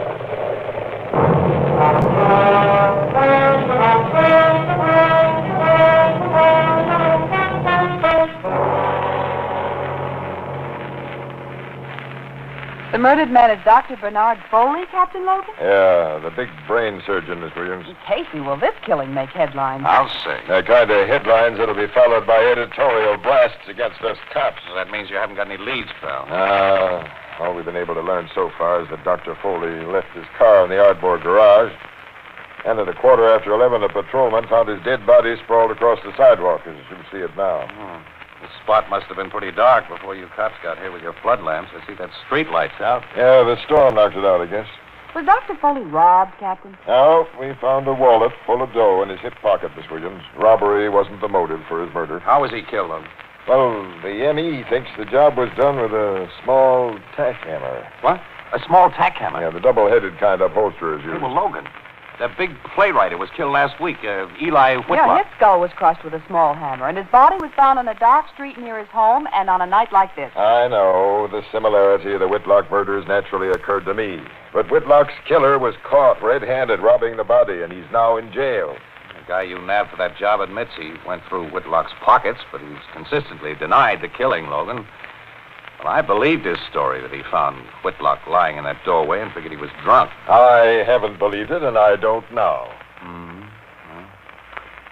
Logan, I have a hunch that you're at the beginning of a very tough case.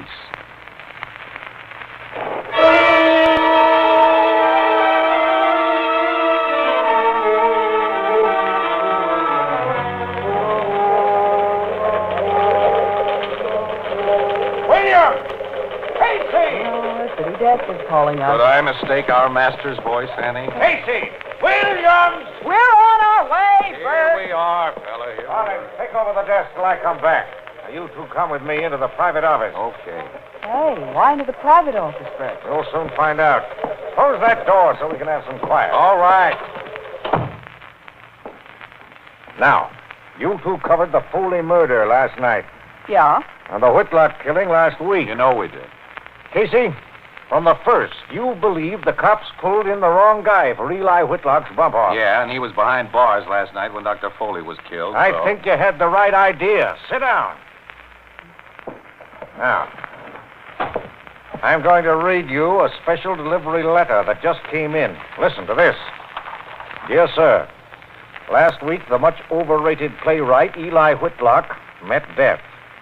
Last night, the unduly acclaimed surgeon, Dr. Bernard Foley, met death in the same identical manner. I destroyed both of these frauds.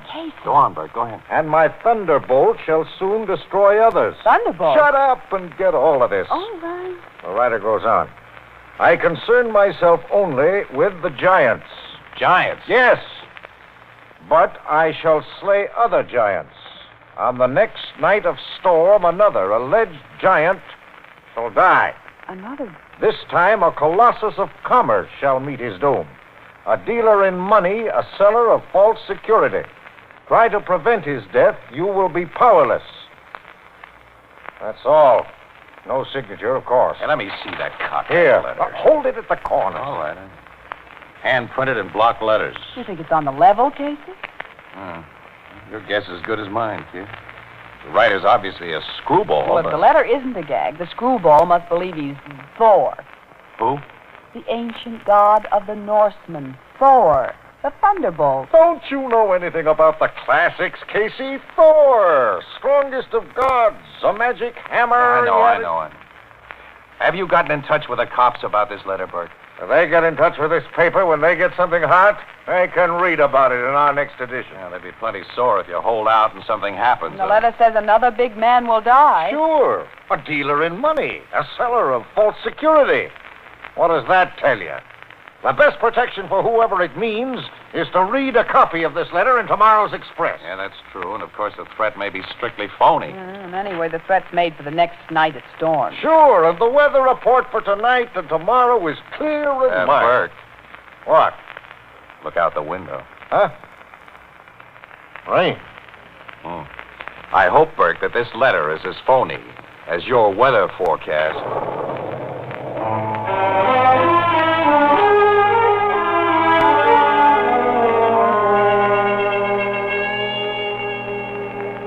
Shall I serve you another drink before you leave, Mr. Clement? No, thanks, Harry. I've already had more than I... Pardon me, should have, but tonight I was celebrating. Well, you have every reason to celebrate from what you told us fellas behind the bar here. That's right. I signed up another $1 million policy today, Harry. Another $1 million policy. I'm just what the fellows in my business say I am, the greatest life insurance salesman in the world. Oh, I believe that, Mr. Clement. I believe it. Gotta go home now. Oh, I'll call the doorman and have him get a taxi for you. No, I want to walk. Need a walk. Do me good. Night, Henry. Good night, Mr. Clement.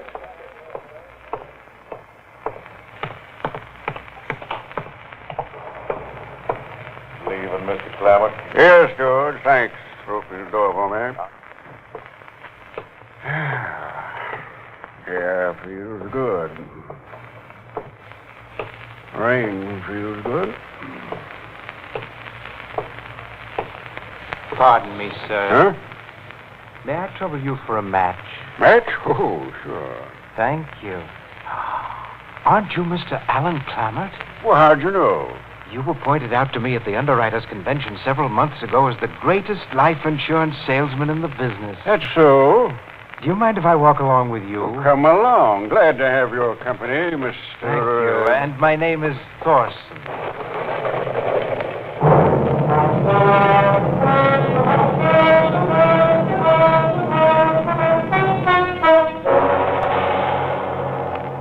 Casey, you and Miss Williams have a nerve showing yourselves here at headquarters today.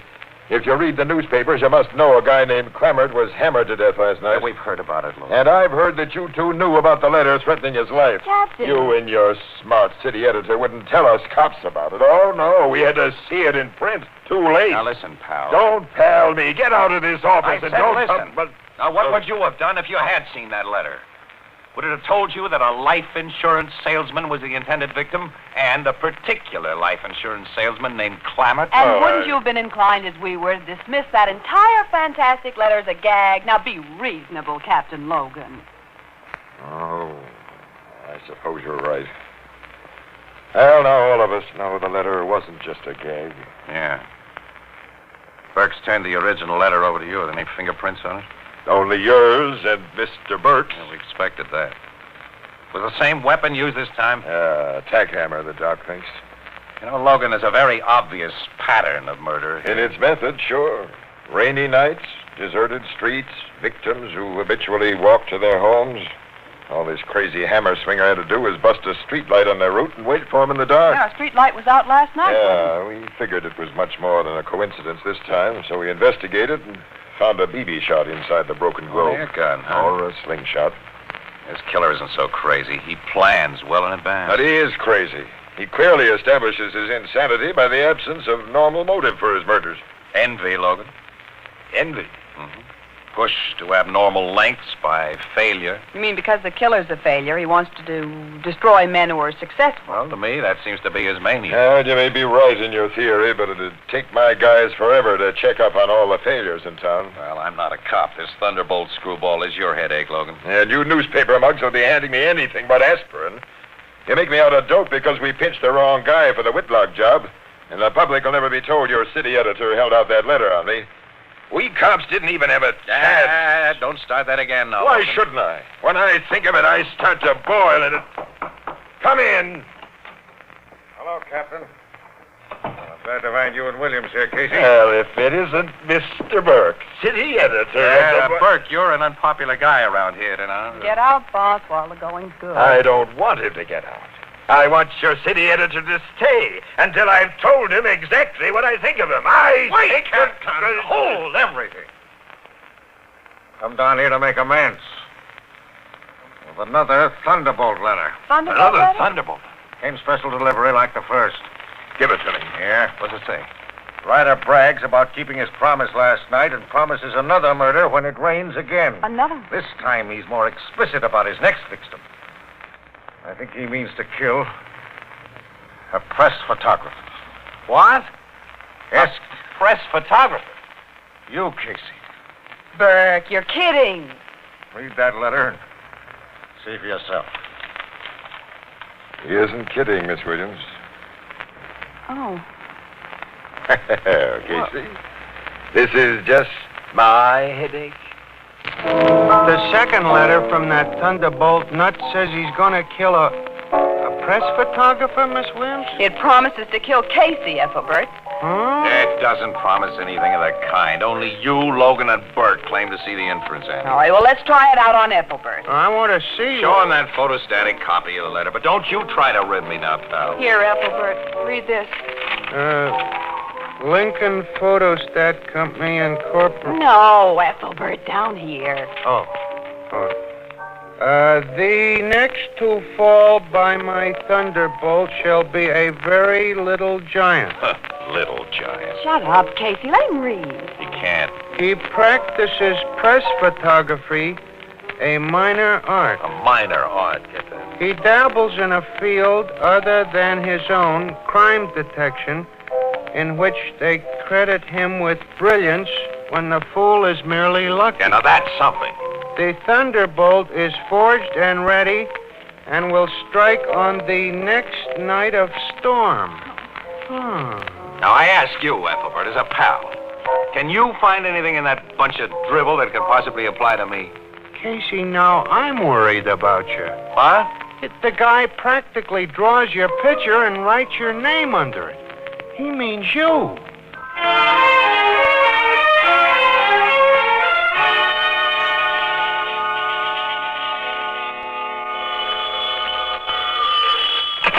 Photography department, Casey speaking. This is sand, Casey. Oh, yeah, I was just going to phone you, kid. How's that case of sniffles you went home to nurse? Well, I feel a little better. That's good. Casey, it's starting to rain and thunder. Yeah? Well, now, so what? Now, look, I've been needled about that letter until I'm sick, too. That nut may hammer somebody to death tonight, but his threat was definitely not directed at me. Look, you'll walk blindly into any trap that he leads you to, and you don't know what he looks like. Annie, please. Okay, but will you promise me something? Huh? Well, What? can't you promise me before I tell you? I don't ask very much of you.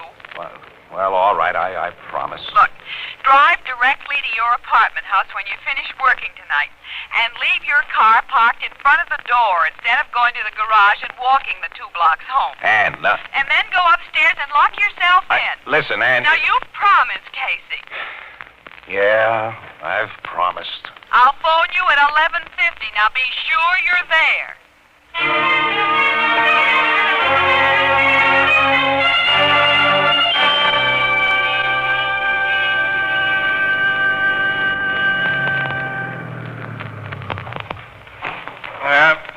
Here's the old crate, Charlie. Put it away. Want me to wash your car tonight, Mr. Casey? It'll be pretty spotty from this rain. Who do you garage guys think I am, a millionaire? I bought a car wash from you a month ago. Huh? Hey, you're a hard man to make money out of, Mr. Casey. Go ahead, Charlie. Clean her up. Okay. Oh, wait a minute. On second thought, Huh? look, do that cleanup job tomorrow night, will you? And if Miss Williams ever asks you if I left the car here tonight, you tell her no, huh? I ain't seen nothing of your car tonight, sir. Right. Thank you, pal. Thank you. All right, Charlie. I'm heading for home. Night, Mr. Casey. Pardon me, sir. Go on. May I trouble you for a match? Oh, I guess so, yeah. Miserable weather, isn't it? Yeah. He's stinking. Here's my lighter. Thank you. Say, aren't you Mr. Casey, the famous crime photographer? Well, I don't know about the famous part, but I'm Casey. I thought so. You've been pointed out to me at police headquarters. What were you doing there? Well, nothing in a business way. I was paying a social call on a detective friend of mine, Sergeant McCloskey. Oh, you know him? I know McCloskey. Do you mind if I walk along with you? Why, no. I've long been one of your admirers, Mr. Casey. Huh? Little men like myself can't help but envy you giants. Giants? I borrowed the word from your paper's publication of those so-called thunderbolt letters. Interesting mystery, that. Yeah. What's your racket, Mr. Thorson is my name. Thorson? Thorson? I see. Streetlights out just ahead of us. Dark stretch there. It is dark. And listen to that thunder. An inspiring phenomenon, thunder. Yes, I've heard that, like full moonlight, it does things to some people. Yes, to those whom the gods make mad.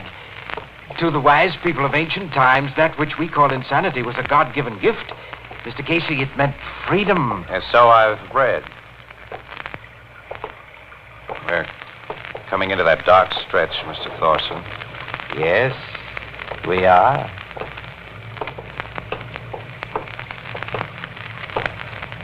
Evening, Casey. What? It's me, Joe McCloskey. Oh, this is an unexpected meeting, Sergeant. Why, yeah. Hello, Carl. You know this guy, Sarge? Well, I oughta. Carl Thorson and I live in the same block for about 10 years. Hey, what are you doing so far from home, neighbor? I've been visiting friends, Sergeant. I'm walking to the bus stop. You know, Thorson is a great fan of yours, Casey. He's always asking me questions about you. You know Mr. Thorson well, Sergeant. Well, so well that if he was anyone else, I'd be putting a pinch on him right now. You know, beat cops have been reporting all streetlights out of commission since that last Thunderbolt murder, Casey. And when Captain Logan heard one was out near your apartment, he sent my partner and me right up here on the jump. I'm glad to know that you policemen are so efficient, Sergeant. Well, you don't know the half of it, Carl. Ever since it started to rain this evening, Casey has been shadowed. Yeah? Mm-hmm. Come out of that doorway you ducked into, Red. Everything's okay. Well, come on, Casey. I'll escort you to your apartment house, and then the other guys and me can get home. And you'll be entirely safe once you're home. I must hurry to catch my bus, Sergeant, so if you don't mind... No. Run along, Carl. Run along. I'll see you later. It's been a great privilege to meet you, Mr. Casey. Good night. Good night. He's a nice little guy, Thorson. Yeah, isn't he? Kept me from making an awful fool of myself, Sarge. And with that, I've handed your boss, Logan, a swell laugh. He had me tailed tonight. Well, the captain's been worried about you, Casey. Well, now, come on. I'll walk you to your door.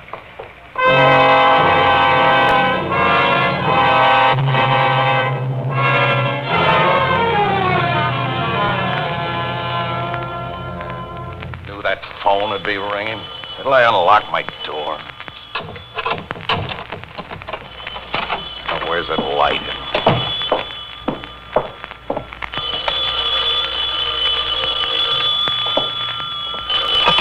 Hello? Casey, where have you been? I've been ringing you ever since 11:50. Okay, all right. I'm only a few minutes late now, Annie. I just got home, and look at it. It's 7 minutes to 12. Well, what delayed you?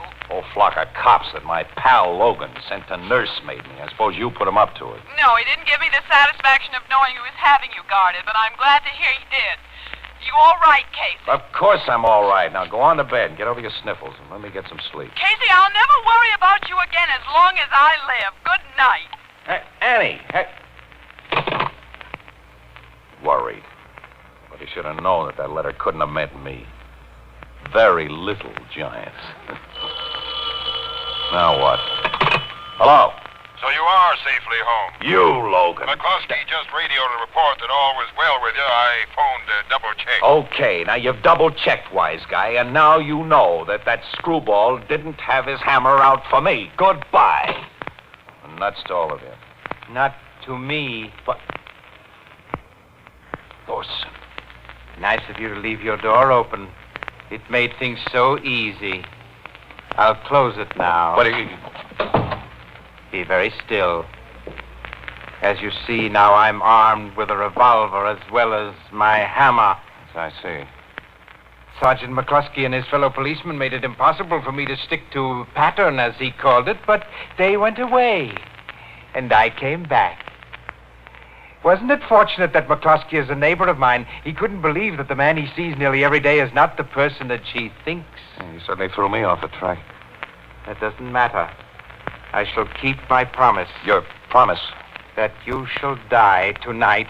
Gods, unlike men, are bound by their promises. Yeah, I see. Well, of course, you know, you've got to finish me off by 12 o'clock. And I shall. Yeah, you've got almost 5 minutes, fella. Plenty of time. I'll watch the time.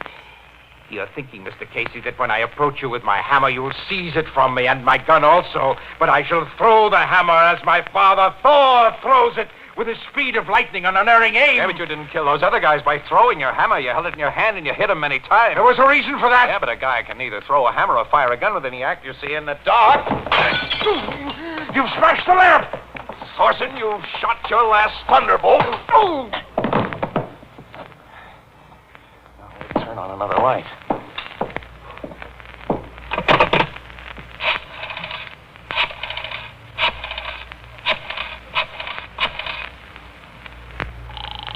Police headquarters.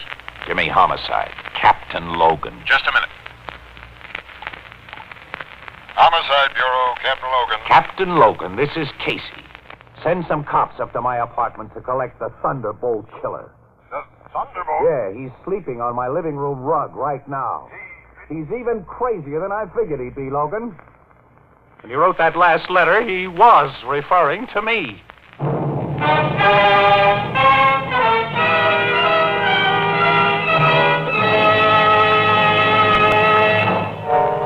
They took Thorson to the insane asylum, huh, Miss Williams? Yeah, he's safely tucked away in a padded cell. Ethelbert, what do you think of a man who's so eager to get his name into the obituary column that he disregards all warnings and even breaks the solemn promise exacted for his safety? No, I'd say that guy was a suicidal lunatic, Miss Williams. And I know just who you mean. Suicidal lunatic. That's pretty good. This is the United States Armed Forces Radio Service. Office, the voice of information and education.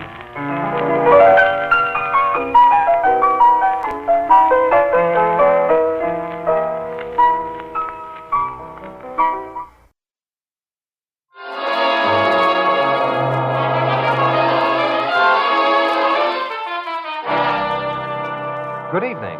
This is Ken Roberts inviting you to listen to another adventure of Casey, crime photographer. Ace cameraman who covers the crime news of a great city. Our adventure for tonight, The Upholsterer.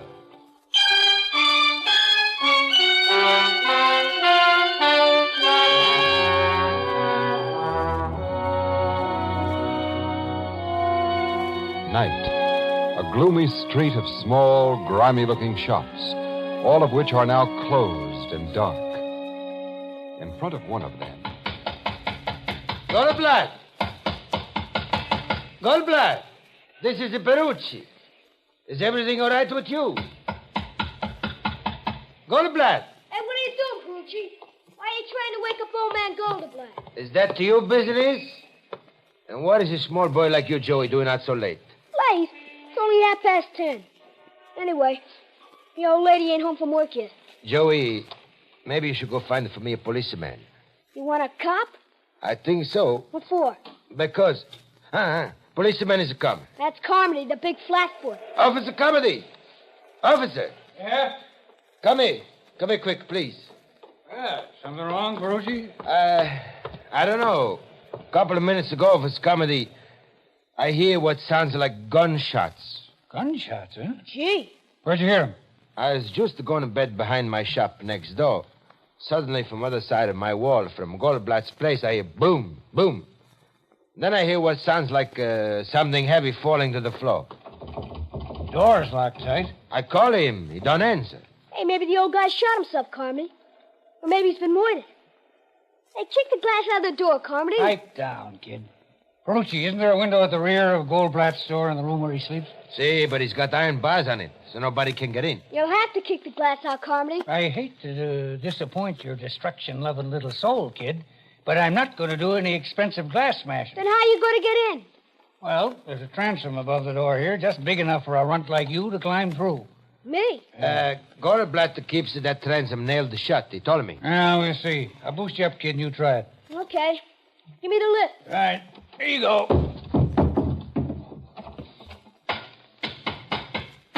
Tight, all right. Can't move it a bit. Well, I guess we'll have to do some glass smashing. Swell. But it'll be cheaper to bust that transom than the door. Here, take my nightstick, kid. You going to let me smash it? I can't reach it, and you can from my shoulders. I'll bust it, but good. That did it. All right, now I want you to climb through, but knock out all the glass so you won't get hurt. Okay. I won't hurt myself. I'll crawl through now. All I want you to do is drop down and unlock the door. Hey, flash your light to the door glass, Carmy, so I won't be in the dark. Okay. Joey, I see a big chair lying on its side just inside the door. Don't skin your legs on it when you drop. I'll keep an eye on that chair, Perucci. All set to go. Made it swell. Now, you have to move that chair out of the way so you can get at the locks. I'm doing it. Now.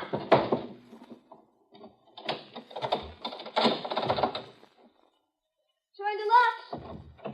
Yeah, door don't open. Hey, wait. There's tree locks in the store.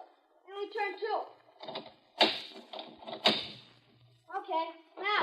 Okay, nothing. The door still don't open. Don't? You must have returned one of the 2 locks you'd already unlatched instead of getting the 3rd one you missed. I'll get them all this time. Let go of the knob, Carmy. Let me open the door when I can. Okay, but hurry. This guy Goldblatt would have to have his door triple locked. Goldblatt is always afraid he's going to be robbed. I got it, Carmody. The door's open. Well, it's about time. Now I'll have a look behind that partition. Me too. Goldblatt's workroom is back at that door.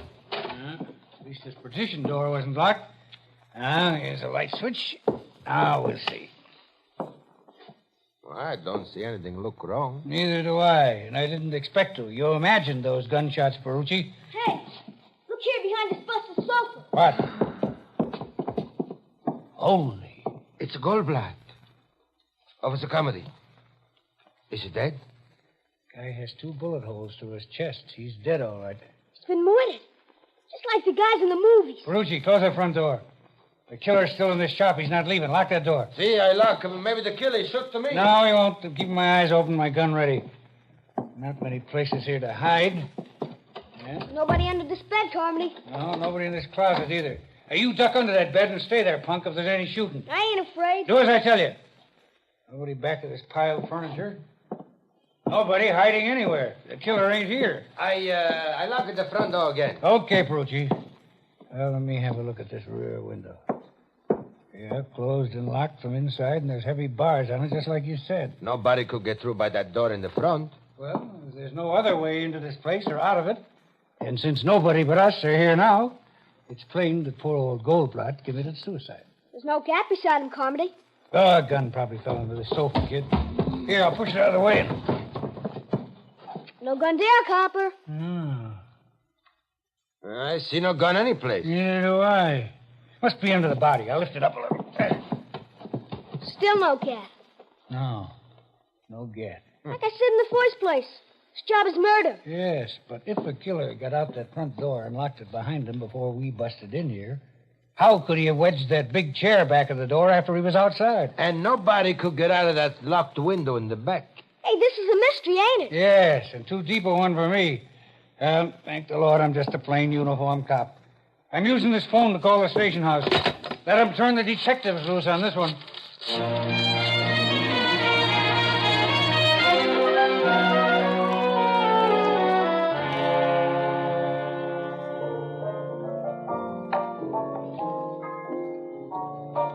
The homicide dicks weren't able to find any gun in that upholsterer's joint, huh, Casey? No, Ethelbert.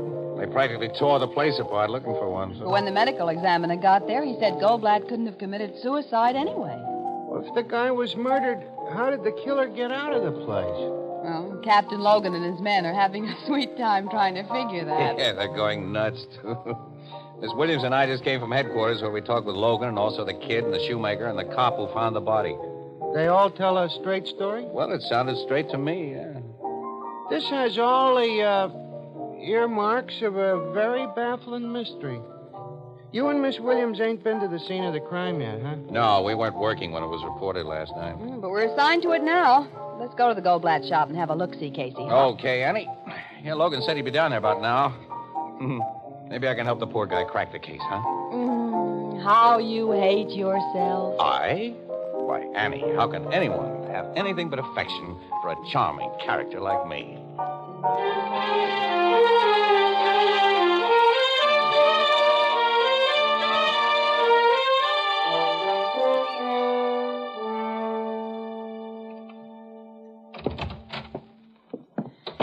Hello, Captain. Hi, Logan. Oh, so you two are here. Mm-hmm. So, this is the scene of the impossible Goldblatt murder. Wait till you size up the joint, wise guy. Oh. 3 good, solid locks on this door. And the door was locked tight by at least one of these locks when the cop and that kid and Perucci tried to get in. But skip the locks and answer this one. After the killer shot the old man and was making his getaway, how did he manage to leave a chair lying against the door inside? Which is the chair? Here, this big old high back. Someone had left it here for Goldblatt to recover. Well, the kid and the cop and Ferrucci all agree this chair lay inside against the door, which opens inward. Yeah, on its side. I think it was about in this position. Now, it had to be placed this way by somebody inside. It couldn't have been so placed by anybody outside. Well, it may have fallen in that position after the door was closed. Miss Williams, a big solid chair like this doesn't just fall. It has to be wrestled around. Besides, the neighbors say Goldblatt always put a heavy piece of furniture against this door when he closed up for the night. The old guy had a constant fear of being robbed. Well, he was shot through the heart twice. Goldblatt couldn't have put the chair there after the killer left. I know. Dix from the precinct station got here before your guys did last night. I suppose they moved a lot of stuff in the joint. Yeah, to make sure the killer wasn't hiding here.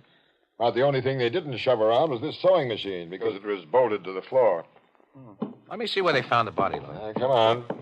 It was here in his workroom, behind that old sofa. Have you learned a possible motive for the murder, Captain Logan? No, Goldblatt had no enemies that anyone knows about. But he was so afraid of being robbed, a lot of people in this neighborhood figured he had a lot of dough stuck away here, so someone may have come here last night to get that dough, only they didn't get it, and apparently never even looked for it. Yeah, we were told the precinct Dix found over $100 in Goldblatt's pocket and about $4,000 hidden in his mattress. Well, those are the first places a thief would look for money. Sure. Casey, see if you can figure it out. Huh? Me? Oh, I'm just a newspaper mug, pal. You're the big chief of the homicide department. Well, I'll soon be back at pavement pounding if I get many more cases like this. And that Casimir killing. Haven't gotten anywhere with that either? No, but I got a chance there. Whoever bumped off Charles Casimir for the $80,000 got some very hot money.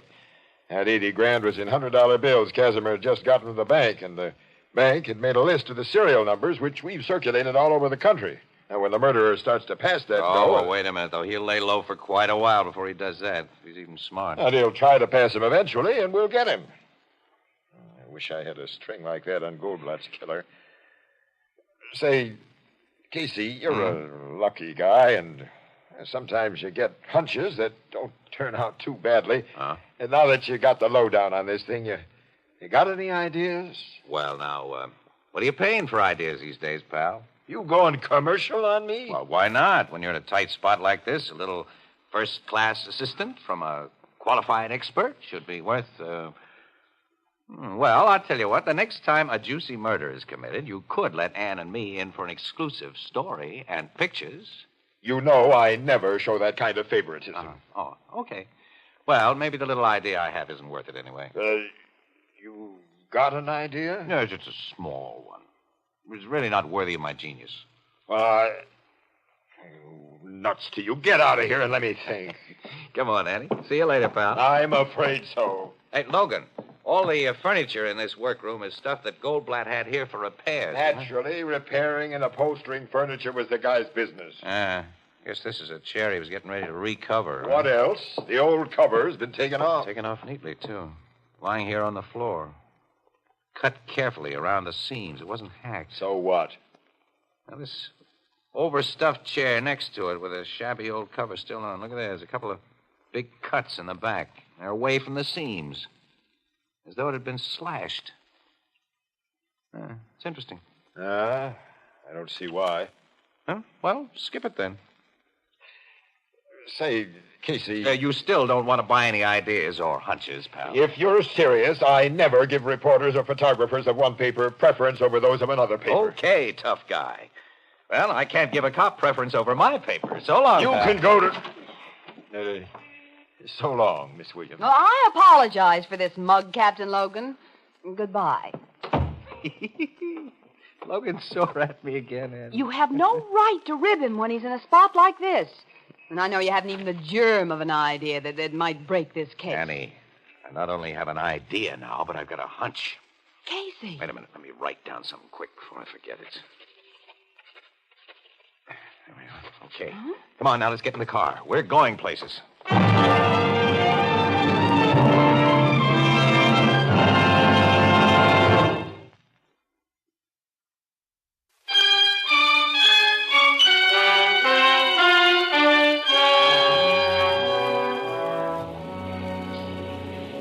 Where are we going, Casey? Not very far, Annie. Oh, will you please tell me? Okay. All right, now. Here's the idea that Logan wouldn't buy. Giving it to him for free if he hadn't been so bullheaded. As it is, we'll prove it ourselves before he gets it. Well, what is the idea? Look, Goldblatt's neighbor, Perucci. He says that after he heard shots last night, he heard something heavy fall in Goldblatt's shop. Mm-hmm. And everybody, including myself, figured he heard Goldblatt fall. And apparently that's what Logan still figures. But, Annie, Goldblatt's body was found a good 20 feet away from Perucci's wall and directly behind a big overstuffed sofa. Now, Perucci didn't hear a body drop. He heard the crash of that heavy chair that fell behind that door as the killer ran out of the door and slammed it behind him. Well, Logan said that the chair couldn't have fallen. And I think he's right. It couldn't have fallen if it were resting solidly on its four legs. But suppose it was piled on top of another chair upside down. Now, there isn't much floor space in Goldblatt's joint. He must have had to pile stuff up so he'd have room to work. Mm-hmm. And if that chair was piled on top of another, it might have toppled easily. The vibration of a door slam would dislodge it. That's right. precinct men had moved almost everything by the time that Logan arrived. He didn't see furniture in piles, and he doesn't always use his imagination either. And the killer didn't waste precious time locking that door either. The Perucci and the policeman couldn't open it. Because the chair fell between the door and that sewing machine that's bolted to the floor. It formed a solid wedge there until the kid moved it. Then, when he thought he was unlocking the door, he was really locking it. Okay, I'll buy that idea. Right. Now, where are we going? To an address I wrote down a minute ago. It's on a work tag attached to a chair in Goldblatt's workroom. Annie, we're going to find out why there were several big knife cuts in the back of that chair.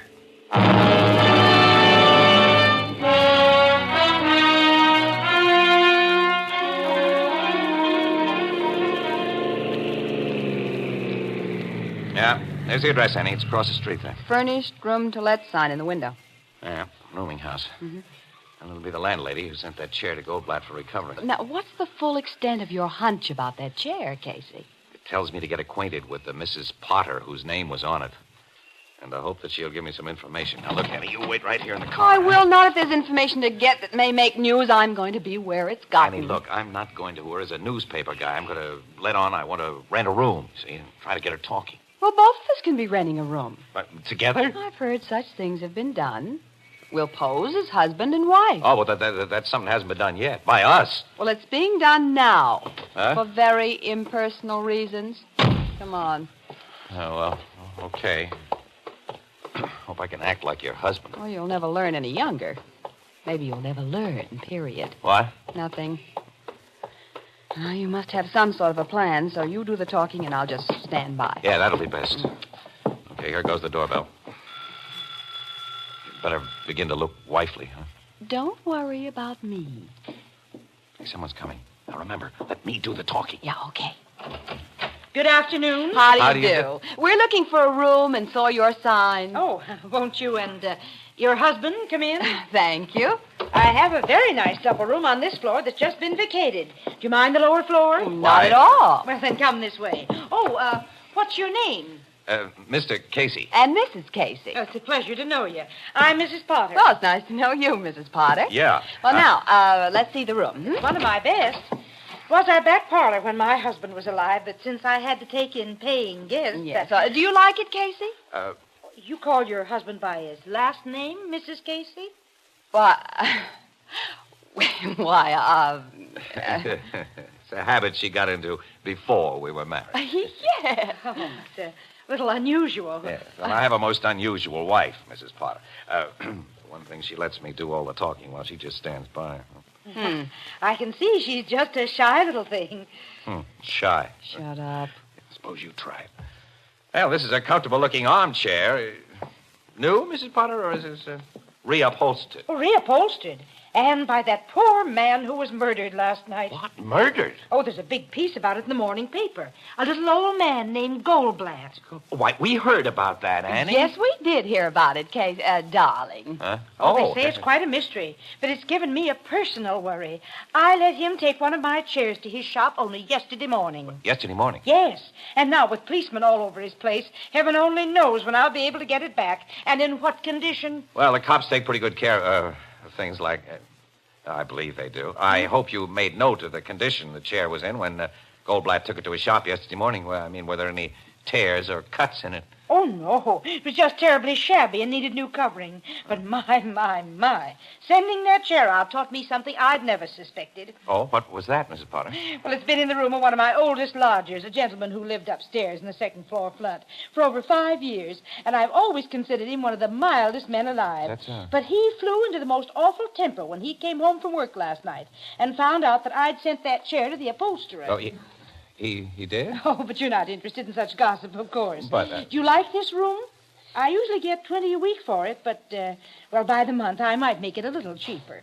Oh, is it $20, huh? Well, have you any vacancies on the second floor, Mrs. Potter? Yes, I have an empty across the hall from the gentleman I just mentioned. Oh, you have? Oh, but I doubt if you'll like it. Well, could we see it?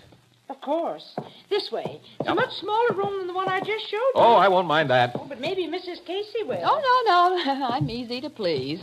Yes. Mind the stairs there. They're a little steep. The gentleman who didn't want his chair recovered, is he in his room now? No, he's never in this early. He's at business every day till 6 o'clock. Oh. But my, it's nearly that now. What business is he in? Oh, he's a bookkeeper. Oh. In the offices of the Charles Casimir Company. Charles Casimir? Casey. Poor Mr. Casimir was robbed and murdered only a short time ago. Dear, there's so much crime these days. Well, here's the room. Oh, it's fine. Swell. We'll take it. We haven't more than looked into it. Oh, we've seen enough. That's exactly what we want. What's the rent? Why, $15 a week. Okay. Here we are. It's a week in advance. Oh, thank you. Oh, when you move in? Well, we're in now. But you haven't any baggage. Well, it's outside in our car. We'll bring it in later. Later? Now, I know you have a lot to do, Mrs. Potter. It's nearly dinner time, so why don't you run along downstairs and don't bother about us one little bit. See you later, Mrs. Potter. Oh, but see you later, Miss Potter. Well, this is a little irregular, but you look like such nice young people. Goodbye. Did you get it, Annie? Of course I got it.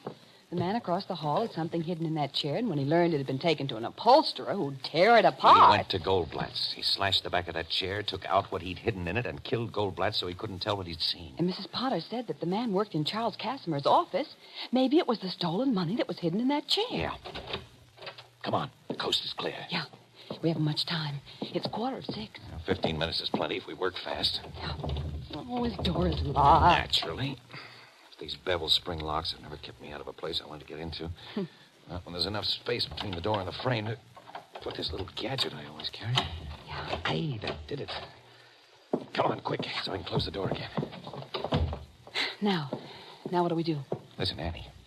If this guy killed Goldblatt last night in order to get back the money hidden in that chair, he's had to hide it again. Now, 10 to 1, he's hidden it in here a second time. Yeah, so we search the place. Right. Well, Casey, maybe he's sewn it inside of something again. Yes, that's probable. Yep, look, here. There's a sewing kit on the dresser. It's a needle stuck in the lid. It's threaded with a piece of dark blue thread. Well, that means he was sewing on something blue. Yeah, there's nothing blue in the room. Well, we haven't looked in the clothes closet. Maybe there's something in there that's... And I'll open the door and see. Don't scream, young woman. And if either of you moves, I shoot. Well, this is quite a surprise. It was very fortunate that I came home earlier than my usual time today. Well, we wouldn't call it fortunate. Back over to that wall. What do you think you're going to do? There's only one thing I can do to protect myself. Kill you. I have a car parked outside, and I can make my getaway. And there's something I'm taking along. My winter overcoat. Casey, it's dark blue. There are $80,000 in bills sewn in its lining. Charles Casimir loot. You are quite right. And now, goodbye. You're not going to shoot us? Casey! No, you don't. No. Knocked his arm up just in time. Yeah, you've knocked him out. I'll see that he stays out, too. Annie, run down and get my camera from the car, will you? We get exclusive pictures and a story without any deal from our pal, Logan.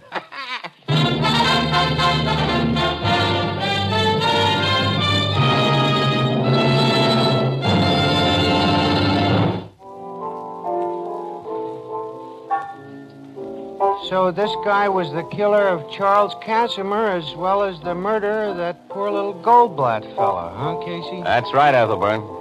The Casimir job was his first crime. See, he worked in Casimir's office, and he learned about the $80,000 withdrawal that his boss was making. And he got a greedy impulse. He never had a chance to spend a nickel of the dough he did 2 murders for. Like I always say, to coin a phrase, crime does not pay. That's right. Well, it pays Captain Logan. He's been congratulated by the commissioner for solving the Goldblatt and Casimir jobs, and told that he's now right in line for an inspectorship. How did Captain Logan get the credit? Oh, hey, he deserved it. Yeah, that guy's a swell cop. Just because a pair of newspaper stiffs like Miss Williams and I run into a little luck. Well... Our Mr. Casey, whom I sometimes like, Ethelbert, called Logan in to make an exclusive arrest of the killer. What do you and Casey get out of the deal? An exclusive story, plus pictures. Casey got a bullet hole through the sleeve of his best coat when the killer shot at him. Well, I never liked that coat. And I I've got a blasted reputation with Mrs. Potter. She's found out that I'm not really Mrs. Casey. This is the United States Armed Forces Radio Service, the voice of information and education.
This is Ken Roberts inviting you to listen to another adventure of Casey, crime photographer. Ace cameraman who covers the crime news of a great city. Our adventure for tonight, wanted a gun.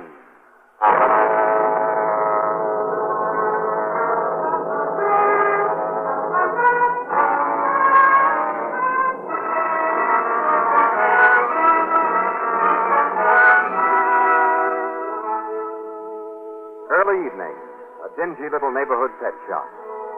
Only a few pert canaries are there, half a dozen drowsy puppies, and the poker-faced fat man who is Paxton, the proprietor.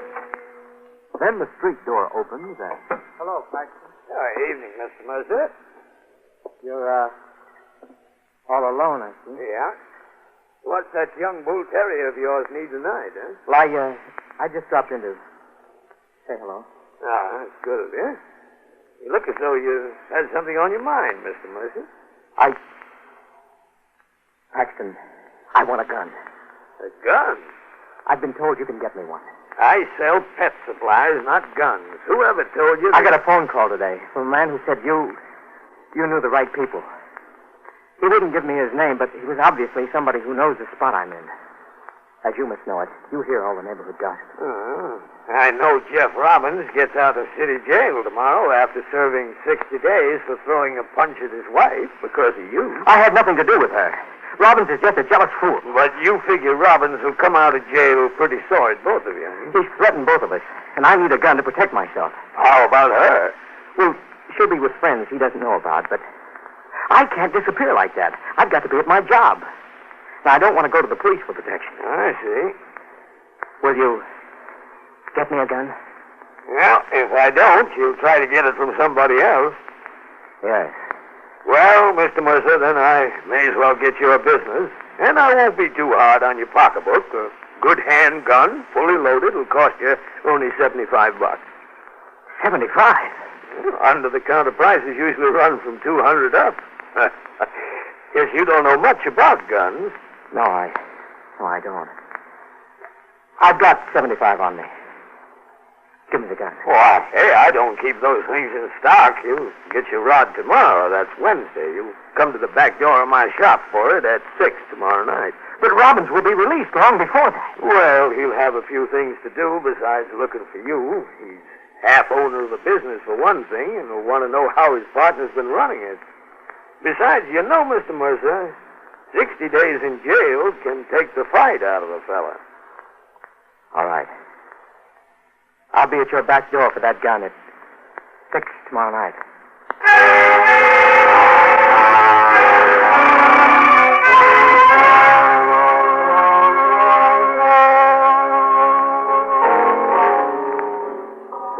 You and Miss Williams working the night shift this week, huh, Casey? Yes, Ethelbert. 4 p.m. till midnight. Darn it. Made me miss out on passes for Wednesday matinee today. Working sure interferes with a person's relaxation. Well, there's one regular pleasure that I count on, boy, and I get it regardless. That's putting on the old feed bag.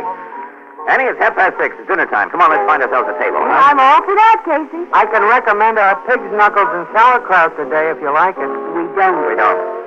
Then I suggest, and you both like this, I know. Tell the waiter, to tell the chef. Oh, excuse me. Let the phone ring and tell us what. Oh, you can't do that. Bruno Cafe, tell the chef. Ethelbert speaking. Yeah, they're here. Your city desk, Casey. Oh, isn't that nice? Hello, Bert. Hey, look, this is supposed to be our dinner out. Okay, where do we go? He puts on the old feed bag regardless. We'll get up there right away, Bert. All right, so long. Now, what is it this time? Murder. Some guy named Jeff Robbins has been shot to death. Well, the delayed dinner problem is solved for him. Well, come on, Annie. Come on, let's go. Body was discovered in this dark alleyway at about 6:15, Miss Williams. The guy had been shot shortly before that. Shot point-blank range, too, Logan. His overcoat's singed. With a 38, Casey. Twice, to make sure. And we have the slugs. The dead man's name, Captain, was Jeff Robbins? Yeah. Stuff in his pockets identified him immediately. He's a partner in a small chemical firm and just got out of jail. Just out of jail? For getting drunk and slugging his wife. He was crazy jealous of her. With reason, maybe. I'm told she's quite a dish. Off the record for the time being, Miss Robbins was especially green-eyed over a guy named Mercer. Well, that sounds like something. Of course, your men are looking for Mercer. They're looking for everyone who had any connection with Robbins. Oh, Captain. Yes, Sergeant? Here's Mr. Bantry, Captain. Bantry? The dead man's business partner. Oh, yes. You are Mr. I am Carl Bantry, Captain. Is that under the sheet? Is that... Yes. I'd like you to look at the body, Mr. Bantry. Is it necessary? We need your supporting identification. Very well. Yes, sir. Yes. Oh, now, take it easy, Mr. Bantry. I've known this man ever since. We went through college together and the war, and since then we've been business partners. I understand. Mr. Bantry, I've been told that many people, including his wife, found Robbins a difficult man to get along with. Well, Jeff Robbins did drink too much, and he was subject to fits of wild temper and of unreasoning jealousy, but I liked him. He was a loyal friend and a brilliant chemist. You and he were in the chemical business, Mr. Bantry? Yes, Mr... Casey's my name, Morning Express. I'd like some pictures of you, if you don't mind. Oh, very well. Thank you. Well, just go on talking to Captain Logan. I'll get some unposed shots of you. Oh, there's one more question I'd like to ask you. First, Casey, you'll wait until I ask my question. Oh, all right. And now, Mr. Bantry, tell me what you know about Robbins' recent imprisonment for assault and battery and his attitude toward a man named Hugh Mercer. You've learned about Mercer? Yeah. Your partner was very bitter toward Mercer, wasn't he? He made threats of what he'd do to him after he got out of jail. Yes. You think that Mercer may have killed him in order to avoid fulfillment of those threats? I'm asking what you think. I know very little about Mercer. Now, what do you think? What do you know? He's a rather good-looking young fellow who's probably attractive to a certain type of woman. Mrs. Robbins said? The boys are bringing in Mercer now, Captain. Yeah? Hey, this I want. Hey, you fellas have got to believe me. You've got to believe me. This is Mercer, Captain. They picked him up as he tried to hop a bus 6 blocks from here. Oh, he did, huh? And they found this, Captain, a .38 revolver in his pocket, fully loaded, except for 2 slugs that have been recently fired. I've never fired that gun. I didn't know it had been fired. I bought that gun from Paxton tonight, the pet shop man. First, he swore he'd found it. I'm telling you the truth now. You've got to believe me. Tell me the truth, Mercer. Tell me all about this gun and Paxton's pet shop.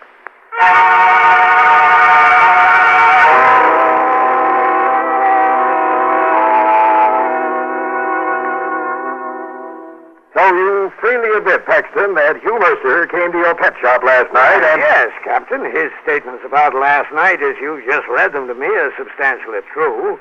But his continued statement, in which he claims that he received a gun from me tonight, is altogether untrue. You deny that Mercer came to the back door of your shop at 6 tonight and paid you $75 in exchange for a loaded .38 revolver? Of course. Now, look, Captain, I've been in business at the same address for nearly 8 years. The neighborhood cops know me well. I definitely do not keep guns at my place or sell guns. Somebody told Mercer that you did. Well, we have only his word for that, Mr. Casey. Why should he have propositioned you? If that part of his story isn't true. Well, frankly, I think it is true. I figure somebody told him he could buy a gun from me as a joke. I suppose you want us to believe that you strung along the joke with no idea of providing him with a gun. Well, I strung him along because by letting him think I'd get him an illegal gun and cheap, I figured he wouldn't shop elsewhere.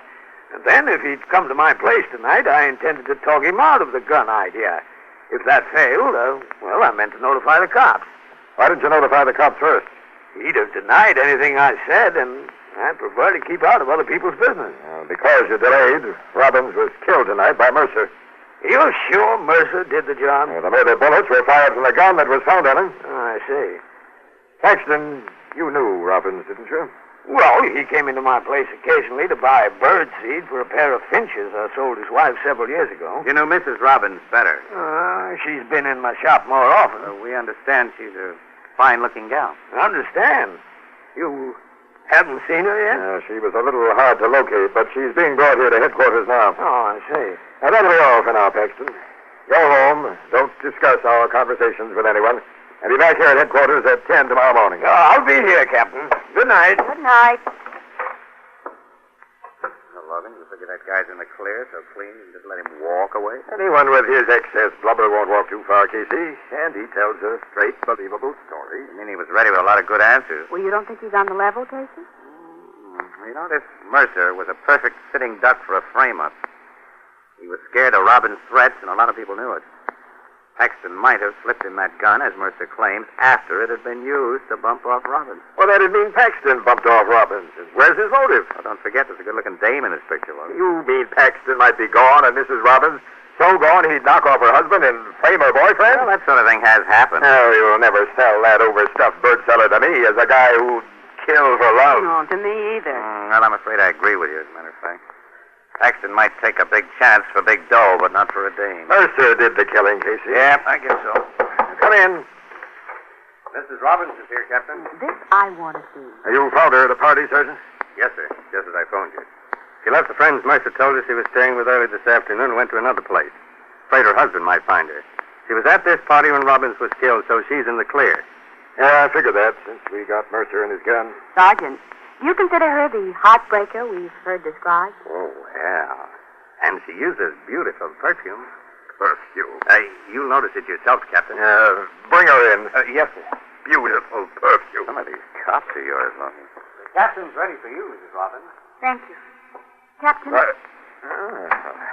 I am Captain Logan, Mrs. Robbins. How do you do? Hey, she is good looking. So are gold-plated dumbbells.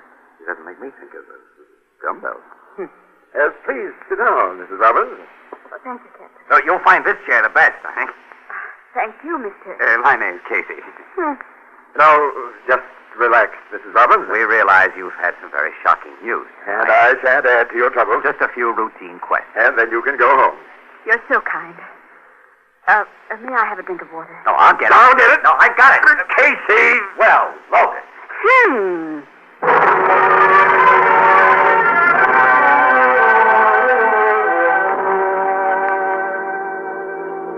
I have never witnessed such a juvenile exhibition as you and Captain Logan put on, Casey. Like a pair of freshman wolves. We didn't do anything of the kind, Ann, and I'm tired of hearing you nag, too. Now, just pipe down so I can watch my driving and try to think. I'm sorry, kid. It's okay. I have been catty.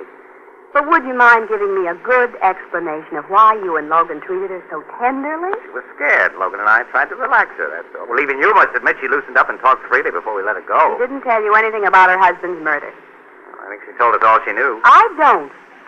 For my money, she put Mercer up to killing her husband. I'm not too sure Mercer did kill her husband. Casey, he was found with the murder gun. I want to learn a lot more about that murder gun. For just that purpose, I'm driving to Paxton's apartment next to his pet shop just as soon as I drop you off at your place. You're driving to Paxton? Mm-hmm. My surprise visit might catch him off guard.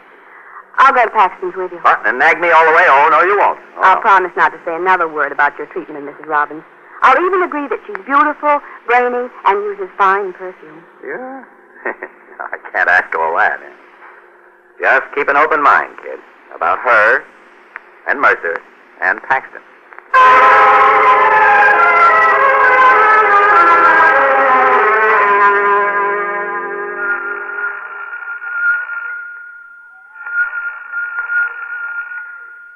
Paxton can't be in, Casey. Well, we'll try this door. Well, this is locked. Come on in, Annie. Well, we can't walk in. Yes, we can't. Came here to see Paxton, and I'm going Casey, look, there. What? He's lying beside that chair. His face is all twisted. Paxton. That guy's dead, Annie. And now those burns around his mouth. He's been poisoned. It's a corrosive acid poison. I can smell it. So can I now. And I smell something else. So do I. Perfume. Mrs. Robbins' perfume, Casey.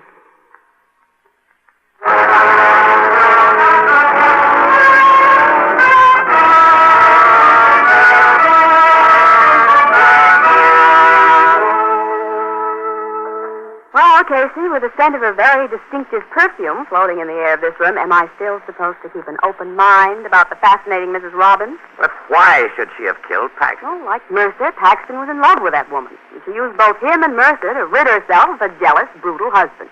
Both Mercer and Paxton? Yes. Mrs. Robbins persuaded Mercer that he needed a gun to protect himself from her husband. She knew he couldn't be depended upon to kill anybody, even in self-defense. Paxton was made of stronger stuff. Last night, at her urging, Paxton got Mercer to come to him for a gun by means of that mysterious phone call. And tonight, Paxton shot Robbins a short time before Mercer was to call for the gun, and then gave him the murder weapon for the cops to find on him. Well, then you figure Mrs. Robbins wanted Paxton, her accomplice, out of the way. Yes. She came here as soon as she was released by Captain Logan, suggested that Paxton set out highballs, and there are 2 empty glasses on this table, Casey, and spiked his drink with poison. It's a good theory, Annie, but... Casey? Huh? Something in this dead man's hand, something that looks like... Let me see it. Yes. It's a piece. An entire corner torn from a $100 bill. Clutched in his finger. Annie, that perfume isn't simply floating in the air. This piece of a $100 bill is soaked with it. Smell it. Yes. Because she had it in her purse. She paid Paxton money for the murder of her husband, Casey, and then killed him to get the money back. And as he was dying, she tore it from his hand. The way it looks, kid. Well? Now, wait a minute. We won't bring in the cops on this yet. We're calling on Mrs. Robbins first, and right now.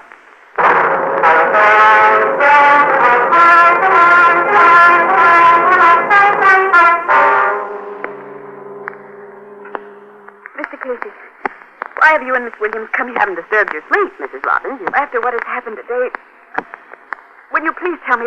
Where did you go after Captain Logan told you might leave headquarters? Me home. And you've been here ever since?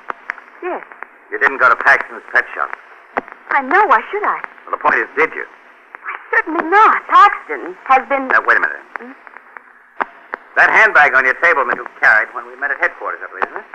Yes. Perfume. It was dropped after I came home, and a perfume flask inside was broken. What are you doing with my bag? I want to see what's in it. Give it to me. You aren't. Not only break a flask of perfume in your bag, but you leave a wad of $100 bills in it with a torn-off corner. It's perfect. Well, that's what you two are talking about. And I don't know where all that money came from. Some change in my bag. If I'd come home alone... If you... You killed Paxton. Give to tell how you contrived your husband. Oh, the police won't say Now, wait a minute, then. Wait. Wait? Yes. Mr. Casey, you must believe me. You didn't come home alone, Mrs. Robbins? Somebody paid your cab fare? Yes, Mr. Bantry. Bantry? My husband's partner. He was waiting outside of police headquarters. Well, was he with you when you dropped your bag and broke that perfume flask? It was Mr. Bantry who dropped the bag and accidentally stepped on it. Oh, yeah? Who inherits your husband's share of the Robbins and Bantry chemical firm? I do. Was your husband insured in favor of his partner? No. They talked about partnership insurance, but couldn't afford the premium.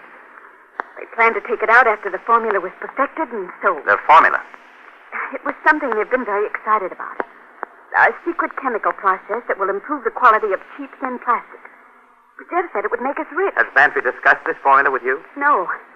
He knows how ignorant I am about such things. Mrs. Robbins, I want you to phone Bantry and ask him to come here right away. Come here? At this hour? Yeah, I've got an idea he's still awake, waiting for news about you rather than from you. Now, if you were to tell him that you've learned something about that formula, that it's been sold, for instance. Mr. Casey? Now, never mind. Wait a minute.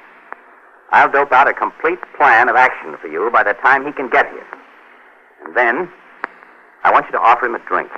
But why? We'll be here, out of sight. Casey. Annie, I'm playing a hunch.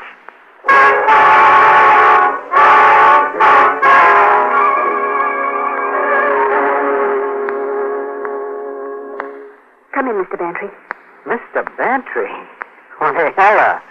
Have I stopped being called? That remains to be seen. Let me close the door. Who's been talking to you about that formula? Carl, we've been friends a long time. Let's stay that way. I made friends now. Of course, Ella, my dear. Now, don't you worry. Why don't we have a drink? Would you like one? Well, yes. Yes, I would. If you'll join me. I will. I have everything right here. You heard nothing more from the police since you left headquarters? No, why should I? I simply wondered. Try for you, such for me. Yes, thanks. Now, what about that formula? Who's been talking to you? No one. I was fooling. I just wanted to make sure that I receive a full half share of the money that formula brings in. Oh, is that all? Well, don't you worry. You'll get just full share of the profits from that formula. Let's drink to it. All right. But put a little more rye in my glass first, huh? Certainly. Say when. That's fine. Here you are. Jim, now, we'll clink glasses and, bottoms up. She doesn't drink that. Well, take that glass from Mrs. Robbins, Ann, and don't spill a drop of it. I won't. It's the evidence we need. Let me go. I don't want to hold you, Bantry, so I'll use this to keep you here. Oh. Mr. Casey. He poured something into your glass while you were fixing his drink. Smell it, Casey. The same poison used on Paxton. Poison? Yes. But I don't understand. I don't get it all yet. Ann, get the cops here. They'll make this character talk. And we'll all be interested in what he'll have to say.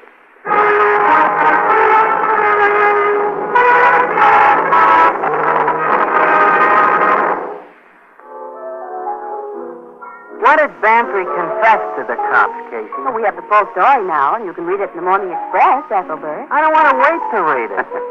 Well, okay, impatience, then. I'll tell you. That formula, a process to toughen cheap plastics, was perfected during Robin's stretch in jail. And it can be sold for at least $100,000. Bantry wanted all of it. With the promise of a few thousand, he persuaded Paxton to frame Mercer with that gun after Bantry killed his partner with it. Bantry shot Robin? Yeah, and passed the gun to Paxton. And then he poisoned Paxton and hung a pretty little frame around her.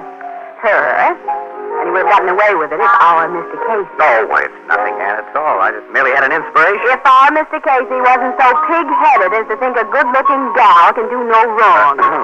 My great gift for character reading gets no respect from certain people, Ethelbert. I'd like to meet Mrs. Robbins, Casey. You say she's a blonde? Mm-hmm. Blonde. Wow. Oh, I mean, Blue Note Cafe, Ethelbert speaking.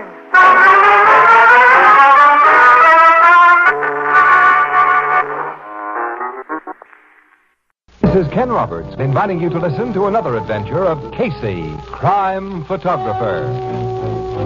Ace cameraman who covers the crime news of a great city. Our adventure for tonight, Bad Little Babe.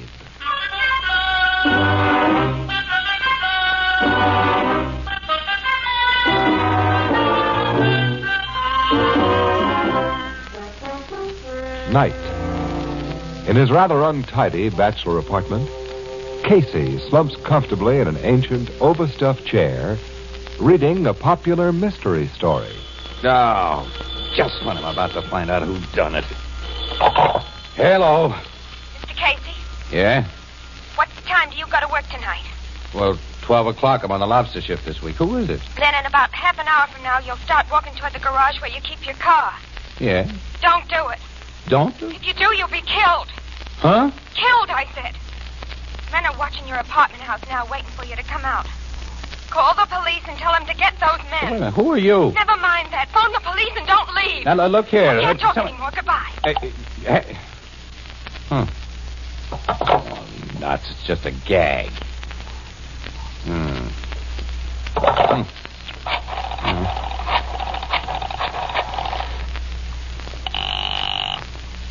Homicide Bureau, Captain Logan. This is Casey, pal.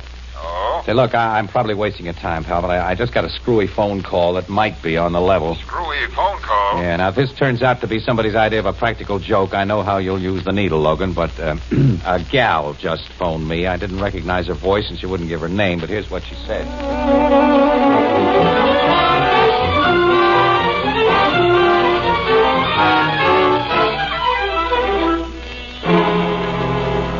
Whoever the gal was who phoned you, Casey, I don't think she was a practical joker. No?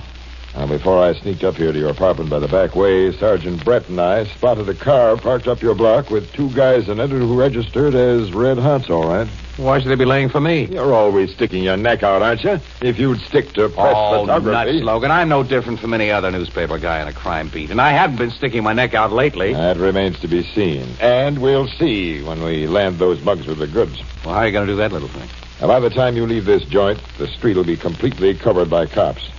Now, you walk out of this building alone and start towards your garage. Sergeant Brett will instruct his men not to act until they see you definitely threatened. Definitely threatened? When and if the birds in that car or anybody on the street flash guns, the cops will close in. Yeah, I suppose they're there just a little too late on that close-in. Then I'll be the late Mr. Casey, I suppose. I'm hoping that won't happen, pal. Oh, you're hoping? Sure I am. Oh, put on your hat and coat, Casey. We mustn't keep your would-be killers waiting.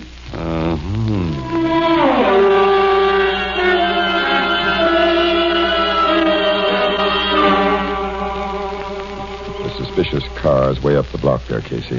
A black sedan.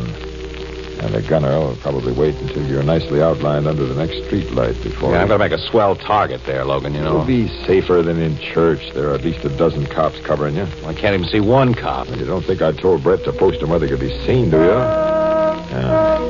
There's his signal that everything's all set. Now, he's in a car around the corner.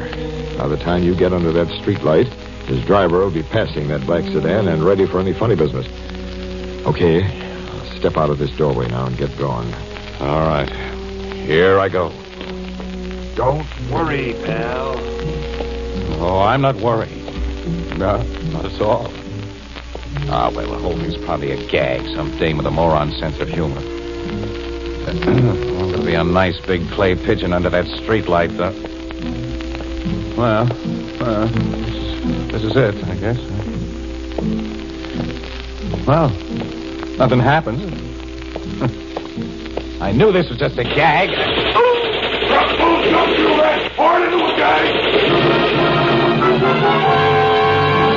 Are you okay, Casey? Yeah, I seem to be all in one piece, Logan, but a couple of slugs whizzed by awful close. Guys have everything under control up there. Come on. Yeah, I want to see these mugs.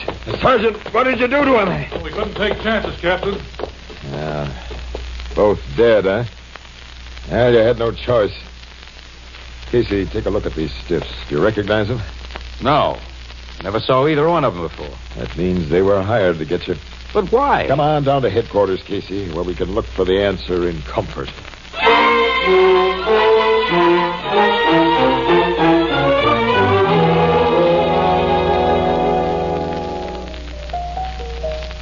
You and Captain Logan ain't figured out who was behind that attempt to mow you down last night, huh, Casey? No, I've figured it out. Now, Annie... Everything points to Joe Kirby, Casey, and you know I it. don't know anything of the kind. Kirby looks on me as nothing more than a nuisance. He wouldn't take the trouble to have me bumped off. Bumping a guy off ain't much trouble for that Joe Kirby. He's got the smoothest working crime organization in this town. You've been much more than a nuisance to him. He knows you've done your best to trace the murder of Sam Alberts to him. I haven't gotten anywhere with my tracing, have I? Well, he may think you've gotten further than you have. And you didn't let me finish about his reasons. Now, you've tried to interfere with his personal affairs. Oh, you mean that... I mean Sandra Lamson. You've done everything possible to keep her away from him. I've gotten nowhere with that project, either. Who's Sandra Lamson? Oh, poor little rich gal who's seen too many glamorous gangsters in the movies. And she's fallen for Joe Kirby, and he likes her. You butted into that sort of thing, Casey? Look, I've known Sandra ever since she was a kid. Her father was Judge Lamson. He was a grand guy, and he did me a whole lot of favors. He was a judge who got killed in that auto smasher. That's right, about 6 months ago. The kid's only 19. She's got no relatives except a couple of old maid aunts, and she's pretty, too. So, to protect her from the wolves, our Mr. Casey elected himself her guardian. Well, and somebody had to. She's a good kid. She's a bad little babe. And you're simply being stubborn. And there's still another thing that ties those gunmen up with Kirby. There's nothing that ties him up with Kirby. Look, will you ever let me finish what I start to say? Well, and you... all right, go ahead. Thanks. Who do you suppose the woman was who saved your life last night? The gal who called you on the phone? I've told you, I don't know. Well, she must have had a motive for a tip-off. Naturally. Emma Humphreys had a swell motive. Well, Emma Humphreys? She's Kirby's old girlfriend. Yes, Ethelbert. Until that Lanson babe came along, Emma Humphreys' standing was number one. And lately, she's been given the old gradual freeze. Yeah, that's right. She must be boiling at the Lamson kid. And, Casey, you're the only person who's tried to break up the affair between her and Kirby, so... She sure had a motive for tipping you off, Casey. Yeah, but Well, I'm going to have a talk with Emma Humphreys. You know, you're finally waking up. I still think you're doping this thing wrong, Annie. But just to show you that I'm not stubborn, That I want to see. Okay, all right now. But wait a minute, though. I can't go direct to Emma. If she gave me that tip, and if Kirby was behind those would-be killers... Sure, you'd be putting her in a spot. Yeah, but I can't... Darn that phone. Always, when I'm busy listening... Oh, gee, we got to dope out a safe way to get to her, Annie. Blue Note Cafe, Ethelbert speaking. Let me think. All right, think. Just a minute. Your city desk, Casey. What's it? Oh, nuts. You keep on thinking, Annie, while I go to the phone. Hello, it's Casey speaking. Underhill Road in Garland Park. Yeah, I got... Hey, wait a minute. We're not on duty, Burke. Oh, you thought this assignment had interest us because... That's your theory about last night, huh? The body's been identified as... What? Thank you, Burke. Yes, we'll start right away. You're Casey. Oh, I boy. think I figured a fairly safe Forget it, way. Ann. Forget it. Huh? Emma Humphreys has been murdered. Emma Humphreys? Murdered. Since the news stories about my life being saved by a woman's phone call hit the streets this morning. Casey. Yes, and our city editor has exactly the same idea you have.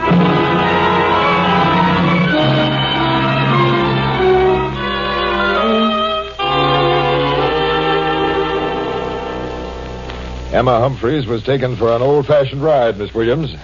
The doc says she was killed around noon today, shot twice with a .32 revolver. We have the bullets. And, of course, you know who Emma Humphreys was, Captain Logan. Oh, yes. And I've given orders to have Joe Kirby brought to headquarters as soon as he can be found. Annie has a theory about Emma Humphreys and Joe Kirby, Logan. So have I, Casey. I've concluded she was your tipster last night, and that he found out she spoiled his murder plan for you. You know, pal, so have I now.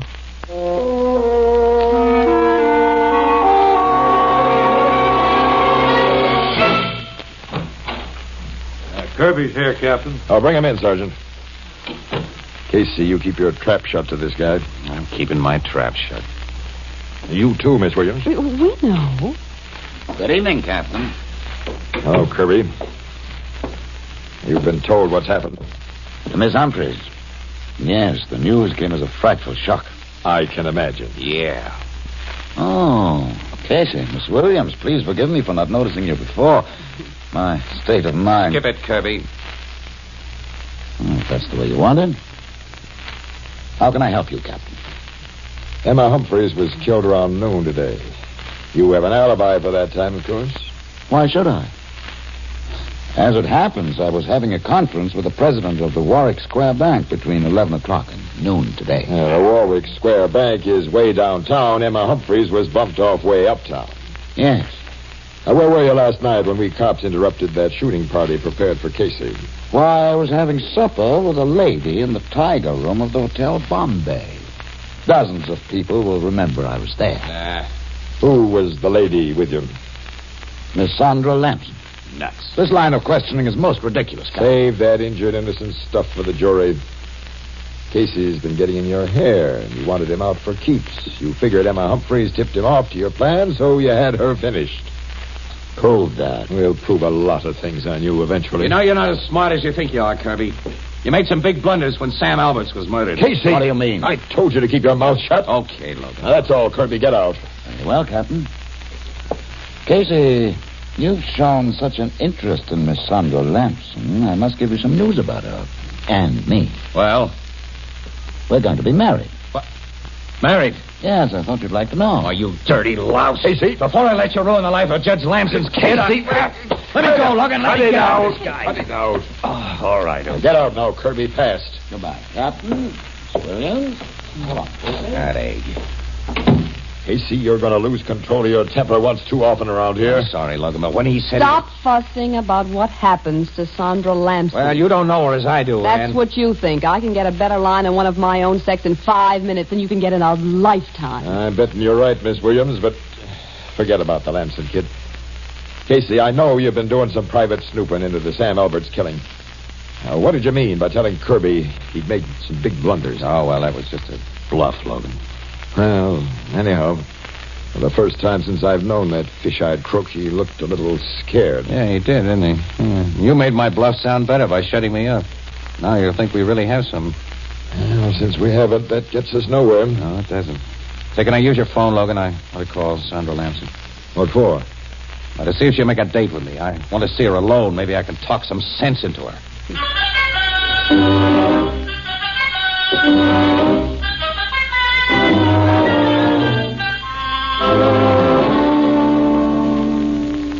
Come on into the library, Casey. More cozy in here. Okay, Sandra. I used to talk to your father in here. This was Father's favorite room. Sit down. Oh, all right, thanks. Not way over there. Here on the sofa with me. Oh. All right. I imagine you've been in touch with Joe Kirby since I met him at police headquarters yesterday, huh? I had lunch with him today. You told me you and he are going to be married. That true? Why shouldn't it be? Kirby's a crook. He's a rat and a murderer. So you've told me before. He's been lucky and clever, but now he's slipping. Slipping? He displayed bad judgment in attempting to have me shot night before last. He displayed even worse judgment when he had Emma Humphreys killed for tipping me off. He had nothing to do with either of those. Sandra, get wise to yourself. How dare you talk to me like that? What's the matter with... Because I was a friend of your father's. Because I think you're a right kid. Now, you listen to me, Sandra. Listen to what? I'm not a child. Give me some proof that what you say is true. You told me Joe was responsible for the murder of Sam Alberts. Casey, if you can convince me that he was behind the murder of Alberts, I give you my word that I'll never see him again. No. You want to know what the cops and I have dug up about the Alberts killing? It's your duty to tell me. Yeah. You just made a little mistake, Sandra. Mistake? Well, your hammy gestures knocked this lampshade crooked. Lampshade? Cute little microphone you have underneath. Let's see where the wire from it leads to. Casey! I see, a tape recorder.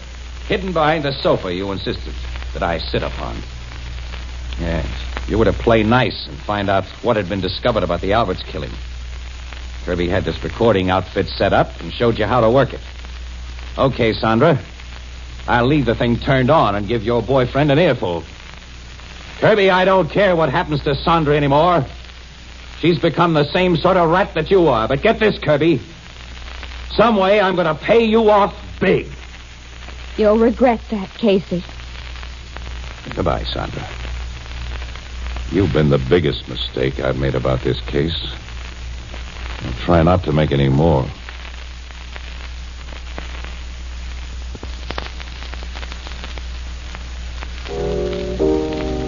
That Sandra Lamson sure turned out to be the bad little babe Miss Williams called her. Huh, Casey? Yeah. Oh, don't rub it in, Ethelbert. Well, she used to be a good kid, Annie. From what you've told us, Casey, you talked pretty big into that recording machine about paying Kirby off. How are you going to make good? I don't know. I was sore and shooting my big mouth off. But you've made his grudge against you more personal than ever. I wish Captain Logan hadn't let you talk him out of having you guarded. Logan knows I got sources of information that completely dry up if there's a smell of cops around. You got some crook in mind, Casey? Who No. But I've passed the word that the paper's willing to pay plenty for information, which it is. And in the meantime, you may walk into another trap. Forget it, kid. I'm keeping my eyes open. Mm. One of the few times in my life, as a matter of fact, I'm toting a gun. You really are? Yeah, Logan insisted on it. The darn thing feels like a lead weight in my pocket. Well, Annie, it's only 8 o'clock. We don't have to go to work till midnight. You like to see a movie? Excuse me. One down the street. No, I don't think so, Casey. Blue Note Cafe, Ethelbert speaking. Well, why not? Because I'm so worried about you, I wouldn't enjoy it. Just a second. You're wanted on the phone, Casey. Well, who is it? Well, a guy wouldn't give his name, but he said to tell you it's important. Oh, probably isn't. Hello, Casey speak. Yeah? Wait a minute. Who is this? Lou? Okay, I'll start right away. Where are you starting right away? Well, that was an old pal of mine, Annie. He wanted to see me. I promised to go over to his hotel. Well, I gotta hurry. So long, you two. So long. Casey lied to us, Ethelbert. Miss Williams. I think he did.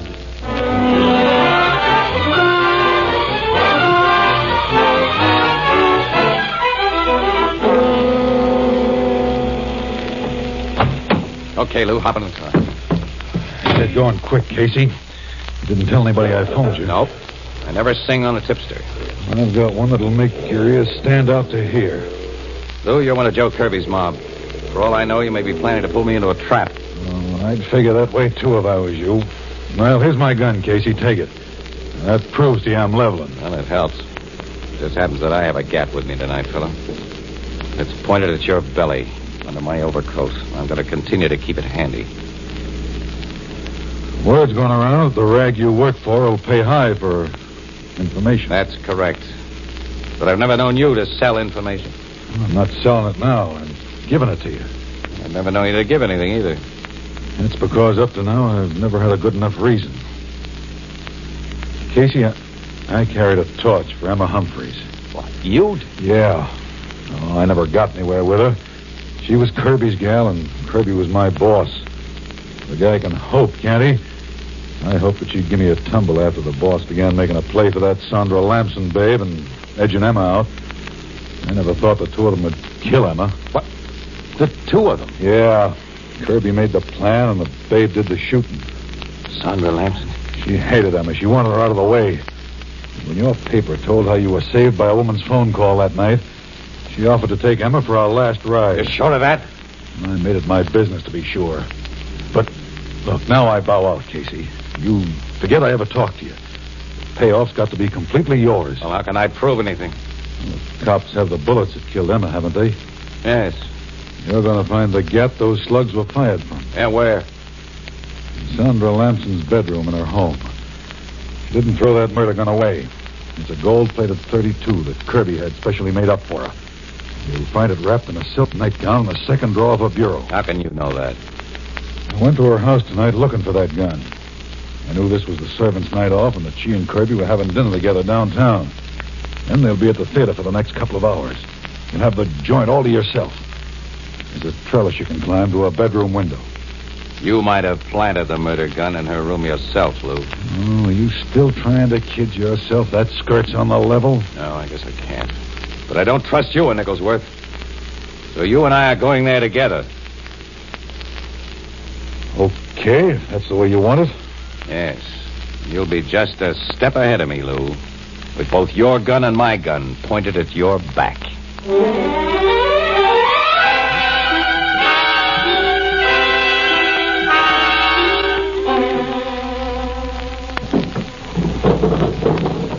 I got the window up, Casey. Keep your voice down, Lou. I tell you, there's nobody home here. I will see. Now climb inside. Remember, I'm right behind you with these guns. Close the drapes over that window. And circle your flashlight around. Okay. You see, we're all alone here. This the bureau? Yeah. Second drawer. You open it. Sure. Well, here's the little gun wrapped in a nightie, just like I told you. Convinced? Yeah. You finally sold me on your story, Lou. Lou's a swell lie. What? There's a 44 you feel at your back, Casey. Drop those guns or I'll blow you in two. Okay, Kirby. I got him, boss. Hey, this was like taking candy from a baby. The boss was waiting for you in that clothes closet, Sap. The boss and... And me, Casey. So you're in on this trap, too, Sandra. I planned it. Give me my gun, Lou. I'm handling this. Here, Sandra. And go to it. Switch on the lights so we can take a last good look at this chump. Sure. And what a chump you are, Casey. I'll tell the police I thought you were a burglar and that I shot you. I don't think they'll believe that story. It'll be impossible to prove that she wasn't just a poor, frightened girl all alone defending her home. You should have consulted me before you sent those hired gunmen off to Casey, Joe. I might have had a simple and workable plan like this to give you then. I'll consult you about everything from now on, kid. You weren't allowed in on the first scheme to get rid of me, Sandra, were you? No. I'm afraid Mr. Kirby didn't altogether trust me until after he heard that tape recording in which you turned on me so unpleasantly. Well, he should have trusted you after you killed Emma Humphreys. What a chump this guy is, boss. Still believes some of the yarn I told him. But you... I took Emma for our last ride myself. I did the job just like you wanted, didn't I, Kirby? You've always followed my instructions to the letter, Lou. Casey, how close have you and the cops got to me on the Alberts bump-off? You'll find out someday. Didn't expect a different answer from you. Well, I'm not too worried. Get this over with, Sandra. I will, Joe. Because you've spilled everything I hoped you would. What? Put up your hands, you and Lou. Put them up or I'll shoot. Boss. Sandra. Get their guns, Casey. The guns they were foolish enough to put back in their pockets. I got him. My own, too. But what is this? That's what I want to know. What is this double cross, Sandra? The ending of a game I've played ever since you killed my father, Mr. Kirby. He killed you. Crazy. No. You drove him to suicide. Suicide? My father deliberately drove his car into a tree because Kirby had been blackmailing him to force his consent to our marriage. He left a letter telling me what you'd done, Mr. Kirby. A letter I didn't let you know about until now, when I'm able to send you to the chair. If you think the admission Lou and I made here can convict us of anything, you're nuts. We'll deny everything. My lawyer can make liars out of both of you. He won't be able to contradict the evidence of your own voices. Our own? You taught me the value of recording machines, Mr. Kirby. One hidden under the bed has been recording every word that's been said here. Boss. You lousy little... That'll be all from you, Kirby. Sandra, you are one swell little babe. Call the cops.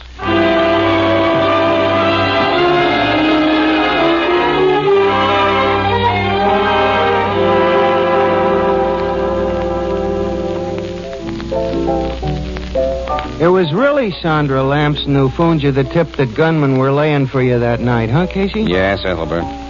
She had no idea, of course, that Emma Humphreys would be blamed and murdered for that tip. And Sandra purposely exposed the microphone under that lampshade so I'd say, well, only what I did say. Miss Williams, you sure made a big mistake about that Sandra Lamson. It's so easy for these superior females to underestimate the character-reading ability of us men. Yeah. Women are very complicated females. Yeah. You know, men wouldn't have nearly as much trouble if it wasn't for all these women. Why, women... We could get along much, women...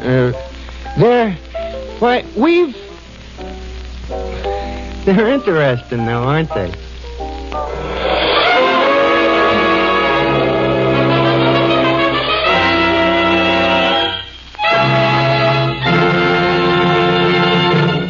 This adventure of crime photographer, starring Stott Cotsworth as Casey, came to you through the worldwide facilities of the United States Armed Forces Radio Service, the voice of information.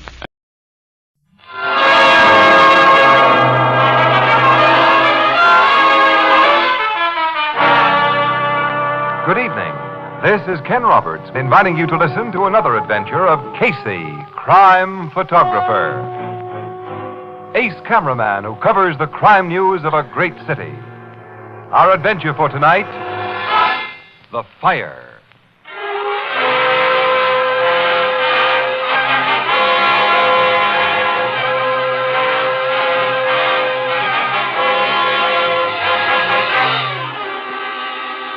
Morning. The first faint glow of dawn is lighting the sky. Inside a small, cheaply furnished apartment in a shabby old-fashioned building glows the more sinister light of fast-spreading flame. Outside its locked door, firemen swing their axes and... The blaze is in that corner, Ed. We may kill it with a hand extinguisher, Chief. I think we can. Get into the bedroom, Joe. Anyone sleeping there's probably overcome. I'll attend to them. Chemicals over there, boys. We'll soon have this one licked. Yeah, but not if we'd gotten the alarm a minute later. You're right, Ed. This could have been a racer. Chief! What is it, Joe? Come here. Take a look. Where? Lying half under the bed. This guy. Oh, smoke got him. Smoke don't make a guy's head all bloody. Who? His skull's been crushed. Yeah, and that's what did it. That iron bar on the floor beside him. Hey, Joe, this man's been murdered.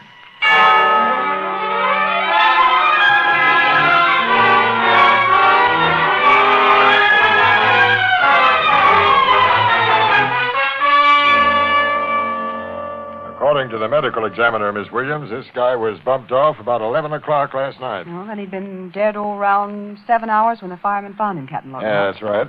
After the killer socked him with that hunk of iron, he proceeded to give this two-room kitchenette and bath a real going over. Yeah. Then he found what he'd been looking for and started the fire and beat it. That's the way it sizes up, Casey. He started the fire, of course, hoping to cover up his murder in search of the place. Sure. He started the fire in a pile of photographic film, Casey. You know how that stuff will spread ablaze. Yeah, and how? I was looking at the few bits of film that weren't burned. Old negatives, apparently. That guy seems to have gone in for photography in a big way. A lot of equipment in his kitchenette, enlargers, tanks, good stuff. And too. so my tech man tell me. Have you found any lead to the killer, Captain Logan? None so far, Miss Williams.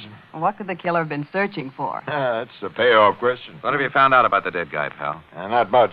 All I could learn here was his name was Henry Milton, a quiet guy who kept to himself and held some kind of office job with the C.J. Winber Company. I'm going to the Winber factory as soon as its offices open at 9 o'clock and try to get a real lowdown on the guy. Good. Eddie and I'll go with you. Yes, we'd like to know more about Mr. Henry Milton.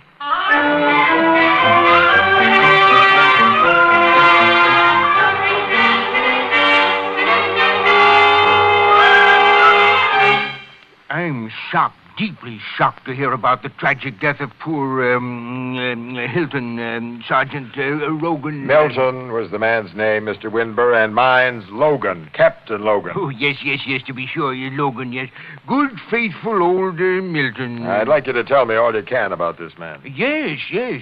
Well, I think perhaps I'd better turn you over to my executive vice president. He keeps in slightly closer touch with details and personnel than I do. Oh, not that I'm unfamiliar with the people who work for me, Captain. I regard them all as partners and close friends, but, You rang, Mr. Winber? Yes, Purvis, tell Mr. Haywood I want to see him. Yes, sir. Just a minute. Has there been any news of Crowley yet?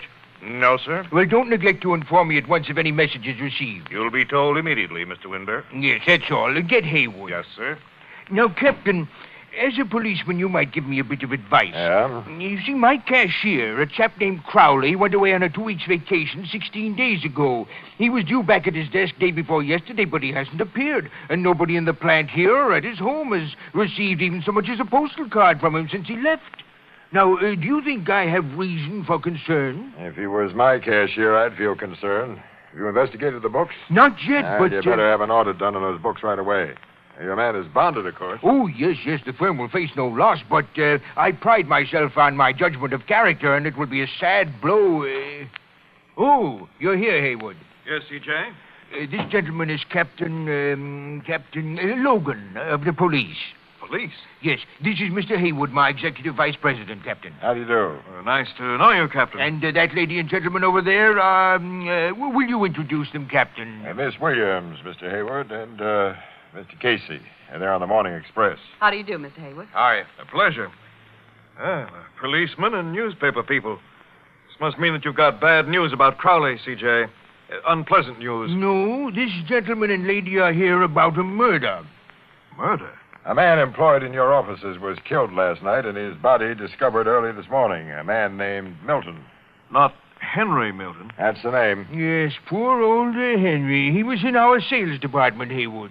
He was a bookkeeper, C.J., third assistant in Crowley's department. Oh, yes. Well, that's what I meant. How was he murdered, Captain? Tell me. Will you excuse me, as Captain Logan has already told me the distressing news and I have other things to do? You won't mind. Go ahead, Mr. Winber. Thank you. It's been a pleasure meeting you, Miss... William. Yes, of course. And you, Mr... Casey. Oh, yes, quite so, yes. Please call on me when I can give you some more assistance, Captain. I'm always ready to help. Thanks. Good morning to you all. Good morning. Well, now maybe we'll find out something, Casey. About time. I heard your comment, Miss Williams. Evidently you haven't had a very illuminating interview with Mr. Winber. Mr. Haywood, it was a total blackout. That guy must have inherited this big outfit. Huh? He did, from his father. Oh, don't misunderstand him. C.J. is a grand fellow, very shrewd in his way. He simply doesn't keep in touch with many things that... Those things are my job. Tell me about Henry Milton, Captain. I came here to be told things about him, Mr. Haywood. How long did he work for this firm? Well, I'd say offhand, at least 6 years. He was an excellent bookkeeper. What do you know about him personally? Only that he was a bachelor, without any apparent vices. He was a quiet fellow who kept to himself. And, I'll be surprised if anybody here can tell you much more. I'd like to speak to some of the other people in his department. Yes, sir? Send them in here one by one, and without any knowledge of his murder or my purpose. Very well. Excuse me. I'm afraid we're not going to get very much here, Casey. Yeah, it seems this Milton was a kind of mystery man. Oh, Casey, did you notice the gorgeous diamond that Mr. Haywood wears on his finger? Quite a ring, isn't it, Annie? Yeah, I must have turned a delicate shade of envious lettuce green when I saw it. It's 4 carats at least. A beautiful engagement size. Yeah, Casey. Why don't you buy your girlfriend a little piece of ice like that? Why don't I also buy a yacht and a country estate? But Haywood doesn't flash the only big headlight in this joint. The one C.J. Winber had on his finger wasn't broken off any bottle. Mr. Winber wore a diamond ring? Yeah. Did you notice it, Annie? Well, no. I didn't either. I don't know how you could have missed it. Oh, well, come to think of it, though, he turned the stone around to the inside of his hand while you were introducing yourself, Logan. Guess he's one of those nervous guys who fiddle with things they wear. I've brought you our head bookkeeper, Captain Logan. Fine, Mr. Haywood. Now we can get back to business.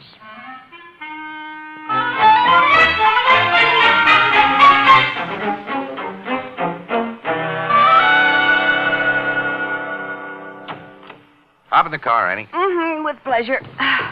Well, time we've spent in the Winber plant's been a dead loss, Casey. Yeah, nobody knows anything about that guy Milton at all, except that nobody liked him. Which doesn't give Captain Logan much to work on. Well, we might as well enjoy the scenery, eh? What scenery? The factories on that side or the billboards on this side? This becomes a nice old country road after we round the curve just ahead, kid. Yep, we'll see spring busting out all over. Oh, I'm too tired to look at it. You know, someday I'm going to quit this newspaper racket and get married and live like a human being. Yeah? Yeah. Pick the guy? I'll take the first one who slips a diamond on my finger. And it doesn't have to be the size of Mr. Haywood. Anything that shines just a little bit will do. Oh. So whoever gives it to me won't have to be in the country estate class. You mean, that leaves the field wide open, huh? Yeah. Well, personally, I got no use for diamonds. You wouldn't. You take my advice, kid, and hold out for a country estate. There, now you can look at some real scenery, Annie. Look down there on that valley below us, huh? So what? So it's nature in her fairest aspect. Budding trees, new grass, birds. And bees. Hey, nature pulled a sneak play there. Look at that. There's been a landslide. Part of the hill took a trip down to the valley. Must have happened very recently. I was along this road only a month or so ago. I ought to stop and ask that old guy sitting on the fence. I want to get back to the office, Casey, and then home. What do we care about an old... The slides messed up a view I've often enjoyed, Annie. Hey, Pop. Speaking to me, young feller? Yeah. When did this landslide happen?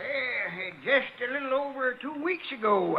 During that raining spell we had. Rain did it, huh? Yeah, I imagine so. It happened during the night, so nobody knows. How far did it slide? Quite a spell. As far as that, huh? Yeah, maybe a little further.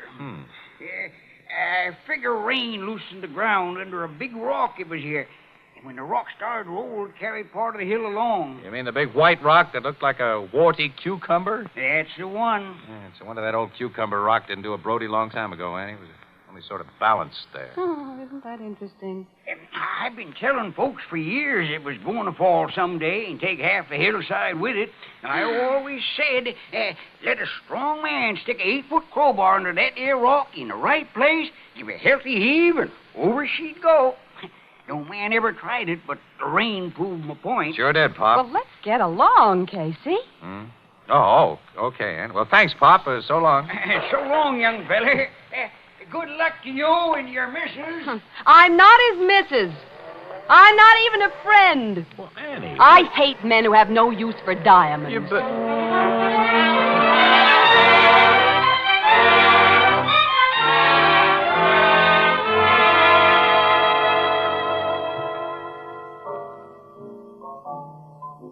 Now, as you was saying, Casey, before I had to wait on that customer. Wasn't saying anything, Ethelbert. Well, you was gonna say something, wasn't you? You ain't gonna just hang over this bar and not talk. Got nothing to talk about.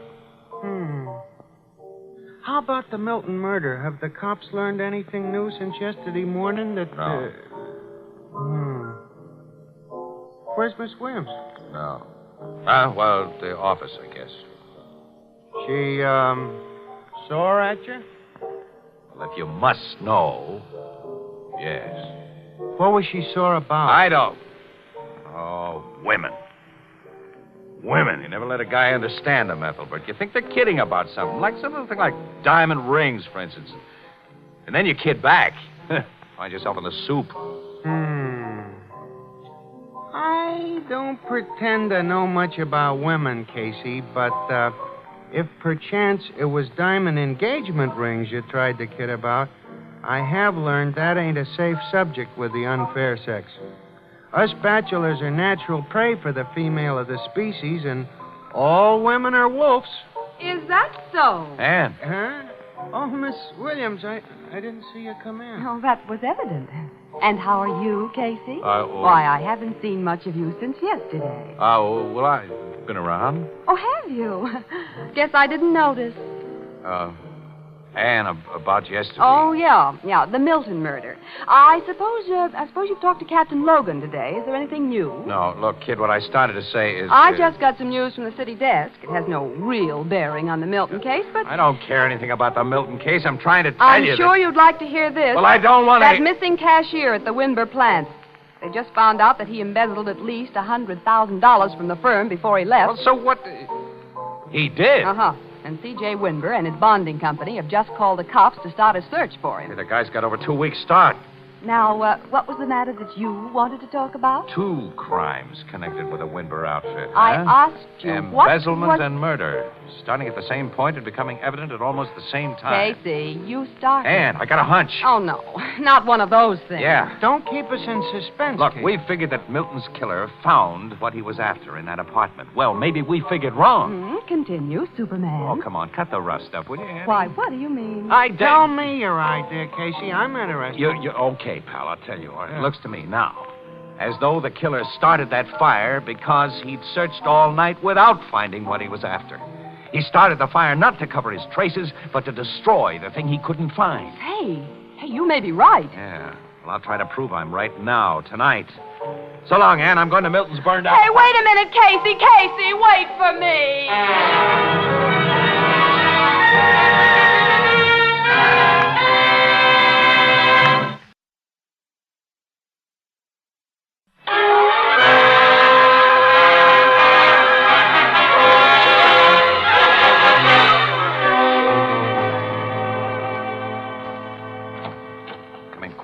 Let me close this door. Dark in here. Someday you're going to get into trouble for opening doors that you have no right to open. The cops expected to keep people out of Milton's apartment. They should have done a better patch-up job on the door the fireman busted down. You know, I expected a cop to be on guard out there. So did I. Homicide guys went over this joint so thoroughly, I guess Logan figured there was nothing to guard here. Yeah, they went over it so thoroughly that I can't imagine us finding anything that they missed. They didn't know what they were looking for. Do you? Not exactly. Never mind. Don't waste time talking. Now, let's see. Cops and the killer didn't search where? How about the plumbing? Hiding stuff in pipes and sink traps. An old gag. You can bet Logan's guys used their wrenches here. Seems to me they and the killer didn't overlook any possible hiding place. I think they did, Annie. Annie, look, the fire didn't reach this bedroom. And the curtain on this window's still in place. Well, nothing could be hidden in that curtain. It's net. We can see right through it. Yeah, sure, but the metal rod it hangs on is hollow. Hey, that's so. Well, let's see, anyway. Tubing isn't even fully closed in the back. It's an extension rod, see? And I pull it apart. Annie! What? You found something? Look. What is it? It's film. Rolled up film.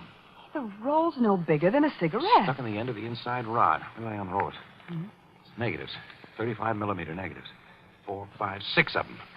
What are the pictures on them? How can I tell in here? We'll take them out in the hall where there's light. Casey! Who are you? No! Don't hit me with that!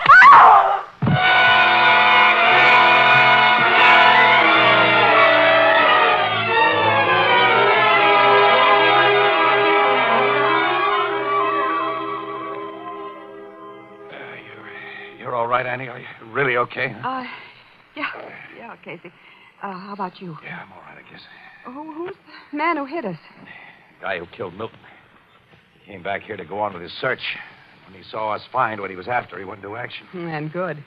Did he get the films, Casey? Yeah. Oh, but when I came to, I found this little torn piece of negative in my hand, Annie. Guess I had a death grip on that one, huh? Is there anything on that fragment let me see. might... Yeah, there's something on it. Yeah. A big black shape, and isn't that a hand showing there? Closed fist. What good'll that do us? Well, Casey, you can enlarge it. Wait a minute. What? This big shape in back of the fist. I've seen that before, that shape. Oh, what is it? I can't place it. It's just something familiar. Wait a minute. I got it now. That's the warty cucumber. Warty cucumber? The rock, the big balanced rock that caused the landslide. Come on, kid. We're going back to the office where I can blow this thing up and be sure.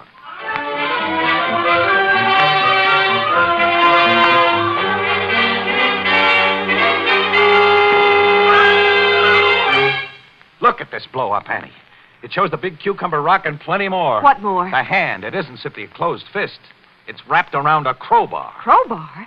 Well, Casey, I Well, don't know you'll get it all in a minute. Look, what do you see on the hand in this picture? A ring. Set with a big stone that may be a diamond. Yes. And we've met two guys who wear big rings like that. Haywood and C.J. Winber. Either Haywood or Winber murdered Milton. And another guy. Another guy? Uh-huh. And either Haywood or Winber socked you and me just a little while ago. And I'm not forgetting that. But which one? Early tomorrow morning. You and I and Logan will go to the Winber factory and find out.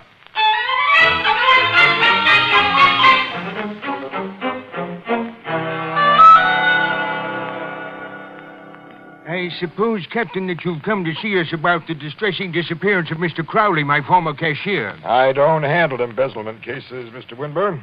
I'm strictly a homicide cop. Well, then you're continuing your inquiry about the murder of poor Milton? About the murder of Milton and your cashier, Crowley. What? Well, Crowley hasn't been murdered that anyone knows of. One person knows of it.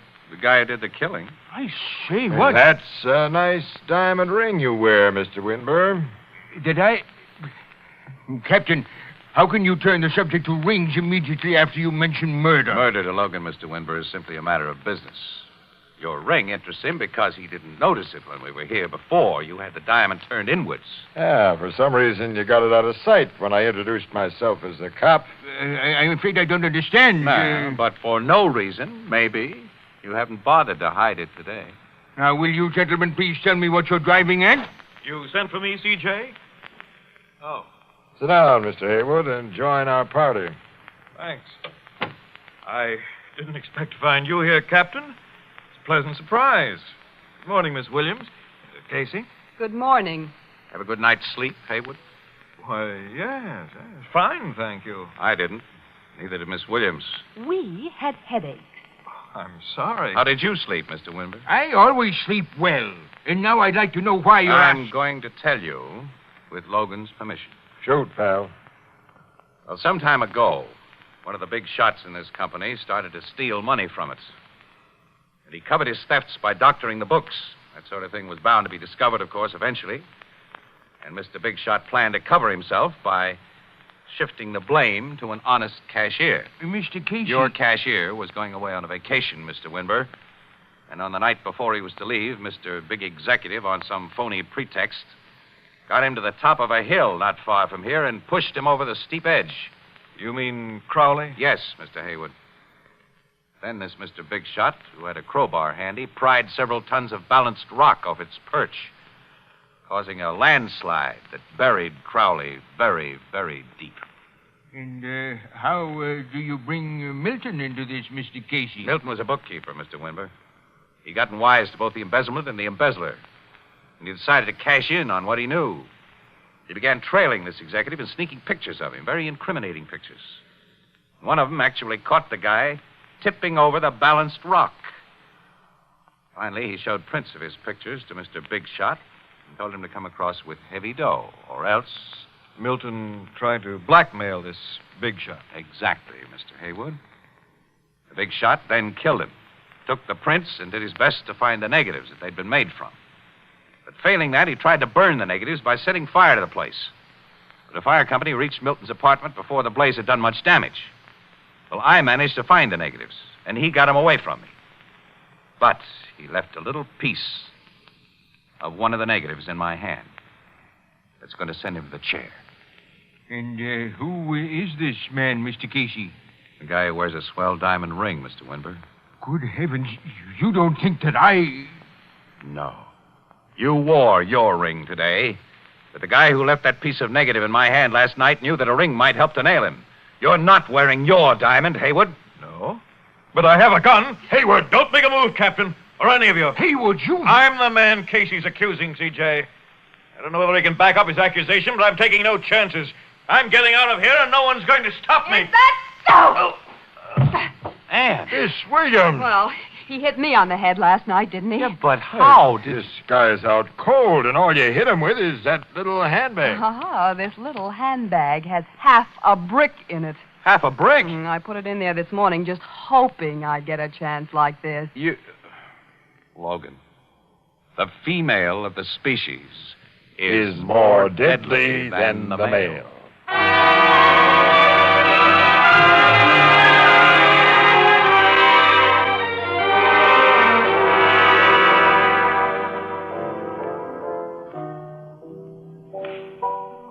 So now you're a KO artist, huh, Miss Williams?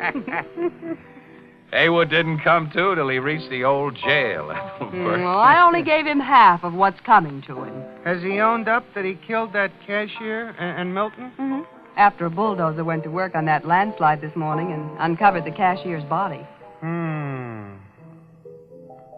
Miss Williams, that's a swell ring on your finger. Where did Ask Casey. Well, you see, it was C.J. Winbur's ring. He wanted me to have it as a reward for trapping Haywood, but, of course, I got no use for diamonds, so... So, Mr. Winburg gave it to me. It kind of looks like a engagement ring. Well, it isn't.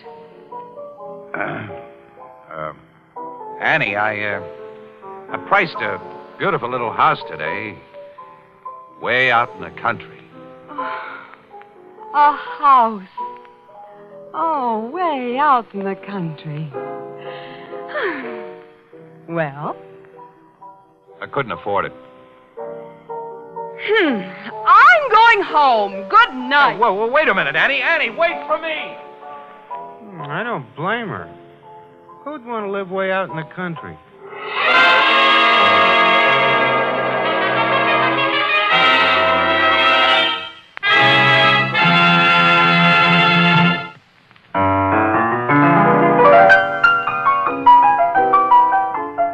This adventure of crime photographer starring Stott Cotsworth as Casey came to you through the worldwide facilities of the United States Armed Forces Radio Service, the voice of information and education.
Good evening.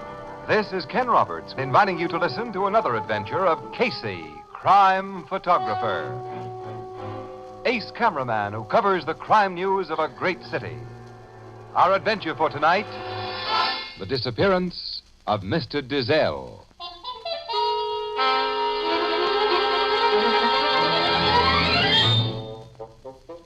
Night, a quiet street of old conservative brownstone mansions. On one of them, a small bronze sign bears the modest legend, Adam Dizelle, dealer in rare books. Approaching this house, but on the opposite side of the street. Doggone, Luella, I enjoyed that movie. Them two fellas was funny. Pretty good, all right, but 11:30 is too late for us to be coming home, Henry. I got to be up cooking breakfast for Mr. Dizelle by 7 in the morning. Yeah, we both got to. Mr. Dizelle seems to be keeping late hours himself tonight. There's a light showing behind the blinds in his office. Yeah. What was that? Somebody's shooting guns. In our house. Mr. Dizelle's house. Somebody's busting out our door, running down the steps. Yes, 3 men. 2 of them is carrying the third man. Yeah, and they're getting in that automobile. Now, you stay here, Luella. I'm going to... No, you stay right here till we find a policeman. Let me look for a policeman. I see 2 of them coming, Henry. They heard them shots. That car's getting away. Police! Police! All right, we're coming. What happened? 3 men in that black sedan, officer. We saw them come out and... I'll commandeer a car and go after them. Schultz, you see what the shooting was about. Okay, Sarge. The shooting was in our house, Mr. Dizelle's house. Hey, you come with me. We'll get inside. You 2 work for Mr. Dizelle, don't you? Yes, sir. We keep house for him and Mr. Lawrence. We live down in the basement. That front door's wide open. It sounded like them shots was fired in Mr. Dizelle's office. His office door's closed, Luella. Yeah, and it's locked, too. I'll bust it here. Yeah, that did it. Oh, there's blood on the floor there. Blood! Yeah, and the office is empty. Where's Mr. Dizelle? What happened to Mr. Dizelle?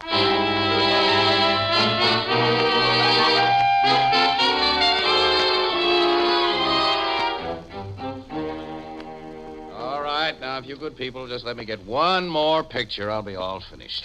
Are all these pictures of Luella and me going to be in the papers, Mr. Casey? Well, the best ones will be. Now, hold it just like that. That's all. Thank you. You 2 can go now. You've told me all you can, I guess. We told you all we know, Captain Logan. Come on, Henry. Good night. Good night. Well, I suppose you give us a lowdown on this business, Logan. Annie and I just got the assignment. You so and late. Miss Williams are slipping, Casey. The other cameras and reporters are all finished before you 2 showed up. Well, that's the breaks. Sometimes they work the other way. Oh, what have you learned about the shooting, Captain Logan? Nothing of much value yet. A black sedan pulled away from here right after the shots were heard. One of the 3 men in that sedan was dragged or carried to it by the others. He was probably Adam Dizelle. Anyway, Dizelle is gone. Bloodstains in this office, plus some bullet holes, indicate he was the victim, probably kidnapped. Hey, a slug went through this very expensive-looking book. Yeah, we found the slug, and 2 more, all fired from a .38 revolver. Yeah, Logan, maybe the 2 guerrillas came here intending a robbery, and Dizelle discovered him. They plugged him without killing him, and then took him away so he couldn't describe or identify him. Casey, our experts tell me there's a folio Shakespeare worth plenty on that shelf in plain sight. It could have been lifted in a split second, but it wasn't. Well, such extremely rare volumes as folio Shakespeare's must be almost impossible for thieves to dispose of, Captain Logan. Ownership of every such book in existence is known. Miss Williams, book collecting in some instances is nothing less than a disease. Rabid collectors will buy items they know are stolen just for the sheer kick of personal possession. Casey, you remember that little crook who called himself Professor Ishka? Ishka? Yeah, an interesting little guy, too. He and I were almost buddies, Annie, before unsympathetic cops like Logan sent him back to the big house about 10 years ago. For his 3rd offense. Professor Ishka was a rare book thief, Miss Williams, but he got bragging streaks occasionally. Theft may have been the motive in this case, Logan. And I'm hoping to get a lead on the real motive when Neil Lawrence is located. Neil Lawrence? Yeah, he's Dizelle's nephew. He lives here and acts as a sort of assistant to his uncle. So he should know a lot about his business and personal associations. The servant you met told me that Lawrence left the house early this evening to go to the theater. Dizelle was all alone here then from about 8 p.m. on. Yeah. I see the lock on this office door is broken. The cop who got here right after the shooting found it locked, and he broke it. Wonder why the kidnappers bothered to lock it from the outside when they were in such a hurry. I've wondered about that. They must have taken the key away with them. We haven't been able to find it. It's the only door. The walls are solid bookshelves from floor to ceiling, except for those 2 windows facing the street. And those windows were locked from inside. Dizelle's visitors got in through that door. Well, he must have admitted him then. And because he knew him, since they came long after business hours. Yeah, I think he knew him. Captain Logan's in your uncle's shop, Mr. Lawrence. He'll tell you all about it. Lawrence is here. Thank you, officer. I'll go in. Now, come right in, Mr. Lawrence. I've been waiting for you. I'm Captain Logan, Homicide Bureau. One of your men outside just told me... I'm sorry you came home to such bad news. He gave me no details, Captain. What happened? First, I must ask you some routine questions. I'm told you went to the theater tonight. Yes, the Globe. Later, we had a few drinks and steak at the Bristol Club. I just came from there. By we, you mean a young lady was with you? No. Well, what was your friend's name, please? This is all part of a necessary general checkup. I was with Bruce Madden. Not Bruce Madden, Jr.? Yes. I know you check up on anything I tell you, so... I've met Bruce Madden, Jr. professionally when he tried to extort money from his wealthy father. So you're a friend of his. Now, look here, Captain. I've never been connected with any of the trouble Bruce has been in. We've simply been friends since we were kids. And you and he were together tonight when your wealthy uncle was probably both shot and kidnapped by two men. Sit down, Mr. Lawrence. I'm going to ask you some questions that aren't just routine.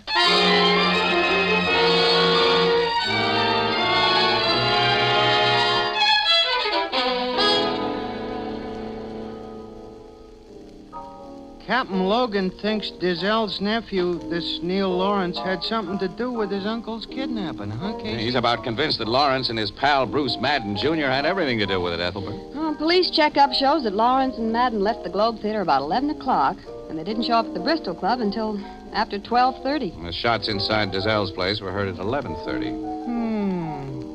But why should this Lawrence put a snatch on his uncle? And who's Bruce Madden, Jr.? Oh, don't you ever read the papers, Ethelbert? Oh, sure, Miss Williams, but... Oh, Bruce Madden, Jr. is the playboy son of that rich millionaire. Yeah. Several months ago, Madden Sr. washed his hands of the young screwball and cut off his supply of easy money. Then young Madden tried to extort money from his father. Now, Logan figures that he and Bruce Jr. got desperate for the old green stuff and put the snatch on Dizell in order to get it. It listens to me like he figures right. Has he put Lawrence and Madden under arrest yet? No, because he hasn't got any real evidence. They're being watched every minute, though. Well, Neil Lawrence doesn't look to me like a kidnapper. He's a good-looking young guy, Ethelbert. Well, now, that has nothing to do with my opinion.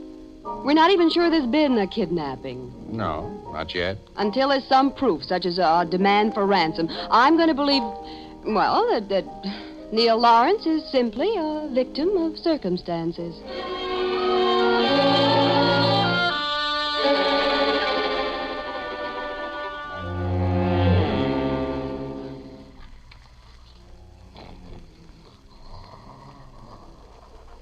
Henry. It's 6:30, Henry. Haul yourself out that bed. Okay, Louis. Well, we got to get breakfast for Mr. Lawrence now, so hop into your clothes while I go upstairs and fetch in the milk. Why don't that milkman leave them bottles in front of our basement like he used to? 'Cause told him not to. Dogs come sniffing down there.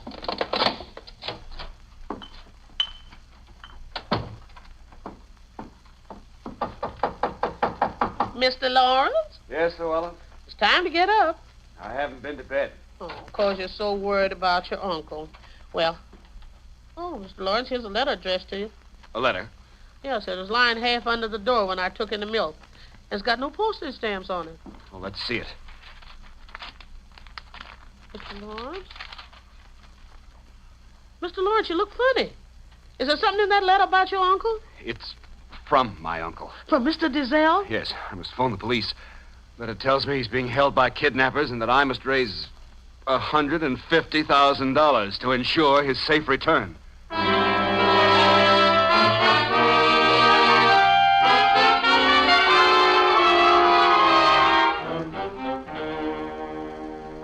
Yeah, you and Miss Williams can look at the ransom letter, Casey, but not a line about it in your paper until I say okay. It's off the record, Logan. Mm-hmm.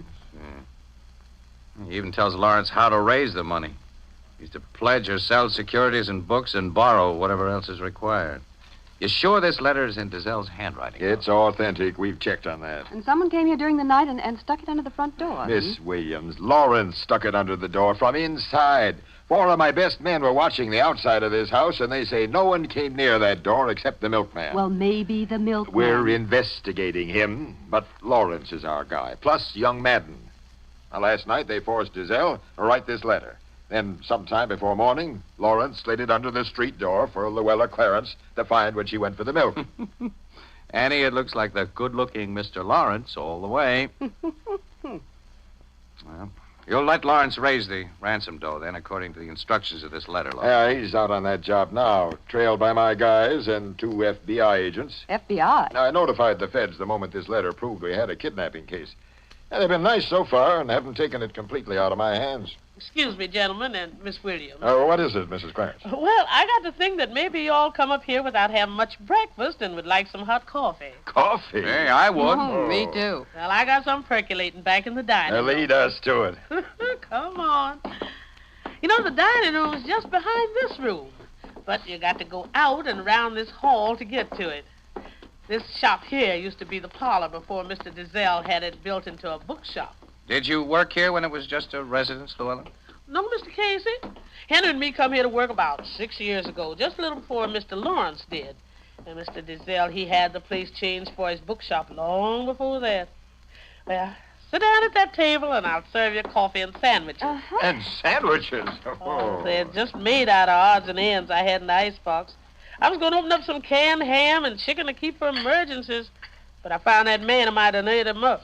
Your husband's an icebox robber, Llewellyn? Henry declares up and down he didn't touch nothing, Miss Williams, but he's lied to me before. Here's your coffee. Oh, Llewellyn, you're a friend in need. And, yeah. Dig into him. I got the makings for more. You're entertaining a mob who won't hesitate to ask for more, Llewellyn. Well, that's the kind of people I like to feed. Well, it's pickles for me. Yeah, it's some fireplace you have in this dining room. Isn't it a beauty, Casey? It's so big. Oh, poor Mr. Dizelle loved that old fireplace. But it burned up so much wood. My Henry got miseries in his back from toting it. Napkin, Logan. Oh, thanks. Oh, there's a telephone. Excuse me. Oh, you have an extension here in the dining room. Yes, sir. Mr. Dizelle put extensions all over this house. Hello? Yes, sir. Oh, just a minute, sir. It's for you, Captain Logan. Your headquarters calling. Thanks. Hold this pickle, Casey. Got it. Logan speaking. Identification positive? When was he found? How long have you been dead? I'll leave Sergeant Martin in charge here and get right up there. What is it, Logan? Yeah, what's up? Quite a coincidence. Another dealer in rare books, a guy named Vladimir, has just been found shot to death in Eastview Park. And according to the medical examiner, he died at about the same time last night that Adam Dizelle was taken from this house. And to make the coincidence more coincidental, Ethelbert, it appears that this second book dealer, Vladimir, was killed with a .38 slug of the same type used in the Dizelle shooting. And he wasn't killed at the spot in Eastview Park where his body was found. No, the medical examiner says that the corpse was thrown out of a moving automobile. What kind of a book dealer was this Vladimir? About as different from Dizelle as a piece of glass is different from a diamond. Dizelle's a big-timer with an A1 record, while this Vladimir character has been indicted several times for having stolen books in his possession. From what you've told me, I can't see any real tie-up between his murder and the Dizelle job. The way that ransom letter was found nails Lawrence for his uncle's kidnapping. And it ain't possible that he and his pal Madden could have been shooting up this Vladimir at the same time. Now, the evidence against Lawrence is purely circumstantial, Ethelbert. Well, I got some cleanup work to do at the office. You coming over, Casey? No, I'm through for the day, Annie. I'll wait around for you here, huh? Okay. See you both later. So long, Miss Williams. Wish I knew more about the rare book racket. I don't trust coincidences, Ethelbert. There must be some connection. Hey, between... Ethelbert, how about a little service? Oh, be right with you, Mr. Evans. Excuse me, Casey. I gotta wait on a customer. Yeah, oh, sure, pal. Go ahead. Huh. Hello, Casey. Huh? I've been waiting and watching for you to be alone. Yeah? Don't think I know you, brother. And I've lost weight and considerable hair since the last time you saw me. Prison never agreed with me. Hey, wait a minute. You're the guy that used to call yourself Professor Ishka. Yes, quite. Well. When'd you get out? I'm glad to see you. Only last week. What do you know? Captain Logan and I were talking about you only a few days ago. Running into you now, Professor, is like the answer to a prayer. This meeting is not accidental, Casey. I've been trying to reach you all day. Yeah? Why should you want to?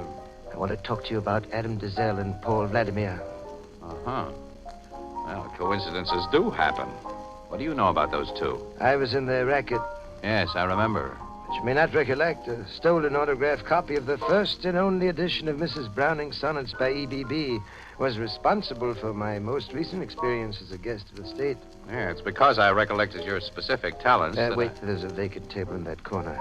It'll be just as well if certain people don't see me with you, so I'll talk fast. Okay, go ahead. Casey, I'm not a stoolie, so I can't go to the police. But I've got to get a guy, and you can help me. Talk straight, Professor. Is this straight? Paul Vladimir was my brother. Huh? And Adam Dizelle killed him. Dizelle killed Vladimir? Yes. Casey, the rich and respectable Adam Dizelle, the reliable expert, has been the biggest fence in the hot book racket for 20 years. Are you on the level? 100%. Dizelle has also been the biggest double-crosser in the racket. My brother Paul and two other gentlemen, whose names you don't have to know, went to his place to collect for some hot stuff they'd passed him on consignment. He sold the stuff, but he refused to pay. He'd attempted that sort of thing before. Paul swung a punch at him. Dizelle thought the three were about to gang up on him, which they were. So he pulled a gun and began shooting. Paul got a bullet in the chest. The others carried him out and went away fast. It was Vladimir, not Dizelle, who was taken away in that black sedan. Yes. When Paul died in the car, his friends couldn't risk being found with his body. They had to dump him in the park. What happened to Dizelle after the shooting? He took a run out, of course. There wasn't any kidnapping. Why have you told me this? Casey, I'm an ex-convict. My word is worth nothing to the police. And, to preserve my criminal standing, of course, I don't dare talk to him anyway. I don't know where Dizelle is hiding out, but with the information I've given you, I think you can find him and see that he pays for the killing of my brother.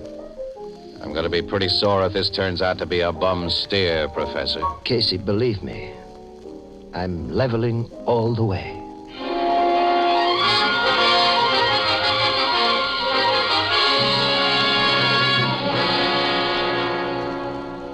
I can't tell you who told me this, Logan, but I'm convinced the story's a straight one. And if it is, Dizelle's deliberately playing up his supposed kidnapping in order to collect 150 grand, so he'll be well heeled when he starts for South America or wherever he plans his permanent hideout. Sure, and his nephew's probably in on the deal. Yeah, but if Dizelle was dealing in stolen books, we should have found some in his house, and we didn't. And he must have another joint somewhere.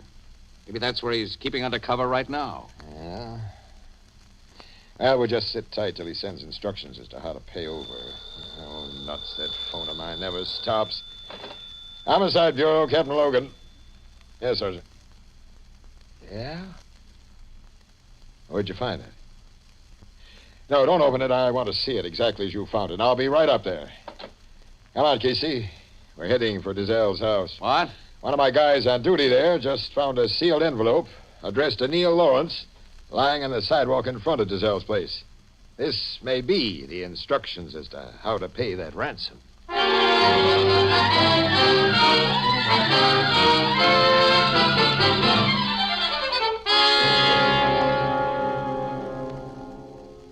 It's a letter of instruction from Dizelle, all right, Casey, but not a final instruction. Here, read it. My dear nephew, my captors demand that you bring the $150,000 I have begged you to raise to my house by tomorrow at the latest. There, it must be kept in readiness for instant delivery. Logan, come outside with me. I want to ask you, Sergeant, something. What? Come on, will you? Hey, Sergeant. Yeah, Casey? Where did you find this letter addressed to Lawrence exactly? On the sidewalk, right here. Underneath a window of Dizelle's office, huh? Yeah, it was tied to a little rock. Oh, Dizelle himself probably drove by here in a cab and tossed out the weighted envelope. You kept the rock it was tied to, Sergeant? On a case like this, we keep everything. Here it is. Hey, that's not a rock. That's a piece of fire brick. What's the difference? Say, look, where's the nearest place you can get a tear gas bomb? Tear gas? What? The 6th precinct station, a couple of blocks from here. Yeah, well, have your sergeant get one, pal, will you? Quick. Oh, look I'll here. explain it in a minute. Now, don't waste time, please. Okay, Sergeant, get a tear gas bomb. I'm on the way, Captain. You better get two. Now, Casey, what's the big idea? Logan, I think I know where Mr. Adam Dizelle is hiding.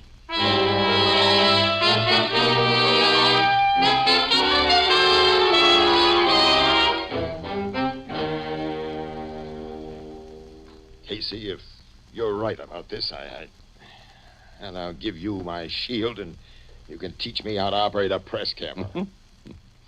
Takes a clever guy to operate a press camera. And it takes a screwball to get your kind of nutty ideas. We'll know how nutty my idea is in just 15 seconds if your sergeant does his stuff on time. He will. This shop at Dizell's is a modern place, Casey. You're figuring as though it was some old European castle. There's the first tear gas, Mom. It fell behind that wall, all right. Straight down the chimney. There goes number 2. I'd have your gun ready, Logan. Our guy faces a murder rap, and he's got a .38. Well, hey, that section of bookshelves, Casey, it's swinging out like a door. Yes, and our kidnapped book dealer is coming from behind him. Drop that gun, Dizell, and stick up your hands. All right, but let me get air. Oh, that gas. Let me get air. Let's all get fresh air, Logan. Tear gas has filled this room. Logan, I haven't cried so much since the Dodgers... Well, you know.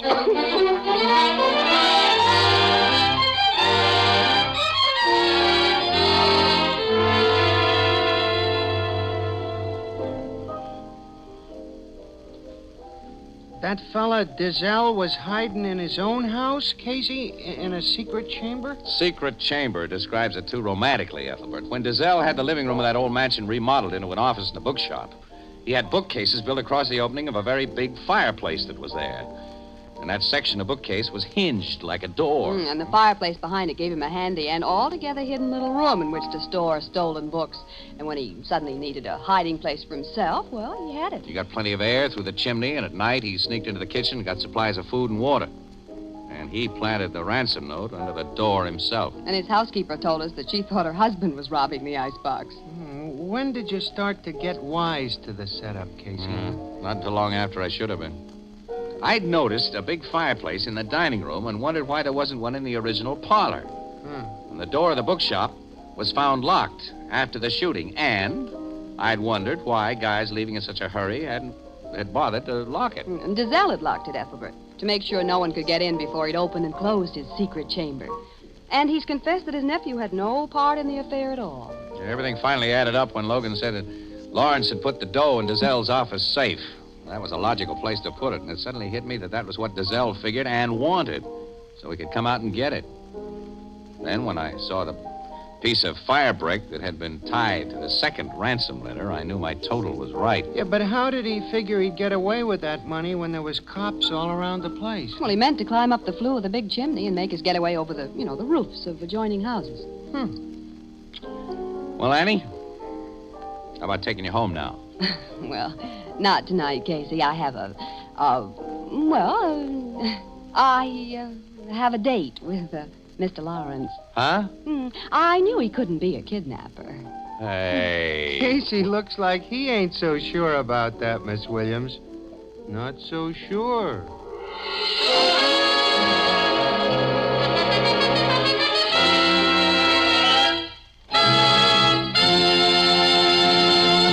This is the United States Armed Forces Radio Service, the voice of information and education.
Good evening. This is Ken Roberts inviting you to listen to another adventure of Casey, crime photographer. Ace cameraman who covers the crime news of a great city. Our adventure for tonight, the suicide.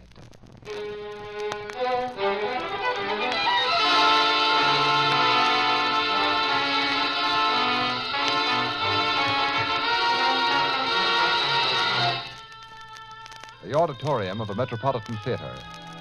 Its seats sparsely occupied with bored and restless playgoers who have been witnessing the opening of a new drama by an unknown dramatist. Casey, give him a little hand. I'm not that much of a hypocrite, Annie. Of all the lousy shows I've sat through in my life, this takes the cake. It's about the worst I've ever seen. Well, it's finally over. Let's get out. Yeah.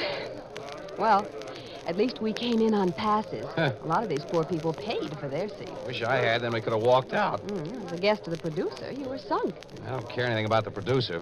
Carl Ashby, who authored this mess, is a nice guy when he sticks to the real estate business and doesn't try to write plays. The blonde who played the lead is his wife? Yeah, it's his wife, Nedra Millard. Was she terrible? She can't act, but you gotta admit she's got a face and figure that are something. She's good looking, all right. Uh-oh, there's Lee Gorman standing in the lobby, and he spotted me. Oh, is he the producer who sent you the ticket? Yeah, tall, curly-headed guy there. Hello, Casey. I see you stayed for the finish. Yes, Lee. Miss Williams, Mr. Gorman. How do you do? Miss Williams. Well, there's no use asking how you liked the play, of course. Well, I don't think you could be kidded, fella. No, it's a complete flop. One of those big mistakes we all make at one time or another. Closing it up? Well, the insanity to keep it on. Carl feels pretty bad about the whole thing. The author, Miss Williams, Carl Ashby. This was his first play. And so Casey told me. Whatever made him think he could write a play, Lee? He doesn't know anything about the theater. He's a businessman. Well, they say everyone in the world has more or less secret ambition to write a play. And he's married to an actress, you know, our leading lady.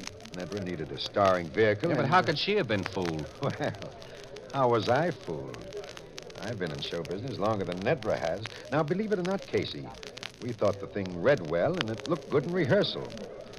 Now, I know we were only kidding ourselves. Well, I must be getting backstage with the bad news of our closing. Nice meeting, Miss Williams. Well, thank you, Mr. Gorman. See you later, Casey. Well, so long, Lee. Better luck next time. Well, I hope so. Come on, let's get out of this theater, Annie. Yeah.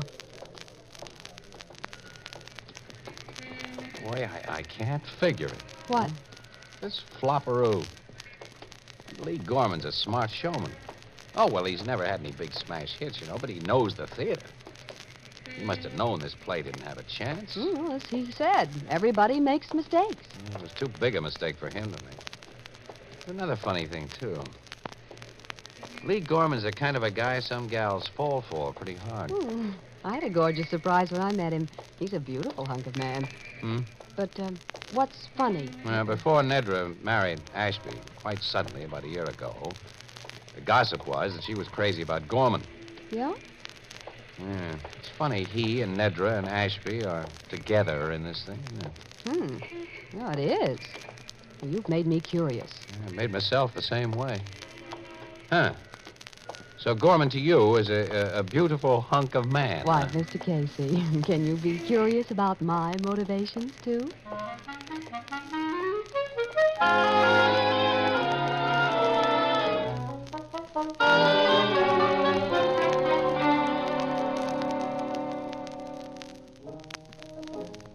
Hello, Casey. Good evening, Miss Williams. Evening, Ethelbert. Hi, pal. Say, I didn't see you two last night. Where was you? We went to the theater. Yeah? What'd you see? The turkey starring Nedra Millard, produced by a beautiful hunk of man, Lee Gorman. Beautiful hunk of... Well, Mr. Gorman must be seen to be appreciated, Ethelbert. I ain't ever seen him. But I know the author of that play you saw. Mr. Ashby comes in here every so often, and he's a nice little guy. I felt terribly sorry for him when I read all the mean things the critics wrote in their reviews this morning. Well, he'll get over the panic he got. A guy with his dough doesn't have to worry because he isn't a second Eugene O'Neill. What was the play about? The critics used up so many words making fun of it, they didn't have room to say... Well, it was mostly concerned with a suicide, Ethelbert. Suicide? Mm-hmm. One of those heavily tragic domestic dramas. Yeah, with the corniest dialogue I've ever listened to. Why should a cheerful, pleasant little guy like Mr. Ashby write about suicide? What I'd like to know is why he should write... Tell me after I answer this phone, Casey. Blue Note Cafe, Ethelbert speaking. Just a minute. Your city desk, Casey. Huh? Okay. Hello, Burke. Yeah, wait a minute. Delhi Towers? Yeah, I know. It's a swanky apartment building on East Parkway. What do we cover there? What? Oh, we're on our way, Burke. What is it, Casey? Carl Ashby didn't only write a bad play about suicide. He's just jumped from a window 20 stories up.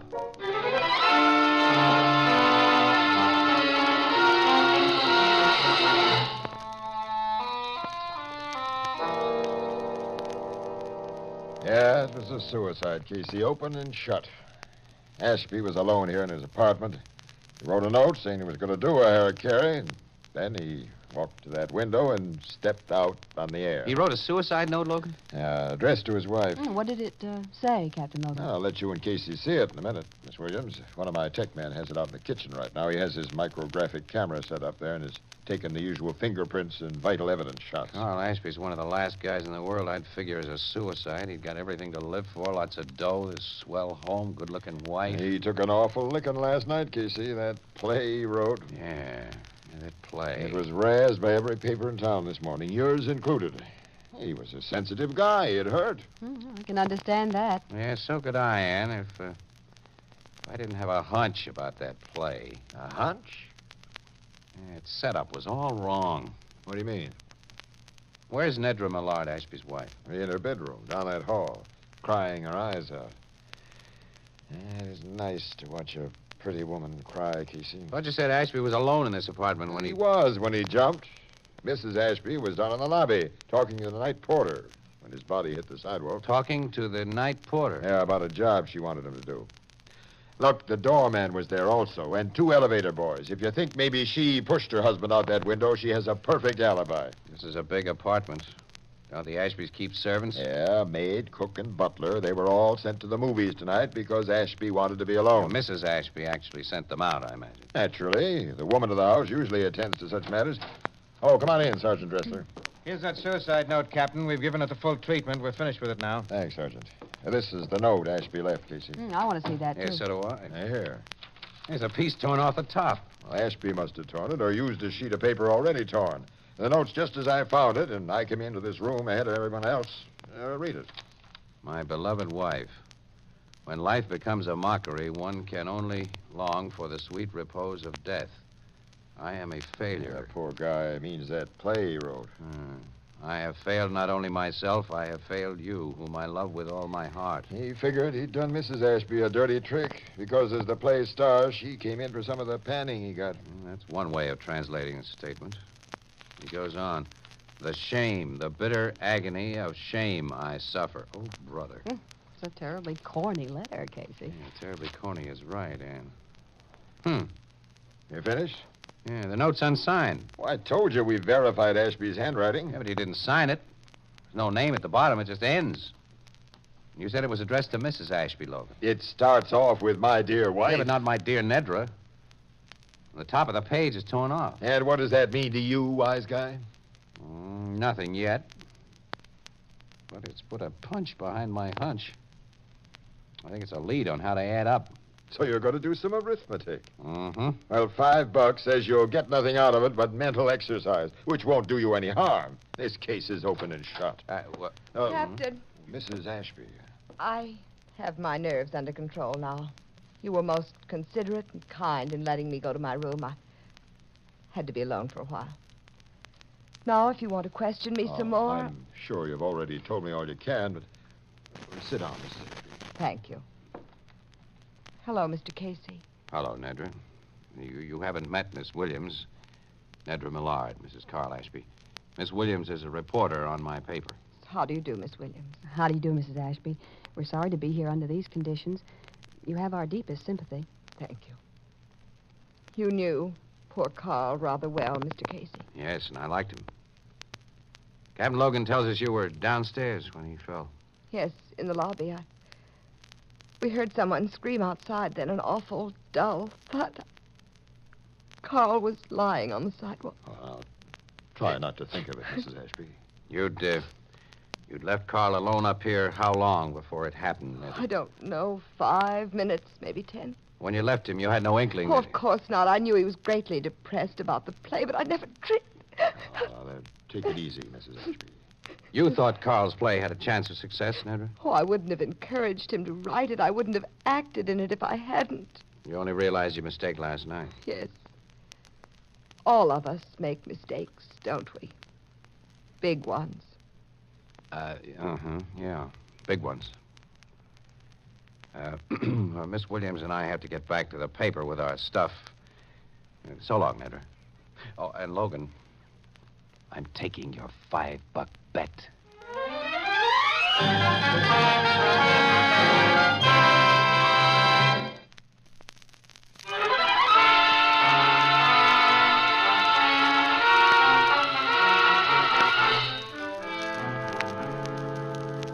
So you did your arithmetic last night, Casey. That's right, Logan. You want to hear my totals? I'm listening. Okay, here they are. Nedra Millard married Carl Ashby for his dough. But Lee Gorman remained her white-haired boy. She and Gorman planned a nice, safe way to get rid of Ashby and to get his money for themselves. You know, the dear old perfect crime. I've heard of the perfect crime. Yeah, well, you almost swallowed this one. Tell me more. Well, Ashby, like millions of other people, wanted to write a play. Have you ever thought of writing a play, pal? I've never had the time. Well, Ashby had the time. Never had the time. Well, Ashby had the time, so he wrote his play, guided by his wife and Gorman. Guided? Sure, they knew the theater.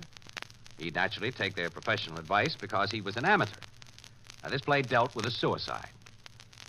That suicide note you found after he dropped 20 stories was written for his play. What psychic power tells you that? The torn off top of the note tells me that. Have you ever read a play in manuscript form? No. Well, the name of the character who is to speak is written either above the speech he's to make or at the upper left-hand side of the speech. Now, in this case, I'm sure it was written above.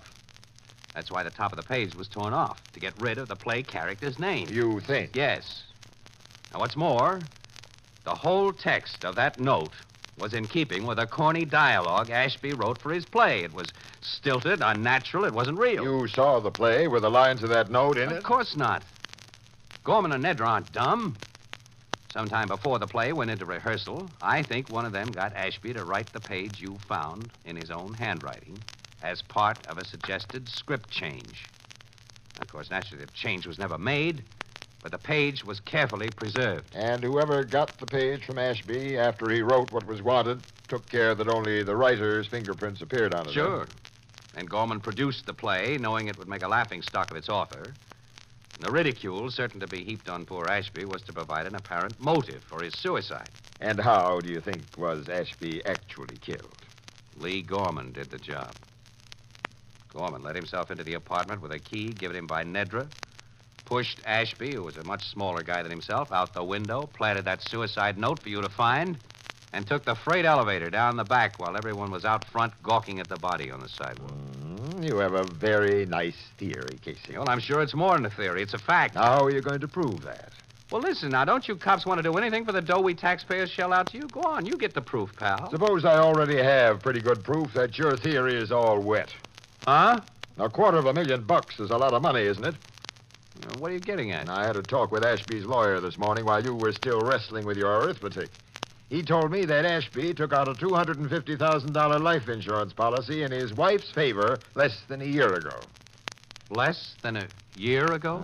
And like almost every other life insurance policy, it automatically becomes void if the holder commits suicide within 12 months of its date of issue. Oh, wow. Yeah. Then, and as things stand now, Nedra loses $250,000. Huh? That's right, Sherlock. Do you still think she helped arrange a murder that'd look like a suicide? No. And Gorman wouldn't either. Not with that much jack involved. Well, maybe Ashby's leaving us so much dough they can afford to skip that policy. Huh? She'll get a nice piece of change, but Ashby's lawyer says he wasn't as rich a guy as people thought. Did Nedra know about that policy? Well, Ashby's lawyer says she knew about it. Yeah, well, who's the lawyer? Ben Cartwright. Is his word good enough for you? Yeah. When Cartwright tells you anything, it's so. Well, did he say that she knew about the suicide provision? No, but everybody knows about those suicide Well, clauses. not everybody, Logan. Not everybody. Gorman's a bachelor. He's never had any reason to take out life insurance. And sharp-shooting gals sometimes miss their target through overconfidence. Everybody does make mistakes, Logan. I'm paying a call on Ben Cartwright. Why? I'm still convinced that my theory about Ashby's suicide is right. And I'm going to try to prove it by the thing you think disproves it. That insurance policy.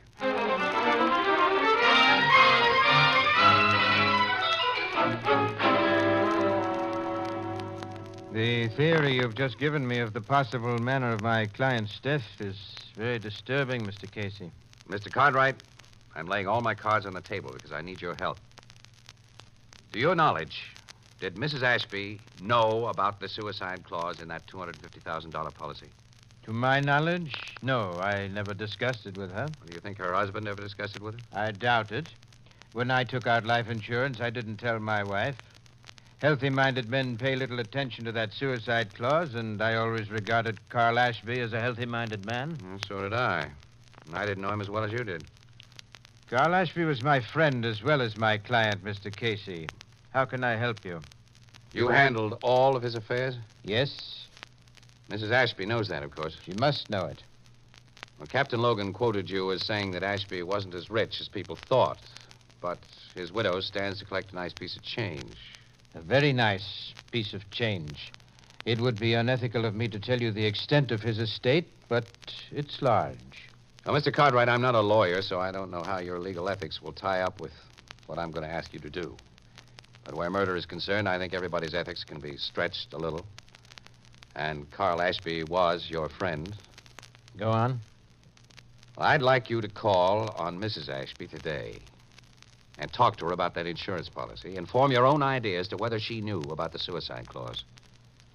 Now, if you decide she didn't know about it, give her to understand that her husband left her less than say, $10,000.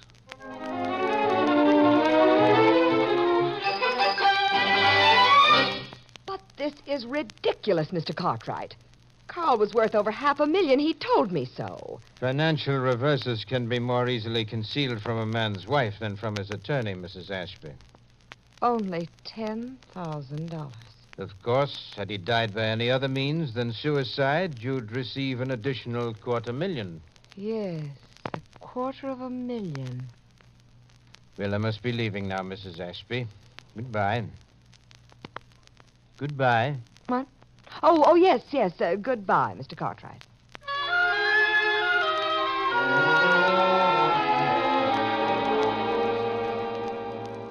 She seemed to be thinking very deeply when I left her, Mr. Casey. You did a swell job, Mr. Cartwright. Nedra Ashby is going to be watched very closely from now on. And so is Lee Gorman.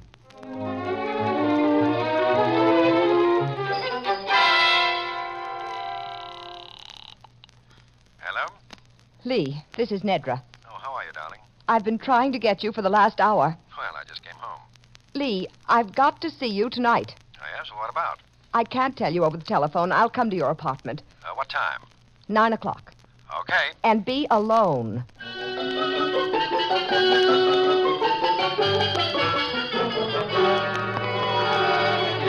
Well, you're here right on the nose, Nedra, my sweet. Close that door, Lee. Oh, sure, darling. Now, let me take your wrap. No, I'll keep it on. Say, you're upset about something. Hey, the cops haven't... No, the police haven't bothered me. Your scheme has worked out swell, Lee. Carl is considered a suicide. Well, I told you he would be. But you didn't tell me that the $250,000 life insurance policy he took out for me is no good if he kills himself. Why, what do you mean? I won't get a dime of that $250,000 because Carl supposedly took his own life. Well, I don't get it. No, because you don't know anything about insurance policies. And I didn't. But I've learned about them today from Carl's lawyer. And he told The you main thing he told me was that I'll get only $10,000 from Carl's estate. Only? Yes. My rich husband was practically broke. That insurance policy was the biggest thing he had to leave me. And I'm going to get that $250,000. You can't get it if the company won't pay. They'll pay on every form of death but suicide. They'll pay on proof that Carl was murdered. And they're going to get that proof. Are you crazy? We killed Carl, you and I. No, Lee. You killed him. Just you alone. I don't think I heard you correctly, my dear. You planned and executed some of the principal details of the scheme. You even made it possible for me to get into the apartment that night. And while I made it possible for you to use the freight elevator without danger of detection, I was establishing a perfect alibi for myself. You mean that This gun will tell you what I mean. Oh. Well, what do you want me to do? Sit down at that desk. Oh. And then? Then you'll write a confession that you and you alone killed my husband. No. Sit down and write. No, you can't get away with this. If I wrote such a confession, do you think I'd stick to it after it was written? If you're fool enough to try and pin this murder on me, I'll tell everything that happened, and you'll go to the chair with me. I'm not a fool, Lee. Write that note. I get your plan now. After I wrote what you want, you'd put that gun to my head and press the trigger. Then you'd stick the gun in my hand, and I'd be thought of suicide. Yes, that's your plan. Take your pen and write. No. Since you mean to kill me, If you take another step, I'll shoot you now. Sorry, Mrs. Ashby. I don't like to shoot guns from ladies' hands. Captain Logan. Cops, you've been listening. Yes, we had a front row seat for your little performance on that fire escape with a dictaphone rigged so we heard everything you said. And some very interesting things you and Lee said, Nedra. Weren't they interesting, Casey? He did it all, no matter what you heard. Lee Gorman did it all, not I. Little liar, you planned the whole thing. It was your scheme. It was all you. No, it was That's you. enough. Take these ex-lovebirds away, boys. Just a minute, Logan. I want Lee and Nedra to pose for a couple of pictures. Oh, yes, and from you, I'd like $5.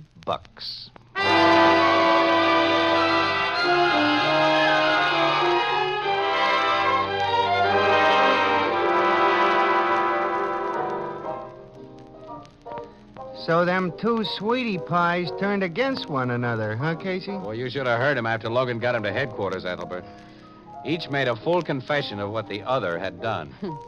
They're going to wind up sitting in the same piece of hot furniture. Hot furniture? Oh, you mean the electric... Oh.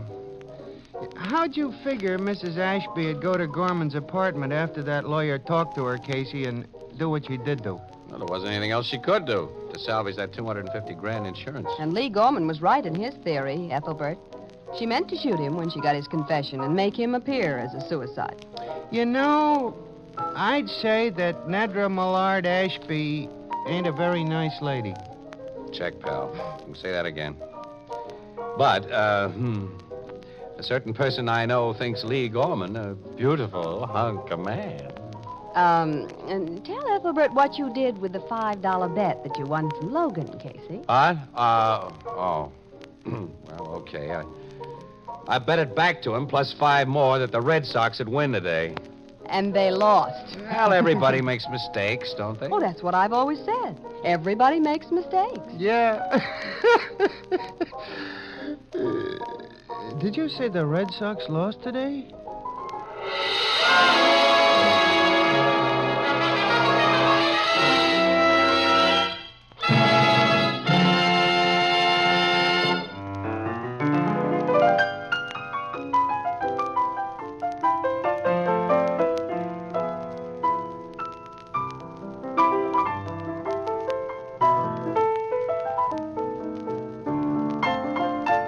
This adventure of crime photographer starring Stott Cotsworth as Casey came to you through the worldwide facilities of the United States Armed Forces Radio Service, the voice of information and education.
This is Ken Roberts inviting you to listen to another adventure of Casey, crime photographer.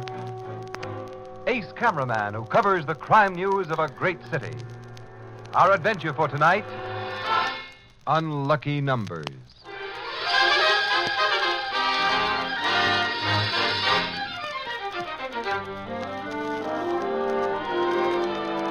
Afternoon at the Blue Note Cafe. And Casey and Ethelbert are discussing a very delicate situation. It's a very delicate situation, Casey. Gladys wants to marry me, I think. Now, Ethelbert, what makes you think that? She said so. Oh. And what I'm scared of is if I don't ask her to marry me, she'll be mad. If I do ask her to marry me, she'll marry me. Casey, what am I going to do? Ethelbert, you must be firm. Yeah? Yes, sir. It's been my experience that once you let a woman get the upper hand, you're done for. Casey. Be the boss. Casey. Yeah, and whatever you do, Ethelbert, don't forget. Oh, hello, Miss Williams. Forget what, Casey? Oh, Annie. Annie. Mm-hmm. Well, Ethelbert and I were just, we were just... I know. You were teaching him to be firm. I once worked for a firm. Don't change the subject, Ethelbert. Anyway, Casey, Burke has an assignment for us. What? Do a story on the numbers racket. Why? What do you mean, why? Oh, is Burke off on another one of his crusading kicks, clean up the town? All I What's know so terrible about the numbers? If a guy wants to be a sucker, he bets a buck. Maybe he loses the buck. Maybe he wins. I don't know. 550. 550 what? Bucks. If you win. That's the odds. You bet on the last 3 digits of the Treasury balance. Well, what's the harm in that? Well, don't look at me. All I know is Burke said to get the lowdown, something to break it up. So let's go. Well, go where? How do you start? Well, you could ask Steve Polachek. Who? Steve Polachek. He plays the numbers. Well, that's a start. Where does this Steve Polachek live? Over on Ward Street, 22, I think it is. Mm-hmm. Oh, come on, Casey. Okay. All right. Of all the silly assignments Burke ever handed us, this is without a...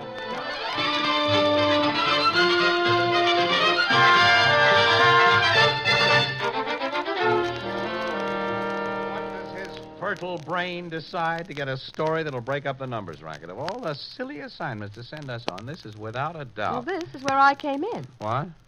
Ring the bell again. Oh, well, I did. It looks like Polachek's not home. Yes? Oh, hello. We're looking for Mr. Steve Polachek. Does he live here? It's no home yet. Soon, maybe. You like come in and wait? Well, thank you. Thanks very much. Steve's mother. You are friends with him? No, we're just here about the numbers game. Numbers? Go away. What? Go away. Go fast. Now, before he comes. Go away. Go away. Go away.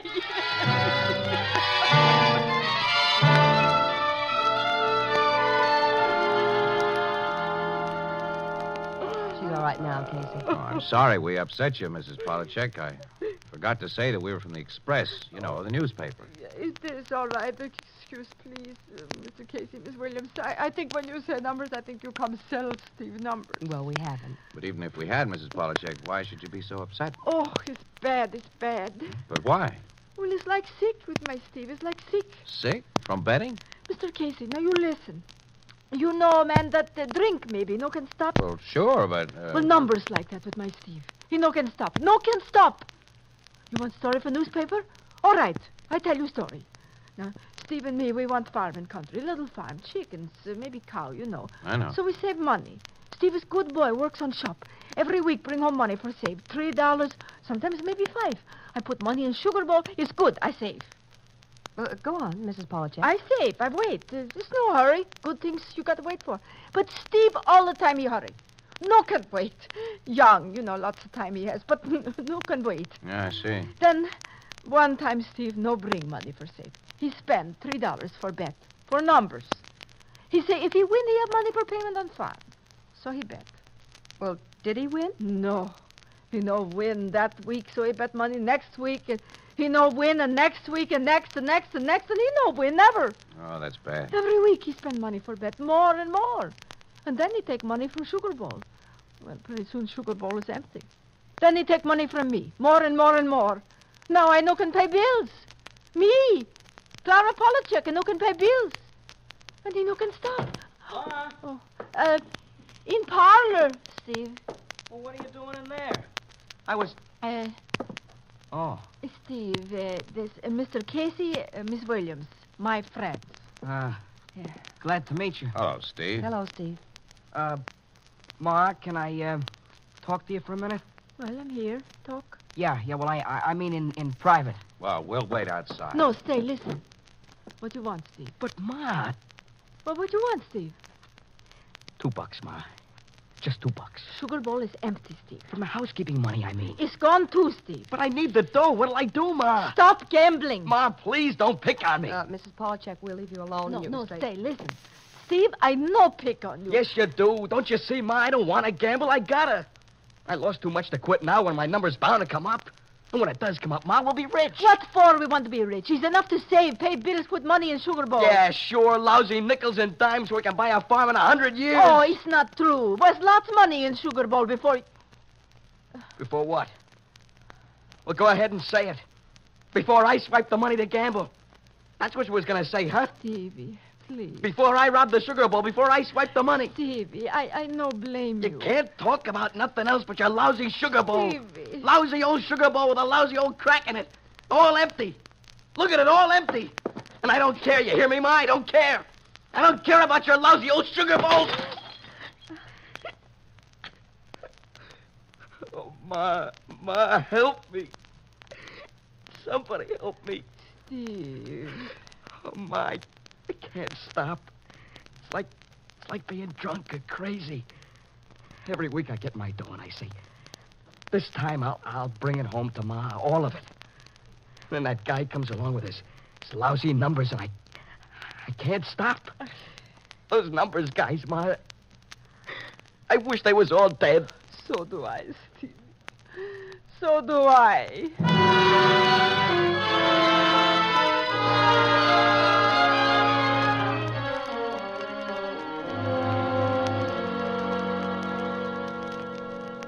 And that's what he said, Logan. I wish they was all dead. And me, 2 hours ago, I said, what harm is there in the numbers? You should have seen this Polachek boy, Captain Logan. Nice kid, but all shot to pieces. Yeah, I know. They get like that. Well, they shouldn't. With the odds against him, the guy who bets doesn't have a prayer. Why can't you cops do something about it? That's not my department, Casey. Talk to the vice boys.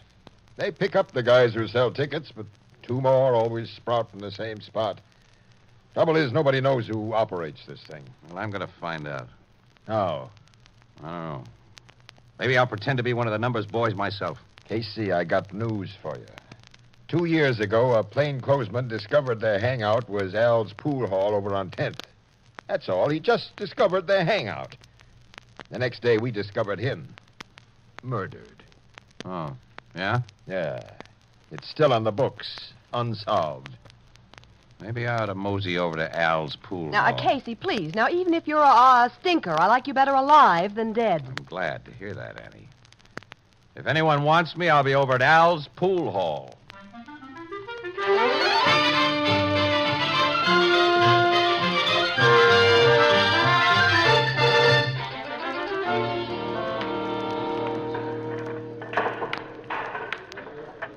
That's a nice pool hall Al's got here, huh? Yeah. Nice tables.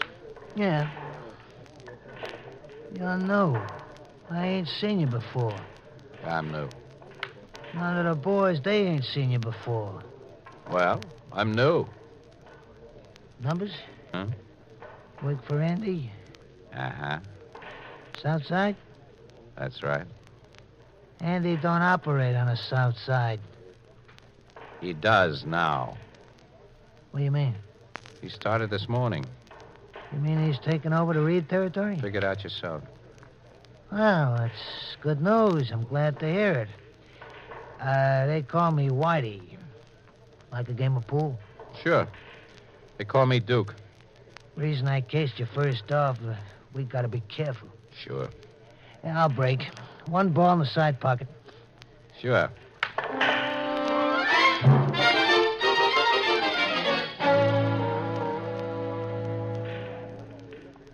You're getting hot today, Whitey. 7 in a corner. How's the numbers going, Whitey? Fair. Collected nearly 3 G's this week with no hits. Didn't have to pay out a cent, huh? Not one. 8 ball on the side. But we gotta operate careful. Sure. The newspapers are getting after us. Sure. Yeah. This guy Casey over at the Express, him and a reporter named Williams. See the stories they're writing up? Sure. That guy Casey's gonna wake up some morning and find himself dead, you know? Sure.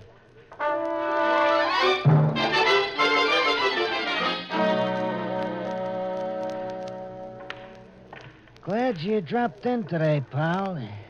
What's up? This Casey's getting on our necks. Well, at least we haven't let him know who our boss is yet. No, we gotta keep our mouths shut. He's a great guy, the boss. Sure. I never met him. Great guy. Sure, I guess so. Bank's shot on the 3, huh? Yeah. He never comes around here, does he? The boss in a crumb bum joint like this?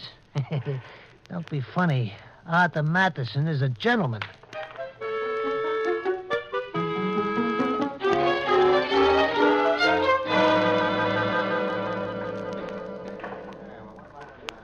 What do you say today, Whitey? The word is to take it slow, pal. What's up? This Williams dame and this Casey on the Express, they're finding out too much. Like what? Those stories they write in the Express, the cops will be turning the heat on us. Watch it, pal. Huh? What? That cop heading in here. Hey, watch it. The cop there. Watch it. Casey. Oh, Casey, I just happened to catch sight of you through the window. Thought I'd say hello. How are you? Oh, fine. You're kind of out of your territory down here, ain't you? Yeah. Well, I haven't seen you, Casey. Go on. That cop called you Casey. Now, ain't that a coincidence? This guy at the Express I was just talking about, he knows a lot of cops, and his name is Casey, too.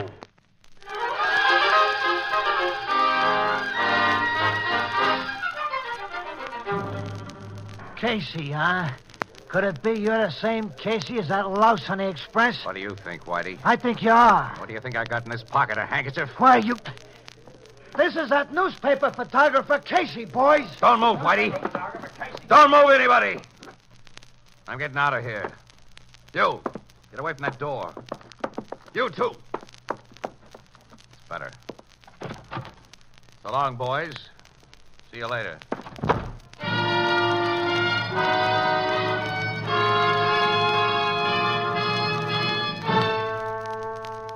So this Casey, he just backs out of the place and beats it, boss. Mr. Matheson, we couldn't do nothing. He was packing a rod.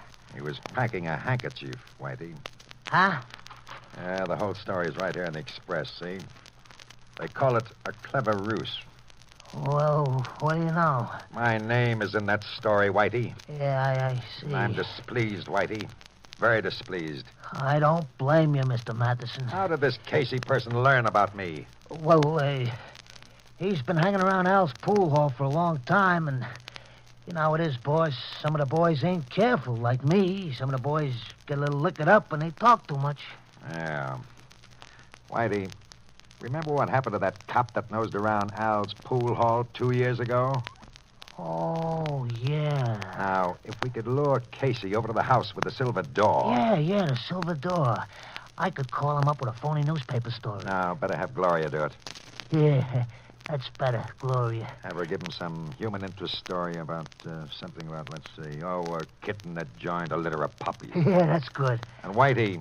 Yeah, Mr. Matheson. I note that your receipts have been extraordinarily low for the last few days. You haven't collected much money.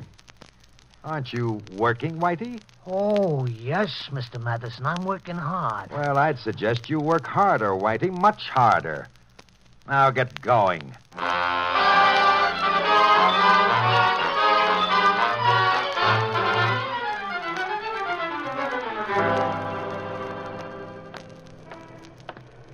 Hello, Steve. What? You? Leave me alone, will you, Whitey? How much you want to bet tonight, Steve? I tell you, leave me alone. Just leave me alone. How about that little farm your mother was planning on, Steve? All you got to do is call the numbers right just once, and it's yours. Cut it out, Whitey. Please cut it out. I'm taking my pay envelope home tonight, you understand? Sure, but You're due for a break, Steve. And $20 will pay you $9,000 if you hit it. I thought you guys was going to be stopped. $9,000, Steve. There's your farm. What do you say, bet 20? Okay, $20 on the same number. But this is the last time you're going to make me open my pay envelope. That guy in the paper, that Casey, he'll get you guys, the whole pack of you. I'll tell you a secret, Steve. Casey's through. The boys at the Silver Door are gonna take care of him. Permanent.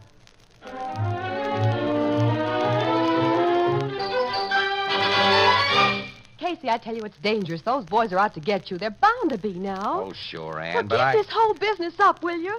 Drop it. I can't. Why not? Well- Matheson's the head man, and you found that out. Now let the police handle it from now on. I've just been talking to Logan. The cops haven't got a thing on Matheson. They can't touch him. That's a very sharp guy, that Matheson. He hasn't made any mistakes. Well, don't you make any. Drop the whole thing while you still can, please. Oh, excuse me, anyway. Photography, Casey talking. Yeah? Oh, where? Wait a minute. 926. Okay. Oh, thank you very much. What was that? Gee. Some dame over at 926 Bain Street. She calls me. She's got a great human interest story. A kitten got in with a litter of puppies. How cute. That's all I got to worry about. Now, listen, Annie, about Now, Matheson. Casey, please, forget Matheson. Forget the numbers and keep out of danger. Let's cover that puppy story, Casey. Oh, but, Annie, Please, I'm scared. I'm scared for you. Please. Okay, Annie, okay. All right, I'll go with you just for a change. I'll take time off to clear my brain. Tell the desk where we're going. I'll get some film for my camera.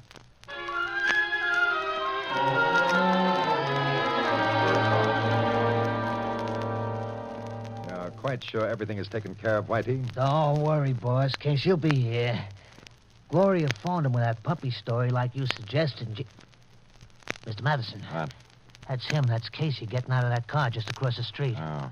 Hey, he's got some dame with him. Now, don't get excited, Whitey. Remember what we planned. Let them come up the walk and ring the doorbell. Oh, what about the dame? Well, the lady must suffer sometimes for the company she keeps. Okay. Now, remember, Whitey, let him climb the porch step, let him ring the doorbell, and then we'll deal with Mr. Casey.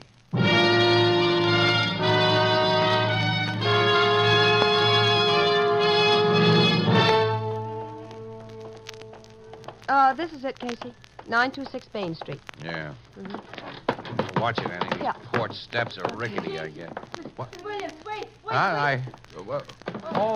Mrs. Polachek. Oh, Mr. Casey. Mr. Williams, thank goodness I catch. What's the matter, Mrs. Polachek? I telephone you paper. They say you come here, so I come. Oh, what for? To warn. Warn? What about? It's danger. Mr. Casey, man on numbers, he mad at you. Well, that's old news, Mrs. Polachek, but thank you. Oh, anyway. no, wait, listen. My Stevie tell me what man say. What man? Name is Whitey, no? Yeah. Whitey, what'd he say? Oh, something about Silver Door. Somebody by Silver Door gonna hurt you. How you say, gonna get you. Casey. Easy, Annie. Silver door. You know what that is? No. Well, you'll stay away from it, whatever it is, and I'll see to that. Oh, thanks, Mrs. Polachek. Oh, Yes, thanks for the tip, Mrs. no, Polachek. no, thank me. You just be careful about Silver Door. Yes, silver door, silver tile. Sounds like a nightclub. Well, keep away from nightclubs. Gee. Casey, ring the bell. Yeah, okay. I was just thinking about Ann. What? The door. What door? This one, right here. Casey. A house with a silver door. Come on, Ann. We're getting out of here fast. Oh. Think they saw us? I don't know. Quick. Get in the car. Yeah. Casey, hurry. I am. Take a look at the house, Ann. See anybody? No. What's the matter with this starter? Casey, the house. 2 men are coming out of the house. Whitey and Matheson. Get this car going. Can't. The motor won't start. What's the matter, Casey? Motor trouble. Whitey. That's right. And this here's Mr. Matheson. Oh, hello, Mr. Casey. I must apologize about your car. An associate of mine, quite mechanically inclined, disconnected a wire or something. Fix it, Whitey, and then we'll get going. Now, just a minute. You may drive, Mr. Casey, but you'd better follow instructions. Whitey and I carry more than handkerchiefs in our pockets. Don't we, Whitey, hey?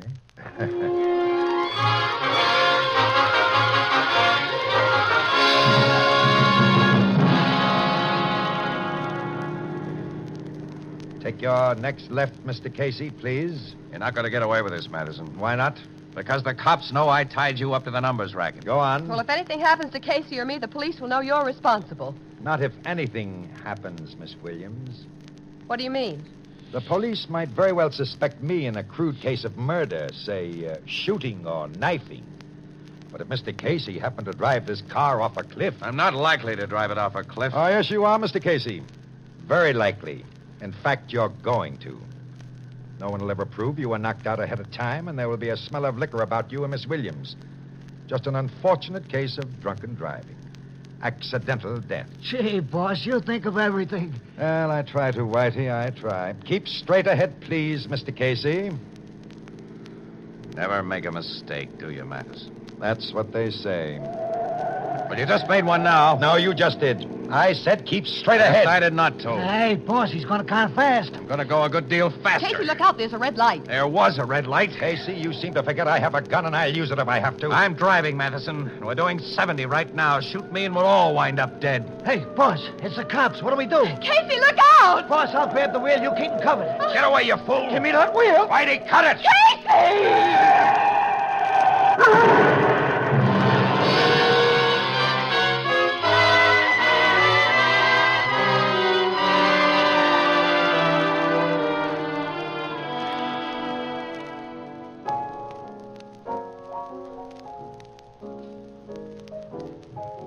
Casey, another pillow behind your back? Oh, no.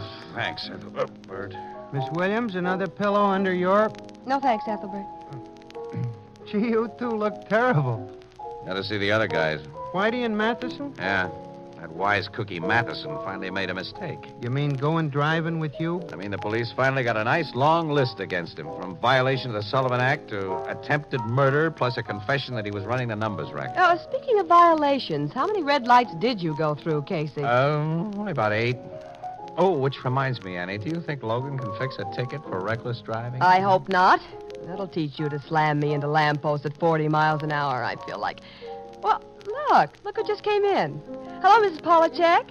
And Steve. Hello there. Hello, Stevie. You feel bad, no?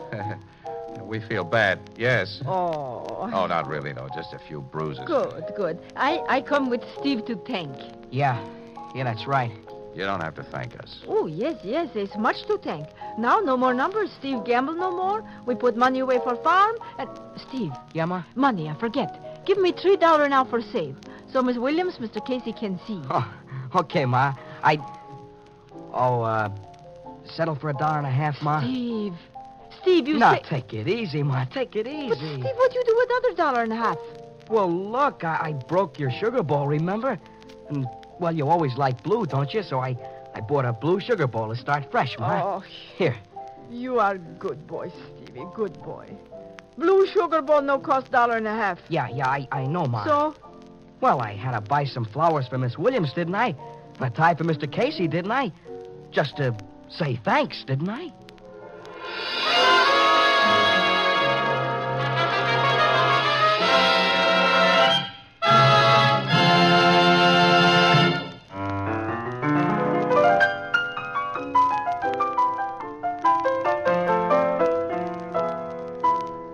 Tonight's adventure was written by Alonzo Dean Cole. Stott Cotsworth played the part of Casey, Jan Miner was Anne, and John Gibson was Ethelbert.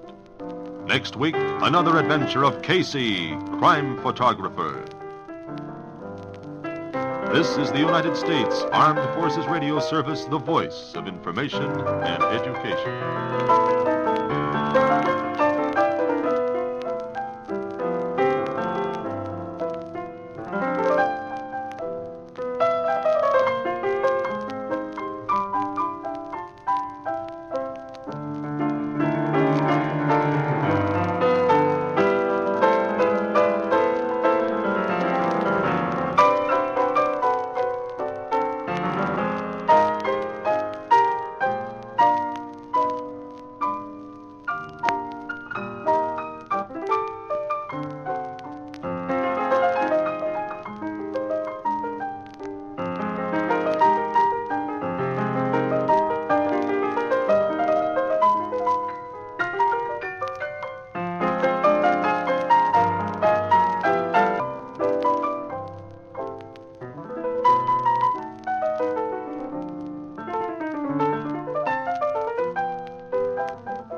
this is Ken Roberts, inviting you to listen to another adventure of Casey, crime photographer.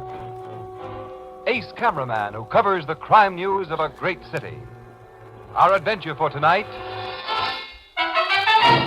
Woman of Mystery.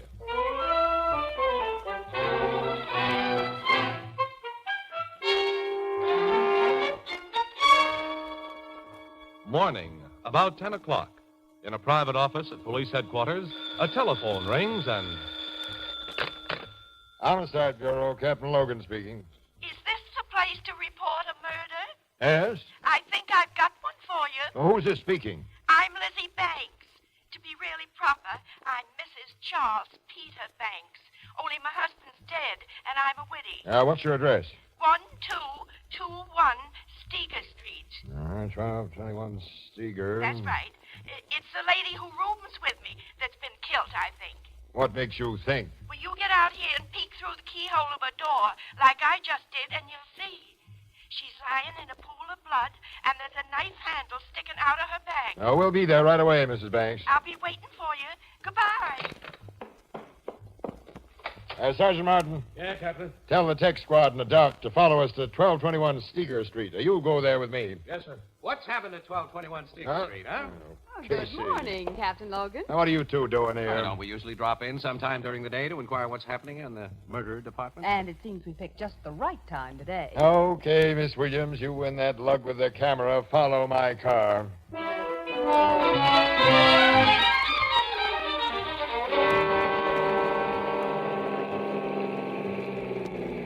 Captain Logan's car stopped in front of that little ramshackle cottage, Casey. Yeah, I'll park right behind him. Boy, is this a crummy neighborhood. Yeah, we won't get any front page stuff here. Murder's got to be glamorized to write big headlines. Yeah. Come on, Annie. Mm-hmm. Oh, little old woman's come out of that door. Are you Mrs. Banks? That's me, Lizzie Banks. Mrs. Charles Peter Banks. Well, I'm Captain Logan. This is Sergeant Martin. Oh, pleased to meet you. Howdy, And who's this fellow with the picture box? Just a press photographer, Mrs. Banks. Pay no attention to him. You here to take pictures of me, young man? Definitely, Mrs. Banks. Oh, come in and make yourself to home. You and your lady friend, both. Thank you. Now, where's this roomer you think is... In the front bedroom, just off my parlor here. There. The door's locked. Well, it's the only room I rent out. Only room I gotta rent, matter of fact. Sergeant. Yeah? Take a squint through this keyhole. There's only 4 rooms in this place. Parlor, kitchen, front and back bedrooms. I'd say the woman lying on the floor in there has been stabbed, Captain. Oh, I used to have a nice big house when my husband was alive. 6 rooms and bath, but that... Now, we'll break in the door, Hey, Sergeant. who'll pay for that door? Now, we can't think of that now, lady. All right. All together, Martin. Oh, I'm a poor woman. One push is all a door like that needs. Oh, well, I'll get another door somewhere. This woman's stone cold. She's been dead for hours. The knife in her back was pushed in up to the hilt. Now, all of you keep out of this room. I don't want you stepping on possible evidence. What's the dead woman's name, Mrs. Banks? Oh, Miss Jessup. Poor Miss Jessup. Miss Jessup, huh? Dorothy, at least that's what she told me. Such a nice woman she was. So quiet. And she paid her rent so regular. I want to hear all you know about her in a minute. She's a big gal. Only a husky could have driven that knife so deep in her back, Martin. And it was done with one clean stroke. Yeah, it took muscle to do that, Captain. You got any idea who was with your roomer last night, Mrs. Banks? No, I haven't, young man. Miss Jessup came home about 8 o'clock and said, "Good evening," and then went into a room here, and I heard her bolt the door. I went to my own bedroom pretty soon after that and went to sleep. This morning I called to her, and she didn't answer. I tried the door and found it locked, and then I did what any woman would do and peeked through the keyhole. And after that, I run out to the corner store where there's a phone and called you. This door was fastened on the inside with a good strong bolt. Casey, I told you not to come in I'm here. only poking my head around the door frame. Well, the killer never left this room by the door, That's Captain Logan. altogether obvious, Miss Williams. He used the window. He couldn't have done that, Captain. That window's locked. Mrs. Banks, it's open several inches from the bottom. I say it's locked. I know my own house. Now try it. Hey, it is locked in this position. And locked from the inside by them spring bolts in the frame. Miss Jessup always left it like that at night, Open enough to get fresh air, but not open enough so that even a cat could crawl in. Say, she's been killed in a room that nobody could have got in or out of.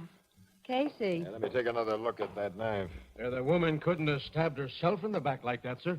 How was Miss Jessup murdered? How? The answer seems very simple to me, Mrs. Banks. Oh, it is? Well, sure. I'll show you why it's simple, pal, if you'll give me your royal permission to come through this doorway. Okay, but watch your step. Thank you. Well, now, look. This is an old-fashioned type of window without counterweights or friction slides. You raise or lower the sash, you pull out 2 spring catches on the side. I know that. What I don't know, Wait a Casey, minute, pal. The round spring bolts in the sash snap into holes in the casing and lock. That is when they find those holes. Now, that can be prevented. When I was a kid, we lived in an old house that had this arrangement. I used to monkey with it. Will you get to the Give point? me a chance. Now, probably to delay the discovery of the body, whoever killed this woman figured it smart to leave the window as she usually locked it at night. Only a few inches from the bottom. So, he ran a pair of thin strips, common metal bailing straps that do the trick, between the sash and the casement, climbed outside, lowered the window, pulled out his strips, and let the spring bolt shoot into place.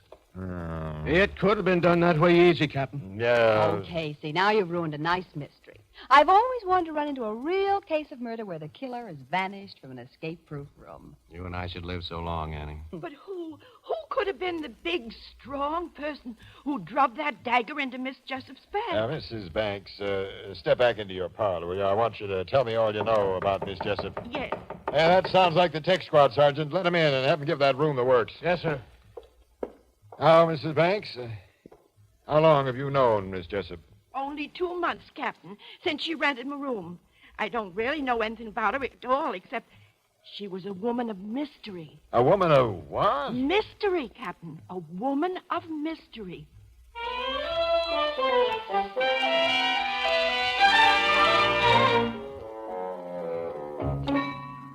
To sum up what you've been saying, Mrs. Banks, this woman, Dorothy Jessup, answered an advertisement you put in the paper and... It said, refined lady has pleasant furnished room to rent in own home. That's beside the point. I decided to take a room, Captain. Not so much 'cause I needed the money, though I could use it, of course, as because I get kind of lonesome. And I figured having another woman in the house... We've gone over and that. Miss Jessup seemed so nice and quiet. Mrs. Banks, She if wasn't a giddy young thing. She was 45 at least.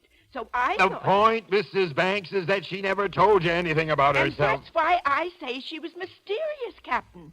Most women do tell things. Women like to talk. Yeah, I'm getting the proof of that. What? Ah, take it easy, Logan. Take it easy. Mrs. Banks. You want to take another picture of me, Mr. Casey? Well, I've taken a half a dozen of you while you've been getting acquainted with the captain. But you see, now we'd like to nail something down. Now, did Miss Jessup ever say or do anything to give you the idea that she had secrets? Secrets that might possibly explain her murder? She certainly did do something. Oh? She come into my house with a suitcase. And from that day on, she never went out of her room without leaving that suitcase locked. How did you discover that? How do you suppose I discovered it? A body's got every right to find out whether folks distrust him and lock things up. Sergeant Martin. Yes, sir. There's a locked suitcase in the dead woman's room. Bring it here if the tech men are finished with it. Okay, Captain. I was just coming out for you. The doc would like to have you in there for a minute. All right. You stay here with Mrs. Banks. Excuse You don't me. have to leave a policeman to watch me. No. Don't worry. You're not being watched, Mrs. Banks. Say, whose picture is this on your wall? This beautiful young woman. Why, Mr. Casey, believe it or not, that's a photograph of me.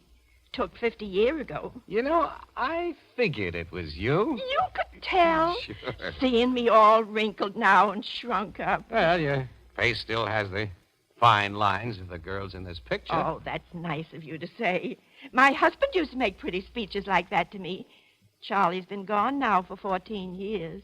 Tell us about yourself and your husband, Mrs. Banks. For the story, all right. Well, your newspaper story won't be the first one read about Charles Peter Banks and me, Miss Williams. We was once somebodies. Somebodies? You ever hear of Elizabeth Fontenoy? No. Of course you didn't. Elizabeth Fontenoy was my stage name. Back in your grandmother's day. You were an actress? Uh-huh.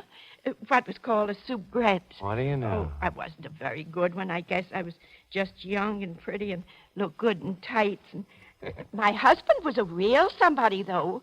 Charles Peter Banks was educated, a scholar. He wrote a book. A book? Yeah? About historical things you probably wouldn't understand. There's the book he wrote on the table. Oh, may I look at it? Sure, but handle it careful. It's old and not very strong, like me. I'll be careful. Let's see, Casey. The Art of War in the Middle Ages. Colleges and museums used to ask for my Charlie's opinion on that subject. Oh, he knew all about battle axes and swords and what men wore when they fought in ancient days. And newspapers and magazines used to mention his name, and mine, too. You might maybe put in a word or two about that in your story, miss? I shall, Mrs. Banks. Oh, here's that dratted captain back again. Well, the docs just confirmed my opinion of this stabbing, Casey. What do you say, Logan? That only a very strong person could have done the job. The knife was driven completely through that woman's body and through a rib bone. Through a rib bone? Yeah. Say, Mrs. Banks, do you know of any big or very strong people who were associated with Miss Jessup? Well, I don't know if you call my next-door neighbor associated with her, but he's big and strong, and she had a fight with him last week. She had a fight? Well, not exactly a fight. She just told him she'd scratch his eyes out if he didn't stop getting drunk and pestering her. Oh, Gus Ettenberg's what I call a masher. Made Lena Finnegan mad as all get out when Gus took a shine to Miss Jessup. Oh, well, what was Lena Finnegan mad about? She was jealous. She wants to marry Gus. They'd make a good pair. Lena's big as a skinned horse, just like he is. At last, you're telling me something that may help my investigation. Now, hold your horses. I don't think Gus or Lena killed Miss Jessup, though I might be wrong. Have you looked into her suitcase yet? No, but I got it here. Also, the key to it, found in the dead woman's purse. I'll open it now, and let's see. Only a few papers inside. Let's see what they are. Hey, look at this. I've seen documents like that before. It's a parolee's discharge from Avon Prison. In the name of Dorothy Jessup Prentice. Dorothy Prentice? Well, she's the dame who murdered I remember reading about that case. The parole board let her out last spring after she'd served 20 years of a life sentence. You mean my rumor was a murderess? It sure was. She carved up a guy named Lou Costa, who was a big rum runner back in Prohibition days, Mrs. Banks. And now she's been killed with a knife. Casey, this is finally beginning to look like front page. I'll say it is. We can resurrect the story of the Costa murder. Dorothy Prentice's trial, her 20 years in prison, everything. Never would have dreamed. Now I can figure why she was scared of that man. Man? What man? The mysterious man. Mrs. Banks. No, lady, will you please talk straight? Well, she told me if this man ever come to the house that I was to say she didn't live here. She described him to me, and then one day he did come. I did as she asked, and he went away. But later, only 2 or 3 days ago, I seen him watching the house. And when I told her, she like to die of fright. Now you tell me about this. Well, you didn't ask me about the mysterious man before. No. Of course, now I figure he was a detective who was watching her. Mrs. Banks, let me figure. Hold it, pal, will you? Mother Banks, will you describe the mysterious man to me? Of course I will, boy. He was a big, gray-haired fella with a little black mustache and a long scar on his left cheek. A scar? It ran from the bridge of his nose right down to his jaw. Logan. Yeah. She's described Mike Costa. The brother of the rat Dorothy Prentice killed. Mike's one of the toughest crooks in my book, and he's never been known to forget a grudge. He's paid that dame off for knifing his brother. Oh, Casey, will this be a story? And I'll be in it, Miss Williams. I'll say you'll be in it, Mrs. Banks, as the star witness. Put on your hat and coat, Mrs. Banks. We're going to headquarters where you can look at Mike Costa's picture. And if you identify him, this case will be all washed up.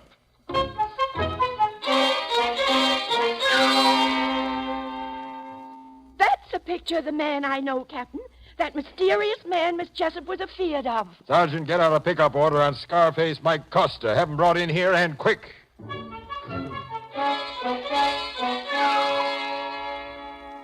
Boys have got Mike Costa, Captain. That's swell, Sergeant. Bring him in here. I don't think you'd like him in your private office the way he is, sir. What do you mean? Mike tried to shoot it out with the cops who cornered him, and, well, he didn't do so well. They're in good health, but he's dead. He tried shooting it out. Right, Casey. Oh, that's pretty good proof that he killed Dorothy Prentice. We knew why the cops were after him. Excuse me, Miss Williams. According to the report I just got, Mike started shooting for an entirely different reason. What reason? He thought the boys had his number for the stick-up killing of that gas station attendant last night. Captain, he was pulling that stick-up way over on the east side at the very time Dorothy Prentice was being stabbed away over on the west side. Are you sure? Yes, sir. He's been positively identified as the stick-up killer. There goes my case against Mike Coxe. And my beautiful corny story about a brother's revenge. The death of Mrs. Banks' woman of mystery is becoming mysterious after all.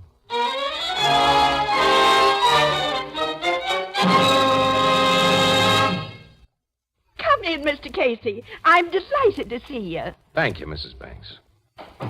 Sit down, and I hope you won't mind the muss in my parlor. Oh, no. Some of my neighbors were in. Neighbors who never called on me before. They wanted to hear firsthand about my poor dead roomer. They just left, and I ain't had time to clear up the tea things we use. Can I give you a cup of tea? No, thanks. No, Mrs. Banks, I came here for a talk. That's fine. I like to talk. Yeah. You like to have people want to talk to you. Huh? Guess everybody wants that. Especially those who've been a somebody, like you were. Oh, I was never much. Just an actress without much talent. My husband was really the somebody. Yes, I stopped in at the public library this afternoon and looked over the book he wrote. You did? Mm-hmm, yeah. Yes, I found The Art of War in the Middle Ages pretty highbrow stuff. A whole lot of it was way over my head, but it gave me an idea. Just like it gave you one. I don't know what you mean. You killed Dorothy Jessup Prentice, didn't you? Of course, you're joking. No, Mrs. Banks. Young man, I weigh just 87 pounds in my heaviest coat and winter galoshes. Are you saying that I drove a knife completely through that big woman? Yes, and you did it from outside of a locked window. Exactly how did I do that? You did it with one of the medieval weapons your husband wrote about. The kind that could throw an arrow, a spear, and a knife with accuracy and silence and great force. Like modern guns, some of those old contraptions could be operated by a child or a weak little woman. The window was open 3 inches. The knife was shot through that opening. You figured you were creating a really great mystery. And that appealed to the dramatic instinct no actress ever loses. Well, you're pretty smart, young man. You know, I never figured that window could be shut and locked from the outside the way you said. You kind of spoiled the mystery. You admit you killed Dorothy Prentice? Of course I don't. I'm just talking. It's nice to talk, even on a crazy subject. Why, in your opinion, did I kill that woman? In order to get attention? The attention you've been without for so long? Well, I've been pretty lonesome. I've wanted folks to notice me again, but do you think that's a good enough motive for what you say I've done? It wouldn't have been for you if you hadn't learned that your roomer was a freed murderess. You considered her life of little value. It didn't have any value. She was a bad woman. I went to the library, got old newspapers, and read about her case. And that's how you found out about Scarface Mike Costa, the brother of the guy she killed? Uh-huh. Even come across some pictures of him. He never came here looking for Dorothy Prentice, as you said. No, but that seemed a good story to tell the cop. But I guess you're ready now to tell the true story to the cops. There ain't been much in the papers about me during the last couple of days, and next week there wouldn't be nothing, maybe. And folks had stopped calling on me, and I'd be alone again. By me telling the cops, I won't be forgotten so quick. And you'll put some more pictures of me in the paper soon. Yes. We'll go down to headquarters right now, and I'll confess to everything you've said. Darn good idea you've given me, young fella. I'll get my coat. Hey, well, wait a minute. Huh? What do you mean you'll confess to everything I've said, that I've given you a good idea? Well, you understand English, don't you? Yes, but look here. Am I wrong about this? Did you kill that woman? I'll get my coat, Father. Wait a minute, Mrs. Banks. If you're not really guilty, If you mean to confess to something you didn't do... I can't hear you. Well, I say you can't do that. If... Wait till I get back to the parlor. Now, what did you say I couldn't do? You... What's that in your hands? The thing that shot a knife clean through that woman's body. There's another knife in it now, young fella. And it's pointed straight at you. I see. I'm going to let you have it now. There's nothing I can do to stop you, I guess. Of course there ain't. Here. Take the darn thing out of my hands. It's heavy. You're just handing it to me? Well, it's the evidence you needed. You didn't have none before. But Fooled you, didn't I? You were chump enough to think that I'd hurt a nice young fella like yourself.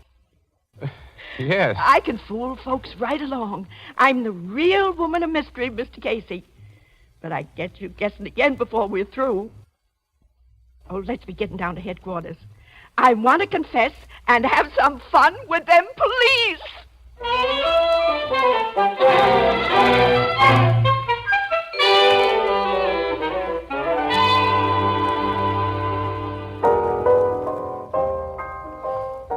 What was the gadget Mrs. Banks had, Casey, that shoots knives? That was a crossbow, Ethelbert. A deadly little war machine used about 700 or 800 years ago. Crossbow? Uh-huh. It's a short bow set across a hunk of wood that was shaped pretty much like a rifle stock. It was made to shoot short arrows or bolts that were about the length of modern carving knives. Things an antique that Mrs. Banks' husband had picked up. Poor old lady. So lonesome she committed murder to get attention. What'll be done with her? Insane asylum. Where she'll be perfectly happy because attention is something she's sure to get there for the rest of her life. She's crazy, huh? So the docs say, in the legal definition. Poor old lady. Well, think of the poor doctors and nurses who are going to have her on their hands. They'll never know what she's going to pull from one moment to the next. I wish I were sure of what she's already pulled. Well, what do you mean, Casey? I'm never going to be absolutely sure she used that crossbow, that she's really a murderess. I'll never be really sure that she hasn't played me for a chump in order to get what she wanted. The solution of this mysterious mystery is still a mystery, huh? I don't think so, but...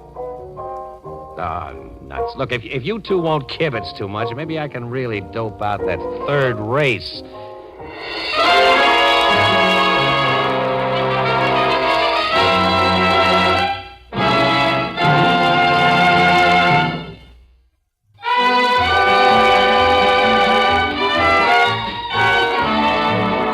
Crime Photographer, starring Stutz Cotsworth, is produced and directed by John Dietz. It is written by Alonzo Dean Cole and is based on the fictional character of Flash Gun Casey, created by George Harmon Coxe.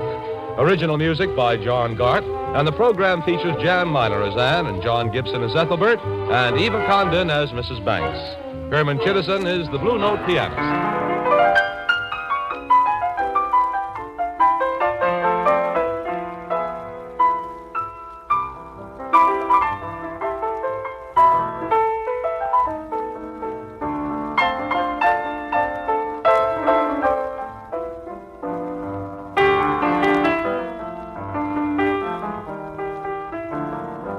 This adventure of Crime Photographer, starring Stott Cotsworth as Casey, came to you through the worldwide facilities of the United States Armed Forces Radio Service, the voice of information and education.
This is Ken Roberts inviting you to listen to another adventure of Casey, crime photographer.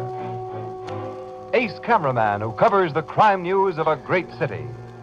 Our adventure for tonight, The Upholsterer.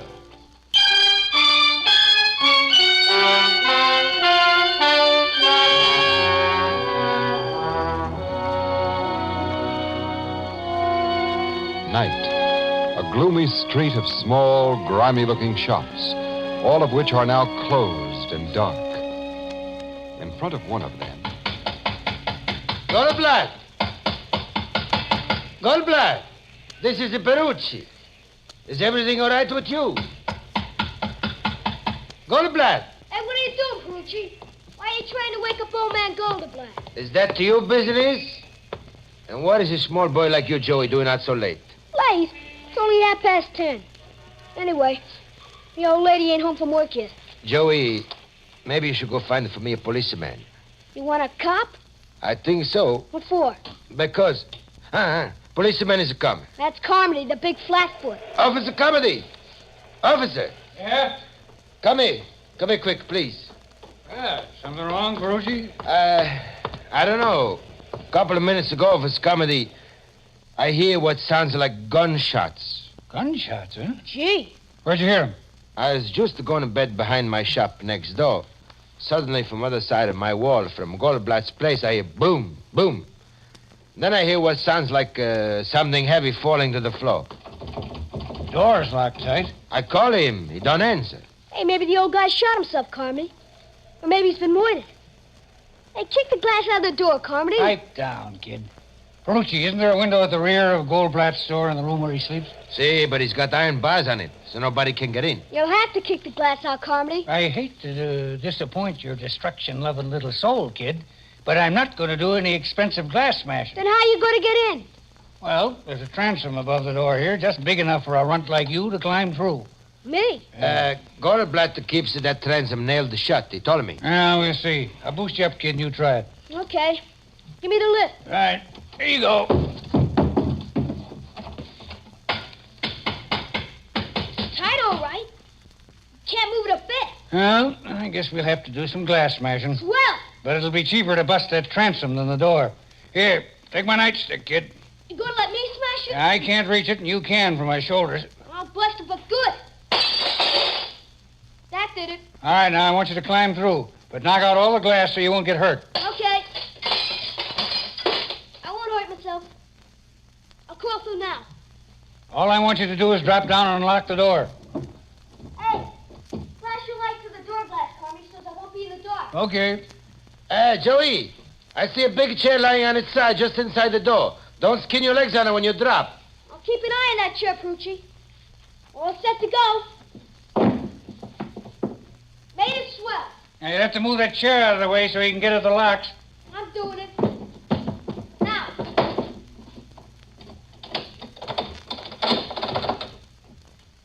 Turn the locks. Yeah, door don't open. Hey, wait. There's tree locks in the store. I only turn 2. Okay, now. Okay, nothing. The door still don't open. Don't? You must have returned one of the 2 locks you'd already unlatched instead of getting the 3rd one you missed. I'll get them all this time. Let go of the knob, Carmy. Let me open the door when I can. Okay, but hurry. This guy Goldblatt would have to have his door triple locked. Goldblatt is always afraid he's going to be robbed. I got it, Carmody. The door's open. Well, it's about time. Now I'll have a look behind that partition. Me too. Goldblatt's workroom is back at that door. At least this partition door wasn't locked. Here's a light switch. Now we'll see.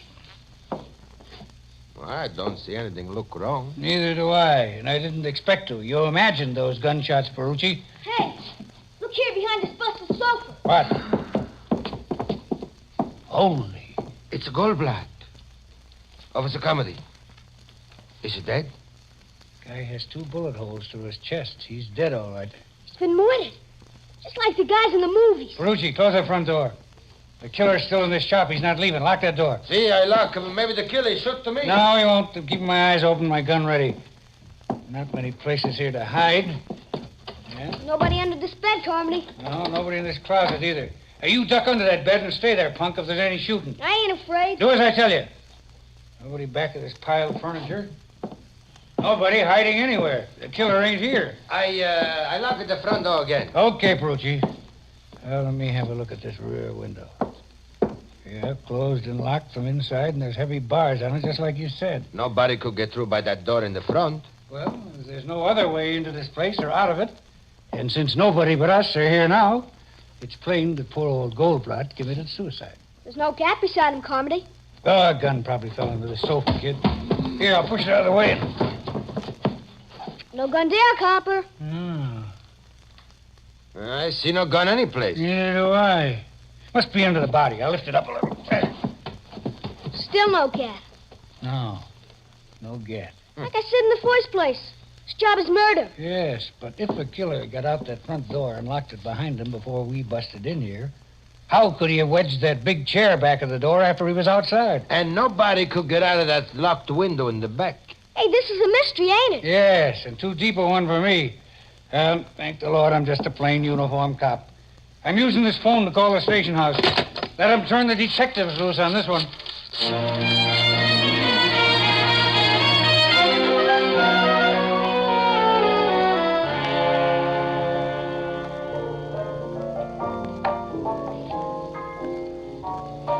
The homicide dicks weren't able to find any gun in that upholsterer's joint, huh, Casey? No, Ethelbert. They practically tore the place apart looking for one. But when the medical examiner got there, he said Goldblatt couldn't have committed suicide anyway.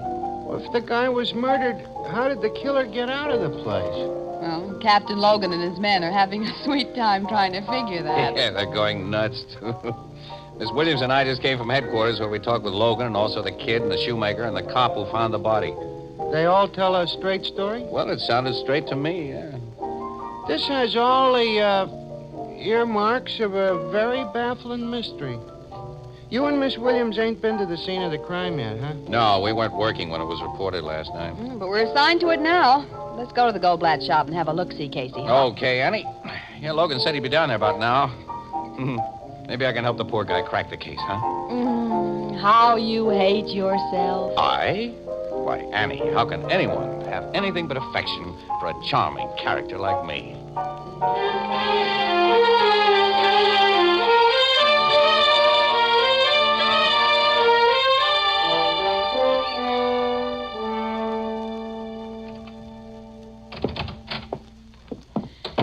Hello, Captain. Hi, Logan. Oh, so you two are here. Mm-hmm. So, this is the scene of the impossible Goldblatt murder. Wait till you size up the joint, wise guy. 3 good, solid locks on this door. And the door was locked tight by at least one of these locks when the cop and that kid and Perucci tried to get in. But skip the locks and answer this one. After the killer shot the old man and was making his getaway, how did he manage to leave a chair lying against the door inside? Which is the chair? Here, this big old high back. Someone had left it here for Goldblatt to recover. Well, the kid and the cop and Perucci all agree this chair lay inside against the door, which opens inward. Yeah, on its side. I think it was about in this position. Now, it had to be placed this way by somebody inside. It couldn't have been so placed by anybody outside. Well, it may have fallen in that position after the door was closed. Miss Williams, a big solid chair like this doesn't just fall. It has to be wrestled around. Besides, the neighbors say Goldblatt always put a heavy piece of furniture against this door when he closed up for the night. The old guy had a constant fear of being robbed. Well, he was shot through the heart twice. Goldblatt couldn't have put the chair there after the killer left. I know. Dix from the precinct station got here before your guys did last night. I suppose they moved a lot of stuff in the joint. Yeah, to make sure the killer wasn't hiding here. About the only thing they didn't shove around was this sewing machine because it was bolted to the floor.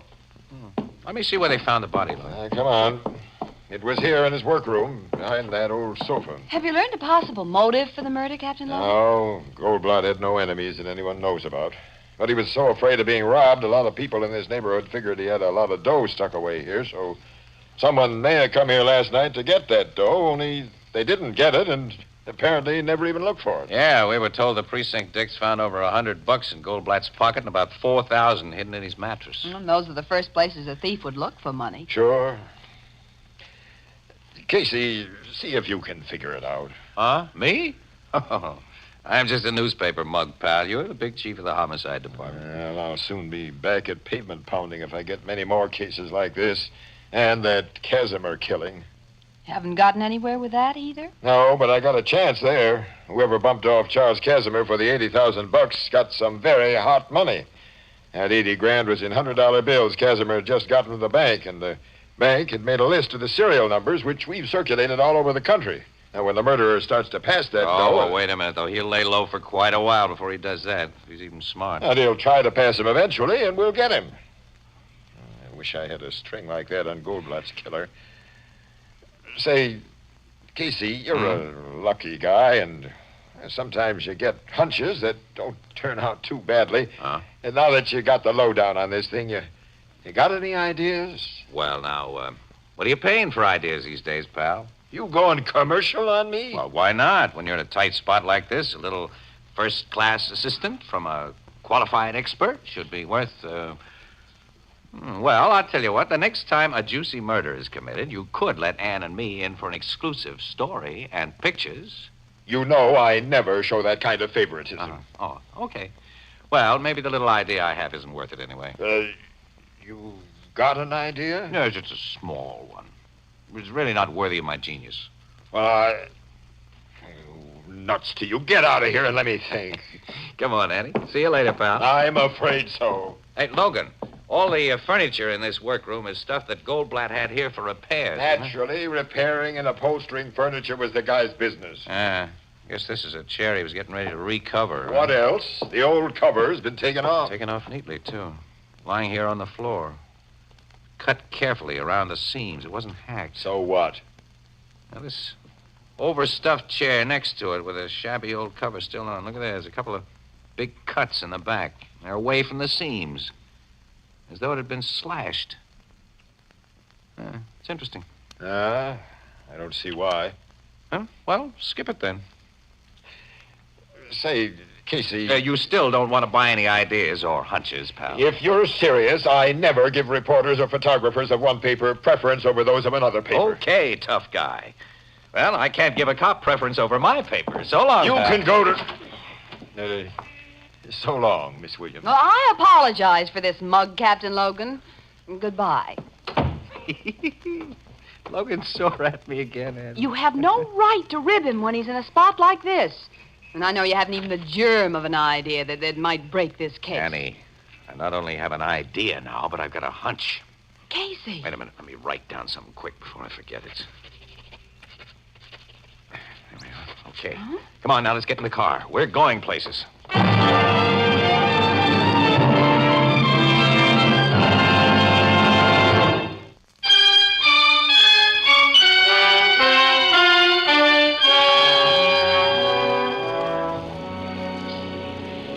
Where are we going, Casey? Not very far, Annie. Oh, will you please tell me? Okay. All right, now.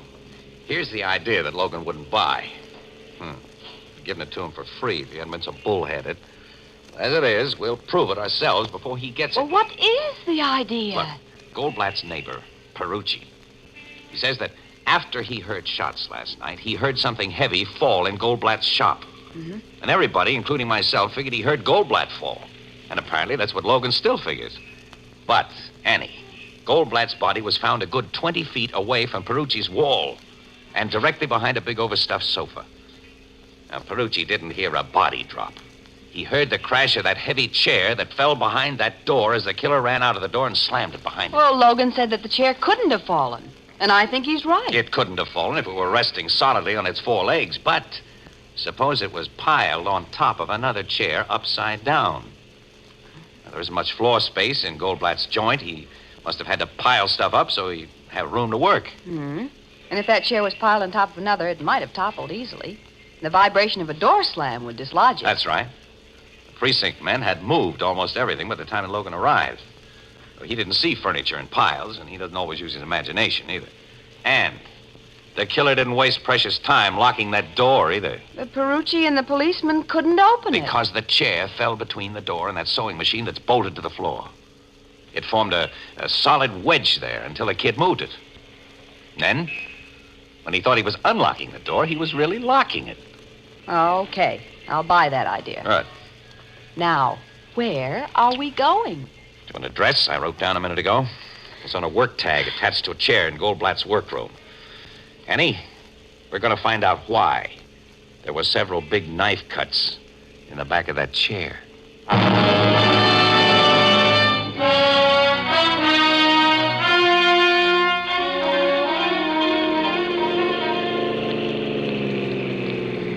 Yeah, there's the address, Annie. It's across the street there. Furnished room to let sign in the window.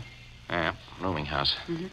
And it'll be the landlady who sent that chair to Goldblatt for recovery. Now, what's the full extent of your hunch about that chair, Casey? It tells me to get acquainted with the Mrs. Potter whose name was on it. And I hope that she'll give me some information. Now, look, Annie, you wait right here in the car. I will not. If there's information to get that may make news, I'm going to be where it's gotten. Annie, look, I'm not going to her as a newspaper guy. I'm going to let on I want to rent a room, see, and try to get her talking. Well, both of us can be renting a room. But together? I've heard such things have been done. We'll pose as husband and wife. Oh, well, that's something that hasn't been done yet. By us. Well, it's being done now.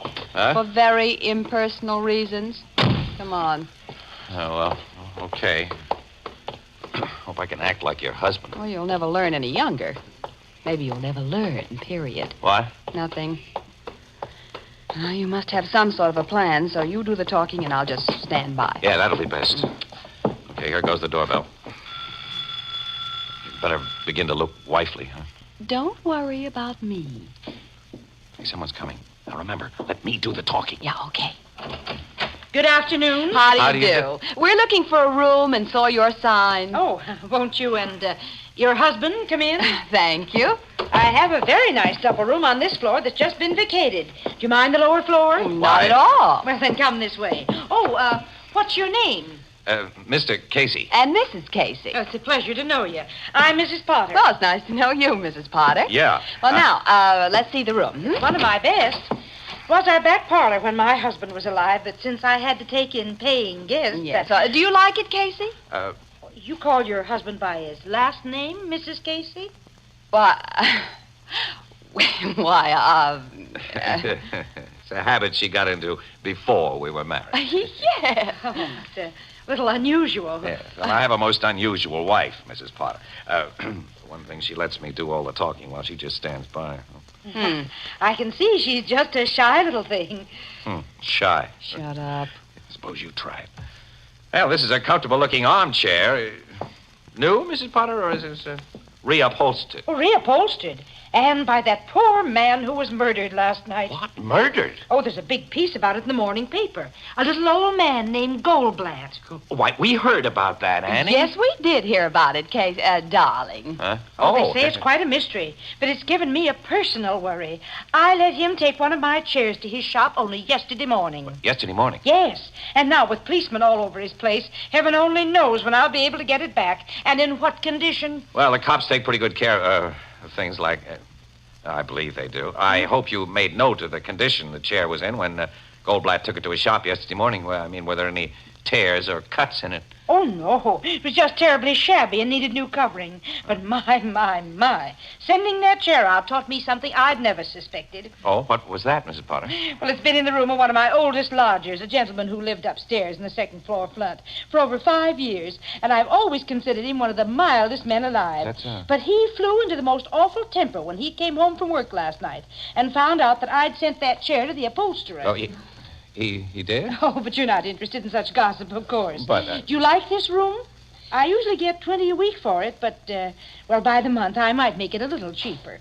Oh, is it $20, huh? Well, have you any vacancies on the second floor, Mrs. Potter? Yes, I have an empty across the hall from the gentleman I just mentioned. Oh, you have? Oh, but I doubt if you'll like it. Well, could we see it? Of course. This way. It's a much smaller room than the one I just showed you. Oh, I won't mind that. Oh, but maybe Mrs. Casey will. Oh, no. I'm easy to please. Yes. Mind the stairs there. They're a little steep. The gentleman who didn't want his chair recovered, is he in his room now? No, he's never in this early. He's at business every day till 6 o'clock. Oh. But my, it's nearly that now. What business is he in? Oh, he's a bookkeeper. Oh. In the offices of the Charles Casimir Company. Charles Casimir? Poor Mr. Casimir was robbed and murdered only a short time ago. Dear, there's so much crime these days. Well, here's the room. Oh, it's fine. Swell. We'll take it. We haven't more than looked into it. Oh, we've seen enough. That's exactly what we want. What's the rent? Why, $15 a week. Okay. Here we are. It's a week in advance. Oh, thank you. Oh, when you move in? Well, we're in now. But you haven't any baggage. Well, it's outside in our car. We'll bring it in later. Later? Now, I know you have a lot to do, Mrs. Potter. It's nearly dinner time, so why don't you run along downstairs and don't bother about us one little bit. See you later, Mrs. Potter. Oh, but see you later, Miss Potter. Well, this is a little irregular, but you look like such nice young people. Goodbye. Did you get it, Annie? Of course I got it. The man across the hall had something hidden in that chair, and when he learned it had been taken to an upholsterer who'd tear it apart... He went to Goldblatt's. He slashed the back of that chair, took out what he'd hidden in it, and killed Goldblatt so he couldn't tell what he'd seen. And Mrs. Potter said that the man worked in Charles Casimer's office. Maybe it was the stolen money that was hidden in that chair. Yeah. Come on. The coast is clear. Yeah. We haven't much time. It's 6:15. 15 minutes is plenty if we work fast. Yeah. Oh, his door is locked. Naturally. These bevel spring locks have never kept me out of a place I wanted to get into. Not when there's enough space between the door and the frame to put this little gadget I always carry. Yeah. Hey, that did it. Come on, quick, so I can close the door again. Now what do we do? Listen, Annie. If this guy killed Goldblatt last night in order to get back the money hidden in that chair, he's had to hide it again. Now, 10 to 1, he's hidden it in here a second time. Yeah, so we search the place. Right. Well, Casey, maybe he's sewn it inside of something again. Yes, that's probable. Yep, look, here. There's a sewing kit on the dresser. There's a needle stuck in the lid. It's threaded with a piece of dark blue thread. Well, that means he was sewing on something blue. Yeah, there's nothing blue in the room. Well, we haven't looked in the clothes closet. Maybe there's something in there that's... And I'll open the door and... Don't scream, young woman. And if either of you moves, I shoot. Well, this is quite a surprise. It was very fortunate that I came home earlier than my usual time today. Well, we wouldn't call it fortunate. Back over to that wall. What do you think you're going to do? There's only one thing I can do to protect myself. Kill you. I have a car parked outside, and I can make my getaway. And there's something I'm taking along. My winter overcoat. Casey, it's dark blue. There are $80,000 in bills sewn in its lining. Charles Casimer loot. You are quite right. And now, goodbye. You're not going to shoot us? Casey! No, you don't. No. Knocked his arm off just in time. Yeah, you've knocked him out. I'll see that he stays out, too. Annie, run down and get my camera from the car, will you? We get exclusive pictures and a story without any deal from our pal, Logan.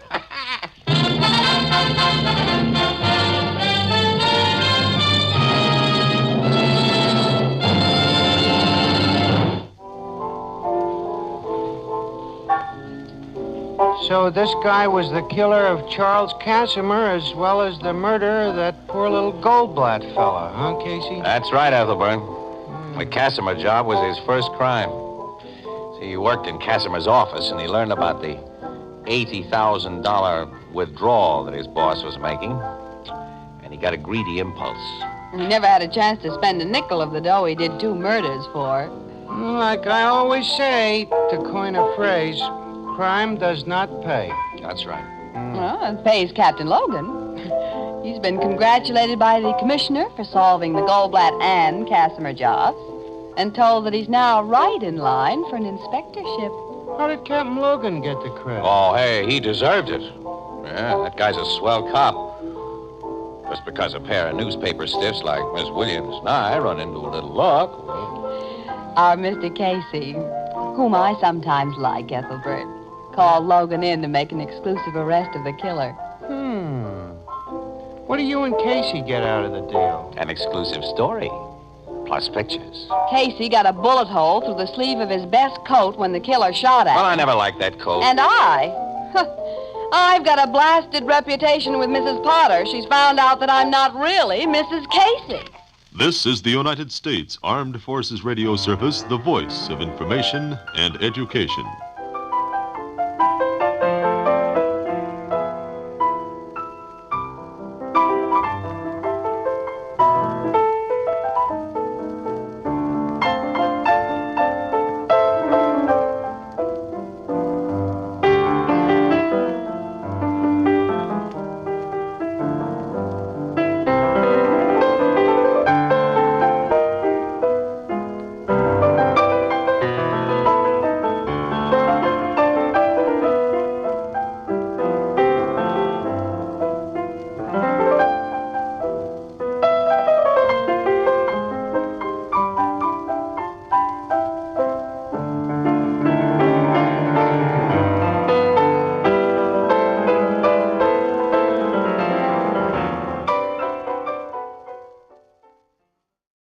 First on the scene, crime photographer.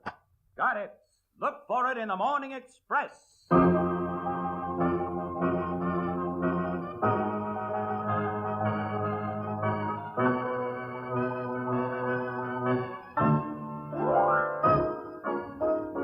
CBS Radio brings back Crime Photographer, another adventure of Casey, ace cameraman of the Morning Express, who covers the crime news of a great city.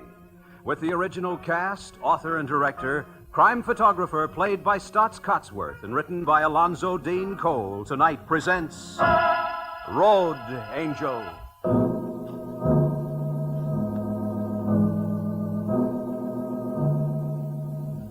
Morning. An infrequently traveled side road at the far northern limits of our wide, sprawling city. Police cars are there, and a grim-looking enclosed truck which bears the legend, City Mortuary. Another car appears, draws to a halt, and discharges Casey and Ann Williams. Captain Logan and the tech men are back among those trees, Casey. Yeah, I see him, Annie. Hi, Logan. Hello. Morning, Miss Williams. Oh, hi, Captain Logan. Hi, Charlie, Pete, Frank. Hi, Case. Well, who's been killing who today? That I don't know yet. This guy was bumped off sometime last night. Mm-hmm. He was a big man. Yeah. Looks like whoever shot him collected a little trouble himself, Miss Williams. Look at the skinned knuckles on his right hand. A big boy here must have taken a healthy poke at somebody and connected, huh? 2 bullet holes in his head. Size 38 caliber, I'd say. 38 is right, Casey. We've already found one of the slugs. The other's still inside his skull. Okay for pictures, Logan? Yeah, go ahead. My tech guys have got their stuff. Thank you, pal. Any identification on the body, Captain? Plenty, Miss Williams. His name was Edward Pierce, and he was a farm machinery salesman in Ardmore, about 200 miles upstate. The killer took all his dough in his car, but didn't bother with his jewelry or personal papers, including car registration and driver's license. Robbery motive, then, Looks like. Hitchhiker job, Logan? That's my guess. Whoever he picked up must have pulled a gun and forced him out of his car here. Pierce took a poke at him and bang, bang. A kid cutting through this patch of woods on his way to school this morning discovered the body. Too bad this job wasn't done a little to the north of here, Logan, outside the city limits, huh? Yeah, less than half a mile, and cops in the next county would have had the headache. Why does everything happen to me?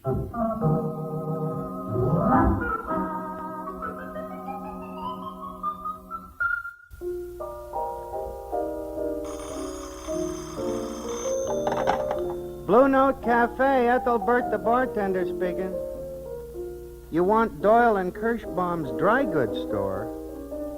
I'm sorry, lady, but this is one of the wrongest numbers you could get. Dry goods store.